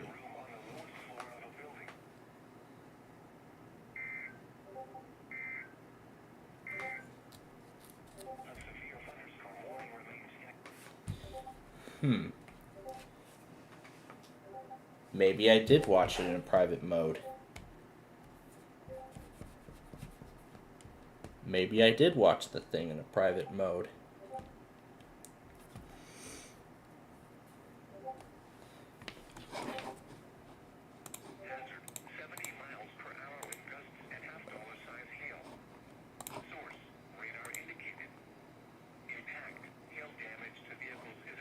The Pavilion DV7 discs are almost done, so we'll try those next.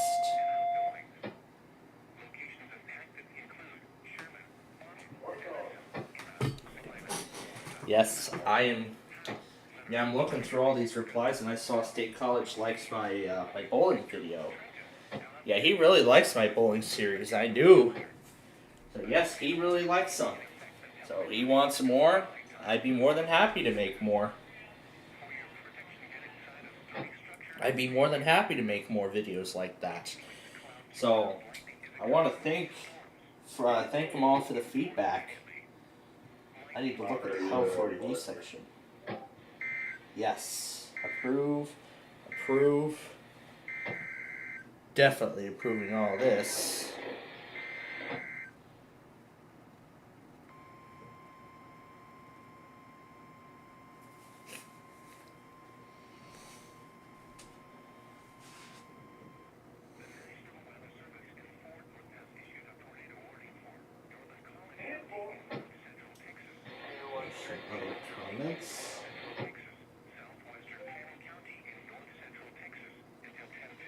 The biggest spiritual? No.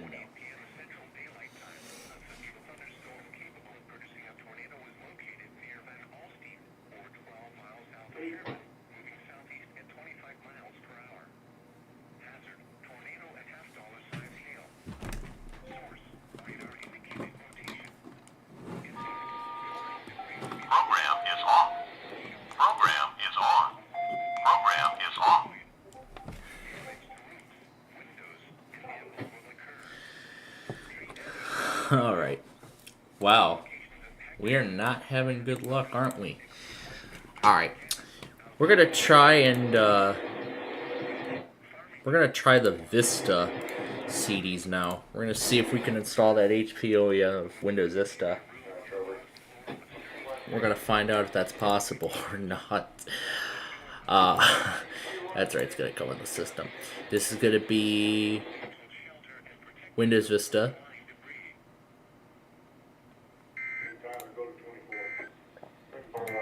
Might set yeah,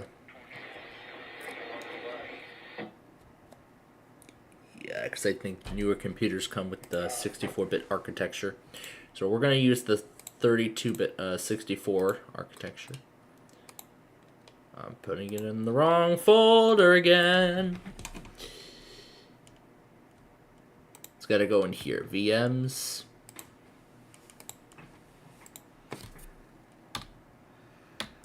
HPV. I'm calling it HPV because it's going to be HP Vista. This is going to be an HP OEM of Windows Vista.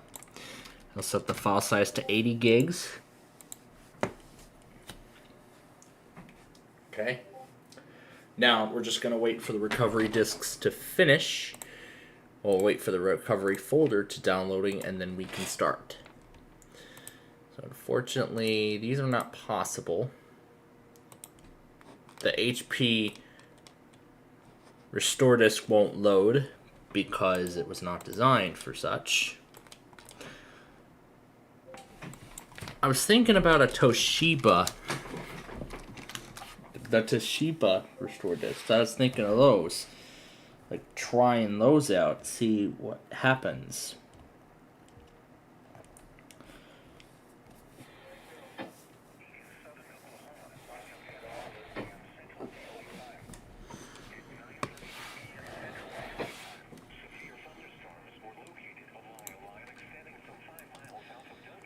Here's a Toshiba recovery CD. That's for Windows 98. This recovery DVD is for what OS?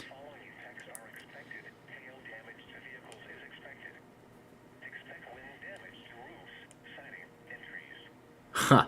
May be used only on a Toshiba system.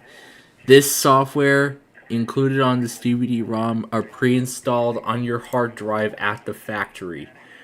Ha. I want to show, yeah. Ugh. Look at the message on the disc. Product recovery. This is a backup CD-ROM only.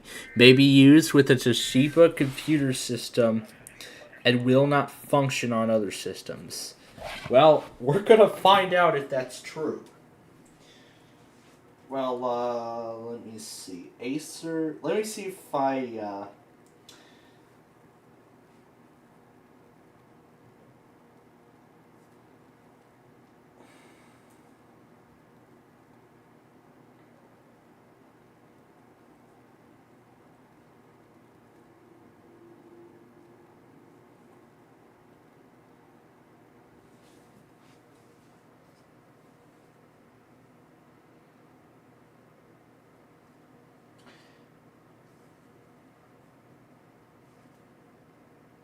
because I think there was this one thing. Ah, yes, here we go. Acer 4000 Ferrari recovery in a virtual machine. This was the first time I saw. This was somebody attempting to reinstall, to install an OEM computer manufacturer installation in a virtual machine. So they used the restore disk, and they used Symantec Ghost as usual. However, I wouldn't even be able to make it that far. Wouldn't be able to make it far at all. Like, I wouldn't even be able to make it through. Failed at attempting restoring the Acer 4000 Ferrari on VirtualBox. They tried it on VirtualBox. They actually tried to restore the Acer Ferrari on a VirtualBox, on the VirtualBox. I wonder what kind of luck we'll get here, but we'll see.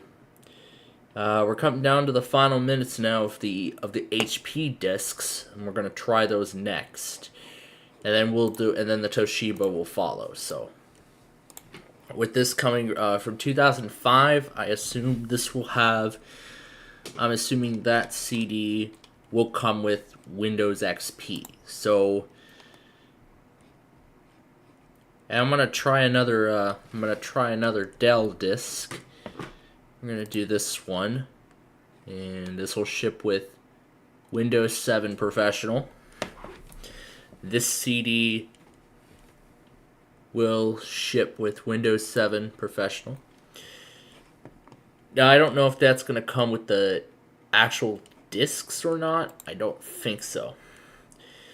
But we're going to wait for the HP stuff to finish, and then we'll advance, and then we'll move on.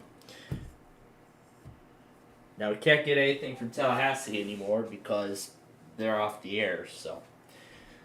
So far, we have been having no luck. We were having a miracle with the Acer, but VMware had to spoil it for me. It's a wired station, yeah. And yes, you are absolutely welcome, Yalek. I was actually thinking last night about putting up that message before we started this morning, so I'm very glad I did. And Cleveland is done. Their event is over.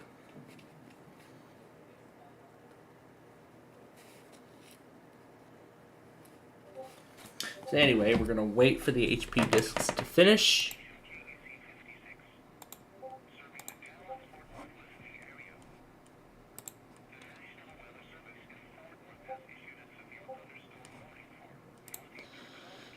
I want to make sure I still have that third disc for the Acer, because we need all three before we continue. I still have the third disc. So we'll give the Acer another try a little later. But for right now,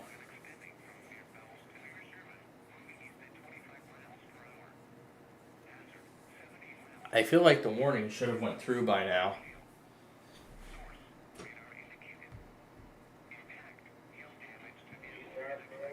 They failed.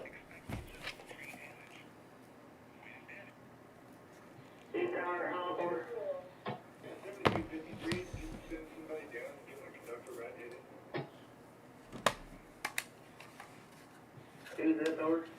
7353 is partially, conduction needs to rise, ain't it? ACO should be headed your direction if he's not already there. Over. Program is on. Program is on. Get it? Have a safe trip. Oh, finally they're going to relay it? Finally. Oh my god. They're finally going to relay it.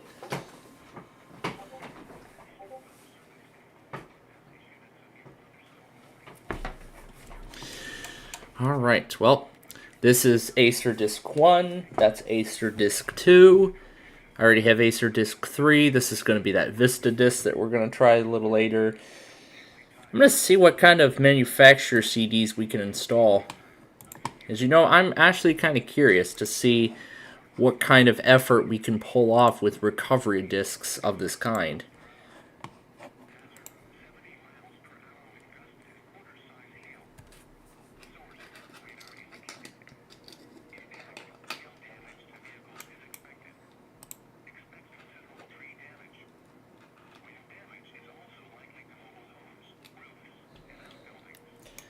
The discs are almost there, almost there.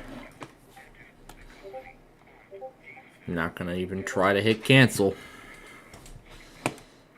Not even going to try, because it's almost at the end.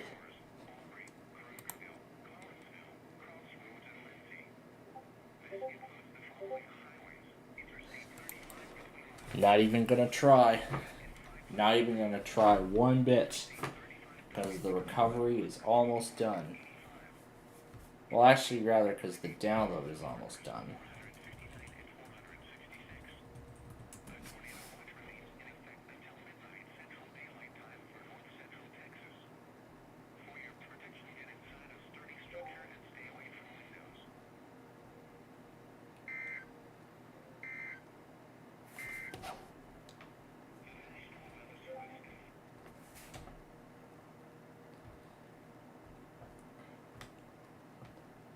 Telling it not to pin to the taskbar, but due to the start menu. There we go. Alright, my start menu on my laptop filled up with stuff.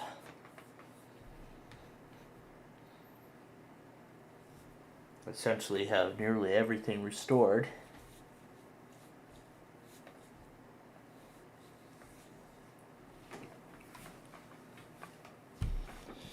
Alright, well, all the HP discs are almost ready, and we're ready to try it. Now, that's a DV7, and I assume that the computer that I have is also a DV7.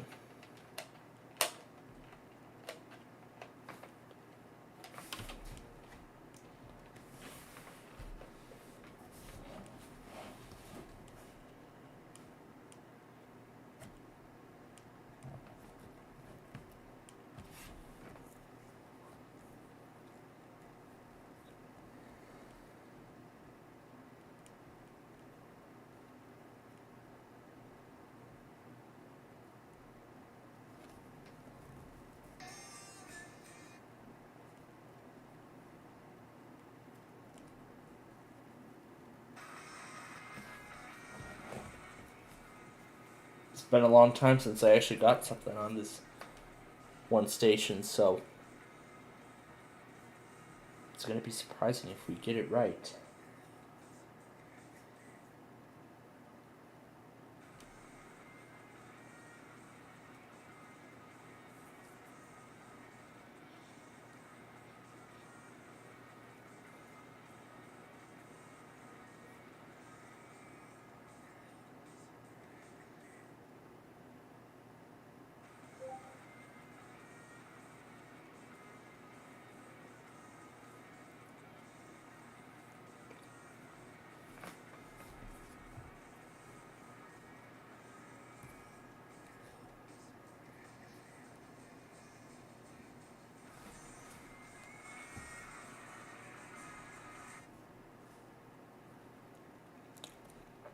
Somebody's doing it.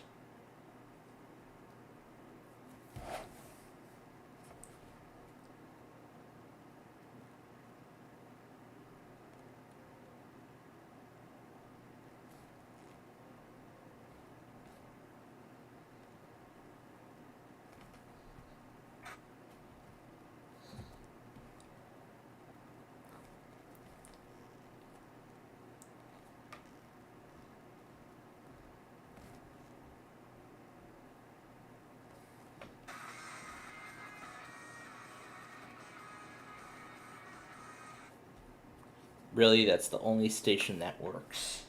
Indoor temperature is 81 degrees. The thermostat setting is off. That's great.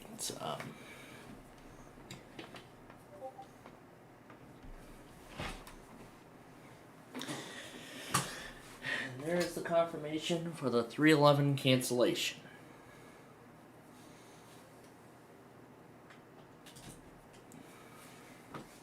Alright, the HP discs are ready to try. Alright, we are ready to try our luck with the HP discs. Don't know if this is going to work, but let's find out. So let's go and extract them.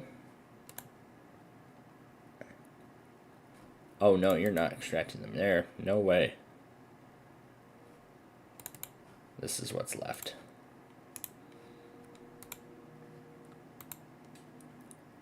Just put them in here. That's where they're gonna go. Okay. Now it's the waiting game.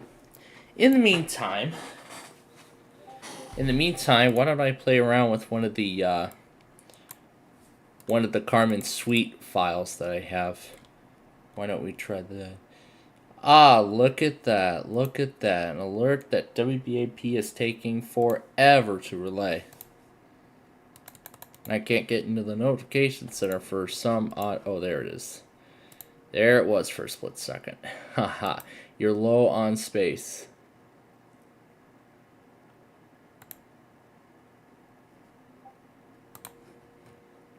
It's probably clearing up Windows 10, isn't it?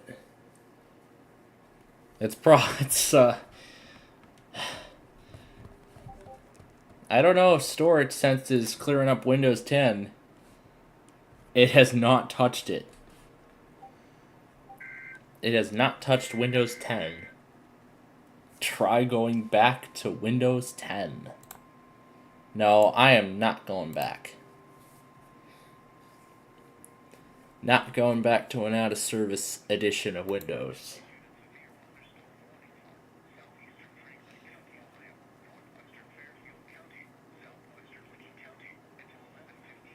Oh, Mansfield serves Licking County? That's something I never knew.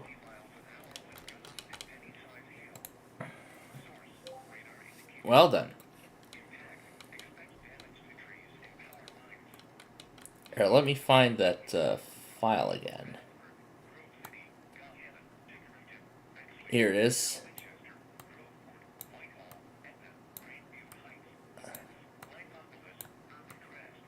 Can't drag it in.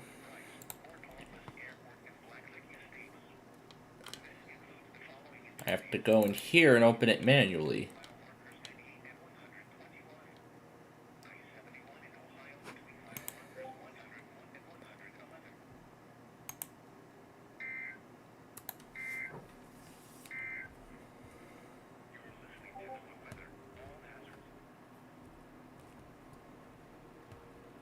Oh, yikes. Oklahoma City is offline now? Oh, no. Okay. No, I'm not going to end Explorer because it's in the middle of doing something.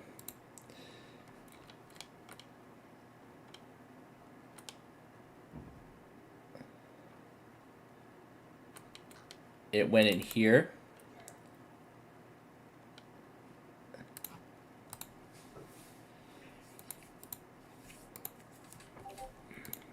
It isn't here. Here we go.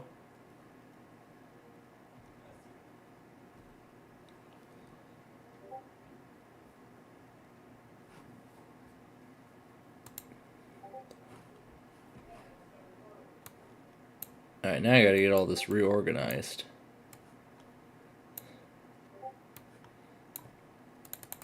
Let's just play around with this while we wait.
Oh, now that I think about it, I probably should consider getting that Wednesday compilation up. I still need to get that thing up, yeah. Maybe by the time that's done, I'll do this, I'll do the audio clips with the thermostat. Program is on. Program is on. I can't wait to make these into regular audio clips.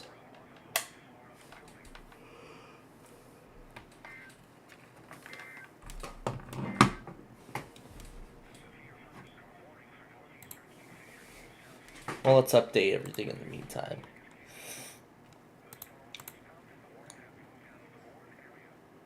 Mobile's done, Tallahassee's done, New Orleans is done, Fort Worth's just starting, same with Tulsa.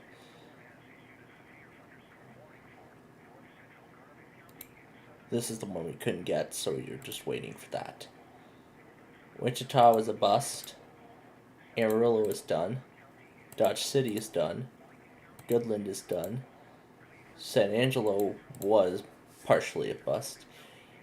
Austin is done. Houston, bust. We're going to keep Shreveport going because I think as of this discussion they're definitely going to do something. They're definitely going to do something. Lake Charles is done. Jackson is done. Birmingham is done. Huntsville's done. Peachtree's probably just getting started. Charleston, I don't care what they do. Jacksonville, I think, is a bust. Peachtree's probably a bust. Melbourne, they're still doing stuff. Tampa, they're done. North Platte, bust. Wichita, bust. No, Topeka, bust. Cleveland's done. Pittsburgh's starting. Wilmington's still doing stuff.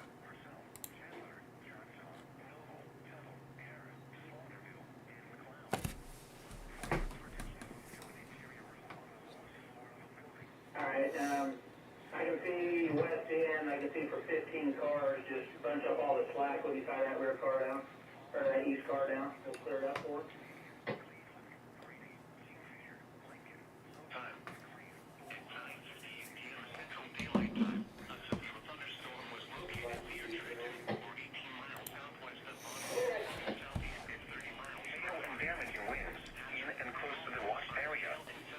The wording we're looking for is Pontotoc. The wording we're looking for is Pontotoc, Potawatomi, and Seminole.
So it looks like it might actually just miss Shreveport.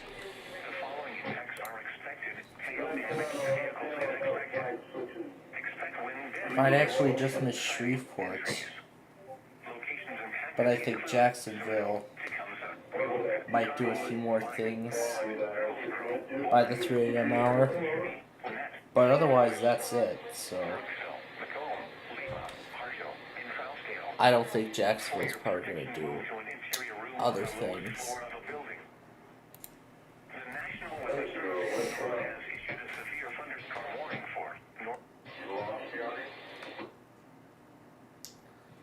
I don't know what else Pittsburgh is going to do, but we'll keep those on in case they do something, but I think that's it otherwise. I don't expect anything else.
I completely forgot the White Sox were playing tonight.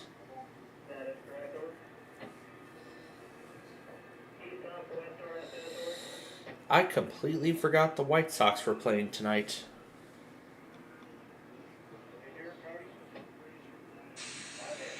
Oh, there's a train.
Oh, they're definitely right. They're gonna put another watch down. A new watch will be needed. Yep, they're definitely gonna put a watch down for Shreveport.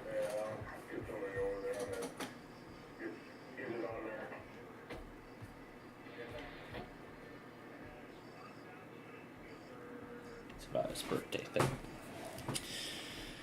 I need to get the weekly test video up, but I'll do that. Okay, so let's update everybody first on the White Sox here.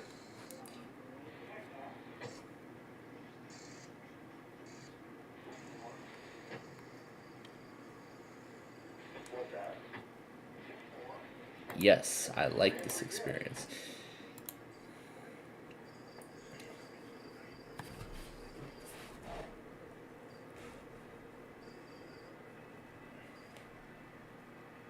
Why is Mobile... Oh, they finally got Mobile back on?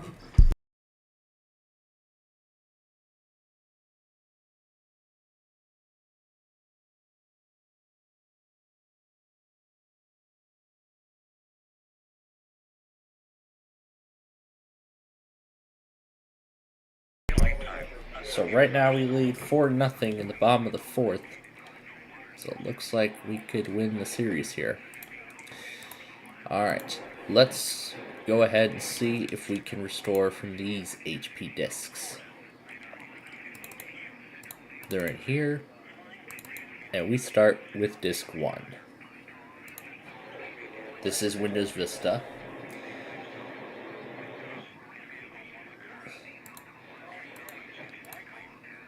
There's the Windows is loading files.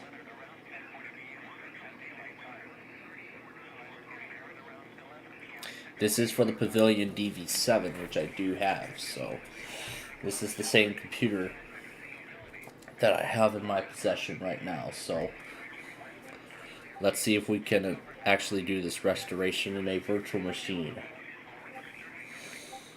Because we have been unsuccessful so far. This PC is not supported by the system recovery disk, so you will not be able to continue to recover this system. So, yeah, it does have some kind of protection in place. Can we open up like a command prompt or something? Looks like no.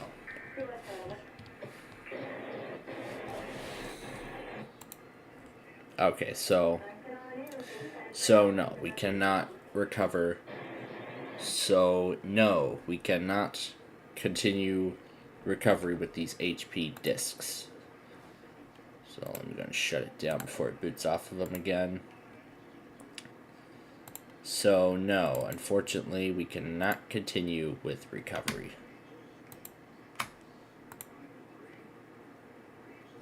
Alright, so no, we cannot continue with the recovery, but let's try. Now we're going to try this disk here. I don't know if this is Vista, but let's try it. ROM machine. The software is for Toshiba. So that's an error. It gives a wrong machine error. So a lot of these CDs are asking it to be ran on a different on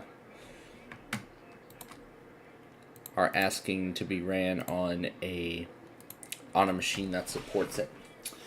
Okay, so unfortunately, it looks like a lot of these manufactured discs have protection in them, which means they can only the process can only be done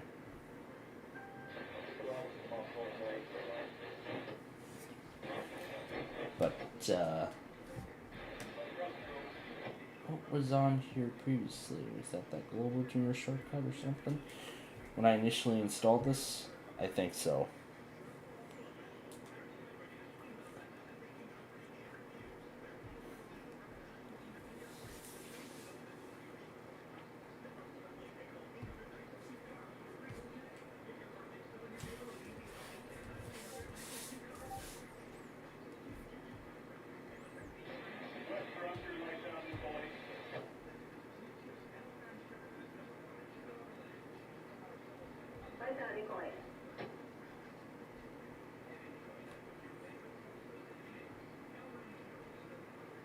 There we go.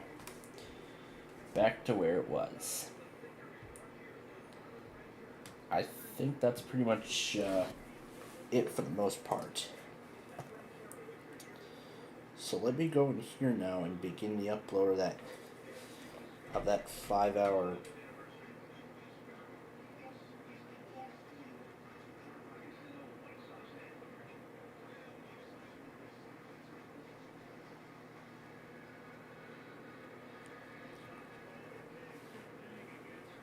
Okay, here we go. Here we are, a 5-hour mega monster of video. Alright, so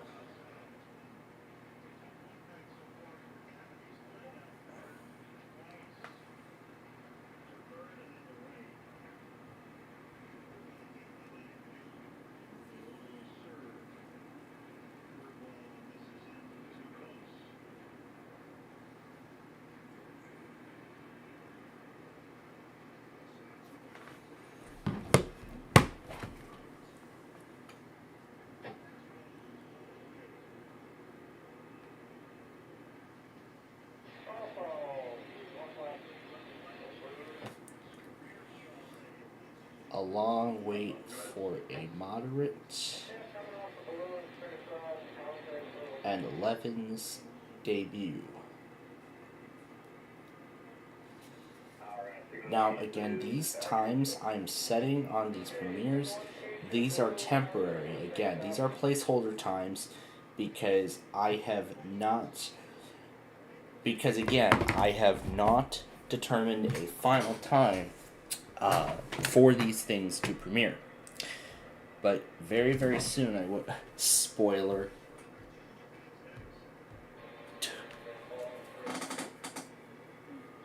Who would do anything for a cupcake if you know what that means?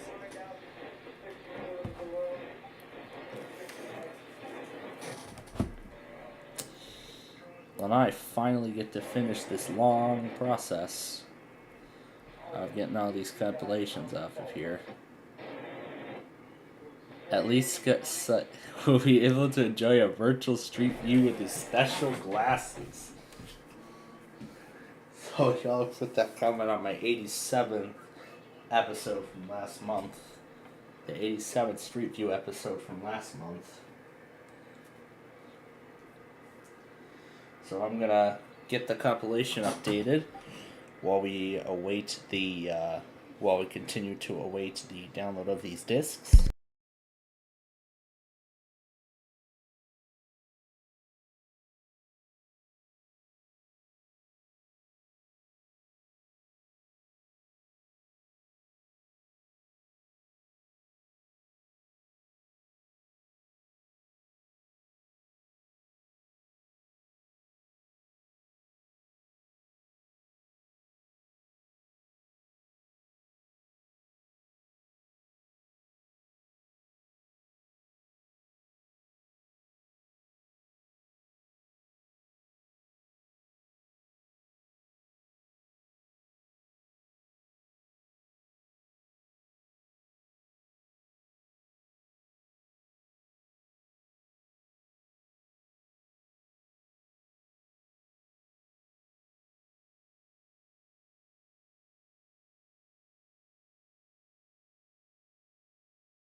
And now we have a new severe thunderstorm watch that's about to go into effect.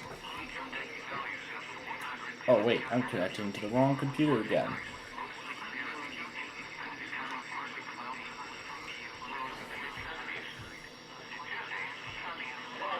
Wait, what happened to Edge? I had it pinned to the taskbar. Oh, pin. There we go. Got it. KTXK.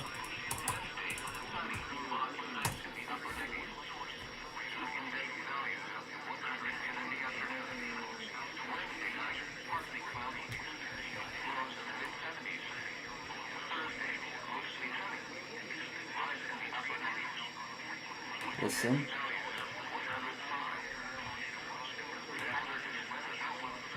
Open, always. And here we go.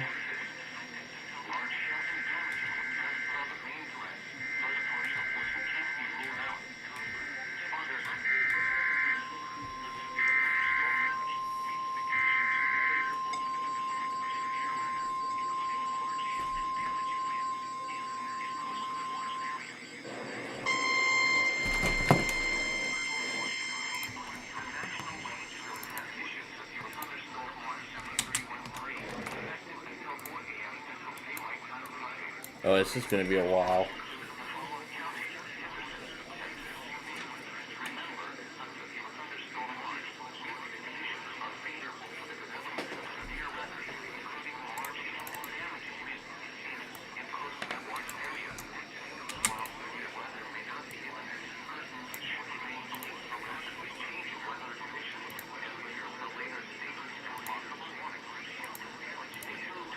.310 and 308 have also expired.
Oh, there's that light up truck again.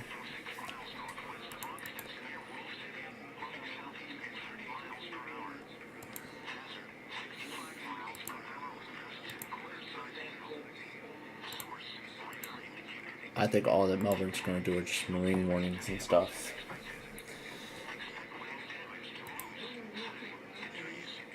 Not sure how much longer Pittsburgh's going to go.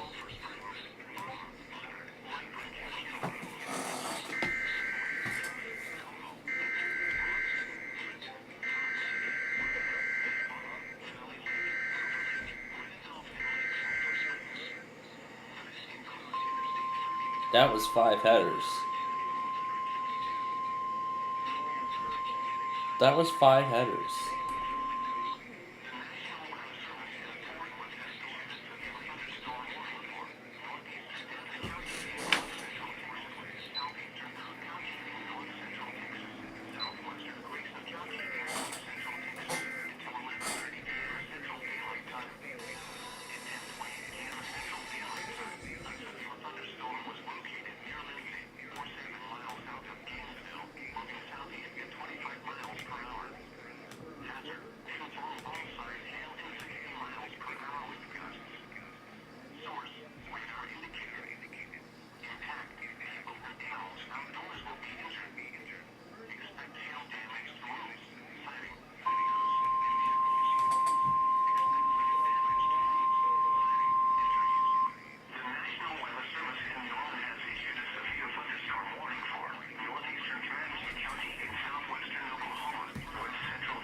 I think Wilmington's pretty much done.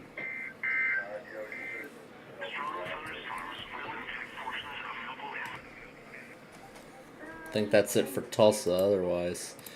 So it's just Fort Worth, Norman, and possibly Shreveport. So that's all we have left in this event. Not enough to go to purple yet, but I mean, we're getting there. Okay? We're getting close. Alright, so we're gonna wait. I'm gonna wait for the recovery CDs to finish, the last recovery CD to finish downloading, and then we'll try again, and then we'll give the Acer another, try.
Alright, now we are ready to try the Acer recovery again. So now we're ready to give the Acer recovery another try. After VMware spoiled us the last time, the last attempt. Okay, this is Acer recovery in VMware, take 2. Oh, and we also have classic concentration coming up in about a few minutes here. Also, another announcement: the plans that we've had for the weekend were scrapped, so our Friday Fun Night show is still on. So our Friday Fun Night show is still on for this week. Depending on what happens in tomorrow's risk.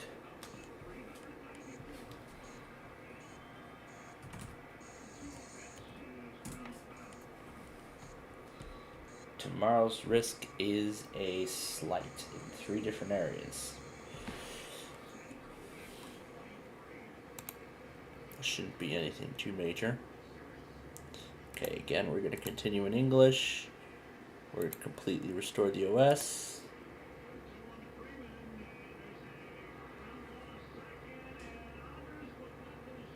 This time it has a partition label.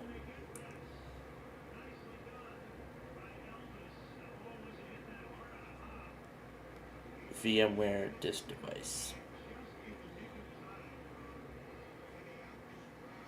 Alright, we're gonna go. Alright.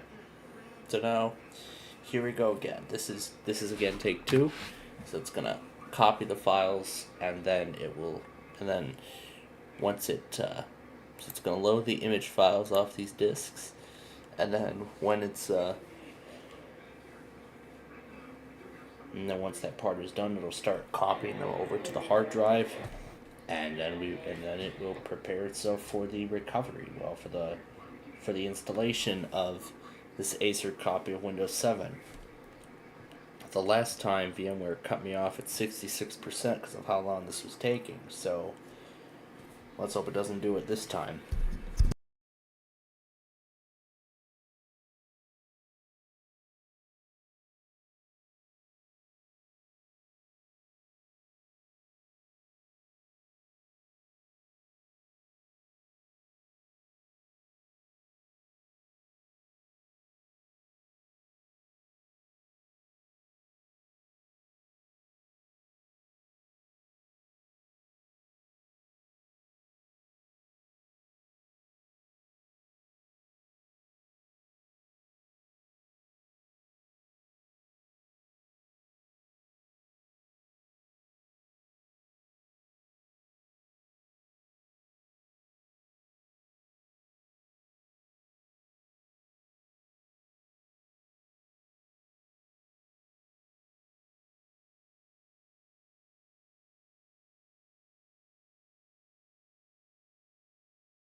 Oh wait, and before we go any further, I forgot to go back on KMOX, because they tested today.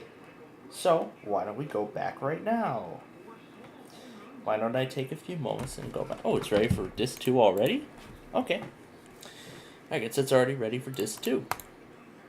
So here's Disk 2.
Alright, now it's ready for the third and final recovery disk. Now, as much as I would like to get that, unfortunately KH35 is offline. Okay, here we go. Disk 3.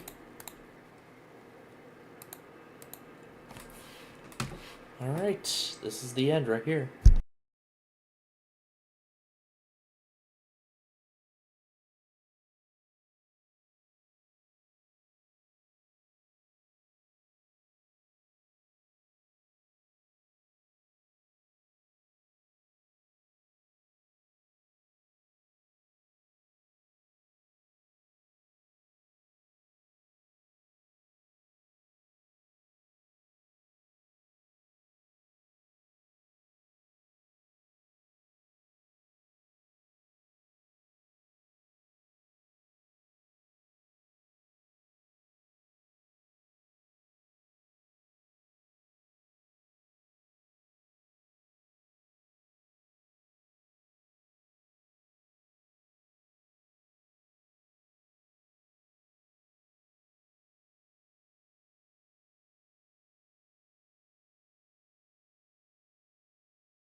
Oh my goodness, this is a massive warning from Fort Worth that just came out.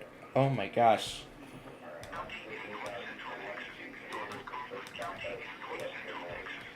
Oh my gosh. No, we're not alone here.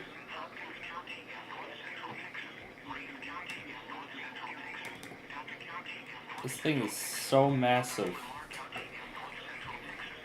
Oh yeah, this thing is so massive, we're gonna need a lot more help than just that.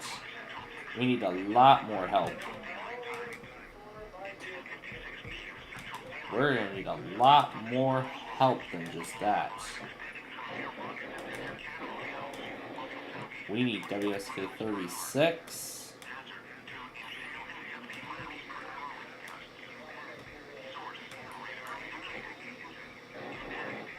We need Palestine.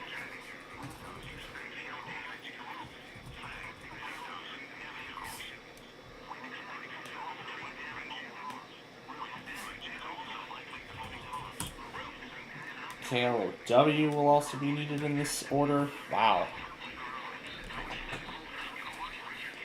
Oh, that's not all. There's going to be a doubleheader on KAC 56. There's going to be a doubleheader there too. Let's see, that's the recovery process. The Acer Spire discs are ready. Let's extract those.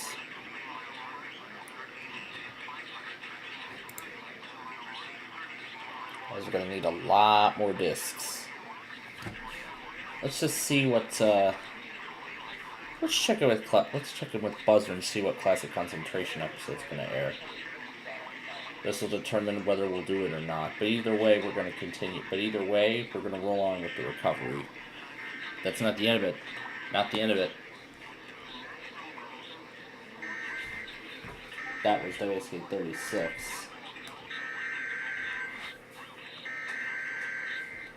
Interstate 95.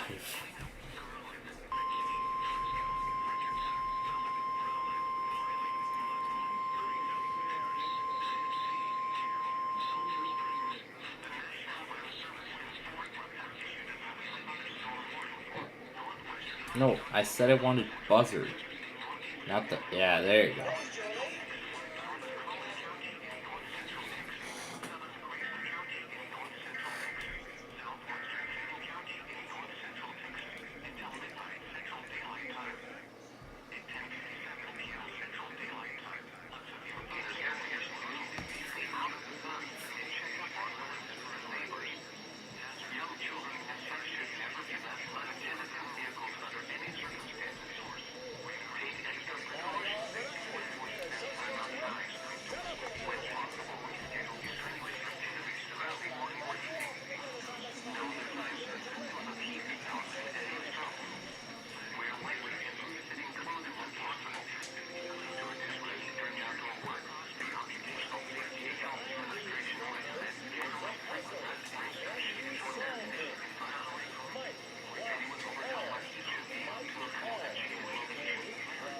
Oh, this is going to be a triple header. Damn, start destructive. We haven't done this one yet.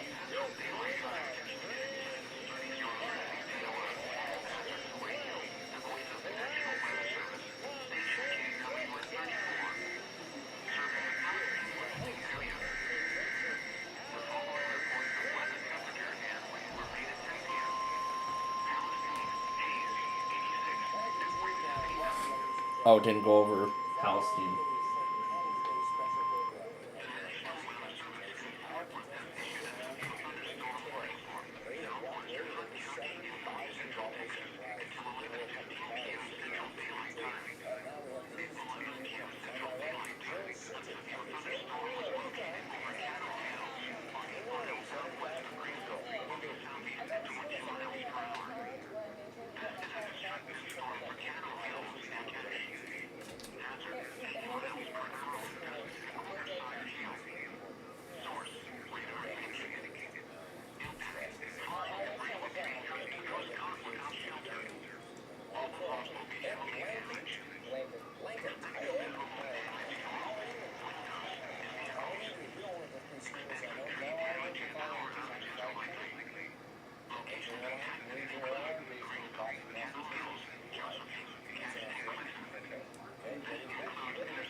Look what else we get to top it off with. A weekly from this source.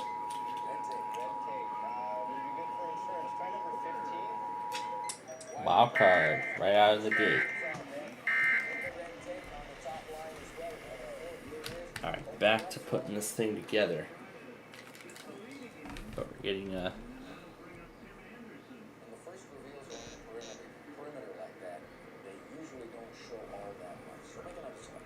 Let's go for number 12. Green take. Can always use another take. And how about number 22? Nope. 200 California lottery tickets. Those would be nice. That's a fun sport here in Southern California. Oh yeah, last jackpot. Yeah. Let's open the board up at number 11. Chef's barbecue tours. Oh, Ken, I'll look under number 24 for the match with the Chef Barbecue. Nope. Stargazing telescope. And there's your chance. Oh, I hope this will work. Let's try number 18. Oh, outdoor barbecue. Maybe a match under number 16. And there we go. That took no less than 20 minutes. And there we go.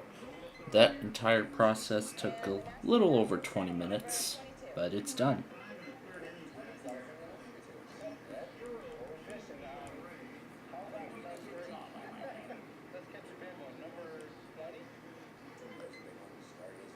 So I copied everything, but there's still a little...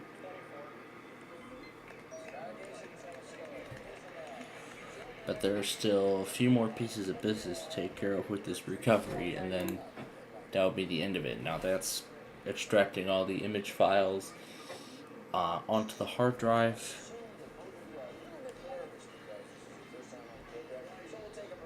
That's right, we'll take a quick break. We'll let you continue to watch the recovery unfold.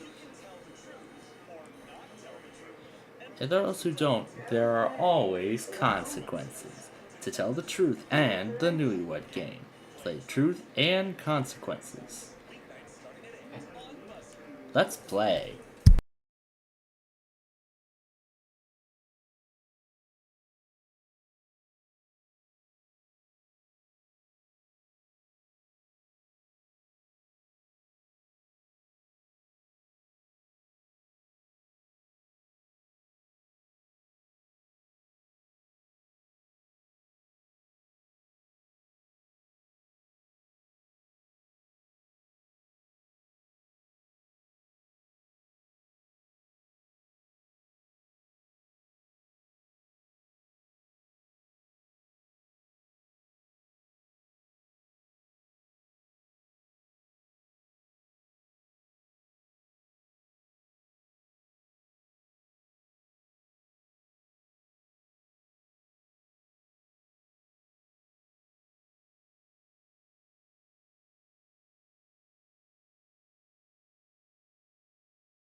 Alright, we're back and we're ready to continue with this game.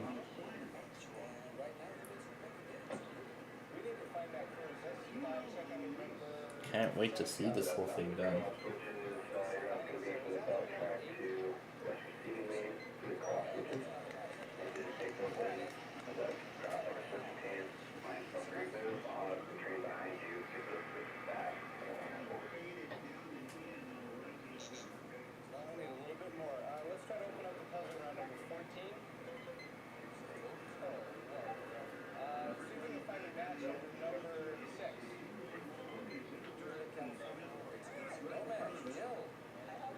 That's it? That's it already? Wow, that was quick. Wow, that went much faster than I... Wow. That went from 8% right to 100. That was quick. But, I'm a little concerned. Is this gonna boot to a working installation of an Acer copy of Windows 7? Well, we're gonna find out right now. I predict not. Well, let's find out. There's the Windows logo coming up.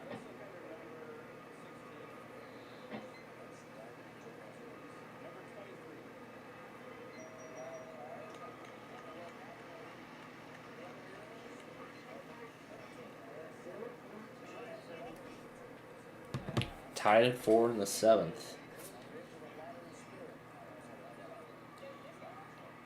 We might be in for a miracle. We could be in for a freaking miracle. This could be a freaking miracle right here. Because it said updating registry setting. Oh, no way. Oh my god. This is actually booting into a working installation of Windows 7 from Acer. Oh my god. I can't believe this. Honestly, I can't believe it.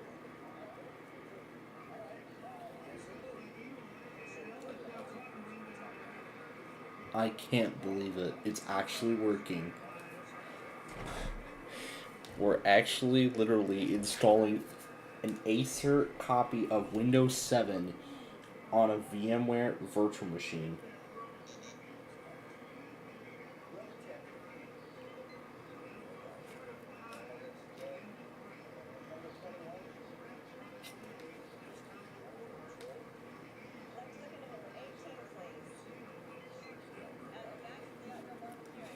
Or we're going to wait a little bit here because it says setup is starting services. Setup is installing devices.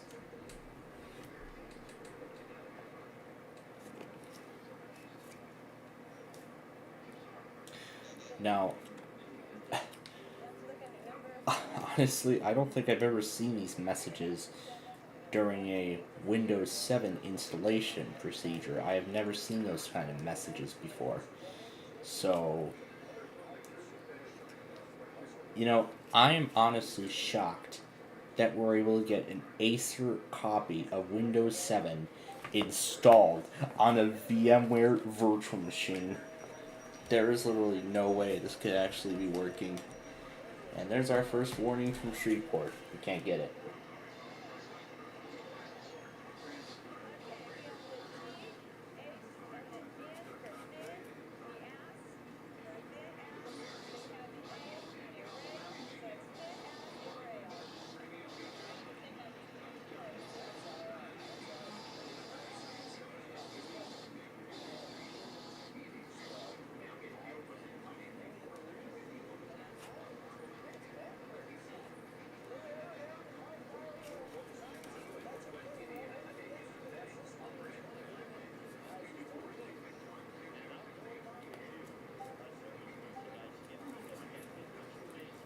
Service merchandise.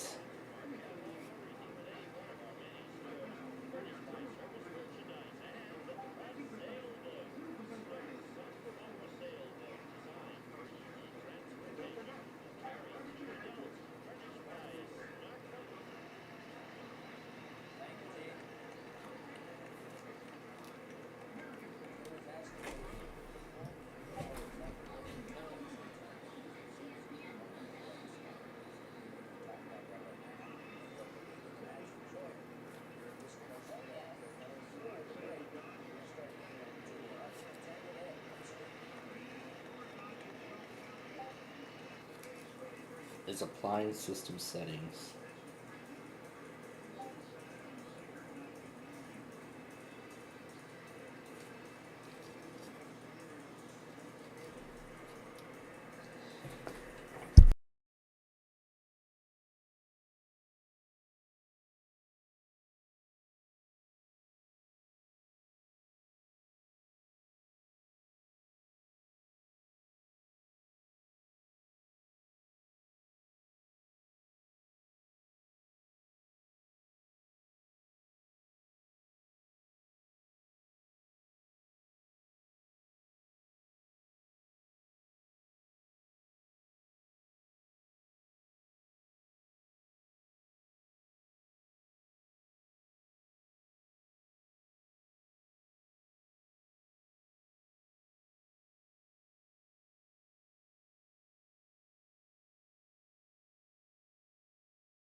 Alright, we're back to classic concentration. Well, let's see what happens next. Preparing your computer for first use.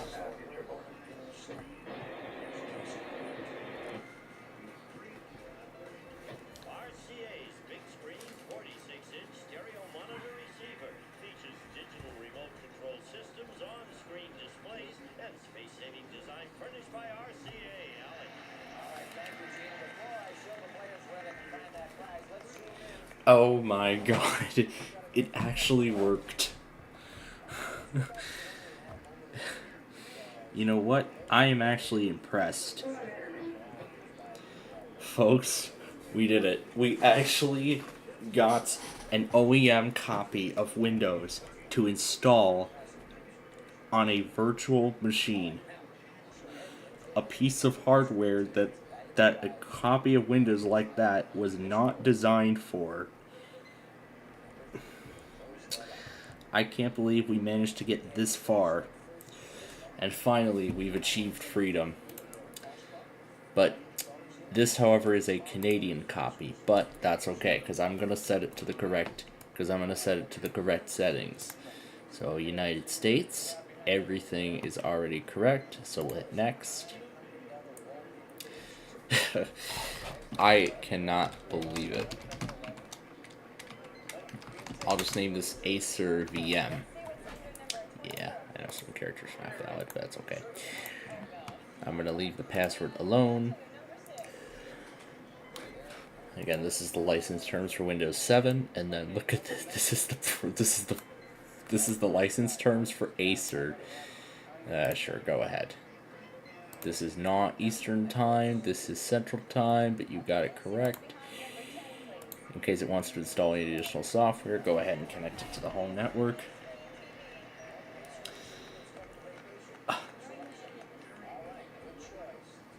Oh my god. I cannot believe we actually got an OEM copy of Windows 7. We got an Acer OEM copy of Windows 7 to successfully install in a virtual environment.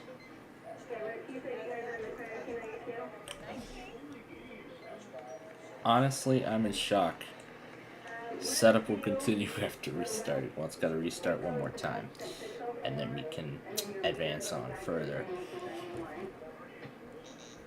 I'm surprised that we finally didn't run into any blue screen. We finally didn't run into a single blue screen. Look at that. Look at that. Oh my gosh, I remember that Acer background. I remember it so much. I remember seeing that Acer background. But, you know, I am honestly shocked that we managed to get this copy of Windows 7 installed in a virtual environment. Oh shit. Oh crap. Oh crap. I heard a crack. I bet you all heard it live too. Oh no. Oh no.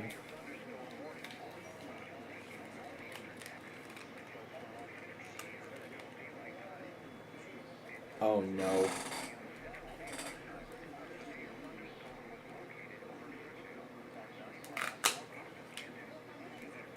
Well, you saw me, you heard me break my headphones live. Oh my gosh. Probably should have been more careful with the way they were coming off, but should have been a little more cautious like that. Oh my god. But hopefully we can take this in for warranty. That's all I hope. All I hope is we can take this in for warranty. I'm going to see what still works on it. Well, getting back to the major accomplishment that we just did, that is actually a working copy of Windows 7 Home Premium from Acer running in a virtual machine. By the way, I might want to get the VMware Tools disk ready. I'm gonna install, I'm gonna see what still works of this and what doesn't. Can I even still power it on? Or did I just break the wire? Let me see if I can even still power it on. Oh my god, I can still power it on.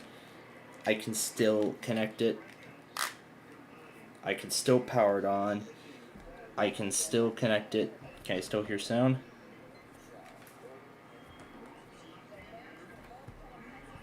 Yes, I can still hear sound through it, but it's very, very uncomfortable.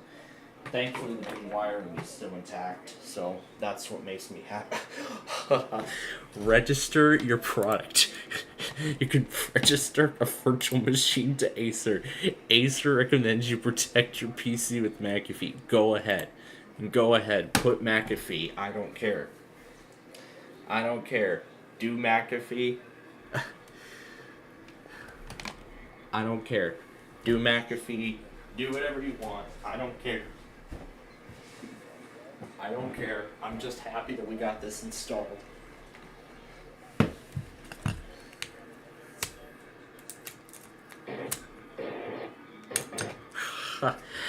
Look at that. Look at that. That is an Acer Aspire OEM copy of Windows 7 running inside of a virtualized environment. Here, I'm going to put some tape on it to see what that does. Because I literally just broke it on the air. Oh my god. Not as comfortable anymore as they used to be.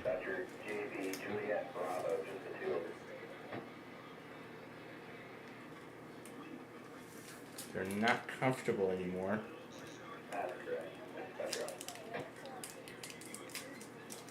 They're not as comfortable anymore. It's installing all the drivers.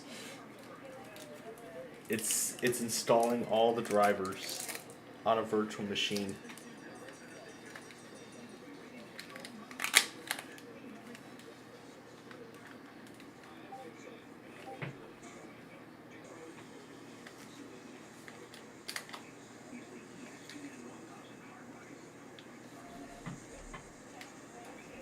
Oh my god.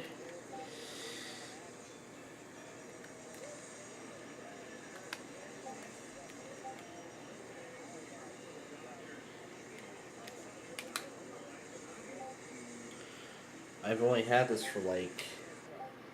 How long have I had this? Since 2021? It's been about a couple of years.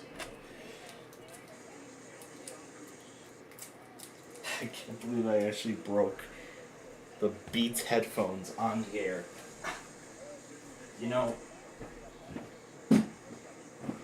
Honestly, I don't think those Beats were necessary anyway, because at least I have the wireless ones. I mean, I never asked for the Beat. I never asked for the Beats in the first. I never asked for these Beats in the first place. But I mean, let me be honest. I never asked for these Beats in the first place. I never asked for these in the first place, but that's alright. I don't need them anymore. So if I want to get rid of them, I guess now would be the time. Look at all the apps it's installing. It's installing Live Essentials. Honestly, I'm shocked. We got an Acer copy of Windows 7 to install in a virtual environment. I'm going to go ahead and I'm going to see if we can get VMware Tools installed. Let's try it while it's doing this. Oh my god. We're going to have to go into Explorer and we'll see it. Here it is, VMware Tools. Yes. Oh, so this copy of Windows 7 is RTM. This is an RTM copy of Windows 7.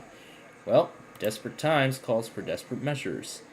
I have the VMware Tools 10 installation disk.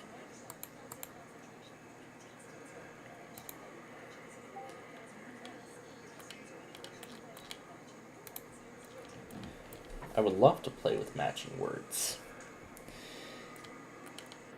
if I go to my VMware folder, I have the VMware Tools 10 disk.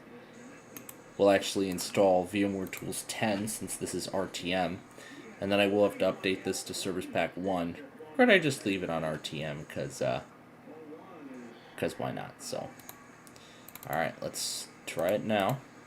This is 10, so it should work on Windows 7. The Microsoft DLL runtime installer failed to complete. So, that's wonderful. Okay, well, we'll have to see what kind of display driver works with this. Yeah, I think I was going a little too hard on this part, so is this part here that snapped. That snapped right off. Now I'm not going to get the same pleasant experience with this that it used to be, but at least I can make it pleasant enough, so yeah.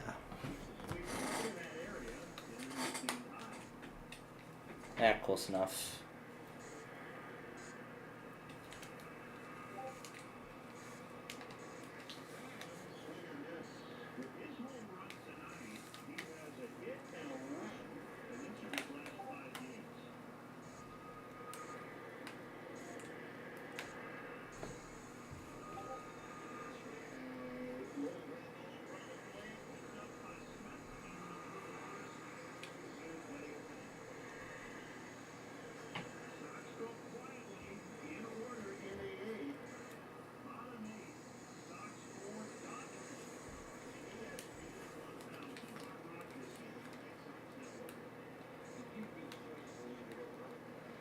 So let's see. Yeah, part of the top managed to snap off.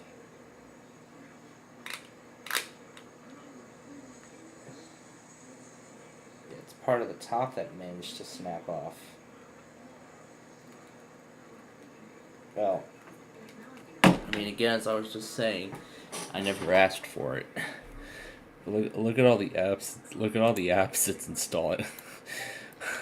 look at all the apps it's installing. It's installing all the apps. So this is running Windows 7 RTM. Meanwhile, while the software continues to install, you can see it as the Acer theme by default, and then there's all the US stuff.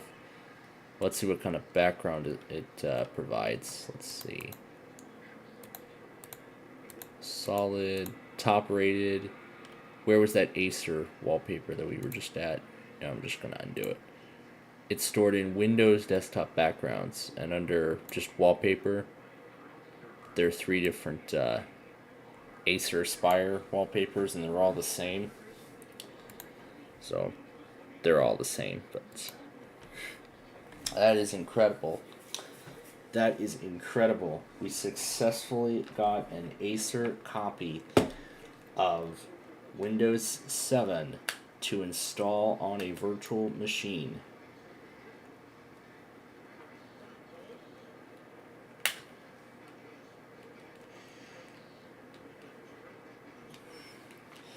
I mean, that is just incredible.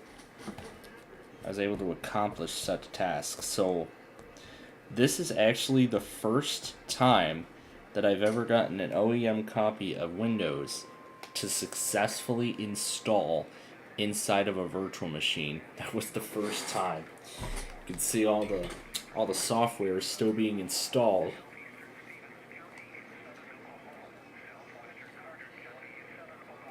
My worst installation will continue with the installation of other components. The arrow will show you what component is being installed.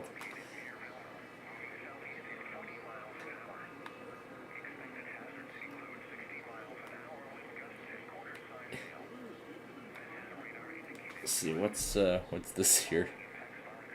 A Launch X. I'm not gonna attempt to close it because it's installing all the software. It's doing everything on its own, so pretty much it's installing all remaining pieces of software onto the system, and then after it finishes all that, we should be good to go. Then everything will be all done.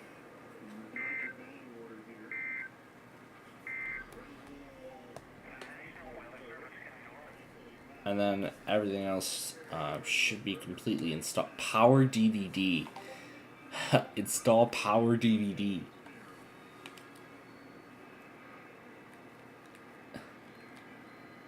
Cyberlink Power DVD version 8. I should try playing a DVD later. Seeing what we get out of it. Wow. I can't believe I actually broke my Beats headphones. Well, these proved absolutely no significance at all anyway. Like, again, as I said, I did not ask for these. You know what? Might have to... Well, it was my Nana who got me this, so... You know what? The next time we see her, I'll tell her about this, and maybe we'll see what we can do. Install Windows Live Mail. The AMD. This is not an AMD processor. And by the way, that is not an AMD processor. This is Intel. So it's installing everything. And then it's cleaning up all the temporary files. It's cleaning up all the temporary files and removing any other unnecessary shortcuts. And then after that, it should do one final restart.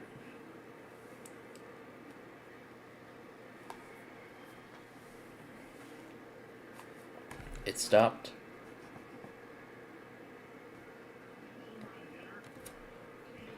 This is just legit. This is legit. An Acer installation of Windows 7 running in a virtual machine. By the way, before it reboots, I'll show you the system properties here. So look at this. VMware Virtual Platform, Windows 7 Home Premium, RTM. I can't see it. If I just move it all the way down. Oh, 3 days until automatic activation. I thought it was going to activate this automatically. Or maybe this is not using the... Maybe this is supposed to use the product key, but there is no product key provided, so... Or the thing is, the activation services were finally shut down, so now any OEM installation of Windows can no longer be activated over the internet, so that could probably be what is the case, but this is amazing. We got a copy of Windows XP, not copy of Windows XP, but we got a copy of Windows 7 from Acer to install in a virtual machine. And you know what? I'll actually try it myself with those other CDs. This is the Acer Aspire 5517 if you're curious as to what that computer is. You know what? I want to actually try that other, I want to try that Acer Aspire 1590 disc. I want to try those next. The Acer, oh wait, no. We're not going to have time. And maybe we will. But E-Machine Restore Discs by Acer.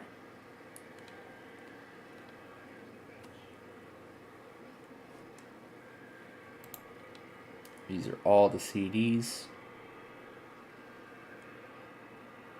I don't think this is going to work, but might try it. But you know what? I think I'll continue the experiment tomorrow, but it's incredible how much we've accomplished in just a short amount of time. In just a short amount of time, I can't believe what we've accomplished. But you know what? I'll give these Acer CDs another try. Even though they're just a few megabytes, I'll actually give them all a try. And we'll see what these do, so it's cleaning up any remaining temporary files that were used during the setup of all those apps, and then it will restart one last time. it's just unbelievable how we've accomplished something. It's just into. Does it kind of like a puzzle piece, or did it just snap all together? Yeah, I think it snapped all together. Oh my god. Wow. That's what it looks like now. No, you can't see it, but I'm getting a picture of it myself. But you know what? I'm still taking in this moment of... But I'm still taking in of this incredible achievement, installing an Acer copy of Windows 7 in a virtual machine. No, this is designed to run on the computer it was originally designed to run on. But this is Windows 7 RTM. Alright, let's see, what did it just do? Did it just terminate that program? Okay, now it's doing its final restart. Okay, it's doing one final restart, and then that should be the end of it. So it's doing one last restart, and then it will be all set for first use. But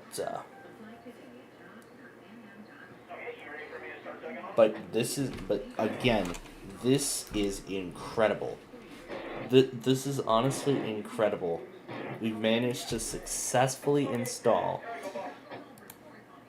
but this is incredible. Let me be honest. That is an Acer copy of Windows 7 RTM with no service packs, perfectly running inside of a virtual machine. It's running in a virtual machine, no service packs. This is the software that originally came with the Acer Aspire 5517 laptop from 2009, 2011, whenever this thing was manufactured. Whenever it was manufactured, this, no doubt, this is the original software. This is the original software that came with it, and it's running on VMware. You know, honestly, I couldn't be more proud of what we had just accomplished. You know, just let me be honest. I couldn't be more proud of what we had just accomplished. Yeah, I couldn't be more proud of what we had just accomplished right here. It took us hours and hours and hours of deliberation, and finally, here we are. A perfectly working Windows installation from a computer manufacturer that was not designed their original hardware.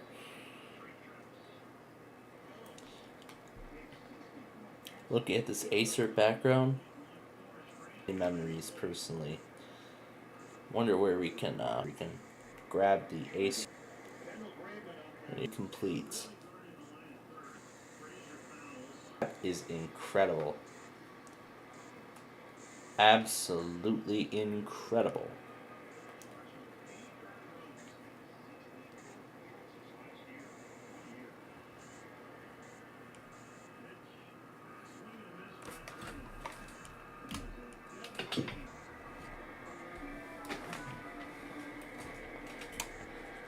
That is absolutely unbelievable. That is absolutely incredible what we've accomplished.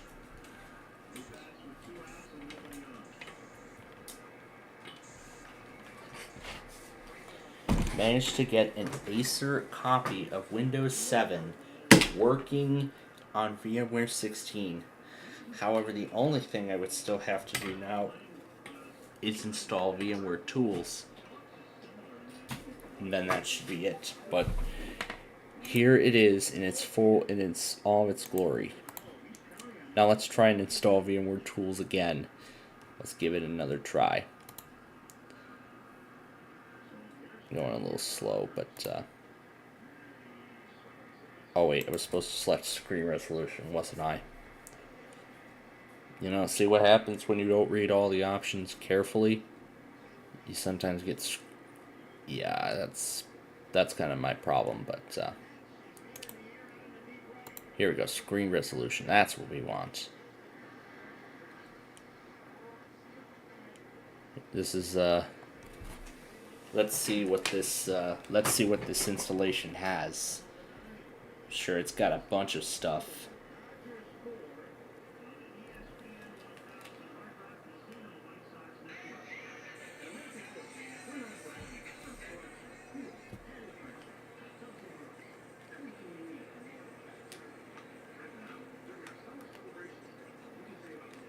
I don't know what it's got.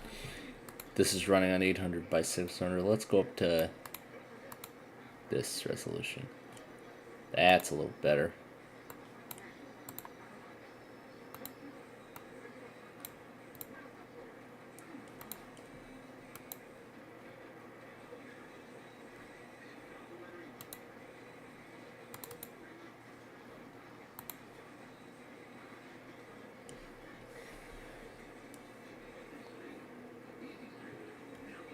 Alright, let's give it another try.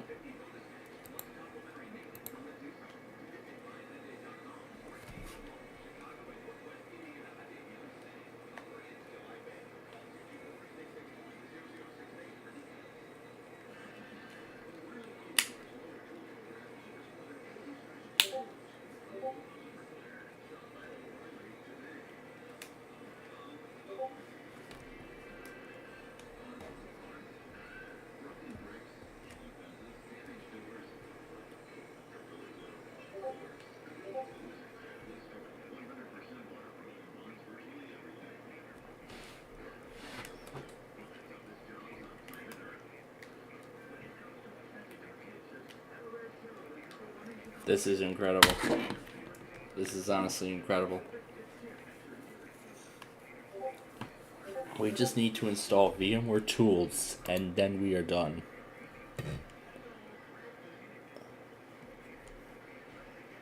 We just need to get VMware tools installed and then we can celebrate. I mean, oh my gosh. Well, shouldn't be celebrating for too long though, because we're gonna need to install another. We're gonna try another one. So we're gonna try the Acer copy of Windows Vista this time. I'm gonna set it for Vista 64 because I think that's what that Acer is. I'm assuming it's 64-bit, so we'll try 64-bit, see what comes up. It's gonna go in here. I'll name this one Acer Vista. So this isn't really a fully activated copy of Windows 7. I'll set it for 80 gigs. Going back here to Windows 7, we're going to watch VMware Tools 10 install, and then maybe afterward we will get that, and we'll get those incredible arrow effects. Unfortunately, however, we're not going to get that fading effect that it does in between the desktop and the lock screen, or the desktop and the login screen.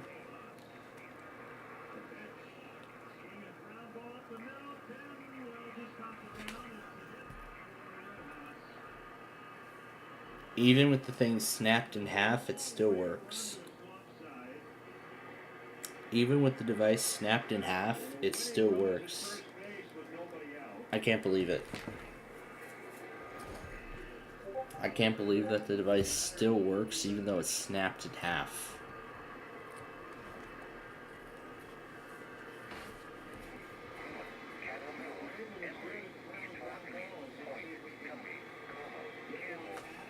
Just gotta finish that update first.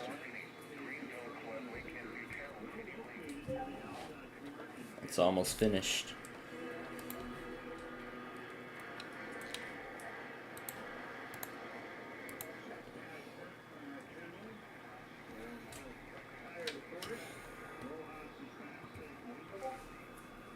Oh, it's done. Well, before we hit the restart button, let's see if we can apply the arrow now.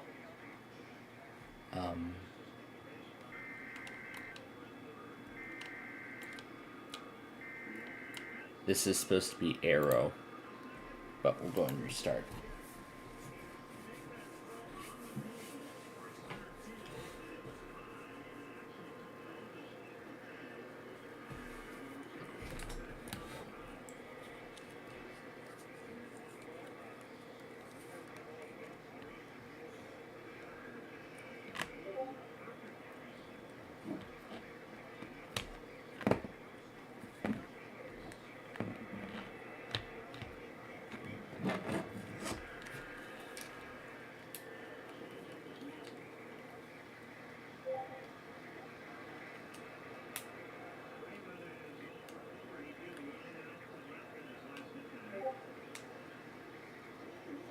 It's going a little slow, but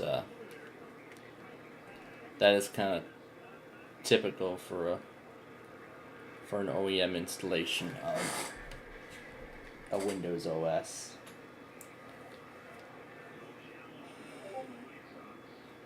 But then again, think about it. We actually got an Acer OEM of Windows 7 installed in a virtual machine. We've tried a whole bunch of stuff. We tried, remember earlier at the beginning, we tried the remember at the beginning of this, we tried the compact restore disks for Windows XP. It wouldn't even get far. It would make it to the end of the first portion of the recovery, and then as it loads the OS for the first time, it doesn't, it crashes. The same thing happened with those other Acer discs, the TravelMate CDs.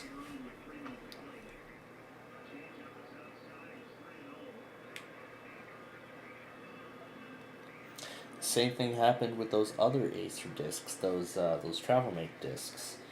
So, and then we tried doing the Lenovo discs, but it would load the ThinkVantage recovery, but unfortunately it wouldn't even get that far. And then even after I removed the CD, it blue screens. Most likely because it can't complete the preparation of the reinstallation. It can't complete the portion of that recovery stage even after. But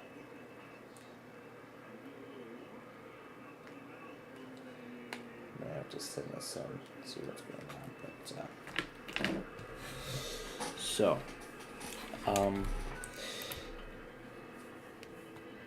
now in just a moment, VMware Tools is going to kick right in. And there it is. And now I believe we can apply the lovely arrow. Then I think we finally get to see this Acer installation of Windows 7 with arrow, and then it will be fully complete. So it doesn't have the AMD driver. I know it does have all the drivers for the computer that was installed at the factory, but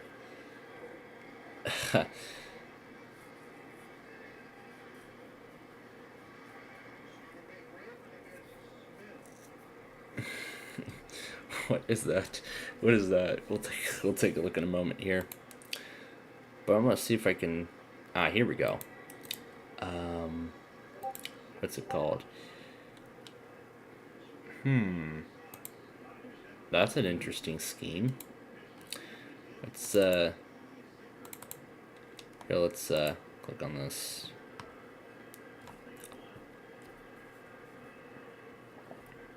And there it is. There we are. There's the beautiful arrow that we've been waiting for all this time. What is this Argus update? Cannot get the latest updates. That's because whatever the servers are, they've been shut down for a while. I've never heard of the history of that thing. Now why don't we take a look? Why don't we take a look around this installation and see what's here? Of course, you got pretty much all the. Let's see what Acer provided. This is their recovery. This is where you would create recovery disks. This program doesn't support this machine. Yeah, so even though we can install this copy of Windows 7, some programs do not support this, do not support the hardware, because again, this is, so it's kind of complete, but not really. And yeah, here's some of the stuff that Acer provides. In fact, this is nearly identical to HP. The amount of games they included, they actually look very, very similar to how it was provided with HP. See if I can spot a few other. Bob the Builder, Can Do Zoo, Wheel of Fortune 2, Zuma, Scrabble, and there's the regular Purple Place. Well, let's see what else they've included. Again, there's that McAfee. They've included Office built in.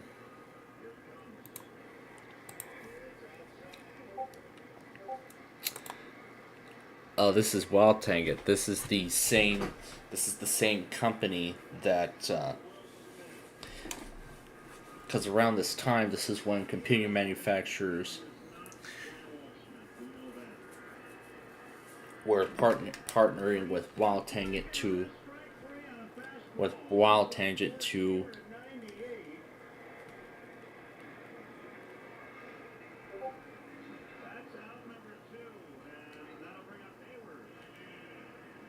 provide all these games. This software is from 2008, so it was most likely beginning to be included on. Now that HP computer I have is also from the same time, so it was most likely that software like this was beginning to be provided on computers of such kind. But looking elsewhere, they've also included Windows Live Essentials. So I think what they did was they installed absolutely everything, every single piece of Live Essential. They've included everything. So there's your online, offline status, and here's some of the games that, and there are some of the games that have been featured, that are featured on the platform. This is with Live Messenger. Yeah, I don't care. Promotion. You're currently offline. Well, even though I'm offline, it's probably because the Wild Tanget servers have been shut down for many, many years. New games you don't have. Recently played.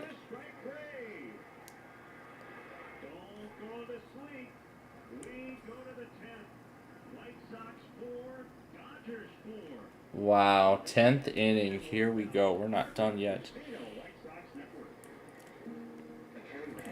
Yeah, these are all the games that are built in, that are in this piece of software here. So, and then they have the, and then they've even included the icon for the 60-day to activate the 60-day free trial of Microsoft Office 2007.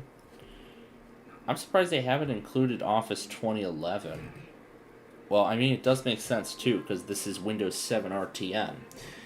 It does make sense too, because this is Windows 7 RTM. Because at the time, yeah, this is Windows 7 RTM, so it does make perfect sense. And of course, they've included, and then pretty much essentially afterward, you just have all the other usual stuff, like Media Maker 8. Let's just take a look at some of this stuff. Let's see what this audio editor is. Is this like Audacity? I think it is. Let's see what we can do with this. Here, I'll take an audio file over from here. I'll take this file as an example, and I'll just copy it over here to the Acer folder. Oh, we have to hit open. Look for, does this support MP3s? Or does it not? Because this is RTM of Windows 7. Yeah, this is kind of old, so it doesn't support MP3s. It only supports WAV files. Oh well, but I actually do have a few audio file. I do have a few. Jewel Case Maker, Ripper. What does this do? Does this rip an entire DVD, or does this rip music? It looks like it rips music into WAV files. So that's what that does. And Here, I'll see if I have WAV files anywhere.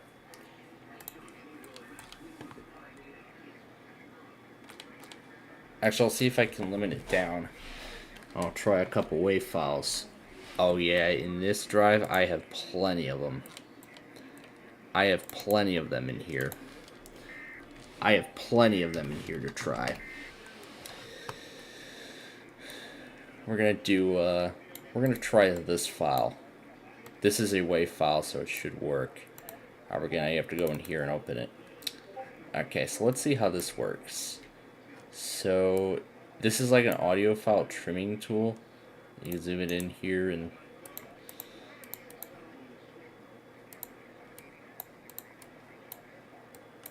just zoom it in on details.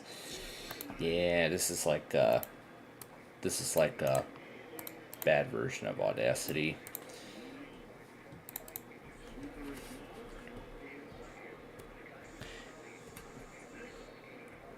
And then again, here's that recovery program.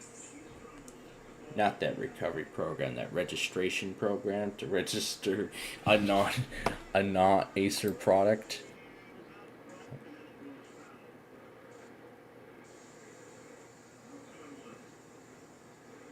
And no. Okay.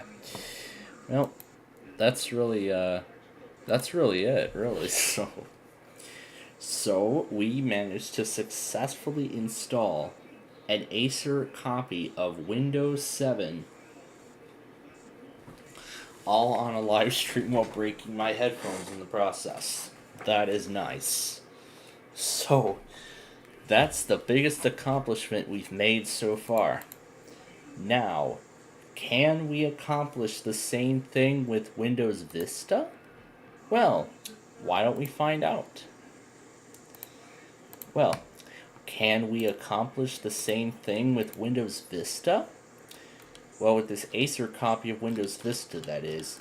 So, can we accomplish the same thing with Windows Vista? Why don't we find out?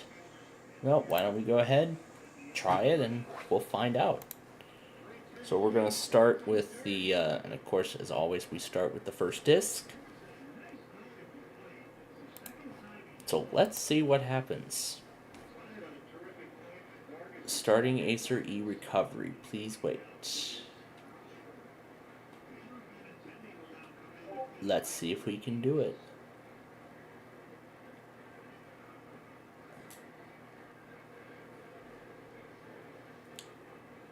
This is for a Acer desktop computer that's running Windows Vista. And yep, this matches so far. Please insert backup disk 1 or system CD. Please insert backup disk 1 or system CD. So let's see, is there supposed to be like a backup disk or something? Or is it looking for, it's probably looking for disk 2. Yeah, it's probably looking for disk 2. I don't know if the system CD is missing or not. Here, let me look at the, I don't think we can complete the recovery.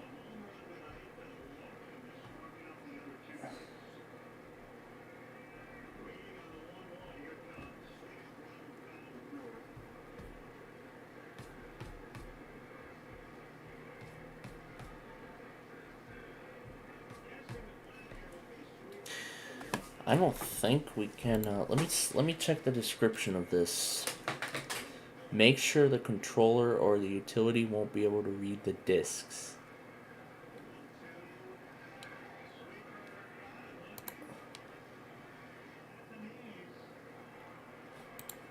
The CD drive is set to IDE. Oh, it says SATA. Okay, that makes sense. Let's go ahead and abort the recovery. Go back in here and edit it. Let's see if we can fix it. Add CD, DVD, ROM drive. Make sure CD, DVD